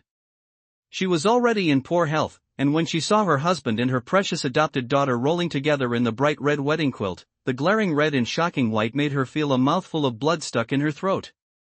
She died that very night. The doctor examined the patient but found no trace of poison. So it ended hastily. Whether the two were truly crying or faking it, they invited a Taoist priest to perform rituals, which lasted for 3 days with gongs and drums. Because both of them are indeed quite skilled cooks. In addition, the young girl is in her early 20s, studious, eloquent, and her smile is like a delicate little flower. Who wouldn't like it? Xia Zhao glanced around, feeling a pang of sadness. The contrast is stark. The shop is mostly frequented by men. Most of them weren't really there to buy clothes, it was just that the proprietress, Wang Qiushui, was so beautiful that she captivated them, so they eagerly came to look. When Xia Zhao squeezed in, Wang Qiushui was smiling and pointing out the design of an 8-panel suit to everyone. It's not expensive, only 20 yuan a set, don't be stingy. Someone jokingly asked, who delivered it? Was it the proprietress? If she delivered it herself, I'll order a set. The crowd burst into laughter. The man inside, who had been cutting clothes, suddenly turned pale. The crowd finally calmed down and dispersed, joking around. Xia Zhao then stood at the very front. Wang Qiushui was in the middle of a good time and was obviously unhappy to be interrupted. She turned around and glared at her husband before turning her head to look Xia Zhao up and down. Her clothes and pants were made of ordinary materials, and she didn't have anything valuable on her, so she became a little impatient. Those who keep asking about prices never actually buy. What good is it? Buy clothes? How much will it cost? I can make a whole outfit here for at least 10 yuan. Wang Qiushui glanced at Xia Zhao and asked. Xia Zhao shook his head. I'm not here to buy clothes. I have a business deal to discuss and would like to ask if you'd like to cooperate. As Xia Zhao spoke, he picked up the oil paper package in his hand, preparing to open it and show it off. However, before Xia Zhao could finish speaking, Wang Qiushui burst out laughing. Cooperation? What's there to cooperate on? She scoffed, yawned, and waved her hand at Xia Zhao. Young man, you're too young. I can hear you even if you're just doing a little something. You'd better give up on that idea. I'm not one to be taken advantage of so easily. Have to. If he had some reservations about this collaboration, Wang Qiushui's actions completely extinguished his hopes. When choosing business partners, integrity comes first. He made a foolish decision. I was so blinded by lard that I ended up here. However, at that moment, across the street, Cheng Gang and his brother Hu Zi's eyes widened in shock. Hey! Xia Zhao! Damn it! That kid! He's slipperier than an eel. Cheng Gang spat and sprinted towards Xia Zhao. Oh shit! He spent the entire day wandering around the county town. If he still can't find her today, he's even planning to post missing person notices at the city gate. Why is this kid so hard to find?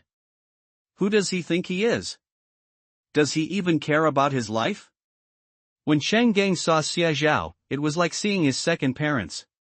His eyes welled up with tears, and he almost hugged him with snot and tears streaming down his face. Hey! My good brother! I've finally found you. No. He has legs and can walk on his own. Call. Xia Zhao was, after all, an adult male, and his weight was not small. As soon as his feet touched the ground, he heard Changgang and Huzi bending over and panting heavily. Brother Chang? Xia Zhao looked at him with amusement. You wanted to see me about something? Changgang wiped the sweat from his brow, supported his legs with both hands, looked up at Xia Zhao, and finally calmed down. Yeah. You're as slippery as an eel. I spent half a day at the Dance King dance hall, and I practically turned the whole Hudong County upside down. Xia Zhao narrowed his eyes. He was very perceptive and understood the matter almost instantly. The person behind you? Xia Zhao asked. Xia Zhao waved his hand. Allocation department? TSK. A lucrative job. If you're in this position and have someone backing you up, then this position is truly priceless. Xia Zhao smiled and reached out to shake hands. You're too kind, section chief. You're so young to have taken this position, you're truly young and promising, and you're sure to have a bright future. These words struck a chord with Xiang Jiefeng. Xiang Jiefeng's smile became much more genuine. He stared at Xia Zhao, subtly observing him for a few moments. When this person saw me, he was neither humble nor arrogant, and showed not even the slightest bit of nervousness or panic. Clearly, he's someone who's seen a lot of the world. At that moment, he valued Xia Zhao even more.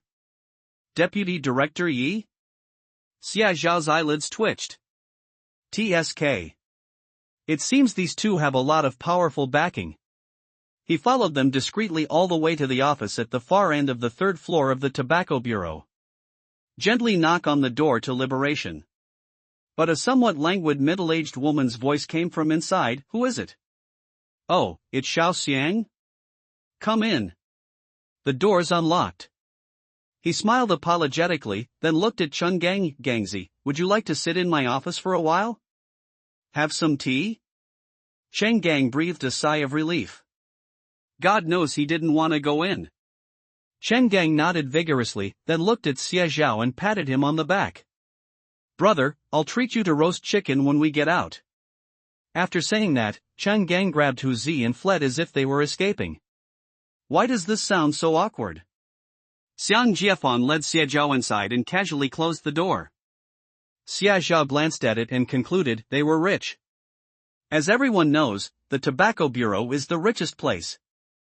At first glance, it was indeed so. If he wasn't mistaken, this single mahogany table alone would cost tens of thousands these days. After Mrs. Yi finished speaking, she waved her hand, and the secretary who had been standing to the side quickly went to make tea.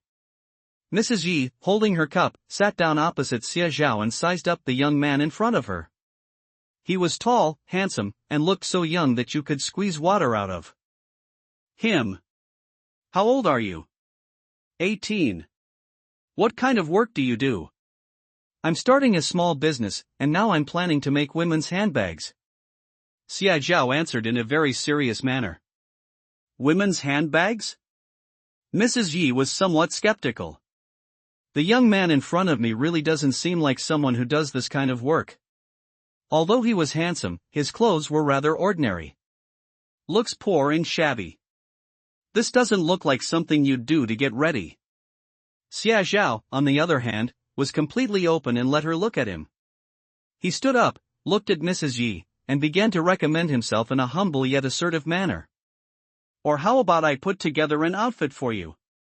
You decide whether it looks good or not. Oh. She did admire Xia Zhao's courage. That's perfect timing. Mrs. Wang is hosting a banquet the day after tomorrow. Pick out an outfit for me. If it goes well, I'll definitely be a patron of your business in the future. After she finished speaking, she casually picked up a file folder from the table. The images above show complete sets of clothing, and in the lower right corner there is an official seal from a department store. It looks like clothes from a department store. Moreover, it was specially supplied to these officials' wives. It's important to understand that the power struggles among upper-class ladies are also a science in themselves. If the men in a family compare their official positions, then the wives of men of the same rank will compare their clothes, their taste in clothing, their outfits, their jewelry, and so on. This venue is naturally a gathering hosted by the ladies themselves. Dressed beautifully and fashionably, she becomes the center of attention and brings honor to her husband. Who doesn't put in a lot of effort to dress up? And this is where Mrs. Ye's worries come from. Both she and Mrs. Wan's husbands are deputy bureau chiefs. The two have been at odds for many years. At the last banquet, Mrs. Wan dressed up beautifully and looked stunning. He completely outshone her. So today she went to the department store to buy several outfits, but after looking at them all, she felt they were all pretty much the same, and she immediately felt discouraged. The people below could only have other photos sent over, and then they would go to the provincial capital to buy them after making their selection. We have to pick the best one. Xia Zhao glanced at Mrs. Yi without making a sound. She was wearing several gold rings on her fingers, as well as a diamond ring that appeared to be imported. To describe it in one word, glittering and precious. But thinking about it, it makes sense. This is the Tobacco Bureau, the wealthiest unit in the entire county. She looks good in anything. After Xia Zhao finished thinking, a smile appeared on his face. He put down the documents in his hand and looked at Mrs. Yi, saying, "Mrs. Yi, I would like to ask, what do they think of your clothing and appearance?" Evaluate? Mrs. Yi pursed her lips and snorted, "A bunch of poor scum, what else can they say? They'll say I'm dressed tacky. They all look so poor, but I haven't looked down on them." Xia Zhao understood. He smiled brightly and stared at Mrs. Yi, saying, "How about I pick out an outfit for you, Mrs. Yi? What do you think?" "Okay." Xia Zhao stood up. He glanced at the several cardboard boxes on the ground, all wrapped in oil paper from state-owned stores. Upon hearing this, Xia Zhao put down the photo, squatted down, and glanced at the cardboard box. There are 8 sets in total. He opened them one by one, and one exquisite garment after another appeared before him. The quality of the fabric is excellent, it's the best material that can be produced in this era. Unlike coarse and non-breathable homespun cloth and polyester, these fabrics were soft and skin-friendly, with bright colors, layer upon layer, displaying the most extravagant aspects of the era before Xia Zhao. He looked through them one by one. My eyelids are twitching. Buy whatever is expensive. Brightly colored silks, mink furs, and various other combinations that look overly flashy at first glance. Xia Zhao felt both helpless and amused. There's a reason why Mrs. Yi is considered vulgar. After quickly rearranging and matching the clothes in his mind, Xia Zhao finally began to work. The first thing to do was to remove all the scarves and fur collars around her neck. Her neck is already short, and too many decorations around her neck will only make her look shorter and further expose the problem of her short neck. She is on the heavier side in the upper body. He put a lot of thought into his outfit. They even put together 3 different outfits. 20 minutes later, Xia Zhao stood up and showed the 3 outfits to Mrs. Yi. These 2 outfits are perfect for everyday wear, they're dignified, appropriate, elegant, and serene. Mrs. Ye's eyes lit up. She was used to wearing jewels and sparkles, so this simple, neutral-colored outfit made her feel a little awkward. Well, how should I put it? She and Yi Haodong had both worked their way up from low-level employees, enduring many hardships. Now that they were suddenly wealthy, how could she possibly keep it a secret? An inappropriate saying goes, returning home in wealth and honor is like wearing brocade at night. She simply couldn't accept it. Cough cough. Mrs. Yi nodded. I can't let our tobacco bureau down. Xia Zhao smiled and reached out to pick up the oil paper package he had brought. What's this? Mrs. Yi asked in confusion. Xia Zhao slowly unpacked the package, then, after hearing this, kept everyone in suspense, saying, "This is the finishing touch." The last sheet of oil paper fell down, and the bag inside appeared in front of Mrs. Yi. This is a bag that is incredibly exquisite and beautiful at first glance. It sat quietly on the table, yet Mrs. Yi couldn't take her eyes off it. White. Then it will be the perfect finishing touch and will definitely become the focus of the entire event. Let me see. Mrs. Yi couldn't help but stand up and take the bag in her hand. The more I handled it, the more I felt its weight and exquisite craftsmanship. She had never seen such a beautiful bag before. Where did you get this? It's not from a department store, is it? I've never seen this kind of bag in the department stores in the provincial capital. Mrs. Yi, carrying her bag, glanced at herself in the reflection of the windowpane. It's like you're a completely different person. She really likes it. Buy early and enjoy early, Mrs. Yi, what do you think? Xia Zhao mastered the concept of limited editions to perfection. Mrs. Ye's eyes grew brighter and brighter as she listened. The first one. How much is this bag? Can you sell it to me? Mrs. Yi waved her hand generously. Name your price. Xia Zhao pretended to be hesitant. Originally, I was going to hang this bag in the shop, but since Mrs. Yi wants it, I can make the decision to sell you the first one. 188 yuan each, how about that? The day after tomorrow. Sure. Mrs. Yi was very satisfied. She immediately told her secretary to pack up her bag and clothes. He then had his secretary fetch the money, a full 30 large 10 yuan bills, and stuffed them into Xia Zhao's hand. What's the young man's name? He has good taste. Mrs. Yi asked with satisfaction. Xia Zhao. Mrs. Yi yawned. Remember, as long as you give me the first spot, I don't care how much it costs. Xia Zhao smiled brightly. Understood, Sister Yi. Mrs. Yi was overjoyed when she heard the greeting Sister Yi. She took the matching clothes, picked up her bag, and left happily. When she opened the door, she bumped into Yi Haodong, who had just returned. What treasure did you get that makes you so happy? Yi Haodong asked. Mrs. Yi gave him a reproachful look. You bought me new clothes, don't you want me to be happy? After she finished speaking, she took a few steps forward, then suddenly turned back. Xiao Xia has good taste, don't make things difficult for him. Yi Haodong chuckled, I know. He waved, turned and went inside, the smile on his face vanishing instantly. Xiao Zhao, you can go out first. Yes. Xiao Zhao quickly responded, turned around, and tiptoed out, closing the door behind him. Yi Haodong walked past Xia Zhao, sat down behind the desk, and stared at him, quietly sizing up the young man. The room suddenly became quiet. Xia Zhao stood quietly in place, without saying a word. A moment later, Yi Haodong suddenly laughed. Comrade Xiao Xia, what are you standing for? Sit down right now. Yi Haodong got up and made himself a cup of tea. He observed Xia Zhao for a while and was surprised to see that he was natural and poised. Was it really just a chance reminder? Xia Zhao's smile faded. He took a sip of water and looked at Yi Haodong. Has the deputy director considered that there might be an internal problem? Yi Haodong's expression changed slightly. I'm just a small business owner, and I just happened to overhear it. In that instant, Yi Haodong's expression changed drastically. In fact, the mole is easy to find. For Xie Zhao, who has been reborn, this is even less of a problem. Official positions are like that, one person, one hole. Just look at who benefits after Yi Haodong is removed from office, and you'll know. Since Cheng Gang's incident, Shen Mingkue has become the second in command of the Tobacco Bureau and has made great contributions, which have been publicly commended. As for where this merit comes from, it goes without saying. It was him. Yi Haodong's face was extremely grim. Damn it.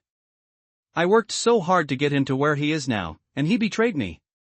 Yi Haodong suddenly stood up, knocking over the teacup in front of him, which shattered on the ground. He clenched his fist in anger, but when he realized Xia Zhao was still there, he managed to suppress his outburst. Comrade Xiao Xia, I really have to thank you for this. Yi Haodong looked at Xia Zhao with burning eyes. Tell me. What do you want? I can give you anything. It's impossible not to be moved at that moment. Money? Right? Or more practical houses and shops? Many thoughts flashed through Xia Zhao's mind, but in the end, when he calmed down, he rejected them all. Yi Haodong's actions are like walking a tightrope, he could easily get into trouble one day. And what I get from him then will be solid, irrefutable evidence, a ticking time bomb. He can't get too deeply involved. You can't make definitive statements. If he wants to open a shop in the future, whether it's renting a place or getting a business license, he'll have to use connections. The prophet will give a message. There's no guarantee we won't need it. When Yi Haodong saw that Xia Zhao didn't make an exorbitant demand, he couldn't help but think more highly of him. This kid has great willpower, he's bound to achieve great things in the future. You have to accept this. Yi Haodong gave Xia Zhao no chance to refuse. My life is worth far more than these 2 packs of cigarettes. As Cheng Gang emerged from the tobacco bureau, everyone breathed a sigh of relief. He ordered 2 bottles of wine and 3 ducks, pushing them all in front of Xia Zhao. Come on. 1 chicken each. After a drink, we're brothers who'd risk our lives for each other. Cheng Gang poured a full glass of wine, then tore off a chicken leg for Xia Zhao, saying excitedly, "Brother Xia, you absolutely have to drink this. If it weren't for you, I'd be eating peanuts right now." Xia Zhao was amused. Unable to resist his insistence, he had no choice but to drink a glass, then pushed the glass away, saying, "Brother Chang, I've drunk the wine, and I consider you a brother, so please don't stand on ceremony with me anymore." Chang Gang nodded vigorously. Yes, it wouldn't be good if my sister-in-law got angry." He then shoved a chicken leg into Xia Zhao's hand, saying, "Eat chicken. Their chicken is the best. You should try some." Xia Zhao took a bite, and found it to be incredibly fresh and juicy. He couldn't resist turning around and asking the owner for 2 more, which he then packed up to take home for his family. That feeling of being on the verge of death was terrifying. "I've finally seen the truth. You might earn this money but not live to spend it. I can manage on my own, but I can't bring my brothers down with me to get shot." Tiger also fell silent. Xia Zhao patted Cheng Gang's shoulder reassuringly. Cheng Gang sighed deeply. "This is the only way." "Yes, it's been a while." "That's it. Be careful during this time, or you might get targeted by some unscrupulous people." Cheng Gang let out a burp. "But they're nothing to worry about. If they dare to cause trouble, I'll make them regret it." "Thank you so much, Brother Chang." Shishui Village. Inside the house, Shibo and Lebo had just finished pooping and had their diapers changed. They were crying loudly, waving their little arms and legs vigorously, and their faces were flushed red. Lin Muyu quickly fed the baby. Tian Xiaofan also prepared formula and fed Lebauer while holding her. The room finally quieted down, and the mother-in-law and daughter-in-law exchanged a glance and breathed a sigh of relief. "Look at Lebauer, her face is getting rounder and rounder, she looks so adorable," Tian Xiaofan whispered. She looked at her 2 granddaughters and was increasingly delighted. Especially Xia Zhao and Lin Muyu, both of them are exceptionally good-looking, and their 2 daughters are even more beautiful and charming. After feeding the baby, Lin Muyu gently placed the sleeping Shibao on the bed. She seemed a little embarrassed, glanced at Tian Xiaofan, and then whispered, "Mom, I'm very dirty. I want to wipe myself." More than half a month has passed since Lin Muyu gave birth. She has only had a bath at the hospital. Since then, she has stayed at home, spending most of her time breastfeeding and taking care of her 2 babies. I sweat profusely after giving birth. Even on the coldest days, their clothes are often soaked through. In addition, Lin Muyu was too embarrassed to ask Tian Xiaofan to boil water for her to wash herself, as she had been busy at home lately. "I just fed the 2 babies and changed their diapers, and I'm all sweaty now." Lin Muyu couldn't hold back any longer and finally spoke up. "Look at me, I completely forgot about that." Tian Xiaofan put Shibao down. "Daughter, Mom will boil some water for you now. Just wipe her down, don't wash her, okay? You're still in your postpartum period, don't catch a cold."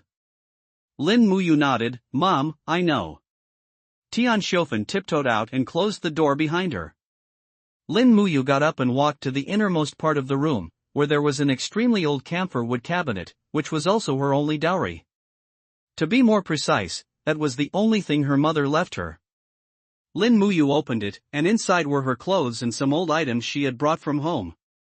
Occasionally, in bits and pieces. There's a tiger head hat my younger brother wore when he was little, and a grasshopper that my father made for me when I was a child. Many of them are already broken, but I can't bear to throw them away." She stared at it for a while, then looked away. These days, not every household has a dedicated bathroom. Women would wash themselves in the innermost part of the kitchen, where pig feed was chopped. "Go inside.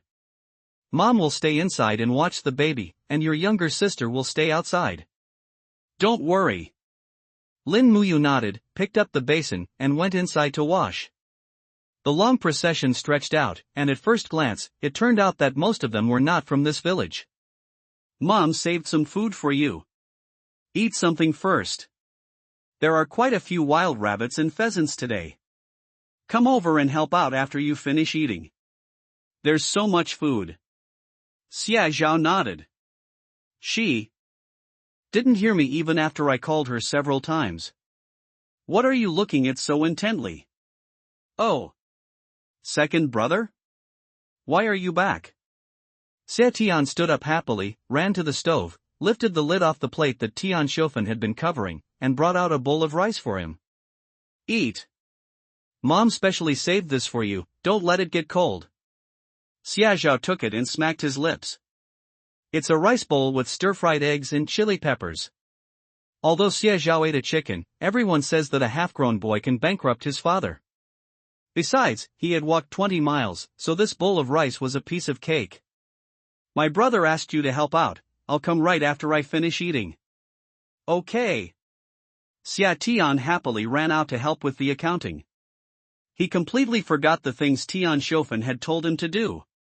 Xia Zhao squatted at the kitchen door, finished a bowl of egg rice, then got up, washed the dishes and chopsticks, and went into the kitchen to put them in the cupboard. The so-called kitchen was nothing more than two mud houses connected together. There was no one in the yard, and the kitchen was quiet as well. Xia Zhao, with his sharp ears, heard some noises. He paused for a moment. His brows furrowed. My first thought was that I'd been robbed. It's no wonder he overthinks things. No one was home at the moment, but there were noises coming from inside. What else could it be but a thief? Xia Zhao's heart jumped. With a stern face, he quietly picked up the stick used for starting fires in front of the stove and then tiptoed into the inner room. Now. Lin Muyu took off her clothes and carefully washed her body with a hot towel soaked in water. The areas that are constantly covered are as white as solidified cream, and water droplets trickle down her neck, slowly flowing into a beautiful, suggestive curve.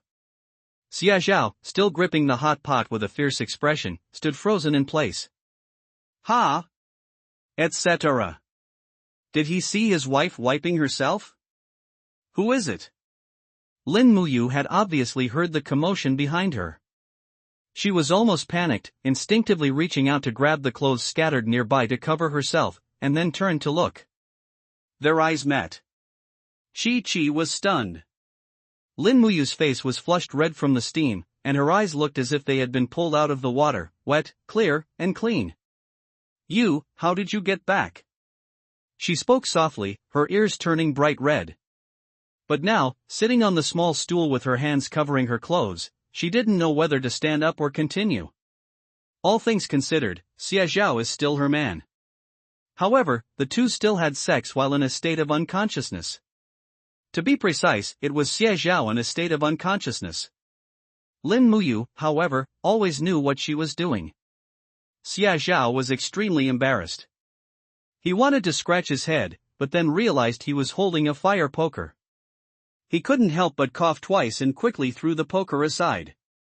Cough, cough. I really didn't mean it. You can continue. I'll watch the door for you. It was really embarrassing. But. Hiss. Beautiful.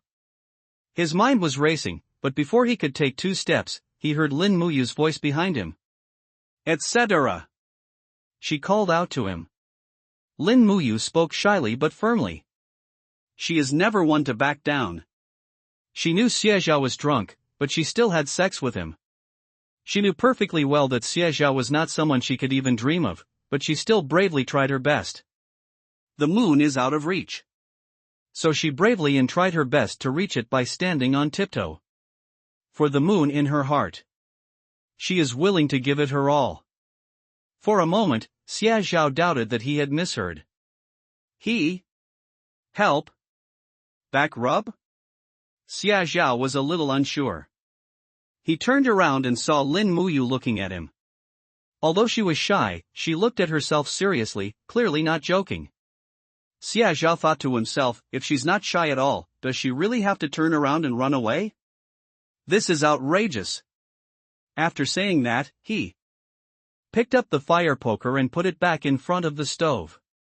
He also washed his hands before turning around and going back into the inner room. She sat on a bench with her back to me, wearing only a half-length bra. Steam rose from the roof. The smell made Xie Zhao's eyes feel hot. He had prepared himself mentally, but when the time actually came, his heart started pounding. Take a deep breath. Calm. Xie Zhao sighed and took the bath towel from Lin Muyu's hand.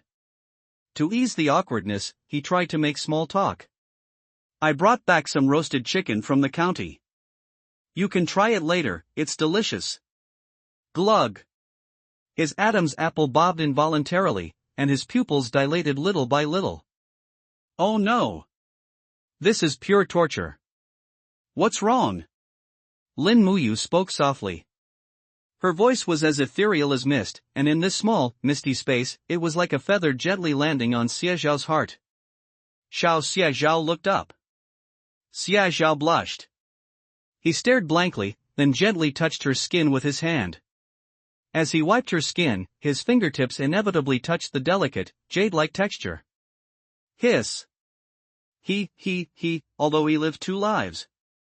But when it comes to relationships, he's really a pure-hearted old man.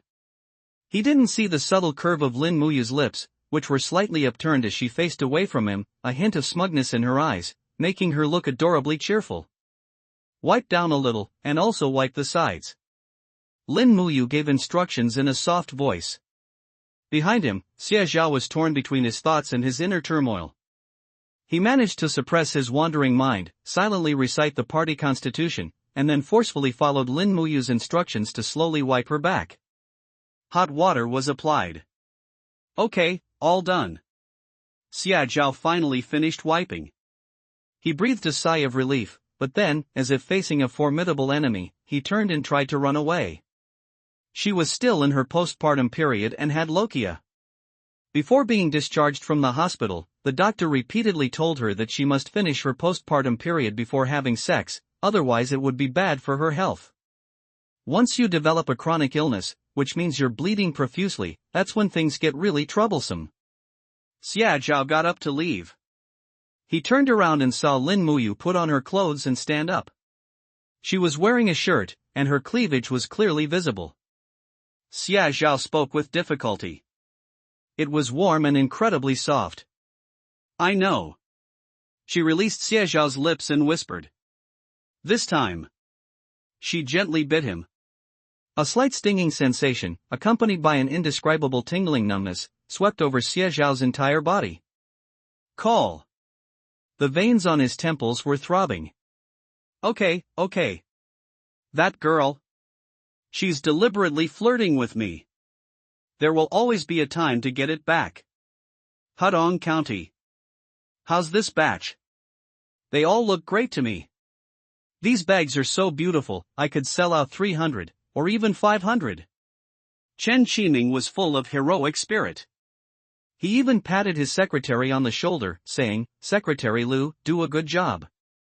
When I take over our garment factory, I'll definitely promote you to deputy factory director." Secretary Liu broke out in a cold sweat in an instant. He might not dare to say anything else, but he knows everything perfectly well. How old is your own factory manager? I can work for at least another 20 years. The young master rarely came to the garment factory in the past, for fear that the factory manager would overthink it. Unexpectedly, this newly found young master not only comes here every few days, but now he even has the audacity to say that he wants to take over the factory and promote himself. Oh no! He really wished he could cover Chen Qiming's mouth.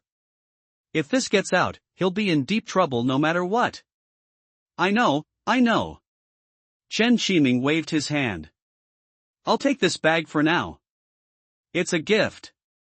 Let me know once we've finalized the deal with the distributor. That was a sample package. Who gives away sample packages as gifts? The veins on his forehead were throbbing. He was truly filled with frustration with nowhere to vent it. Time always flies. Before they knew it, it was time for Mrs. Wang, the deputy director of the Land Bureau, to host a banquet. 6 o'clock in the evening. Inside a two-story villa in Hudong County, the lights were on, and several Ladas, Santanas, Toyota Crowns, and Xiaoli cars were parked outside the villa. Those invited here are either rich or noble, and are basically the upper class of Hudong County. Either become an official or become rich. You have to have either money or power. Otherwise, they wouldn't even be able to step over the threshold here. She stood outside the courtyard, and the ladies coming and going all looked at her with amazement and envy, greeting her as they did so. Oh my! Mrs. Wang, you always dress so well. You look the most beautiful today. Look at this Chong salmon knitted long cardigan. Why didn't I think of wearing something like this? Mrs. Wang, you have such a great sense of style. Not everyone can pull off clothes like that. Beautiful. Elegant. My husband always tells me to learn from you how to dress. Yes. So beautiful. Look at you standing here, who can even see us? You're radiant. So beautiful. A series of flattering remarks, whether sincere or feigned, made Mrs. Wang extremely happy. She couldn't help but look towards the door. Why hasn't Mrs. Yi arrived yet today? That's my old rival. So, a group of women chatted, but their eyes kept glancing outside. Finally, the courtyard gate was opened. A servant came running in to report. Everyone! Mrs. Yi has arrived. Is Mrs. Yi here? The sound was like water being poured into a pan of oil. Everyone fell silent for a moment, then immediately began to discuss it.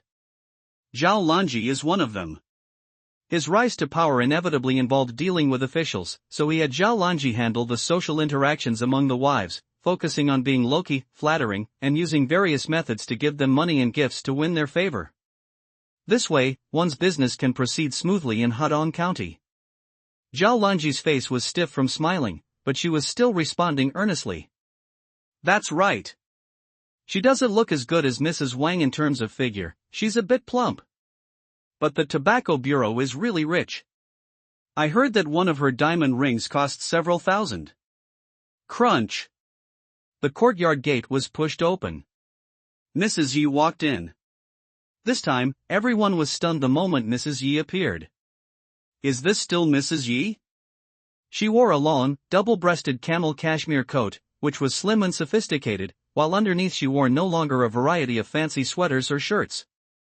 And most importantly, she was carrying that bag. You can see the layer of wild rabbit fur covering it from a distance. It's grayish-white, soft, and delicate, clearly genuine leather.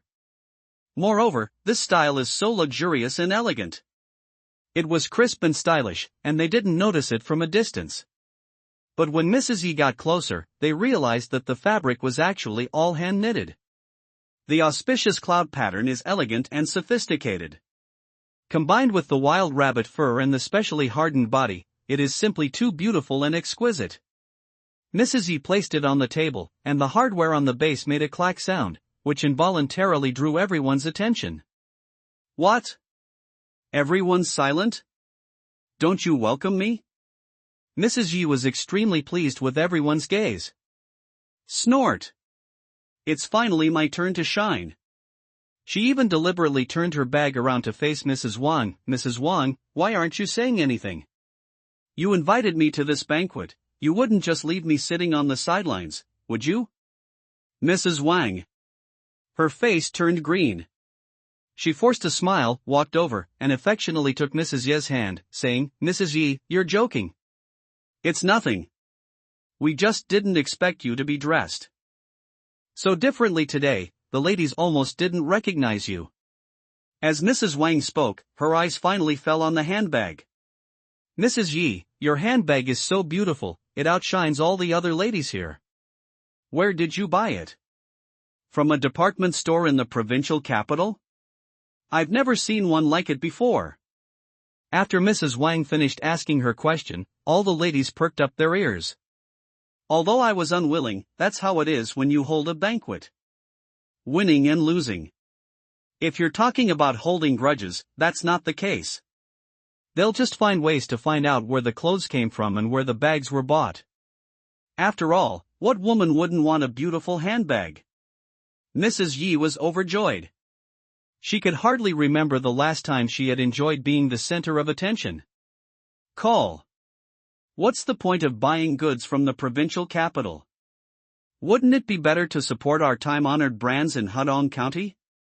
They're just as good as those imported goods from the provincial capital.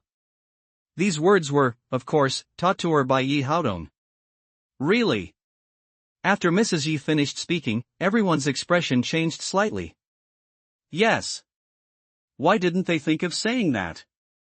I bought the bag I wanted, and my reputation spread too. Hateful. Mrs. Yi won cleanly today. Zhao Lanji was extremely surprised when she saw the bag. These officials' wives don't usually frequent small streets like those in Hudong County, but she goes there often. When did this happen? Where did this young man come from? Zhao Lanji was still wondering when a woman came over. Section Chief Lu's wife peeked over and asked curiously. Women, you know. A little coaxing and sweet talk, and they'll soften and agree. Therefore, as soon as Mrs. Lu opened her mouth, Zhao Lanji immediately became extremely attentive. Sister Lu, I really didn't notice. Zhao Lanji smiled, trying to decipher Mrs. Lu's meaning. This is all my fault. I'll go take a look tomorrow and buy two as an apology. Oh dear. I can't accept this. Mrs. Lu covered her face with a handkerchief and laughed heartily. Zhao Lanji also secretly breathed a sigh of relief. After the banquet, Mrs. Yi emerged as the biggest winner. She left with her head held high, feeling happier than ever before. Snort! She has money, and she has face. Let's see who dares to look down on her from now on. By the time it was passed down to Qi Genshou and Zhang Shuixian, the couple, it was already the third generation. Although they have urban household registration, they are also struggling to make ends meet. The family only had 2 Westlake brand sewing machines, which were all their possessions and the dowry they were preparing for their daughter, Zhang Xiaoer. They just hoped that once she married into her husband's family, they wouldn't bully her just because she didn't have any brothers. The day before they were to close, a young man came to their door. Cooperate?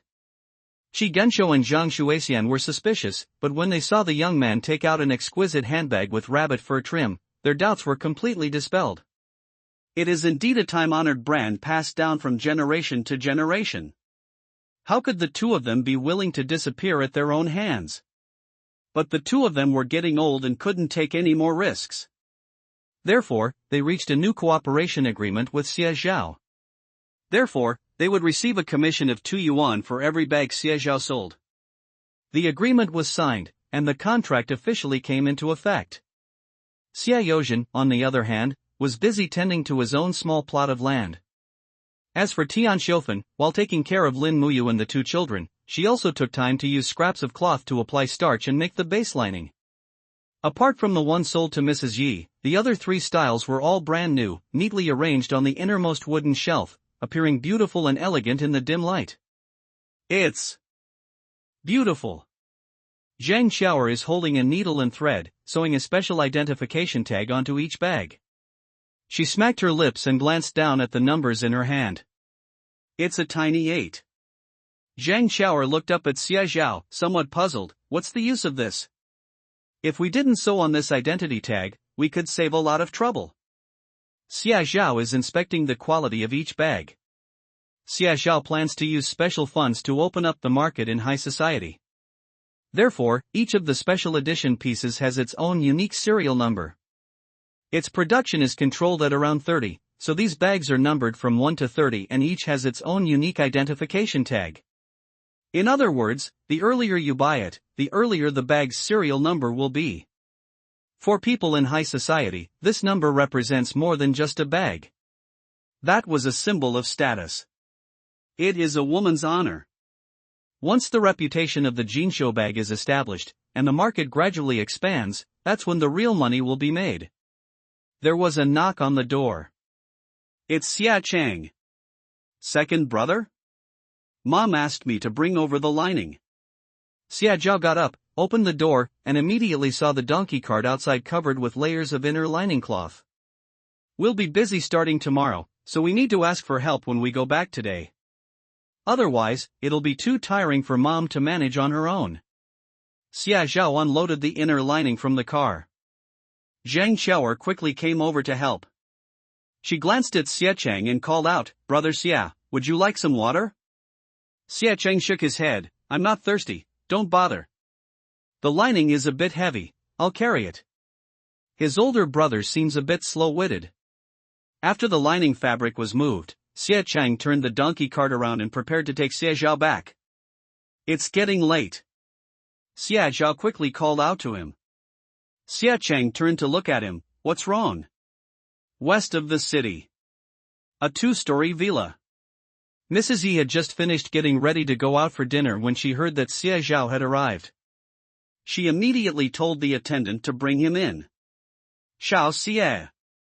You really helped me a lot this time." Mrs. Yi was overjoyed. She smiled whenever she saw Xia Zhao and had the attendant bring her 2 packs of cigarettes, which she then gave to Xia Zhao. Xia Zhao accepted it with a smile. "Serial number?" Mrs. Yi was puzzled for a moment. She watched curiously as Xia Zhao opened the bag, revealing a small tag inside. There was a small one embroidered on it with fine thread. "This is my first bag? The first one in the entire Hadong County?" Mrs. Ye's eyes lit up. She picked up the 3 bags and examined them carefully, becoming more and more fond of them the more she looked at them. "It's absolutely gorgeous. Moreover, each one has a tag that says 1, which means you are the owner of the first bag." Her face lit up with elation, and she couldn't help but call for the orderly to give her 2 more packs of cigarettes, which she stuffed into Xia Zhao's pocket. Reluctantly, she put down her bag, then looked at Xia Zhao and smiled, "Tell me, how much is it? I'll get you the money right away." Xia Zhao thanked her, then looked at Mrs. Yi and smiled sincerely. Xia Zhao paused, and seeing that Mrs. Yi's brows furrowed, he continued to add, "However, I will notify you the day before the sale starts. You can send your staff to buy them. As long as they go early, they will be able to get the first one." Mrs. Ye's complexion improved slightly. "VIP. Snort." Mrs. Ye's expression finally brightened completely. Mrs. Yi smiled and told the clerk to get the money. "Still 300 each, the extra is for your delivery fee. There are 3 here, totaling 900 yuan. The orderly quickly brought over a money box and handed it to Xia Zhao. "Please count it, it'll be 900 yuan in total." Xia Zhao took it and, without any pretense, opened it and counted the items in front of Mrs. Yi. She was holding the bag, completely captivated by it, and beaming with joy. One of the lighter-colored ones, with a hint of dark red, was especially appealing to her. The handle was covered with a thick layer of rabbit fur, which was crisp and not cold to the touch. The zipper is adorned with a small round rabbit fur embellishment, making it look lively and exquisite. Satisfy. She loved it. And at this moment, "I'll trouble you to check on the bag for me, Xiao Zhao. I'm busy and can't get away, so please buy it for me first, and I'll pay you back later." Zhao Lanji's smile widened. "Don't worry, I'll go first thing tomorrow morning. You like that bag, and I'm tempted to buy it too. I'm just buying one anyway, so don't worry about it." These words completely convinced Mrs. Lu, and she immediately felt no guilt. She smiled brightly and waved goodbye to Zhao Lanji. "Thank you for your help. Old Lu needs to come back for dinner, I need to go cook." "Oh dear. I'll say hello to Lao Lu in a bit." "Don't worry." Zhao Lanji finally breathed a sigh of relief. The smile on Zhao Lanji's face vanished completely the moment Mrs. Lu turned and walked into the courtyard. But in the instant he turned his head, a familiar figure was seen quickly emerging from a small villa and then disappearing swiftly around the street corner. Zhao Lanji was stunned. It looks like Xia Zhao? What is he doing here? Could he be looking for some shortcut here? Zhao Lanji's expression turned strange. She had also heard about the wives of officials keeping young lovers. But who knows? During the year he returned, he often found himself unable to endure the hardship of living in such a remote and impoverished place, and it was not uncommon for him to have other thoughts. He's just a peasant. Xia Zhao and Xia Chang arrived back at Shishui village at 4 o'clock in the afternoon. Dark clouds pressed in from the horizon. Just as Xia Chang, cracking his whip, hurried back to the courtyard, a clap of thunder boomed. Boom! A silver snake, as fast as lightning, ripped across the sky, followed by a muffled thunderclap.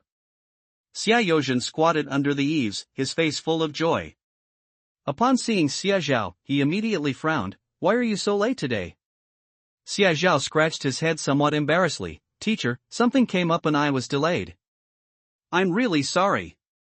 After he finished speaking, he took out the test paper that Wei Qingji had given him yesterday and handed it to him in a flattering manner. "I finished yesterday's math and English on the way here, take a look." Upon hearing Xia Zhao's words, Wei Qingji's expression softened somewhat. He took the test paper, pulled out a pencil, and went to the side to grade it. Xia Zhao secretly breathed a sigh of relief. "Xia Yozhen outside the door? Why are you hiding something from your father?" Inside the house. Xia Zhao was calculating the accounts at lightning speed. During this period, the family's income grew at an alarming rate. 5,362 yuan and 53 cents. Xia Zhao smiled and took out a money box from the satchel he was carrying. "What is this?" Xia Tian asked, puzzled. Xia Zhao didn't say much. In front of everyone, he opened the box and revealed 9 large bundles of 100 yuan in front of the brother and sister. "The money from selling bags today." "Xia Tian?" "Xia Chang." An eerie silence fell over the room, followed by Xia Tian's gasp. "Is this gold? Is it so easy to make money as an official's wife? My God, second brother, you're amazing." Xia Tian gave Xia Zhao a thumbs up, her eyes filled with admiration. Xia Chang silently picked up the 9 bundles of 10 yuan bills, counted them carefully, looked at them, and finally put the money away neatly without saying a word. He then put all the money together with the 5,000 yuan and pushed it in front of Xia Zhao. "Keep this safe." He reached out and patted Xia Zhao's hand. "My older brother isn't very capable or assertive. All I can do is not be a burden to you. Our family is a united front, and you are the backbone. I'll do whatever it takes to get what I need. If it weren't for you, our family would still be toiling in the fields for a living, and my little sister wouldn't have had the chance to go to school. The family can't do without you, second brother." Xia Chang couldn't say anything nice. He had initially been suspicious and dissatisfied with Xia Zhao. However, as time went by, the deep-rooted kinship and blood ties made him increasingly accept Xia Zhao as his second brother. Now, he is willing to listen to Xia Zhao. He thought. As long as a family lives in harmony and happiness, that's better than anything else. Second brother, I believe in you too, you're the best. Xia Tian looked at Xia Zhao intently. Her eyes sparkled, filled with undisguised adoration. Xia Zhao's heart immediately warmed up. "Call." Xia Zhao quietly took a deep breath, suppressing the soreness welling up in his eyes. He smiled, then pulled out a wad of 10 yuan notes from his cloth bag, a full 100 yuan, and handed it to Xia Chang. "Since you're listening to me, then take the money." Xia Chang hesitated for a moment, but ultimately did not refuse and reached out to take it. "What about me? What about me?" Xia Tian poked his head over, looking at Xia Zhao with anticipation. "Where would you be missing?" Xia Zhao chuckled, patted her head, pulled out a 10 yuan note, and handed it to her. "The rest will be kept with your second brother. You can have it all when you get married." Xia Zhao rubbed his forehead in exasperation. This girl. How can theories be applied in a chaotic way? Xie Tian, Xie Zhao, and Lin Muyu. Wei Qingji took out paper and pen and divided the knowledge points that the three of them needed to learn into separate sections. Finally, the key points were compiled and distributed. Night was falling. The three lamps glowed dimly. All three of them had extremely serious and eager expressions on their faces. In this era of intellectual scarcity, when even having enough to eat was a struggle, wanting to study, and to study well, was an even greater challenge. But if you have fire in your heart and light in your eyes, you will be as steadfast as a torch. Xie Zhao got up very early. He got up when it was just getting light. The fog outside the window was very thick. Lin Muyu heard Xie Zhao get up, so she turned over but couldn't open her eyes. I'm so sleepy. Wei Qingji assigned homework yesterday, which she finished after breastfeeding. She had only been asleep for 2 hours and was still very sleepy when she heard Xie Zhao get up. She was still drowsy and couldn't open her eyes. Honey, after we sell out of the buns today, I'll buy you a roast chicken to eat. Xie Zhao tiptoed to his feet, walked to Lin Muyu's side, and gently kissed her cheek. It's wet. Lin Muyu barely managed to open her eyes and glance at Xie Zhao. Buy some baby formula. Lin Muyu rubbed her eyes. We're almost out of baby formula at home. Xie Zhao nodded. Go to sleep. When the baby wakes up, call mom to help. We hired someone to paste the lining today. Lin Muyu nodded. Xie Zhao's heart was incredibly soft. He couldn't resist and secretly leaned over to give her a quick kiss on the lips. Make a note of her charge, enticing him to commit a crime. When Xie Zhao arrived at the courtyard, Xie Chang, Sanliuzi, and the others had already loaded the car. Tian Xiufen also handed over a large stack of linings that had hardened with sizing, neatly tied with hemp rope. Yesterday I asked the village chief to keep an eye out for any aunties in the village who could come and help. When they arrive, I'll teach them how to make them. You can check them when you come back this afternoon to see if they're up to standard. Xie Zhao nodded. Tian Xiufen then handed over another enamel mug of eggs. Eat it on the way, and take it to teacher. Wei. Tell him to come to our house for dinner today, understand? Xie Zhao quickly finished washing up, grabbed the eggs, and jumped into the car. New. Crack. There was something unusual happening in Hudong County today. Looking at their clothes and appearance, they were all respectable people. They used to be regulars at department stores, but now they are flocking to Chenshui Street. Even worse, there were actually a few government employees working there. What exactly is going on? People have a herd mentality. Especially in this era, people have an inexplicable admiration for public officials who have a secure job. At present, seeing all the usually aloof public officials rushing to Chenshui Street, even though they didn't know what was going on, they still mustered all their energy to follow them and join in the fun. TSK. Something good must be going on. Around 8:30, Chenshui Street was already incredibly lively. Wang Xiushui opened the shop door and saw a large group of people running towards her, which made her happy. They're heading towards the clothing shop. Wang Xiushui was stunned. Didn't you come here to buy clothes from her? Clatter. When opening the door, lift it upwards, and then carry out the doors one by one. The first thing to be revealed was Zhang Qiao's face.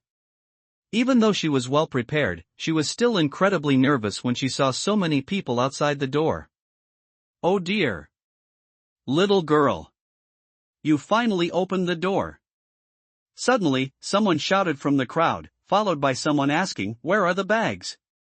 Do you have any rabbit fur bags? You know, the kind you wear over your shoulder. Hurry up and bring them out to sell." Mrs. Yi only recited it once at the banquet, but her subordinates swarmed over like flies attracted to a rotten egg. Of course I want to buy one. More than just fashionable, it's beautiful. More importantly, they should emulate Mrs. Yi. Everyone, please line up. Zhang Qiao shouted. Xie Zhao nodded, indicating that he understood. He glanced at Xie Chang and Sanliuzi, and the two of them stood up in unison. Keep a close watch on the door. Don't let anyone who isn't in line squeeze in. Sanliuzi will be in charge of guarding the door, Big Brother will be in charge of queuing, I'll collect the money and give explanations, and Shower, you'll be in charge of carrying the bags. He quickly and easily assigned tasks to everyone. Everyone felt inexplicably at peace. Xia Chang was a little nervous. A fine layer of sweat appeared on my palms. He rarely interacted with people. In the past, when he was working in the mine, he focused on doing his job well. Once he went down into the mine, he was watched by the foreman and couldn't say anything. Often, they don't even exchange 2 sentences all day. Suddenly having to face so many people, most of whom were government employees, made him feel somewhat uneasy. A few thoughts flashed through my mind, and the door was already fully open. As light poured in, a large crowd began to push their way in. A bag. I'm here to buy a bag. Give me one right now. I'll go first. Let me see. I want one too. Don't push. I'm just buying a bag, folks, don't be impulsive. But I got here first, so it's my turn to buy first. The crowd was noisy. Xia Chang and San Liuzi reacted quickly, standing on either side of the door in an instant. Then, they blocked the way with their hands and shouted, "Line up! Everyone line up to buy. Otherwise, we won't be selling today." What? Not for sale? Some of the onlookers couldn't help but laugh out loud. These days, it's really strange. I've heard of customers not buying anything, but I've never heard still obediently lined up. Comrades, I know you are all busy, but queuing is to save time. You are all highly educated and cultured people, so you should all understand. The expressions on everyone's faces softened considerably. But some people couldn't help but put on a stern face and speak up. Hurry up and get your bag out. I have to go back to work, there's a lot to do at the factory. Young man, don't be too high-handed. Not everyone is as easy to talk to as we are. Don't offend someone without even realizing it. Xia Zhao smiled but didn't reply. He had already reached out and picked up all 4 styles of bags, placing them on the glass display case at the front. For styles, limited to 2 per style, 188 yuan each, first come first served. Xia Zhao's voice, word by word, was like a thunderclap in the ears of the crowd behind him. How many? How much did this young man ask for? Did they hear that right? 188? 1. What? Bag? Still subject to purchase restrictions? Everyone was shocked. Their average monthly salary is 30 yuan. Even for a dual-income family, it would take 3 months of saving without eating or drinking to save that much. And now, this one bag costs so much money. Oh my God. That money could buy a Forever brand bicycle. Surprise, envy, and above all, overwhelming fondness. It's so beautiful. There are 4 in total, and each one is unique and eye-catching. Young and lively, the bunny ear decorations are innocent and cute, and the colors are playful and vibrant. They have never seen this style and combination before, and they simply can't take their eyes off it. Then, the women's feelings were completely reversed. When I heard the price, I thought it was highway robbery. It was way too expensive. But take another look at the style and quality. Oh my God. They absolutely must save up to buy one. It's so beautiful, so exquisite and unique. At this moment, most of the public officials queuing to buy are clerks and secretaries. They received orders today to come and buy bags, whether it's 188 or 288, their only goal is to buy a bag. Then, when they heard Xie Zhao say that each item was limited to 2 purchases, the faces of the first few attendants and secretaries in line changed drastically. Me. I want one. I'll go first. Give me one. I'll write you a note right away, and I guarantee the money will be delivered within an hour. I have cash with me. Sell it to me first. I can pay right away. A large crowd gathered. At this moment, the crowd fell into an eerie silence. Are these the same high-ranking public officials they usually see? When ordinary people like them go to get things done, which one of them isn't arrogant and looks down on them? But what about now? What's the difference between them and the stray dogs that snatch meat in the alley? One by one, they swarmed forward, holding money or IOUs, pushing and shoving, all for the few bags on the shelf. A strange sense of disjointedness is mixed with a kind of inexplicable absurdity. From that moment on, Jinxiu women's bags made a name for themselves in Hadong County. Using modern sales techniques, they charmed the crowd, making them look eager and hopeful. These are the serial numbers.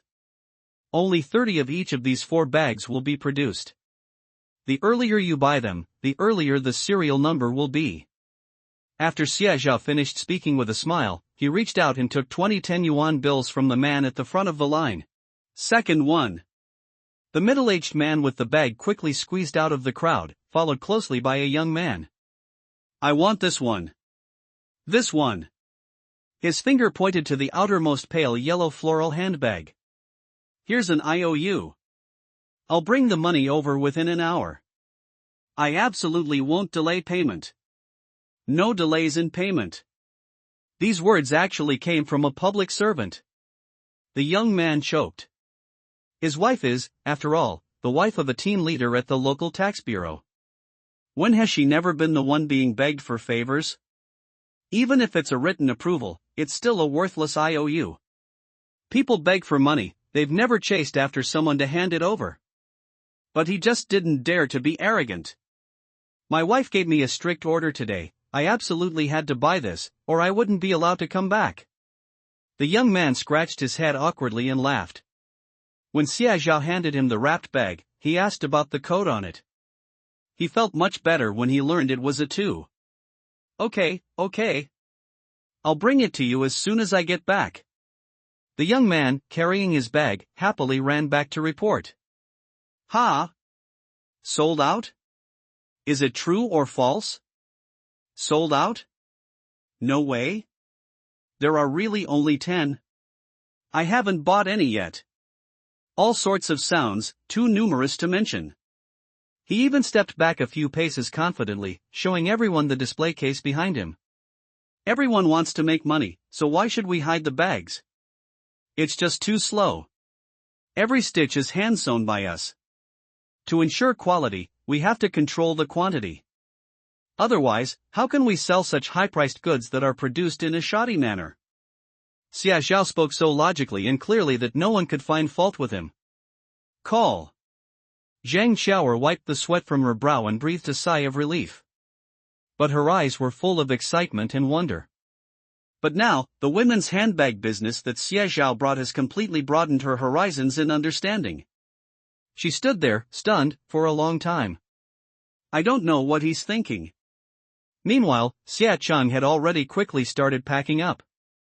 He carefully swept up the sunflower seed shells and scraps of oil paper scattered on the ground. When he passed Zhang Xiaoer, he gently touched her foot with the broom. Xiaoer, make way. Ah. Okay. Zhang Xiaoer quickly stepped aside, and subconsciously looked at Xie Chang, only to see the man's broad back and strong arms. My heart skipped a beat. She quickly looked away. Call. Why did she feel a sudden tremor in her heart for no reason? Inside the house, Qi Ganshou and his wife Zhang Shuexian were peering out from the street corner. It's Chen Xuelian. She had been his older sister for 18 years. In fact, Chen Xuelian arrived quite early. She was summoned by Zhao Lanji. She didn't even understand it at first. Women's handbags? What is that?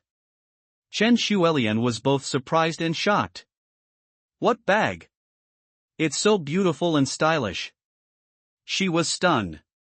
Is this bag in such high demand? She could only stand outside the crowd, tiptoeing to look inside, but she couldn't see what was going on inside. She could only hear a familiar voice coming from outside. Chen Xuelian was still somewhat stunned. Why does that voice sound so familiar? It's very familiar. There were just too many people, especially since she was on the outermost edge. The sounds inside were intermittent, and she didn't react for a moment. It wasn't until the crowd dispersed that she tiptoed and desperately peeked inside. Upon seeing this, my soul was ripped out. Sky! It's Xia Zhao! How could it be him? The familiar voice and the face in front of her immediately struck her as shock. She stood there stunned until Xia Zhao looked up as if he was about to look at her. She snapped out of it and instinctively turned and dashed into the alley. Cannot be seen. At that moment, she had only one thought in her mind. Perhaps it's just a coincidence? Or perhaps Xia Zhao just happened to need to buy a bag too? How could he possibly sell bags? What makes him think he can sell bags? A jumble of thoughts flashed through her mind until Xia Zhao finished settling the accounts and Xia Chang and the other two drove away in the donkey cart. Only then did she feel a chill run down her spine and come to her full senses. And Chen Shuelian finally confirmed one thing. This bag is being sold by Xia Zhao. In other words, he can sell it to whomever he wants. Chen Shuelian ran all the way home. She pushed open the door and shouted, "Mom! Something terrible has happened. Something terrible has happened. Come out quickly." Zhao Lanji was having breakfast in the living room. She took a sip of soy milk, and Chen Shuelian's shout almost made her choke. "What are you doing? Shouting like that so early in the morning, trying to scare someone to death?" Zhao Lanji frowned, picked up a handkerchief to wipe her mouth, turned her head and saw Chen Shuelian, only to find that her hands were empty. Zhao Lanji's face immediately turned ugly. "Where's your bag? You went out so early this morning, why did you come back empty-handed?" Chen Shuelian rushed up to her in a panic and shouted, "Mom! Still drinking tea? Do you know who's selling bags? It's Xia Zhao. It's him." Zhao Lanji was stunned. "Xia Zhao? How is that possible? Are you sure you're not mistaken?" Zhao Lanji almost instinctively retorted. "I saw it with my own eyes. He set up some kind of purchase limit, selling only 10 bags a day, and each bag had a number, making it all very fancy." Zhao Lanji stared in astonishment. She stood there, stunned, her mouth opening and closing, but no words came out. She suddenly remembered Xia Zhao, whom she had seen at Mrs. Lu's house that day. Could it be that he went there to sell bags? Oh, right. That young man is very likely Xia Zhao. Zhao Lanji felt as if her heart had sunk into an ice cave. She stood up blankly and paced back and forth around the sofa. He kept muttering to himself, how could it be him?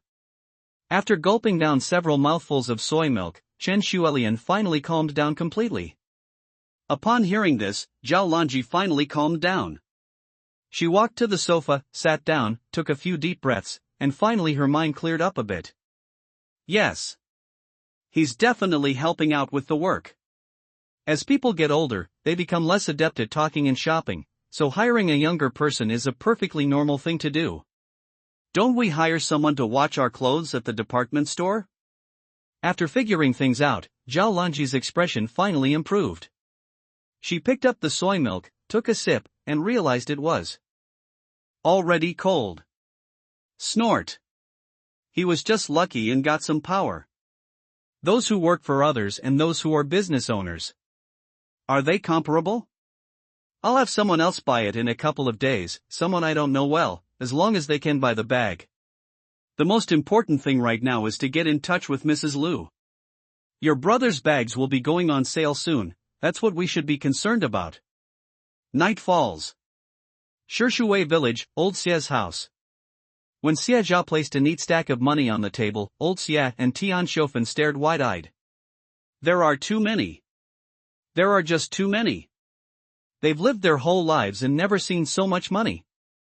Here is more than 7,000 yuan, all of our family's savings. Xia Zhaodao. He first took out 100 yuan and handed it to Tian Shofen. Mom, this is for food expenses. We can't skimp on food and drink. Muyu is in her postpartum period, so we should buy a few more chickens. My little sister is also growing, and my dad does physical labor. We can't skimp on food. Tian Shofen felt both heartache and joy. As he took the money, he muttered that it was too wasteful, but he still carefully stuffed the money into the small cloth bag he was carrying with him. Xia Zhao took out another 20 yuan and handed it to Tian Shofen. This money can't be less, otherwise it will be difficult to find someone to do the work. In business, the most important thing is integrity. Tian Shofen nodded and reached out to take it. Father, there's one more thing. Seeing that Xia Yozhen was about to leave, Xia Zhao quickly turned his head and called out.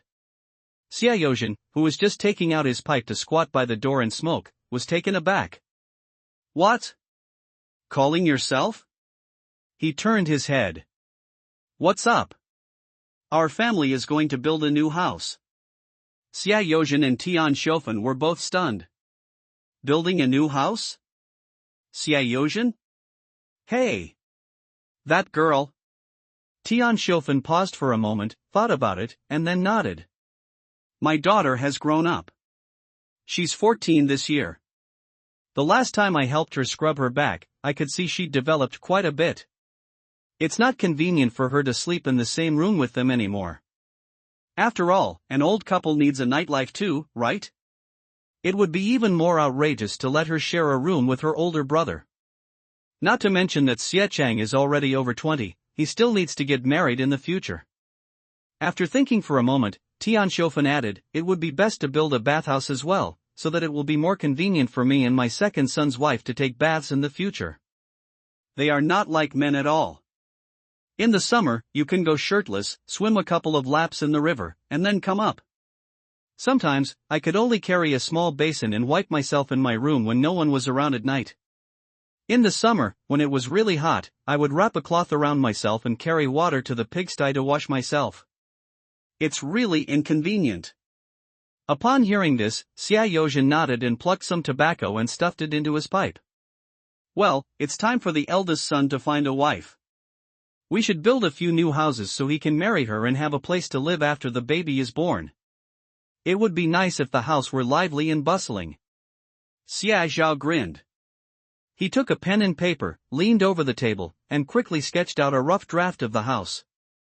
One side of their house was connected to Xia Yushan and Wang Jinoa's house. In other words, if they wanted to expand their yard, they could only expand from the left and back. It's impossible to demolish and rebuild the old house. They need to have a place to stay, and Xia Yozhen wouldn't agree to that. Their generation has a special feeling for old houses. Xia Yozhen and Tian Shofen looked at Xia Zhao's blueprints and liked them. New houses were built on the left and back sides, which would be perfect for the eldest and second sons to move out and for them to have enough room when they had children. The old house is enough for him, his wife, and their daughter. But there are 6 rooms. Xia Yozhen frowned, but before he could finish speaking, Xia Zhao turned his head and interrupted him. Blue bricks? Xia Zhao shook his head and carefully folded up the blueprints in his hands. Dad, you don't know, do you? There's already a red brick factory in Shangyang town. It won't cost much. It's much cheaper than blue bricks. Let's expand by 6 rooms, and let's not use fences for the wall, let's use red bricks. It won't cost much even if it's expensive. What? The yard is also made of bricks? How much will that cost? He stared in astonishment. Even if red bricks are cheap, these 6 rooms, including labor, materials, and the surrounding wall, will cost at least several thousand. Sky. The money you just received hasn't even warmed your hands yet, and you don't want to have to put in more money later because it's not enough. Don't worry, there's definitely enough money. When the time comes, boil some extra red eggs at home and give a few to each of the team members' families. Nobody will say anything. Xia Zhao had already made his plans. Moreover, what he didn't mention was that once the new house was finished, he also planned to renovate the old house where Xia Yozhen and Tian Shofen were currently living. If there's any extra money, the kitchen should be given a proper makeover. Xia Zhao looked at him seriously. You and Mom are getting old, it's my job to take care of making money. 2. He's getting old, it's time for his sons to make the decisions. After he finished speaking, he got up and walked out. Xia Yozhen? Heavens! Can you please finish your explanation in one go? What's up? Xia Yozhen had a stern face and seemed somewhat unhappy. He hasn't even managed to inhale that cigarette yet. It's my elder brother's marriage. Xia Zhao spoke slowly and deliberately, and after he finished speaking, Xia Yozhen froze and stared wide-eyed. What? The eldest son's marriage? Xia Yozhen didn't want to smoke anymore, and Tian Xiufen, who was about to cook, also rushed over. Which family's daughter? Is she from our village? Have your father and I met her before? Tian Xiufen stared at Xia Zhao, so anxious she wanted to reach out and grab his arm. Xia Zhao paused, then added, most importantly, I think she has feelings for my brother. Startled, Tian Xiufen grabbed Xia Yozhen. I've been there. The clothes and bedsheets for my second son's wedding were bought from their house.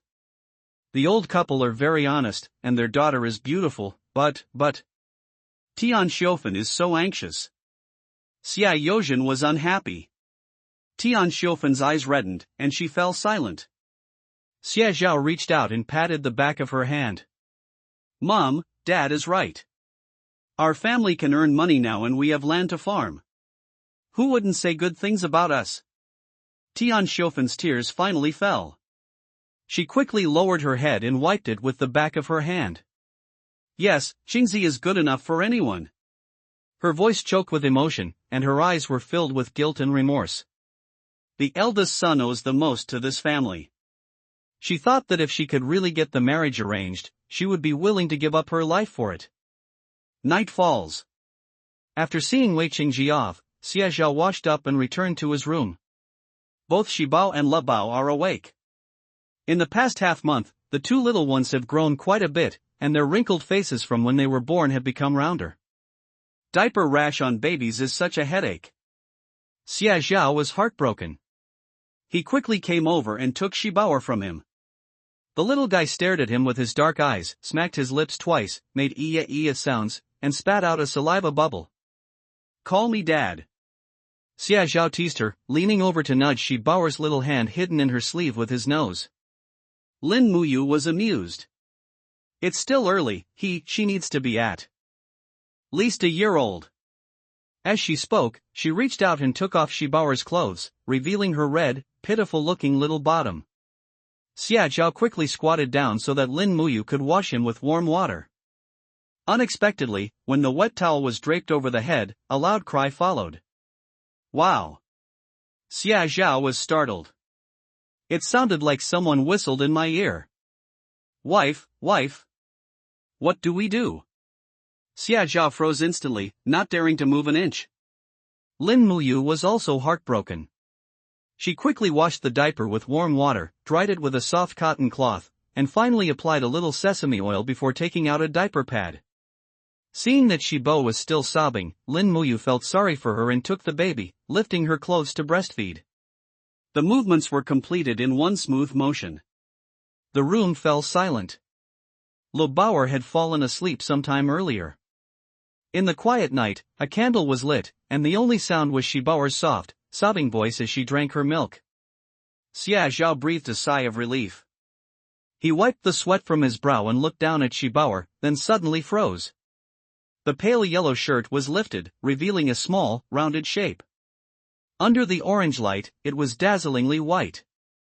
Lin Muyu lowered her eyes, reached out and gently patted Shibao. She was humming a nursery rhyme. He didn't say anything, just watched quietly. My heart was pounding, but I couldn't take my eyes off it.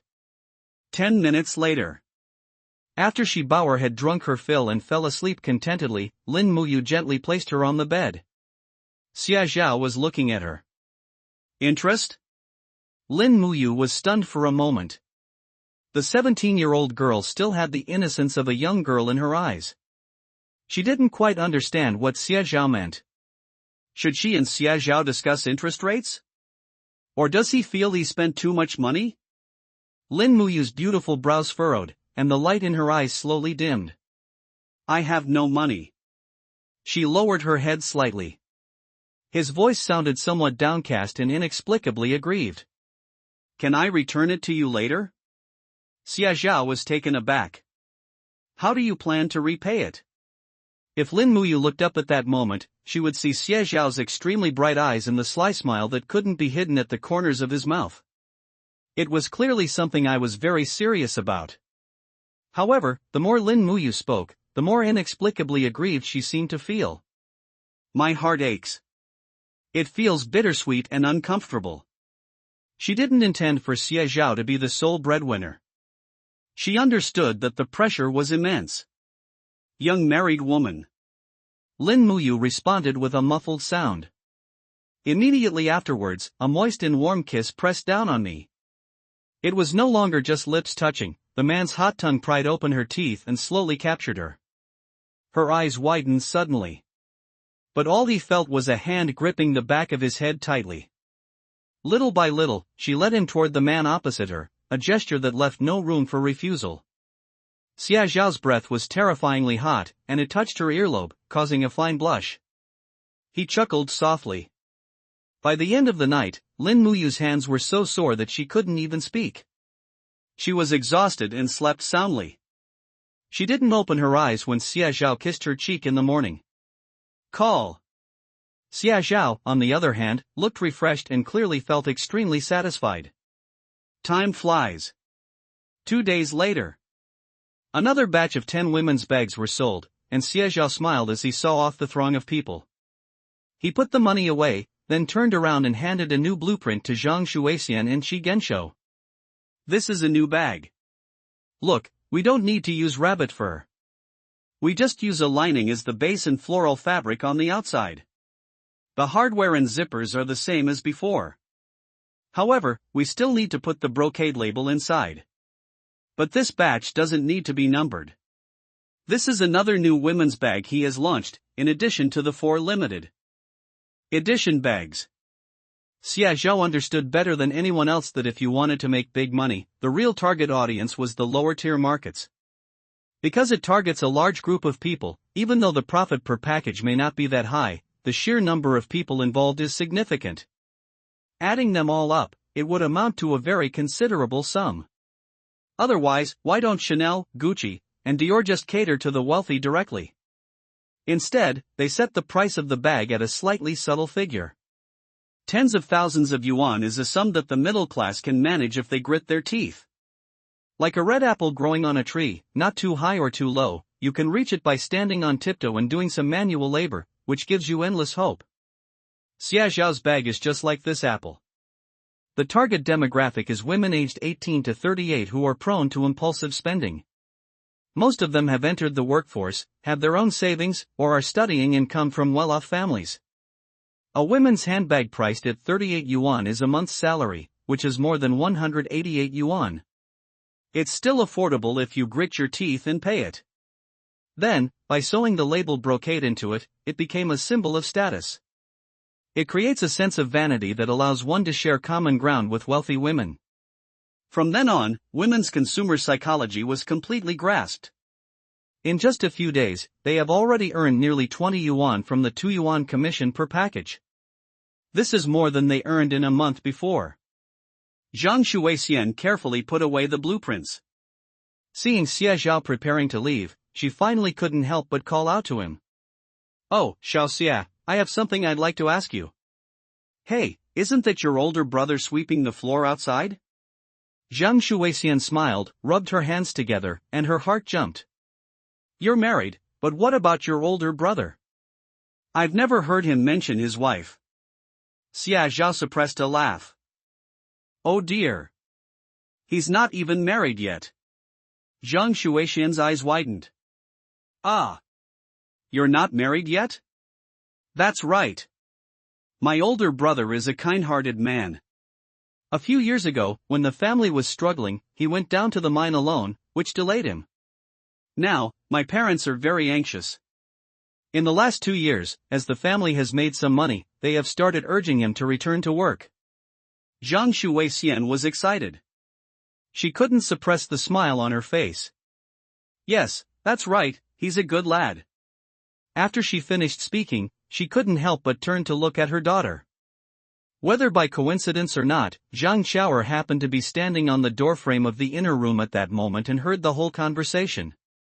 Her cheeks were burning, and her heart was pounding like a rabbit's. Their eyes were frighteningly bright. Not married. Xia Chang isn't married yet. Then, what do you think of my Xiaoer? What does Chower think? She doesn't seem unwilling? How could she not know what her own daughter looked like? Every time she saw Xie Chang, her daughter would blush and feel flustered, her eyes involuntarily glancing at him. Zhang Shuixian found it both funny and gratifying. My daughter has finally grown up. She should let go. Fortunately, she had her eye on Xie Chang, and both she and her husband liked him. He's honest, family-oriented, and capable of making money. It's a good place for him no matter what. As for being from the countryside, Zhang Shuixian and Qi Ganshou didn't really care. As long as the man is capable. That means you can marry even if you're from the countryside. So, Xie Zhao and Zhang Shuixian decided to meet each other at some time. In this era where parents' opinions are paramount, the matter is practically settled. At the same time, the Chen family. Zhao Lanji looked at the handbag in her hand, feeling extremely frustrated. When do you have to be mindful of others' opinions when spending money? She was even more unhappy, especially considering that she had bought it from Xie Zhao. When Chen Qiming saw that Zhao Lanji's face was pale, he quickly came over, reached out to massage her shoulders, and smiled ingratiatingly. Mom, once you send this package out, my goods will be on the shelves in the department store tomorrow. When I make money, I'll buy you bags, any kind I want. She sighed and glanced back at Chen Qiming.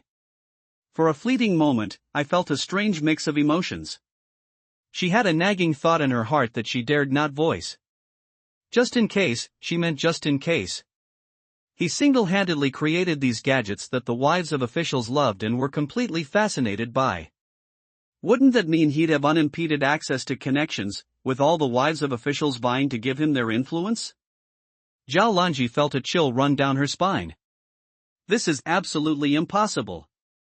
The date for building the new house was set for the 26th day of the first lunar month. If there are enough able-bodied men in the village to help, a mud brick house can be built in 3 or 4 days. But this time, Xia Laoer's family is going to build a red brick house. They are unique to Shishui village. On the day construction began, more than a dozen farmers came to the yard. Xie Zhao bought a bag of candy from the supply and marketing cooperative and handed it out to everyone with a smile. He then took out a pack of cigarettes and handed one to each of them, calling them uncle and elder brother in a very affectionate manner. Xia Laoer, we brothers grew up together. If you need help, we can come over as soon as we call. It's just that we really have no experience with this red brick house. The speaker was Xie Yongchang, an elder member of the Xie family. He and Xie Yozhen were about the same age, and they grew up naked. Over the years, whenever anyone needs help, they just ask and someone comes to lend a hand. Xie Yongchang's house was also built with Xie Yozhen's help, and Xie Yozhen took care of all the wooden furniture inside. Therefore, when Xie Yozhen made the arrangements for building the new house, Xie Yongchang immediately called all 3 of his sons over. The youngest is 16 years old, the perfect age to eat and work. He hasn't started working yet, but he's already eaten 3 white flour pancakes made by Xie Tian. She glared at him angrily. That was the dry food she prepared to take to school. The master bricklayer will arrive in a couple of days. Everyone breathed a sigh of relief. However, some people have concerns. Mud houses and brick houses are easy to build, but building 6 rooms at once, leveling the yard, and laying cement floors will take at least half a month. Finding a house isn't difficult. It's actually just a single-story house, simply built with red bricks. But it takes a lot of time. It would be fine if it were during the off-season for farming. After all, you helped me for 3 days back then, which counts as 3 days of work. Do I have to help you for half a month? Where can you get such a good deal? For a moment, no one spoke, but they couldn't help but secretly glance at Xie Zhao. They finally understood. Now, in this family, only the second son of the Xie family has any say. Really? After the man finished speaking, Xie Zhao smiled. He beckoned Xie Chang to bring over a large teapot, which he placed on the table, along with a bowl. Then he turned to look at the villagers of Shishui village and spoke. Everyone is busy with spring plowing, how can anyone help out here for half a month? And we don't need so many laborers. Xia Zhao made a hand gesture as he spoke. We're all from the same village, my dad definitely won't let you suffer any losses. The group's eyes lit up immediately. 2 yuan a day. TSK. That's quite a lot. Suddenly losing their source of income, everyone felt a little panicked. Now it's all right. 2 yuan for a day's work, plus a meal. It's worth it. Everyone immediately felt relieved. And their faces lit up with smiles. Xia Yongchang poured himself a bowl of tea, gulped it down, wiped his mouth after finishing, and then told his 3 sons to get to work. Hurry up and get on it. The 3 sons quickly followed. Dig the ground, transport the soil, and measure the ground surface. It was quite lively. Hudong County. Department store. In other words, it was disguised as a public institution. However, everyone knew the reason, so the counter could only be located at the very back. A small glass cabinet with ready-made clothes hanging behind it and 3 women's handbags placed at the front. The bag has a sky blue exterior, a cylindrical shape, and is worn crossbody. A few little girls were gathered around, staring curiously at the bag. Give it a try if you like. The little girl at the front blinked, seemingly conflicted. She asked, do you have any bags from the Jinsho brand? I'd like to buy that brand. The teller was stunned for a moment, and almost lost her smile. They sell 10 bags at a time. If I could buy them, would I be here looking for you? The little girl pouted. The teller's smile was about to fade. The little girl held the bag, pouting, still somewhat hesitant. A couple of days ago, her mother brought back an extremely beautiful rabbit fur bag. She had money in her pocket, 188 yuan, which she could afford. So, I thought I'd go to the department store for a stroll. To say it's ugly wouldn't be an exaggeration.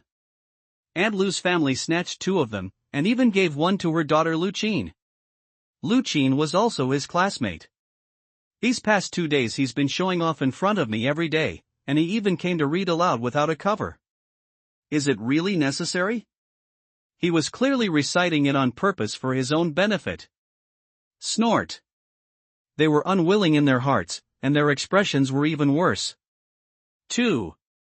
The young girl thought about it and realized that it was around 20 yuan, which she could afford. Okay, then I'll take 1. And at this moment, outside the door, Chen Qiming was overjoyed. Huang Yue's expression finally improved a little, and her heart settled back into her chest. A few days ago, Chen Qiming came to see her and gave her a handbag. Huang Yue, of course, didn't believe it. But when she saw the handbag Chen Qiming had given her, and the scene before her, her heart gradually calmed down. She couldn't help but turn her head to look. Although Chen Qiming is of average appearance and has a vulgar manner. However, at least his grades were good. Call. Huang Yue finally smiled. She let Chen Qiming hold her hand and whispered, Qiming, you're amazing. Thank you for the bag. I love it. Chen Qiming was so happy that he grinned from ear to ear. Chen Qiming could sense that Huang Yue had always rejected him. But who's to blame for all of this? Blame Xia Zhao. It's him. They stole everything that was rightfully theirs. Chen Qiming still remembers it clearly to this day. When he was 8 years old, he wanted to steal some wild apricots that Wang Jinhua had just picked from the field, so he climbed over the wall in the middle of the night to steal a few to eat.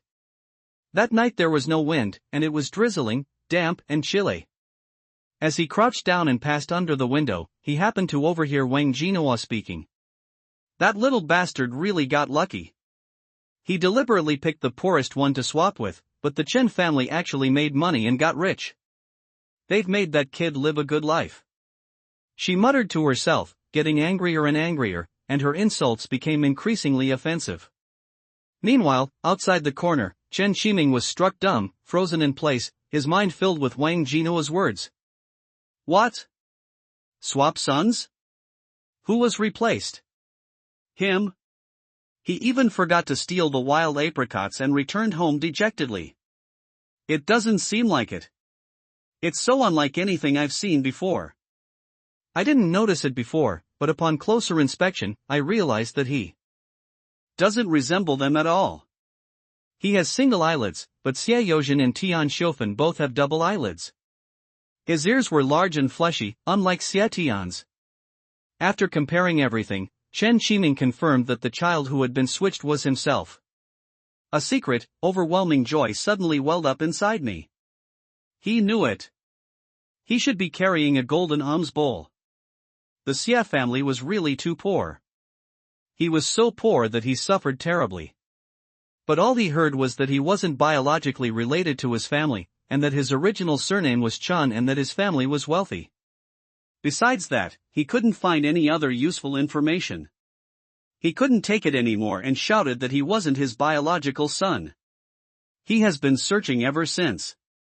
The two looked exactly alike, and upon hearing his identity and name as the richest man, Chen Qiming was so excited that he almost burst into tears. Then he searched for the Chen family overnight. He had himself beaten up and framed Xie Yozhen and his wife. He also cried and shouted that he had been deliberately switched at birth. He was either beaten or scolded at Xie's house, and he did the hardest work and ate the least food. Guilt? He never thought so. What did he do wrong? Who will compensate Xie Zhao for the 18 years of good times he stole from me? After returning to the Chen family home, Chen Qiming realized that life could be so carefree. He harbored an even stronger resentment towards Xie Zhao. Until I met Huang Yue. He saw the rejection and disgust in her eyes, and he knew she looked down on him. But it wasn't his fault. So, whose fault is it? Of course it's Xie Zhao's fault. He stole the life that was rightfully his. Now, he's simply taking back what's rightfully his. Chen Qiming took a deep breath, his smile widening. He felt Huang Yue's hand in his, so incredibly soft. The difference between their hands and the calloused hands of the country girl was like heaven and earth. He couldn't help but think. This is the life I should have. Night falls. The Xie family. After Wei Qing finished class and assigned homework, he called Xie Tian aside and scolded her with a stern face. Why wasn't the homework finished? Xie Tian sniffed, feeling both scared and wronged. She was so angry today that she glared at Xie Yongchang all afternoon because his third son ate his own pancake. Glutton. It's ridiculous that he's 2 years older than me. But he was also a great worker. At 16, he ate a lot and was very strong. He could wield a hoe with great force and was just as strong as a half-laborer. Xie Yozhen was overjoyed. He then asked Xie Tian to bring him some freshly baked white flour pancakes. He didn't stand on ceremony and took the pancakes and started eating them, so Xie Tian only had 3 left after working hard all morning to make them. She's going to Xiangyang town to study in a couple of days. These are all her provisions. The little girl got angrier and angrier, and spent the whole afternoon arguing with that boy, even forgetting the homework Wei Qingji had assigned the night before. Seeing that Xie Tian genuinely admitted his mistake, Wei Qingji's expression softened somewhat. Lin Muyu stood aside, holding Shibao, and watched. This is a brand new design sketch for a women's handbag. Lin Muyu nodded. She was so bored after being cooped up in the house for so many days. But when she heard that Xie Zhao was going to take her to the county town, she couldn't help but feel a little excited. We'll go to the department store to buy things. We'll buy whatever you want, and we'll also get some cotton fabric to make clothes for Shibao and Labao to wear at their 1-month celebration. A full moon celebration? Lin Muyu was stunned for a moment. Are you going to have a full moon celebration? Xie Zhao paused for a moment, then frowned. Why not do it? His tone turned serious. My daughter deserves the best. I'm not just going to have a 1-month celebration, I'm going to have a huge one so everyone knows I have 2 daughters and no one can look down on me. In the dim light, Lin Muyu saw the seriousness on Xie Zhao's face. Her heart warmed instantly. It turns out that Xie Zhao really does like Shibao and Labao. She suddenly remembered herself. Back then, when my father left, he only took my younger brother with him. She wasn't necessarily fighting for anything, but she couldn't help feeling indignant and resentful. More than anything, I felt wronged. Doesn't she deserve it? She is clearly more outstanding, more polite, and smarter in her studies. But her father still chose to take her younger brother away, abandoning even her mother and her. For many years afterward, she felt confused and wronged. Later, as she grew older, she realized that gender could also be a reason for being abandoned. Then, after giving birth to Shibao and Labao, she felt more apprehensive and worried than joyful. Will he be unhappy? Will my in-laws dislike it? But now it seems that all worries can be completely dispelled. Her parents-in-law treated her extremely well, as did her sister-in-law. Xia Zhao, on the other hand, genuinely loved his two daughters. Lin Muyu felt an indescribable joy and happiness. She felt a strange emotion surging in her chest. Although she was happy, she couldn't help but want to cry. So she couldn't help but stand up. He gently placed Shibao on the bed, then walked towards Xia Zhao. Xia Zhao didn't finish speaking. She buried her head in Xia Zhao's arms, wrapped her arms around his armpits and chest, and hugged him tighter and tighter. Thank you. The sound was muffled, echoing in his own chest. You've shown me that daughters can also be cherished by their fathers. He doesn't want me, not because of me, but because he's not qualified to be a good father. Lin Muyu murmured softly. She was the one who got rejected, not because she wasn't good enough, nor because she deserved to be disliked just because she was a girl. Rather, it was her so-called father who wasn't qualified. He is not a good father.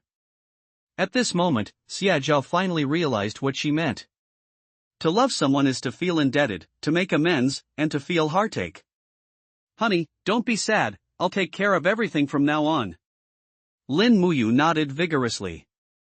3 days later. February 1st. It's like becoming a cheaper alternative to the brocade handbag. If you can't buy it, buying this one can temporarily satisfy your vanity. Since the women's handbags were put on the shelves in the department store, more than 40 have been sold in just 3 days. It seems Qin Shiming has put a lot of effort into promoting this. That's how business works. On-site investigation is the most accurate method. Secretary Lu smiled and quickly reached out to help him. President Chen, let me take you there. The young master is still helping out at the department store. It's his day off, but he's been busy selling women's bags. It shows how dedicated he is. Secretary Lu smiled broadly and spoke well of Chen Qiming. It is Xia Zhao. He was accompanied by Tian Xiufan and Lin Muyu's entire family. Today is an important day. There are 2 things. The first item is the women's handbag that Xia Zhao designed for 38 yuan, which is officially on sale today. The second thing was that Tian Xiufan came along specifically to meet Zhang Shuixian and Qi Ganshou. These days, as long as a marriage is not arranged, the parents of both sides cannot meet openly. After all, if things don't work out, their daughters' and sons' reputations will be ruined.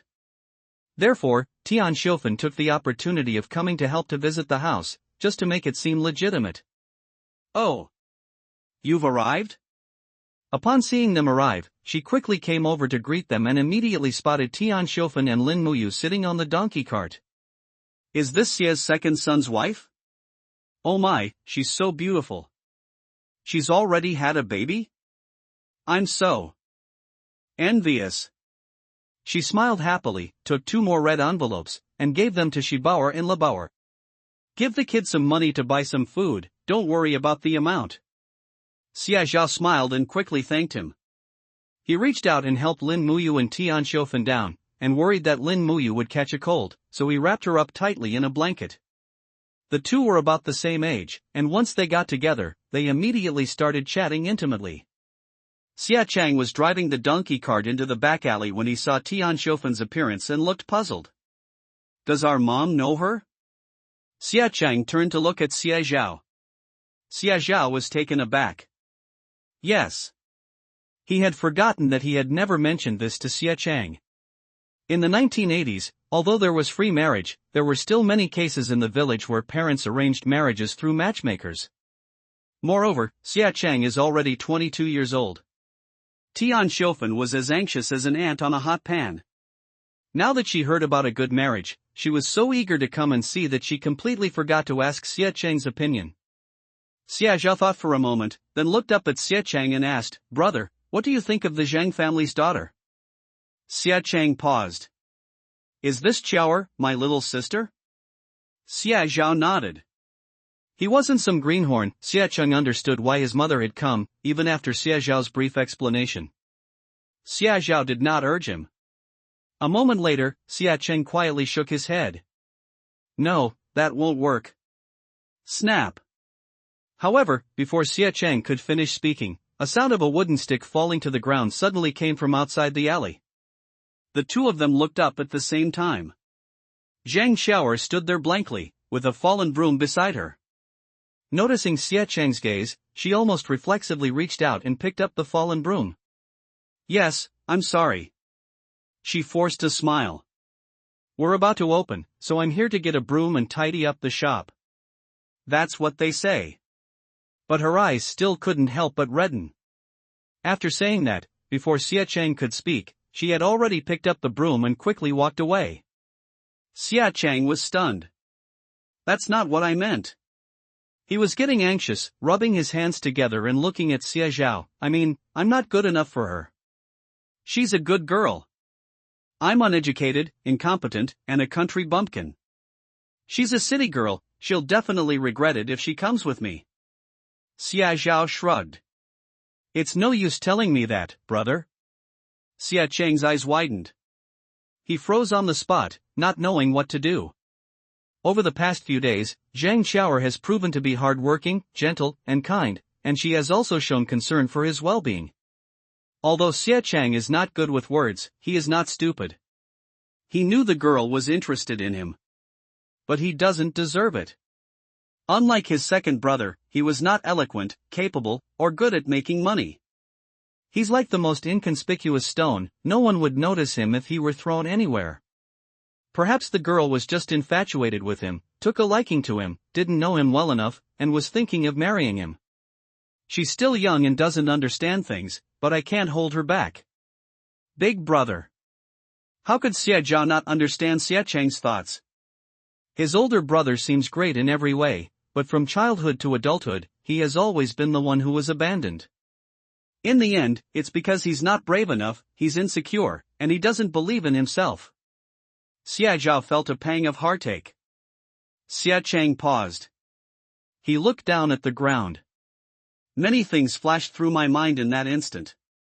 From childhood to adulthood, as the eldest son, he had to respect the elderly and care for the young, and learn to give to the family. He felt sorry for his parents and loved his younger siblings.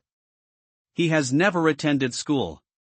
When he grew up, he went directly to the mines, risking his life to make money.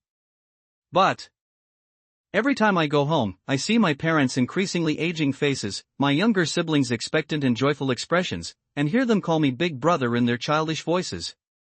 Perhaps this is how his life will be. He thought this more than once. But what about now? So, when facing a girl he likes, should he still avoid and give in? Xie Cheng's hand clenched into a fist little by little. His expression gradually hardened. A moment later, he let out a long breath. "I'm going to find her." Xie Cheng spoke, turning to Xie Zhao. "You keep busy at the shop, I'll be right back." Xie Zhao breathed a sigh of relief. Xie Cheng nodded and quickly chased after him. Now. Outside the shop. Just then, Chi Gunsho opened the door and hung a wooden sign that read "Open today" on the flagpole outside the door. Immediately, some people curiously peeked over and asked, "Why are you open for business today? Didn't the bags just sell out yesterday? What, are you getting new ones today? Oh dear, I didn't bring enough money. What should I do?" A crowd began to gather around. Tiger and Changgang also arrived, standing at the door with their arms around each other. Although they had specially chosen to wear proper clothes today, they were still thugs, and it was obvious at a glance. For a moment, although everyone was curious, they all lined up obediently to ask questions. Chi Gunsho grinned. What? What did they hear? No purchase limit? For a moment, everyone's eyes widened in disbelief, and some couldn't help but crane their necks and shout, "Really? No purchase limit? How much is one? When will they go on sale? We'll be opening soon."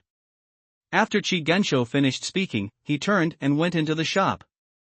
Everyone looked up and saw a familiar young man's smiling face.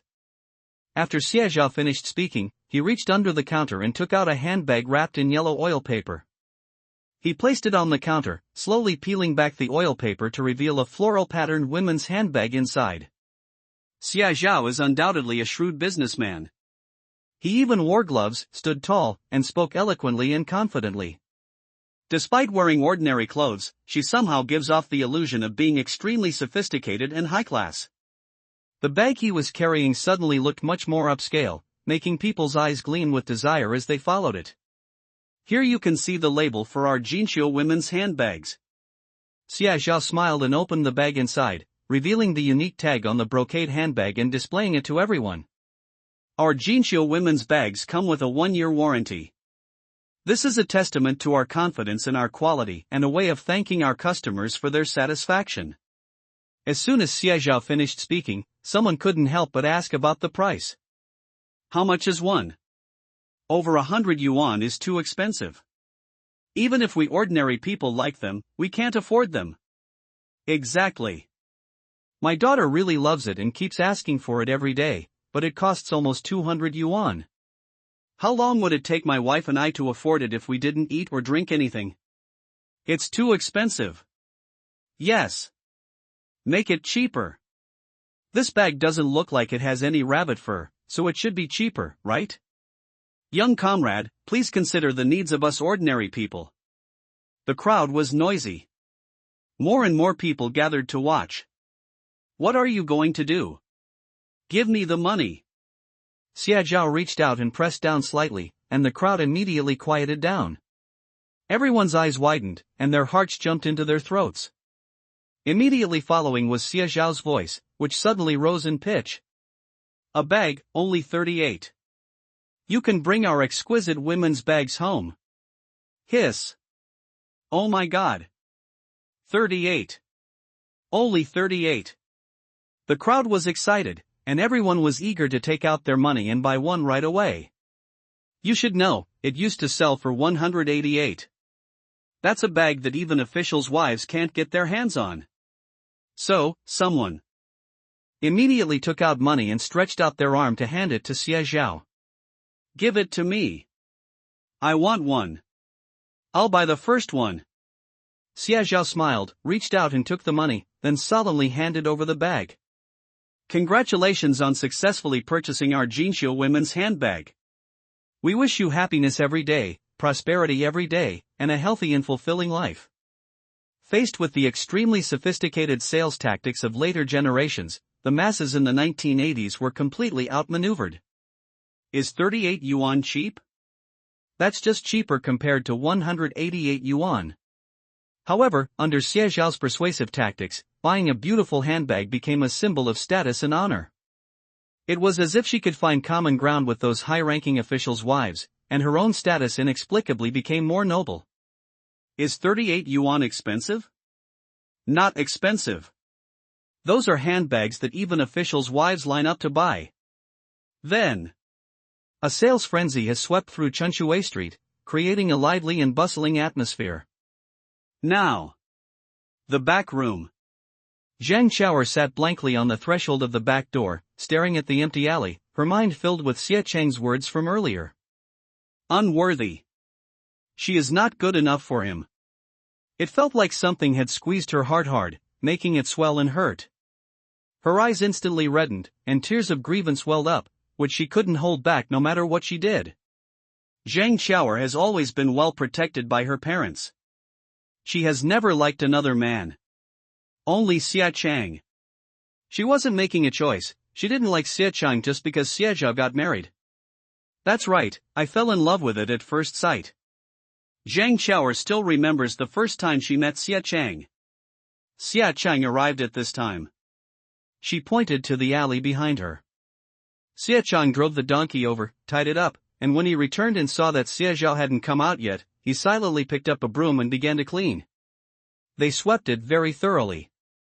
Not a single speck of mud was spared. When he swept to his side, dust flew up with each sweep. He paused for a moment, then quickly put down the broom, fetched a basin of water, wet the ground, and continued sweeping.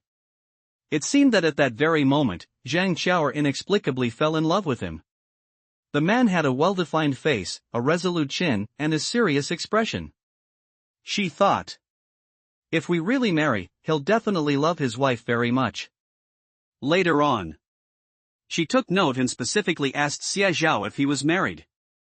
When she learned that Xie Chang was still single, heaven knows how happy and overjoyed she was.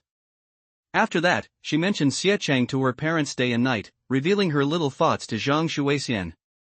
That day, when she heard her mother and Xie Zhao mention her and Xie Chang, Zhang Xiao was so happy that she didn't sleep all night. She secretly wondered if Xie Chang also liked her a little bit. She had already met Tian Xiufan.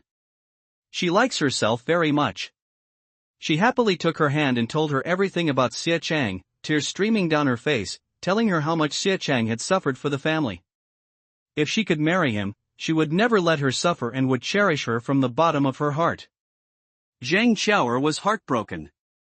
She had no idea that Xie Chang had lived such a hard life before. She eagerly came to him, impatient to tell Xie Chang that she was willing to stay with him and spend her life with him. Only. Tears streamed down my face. Xie Chang stood there, at a loss for what to do.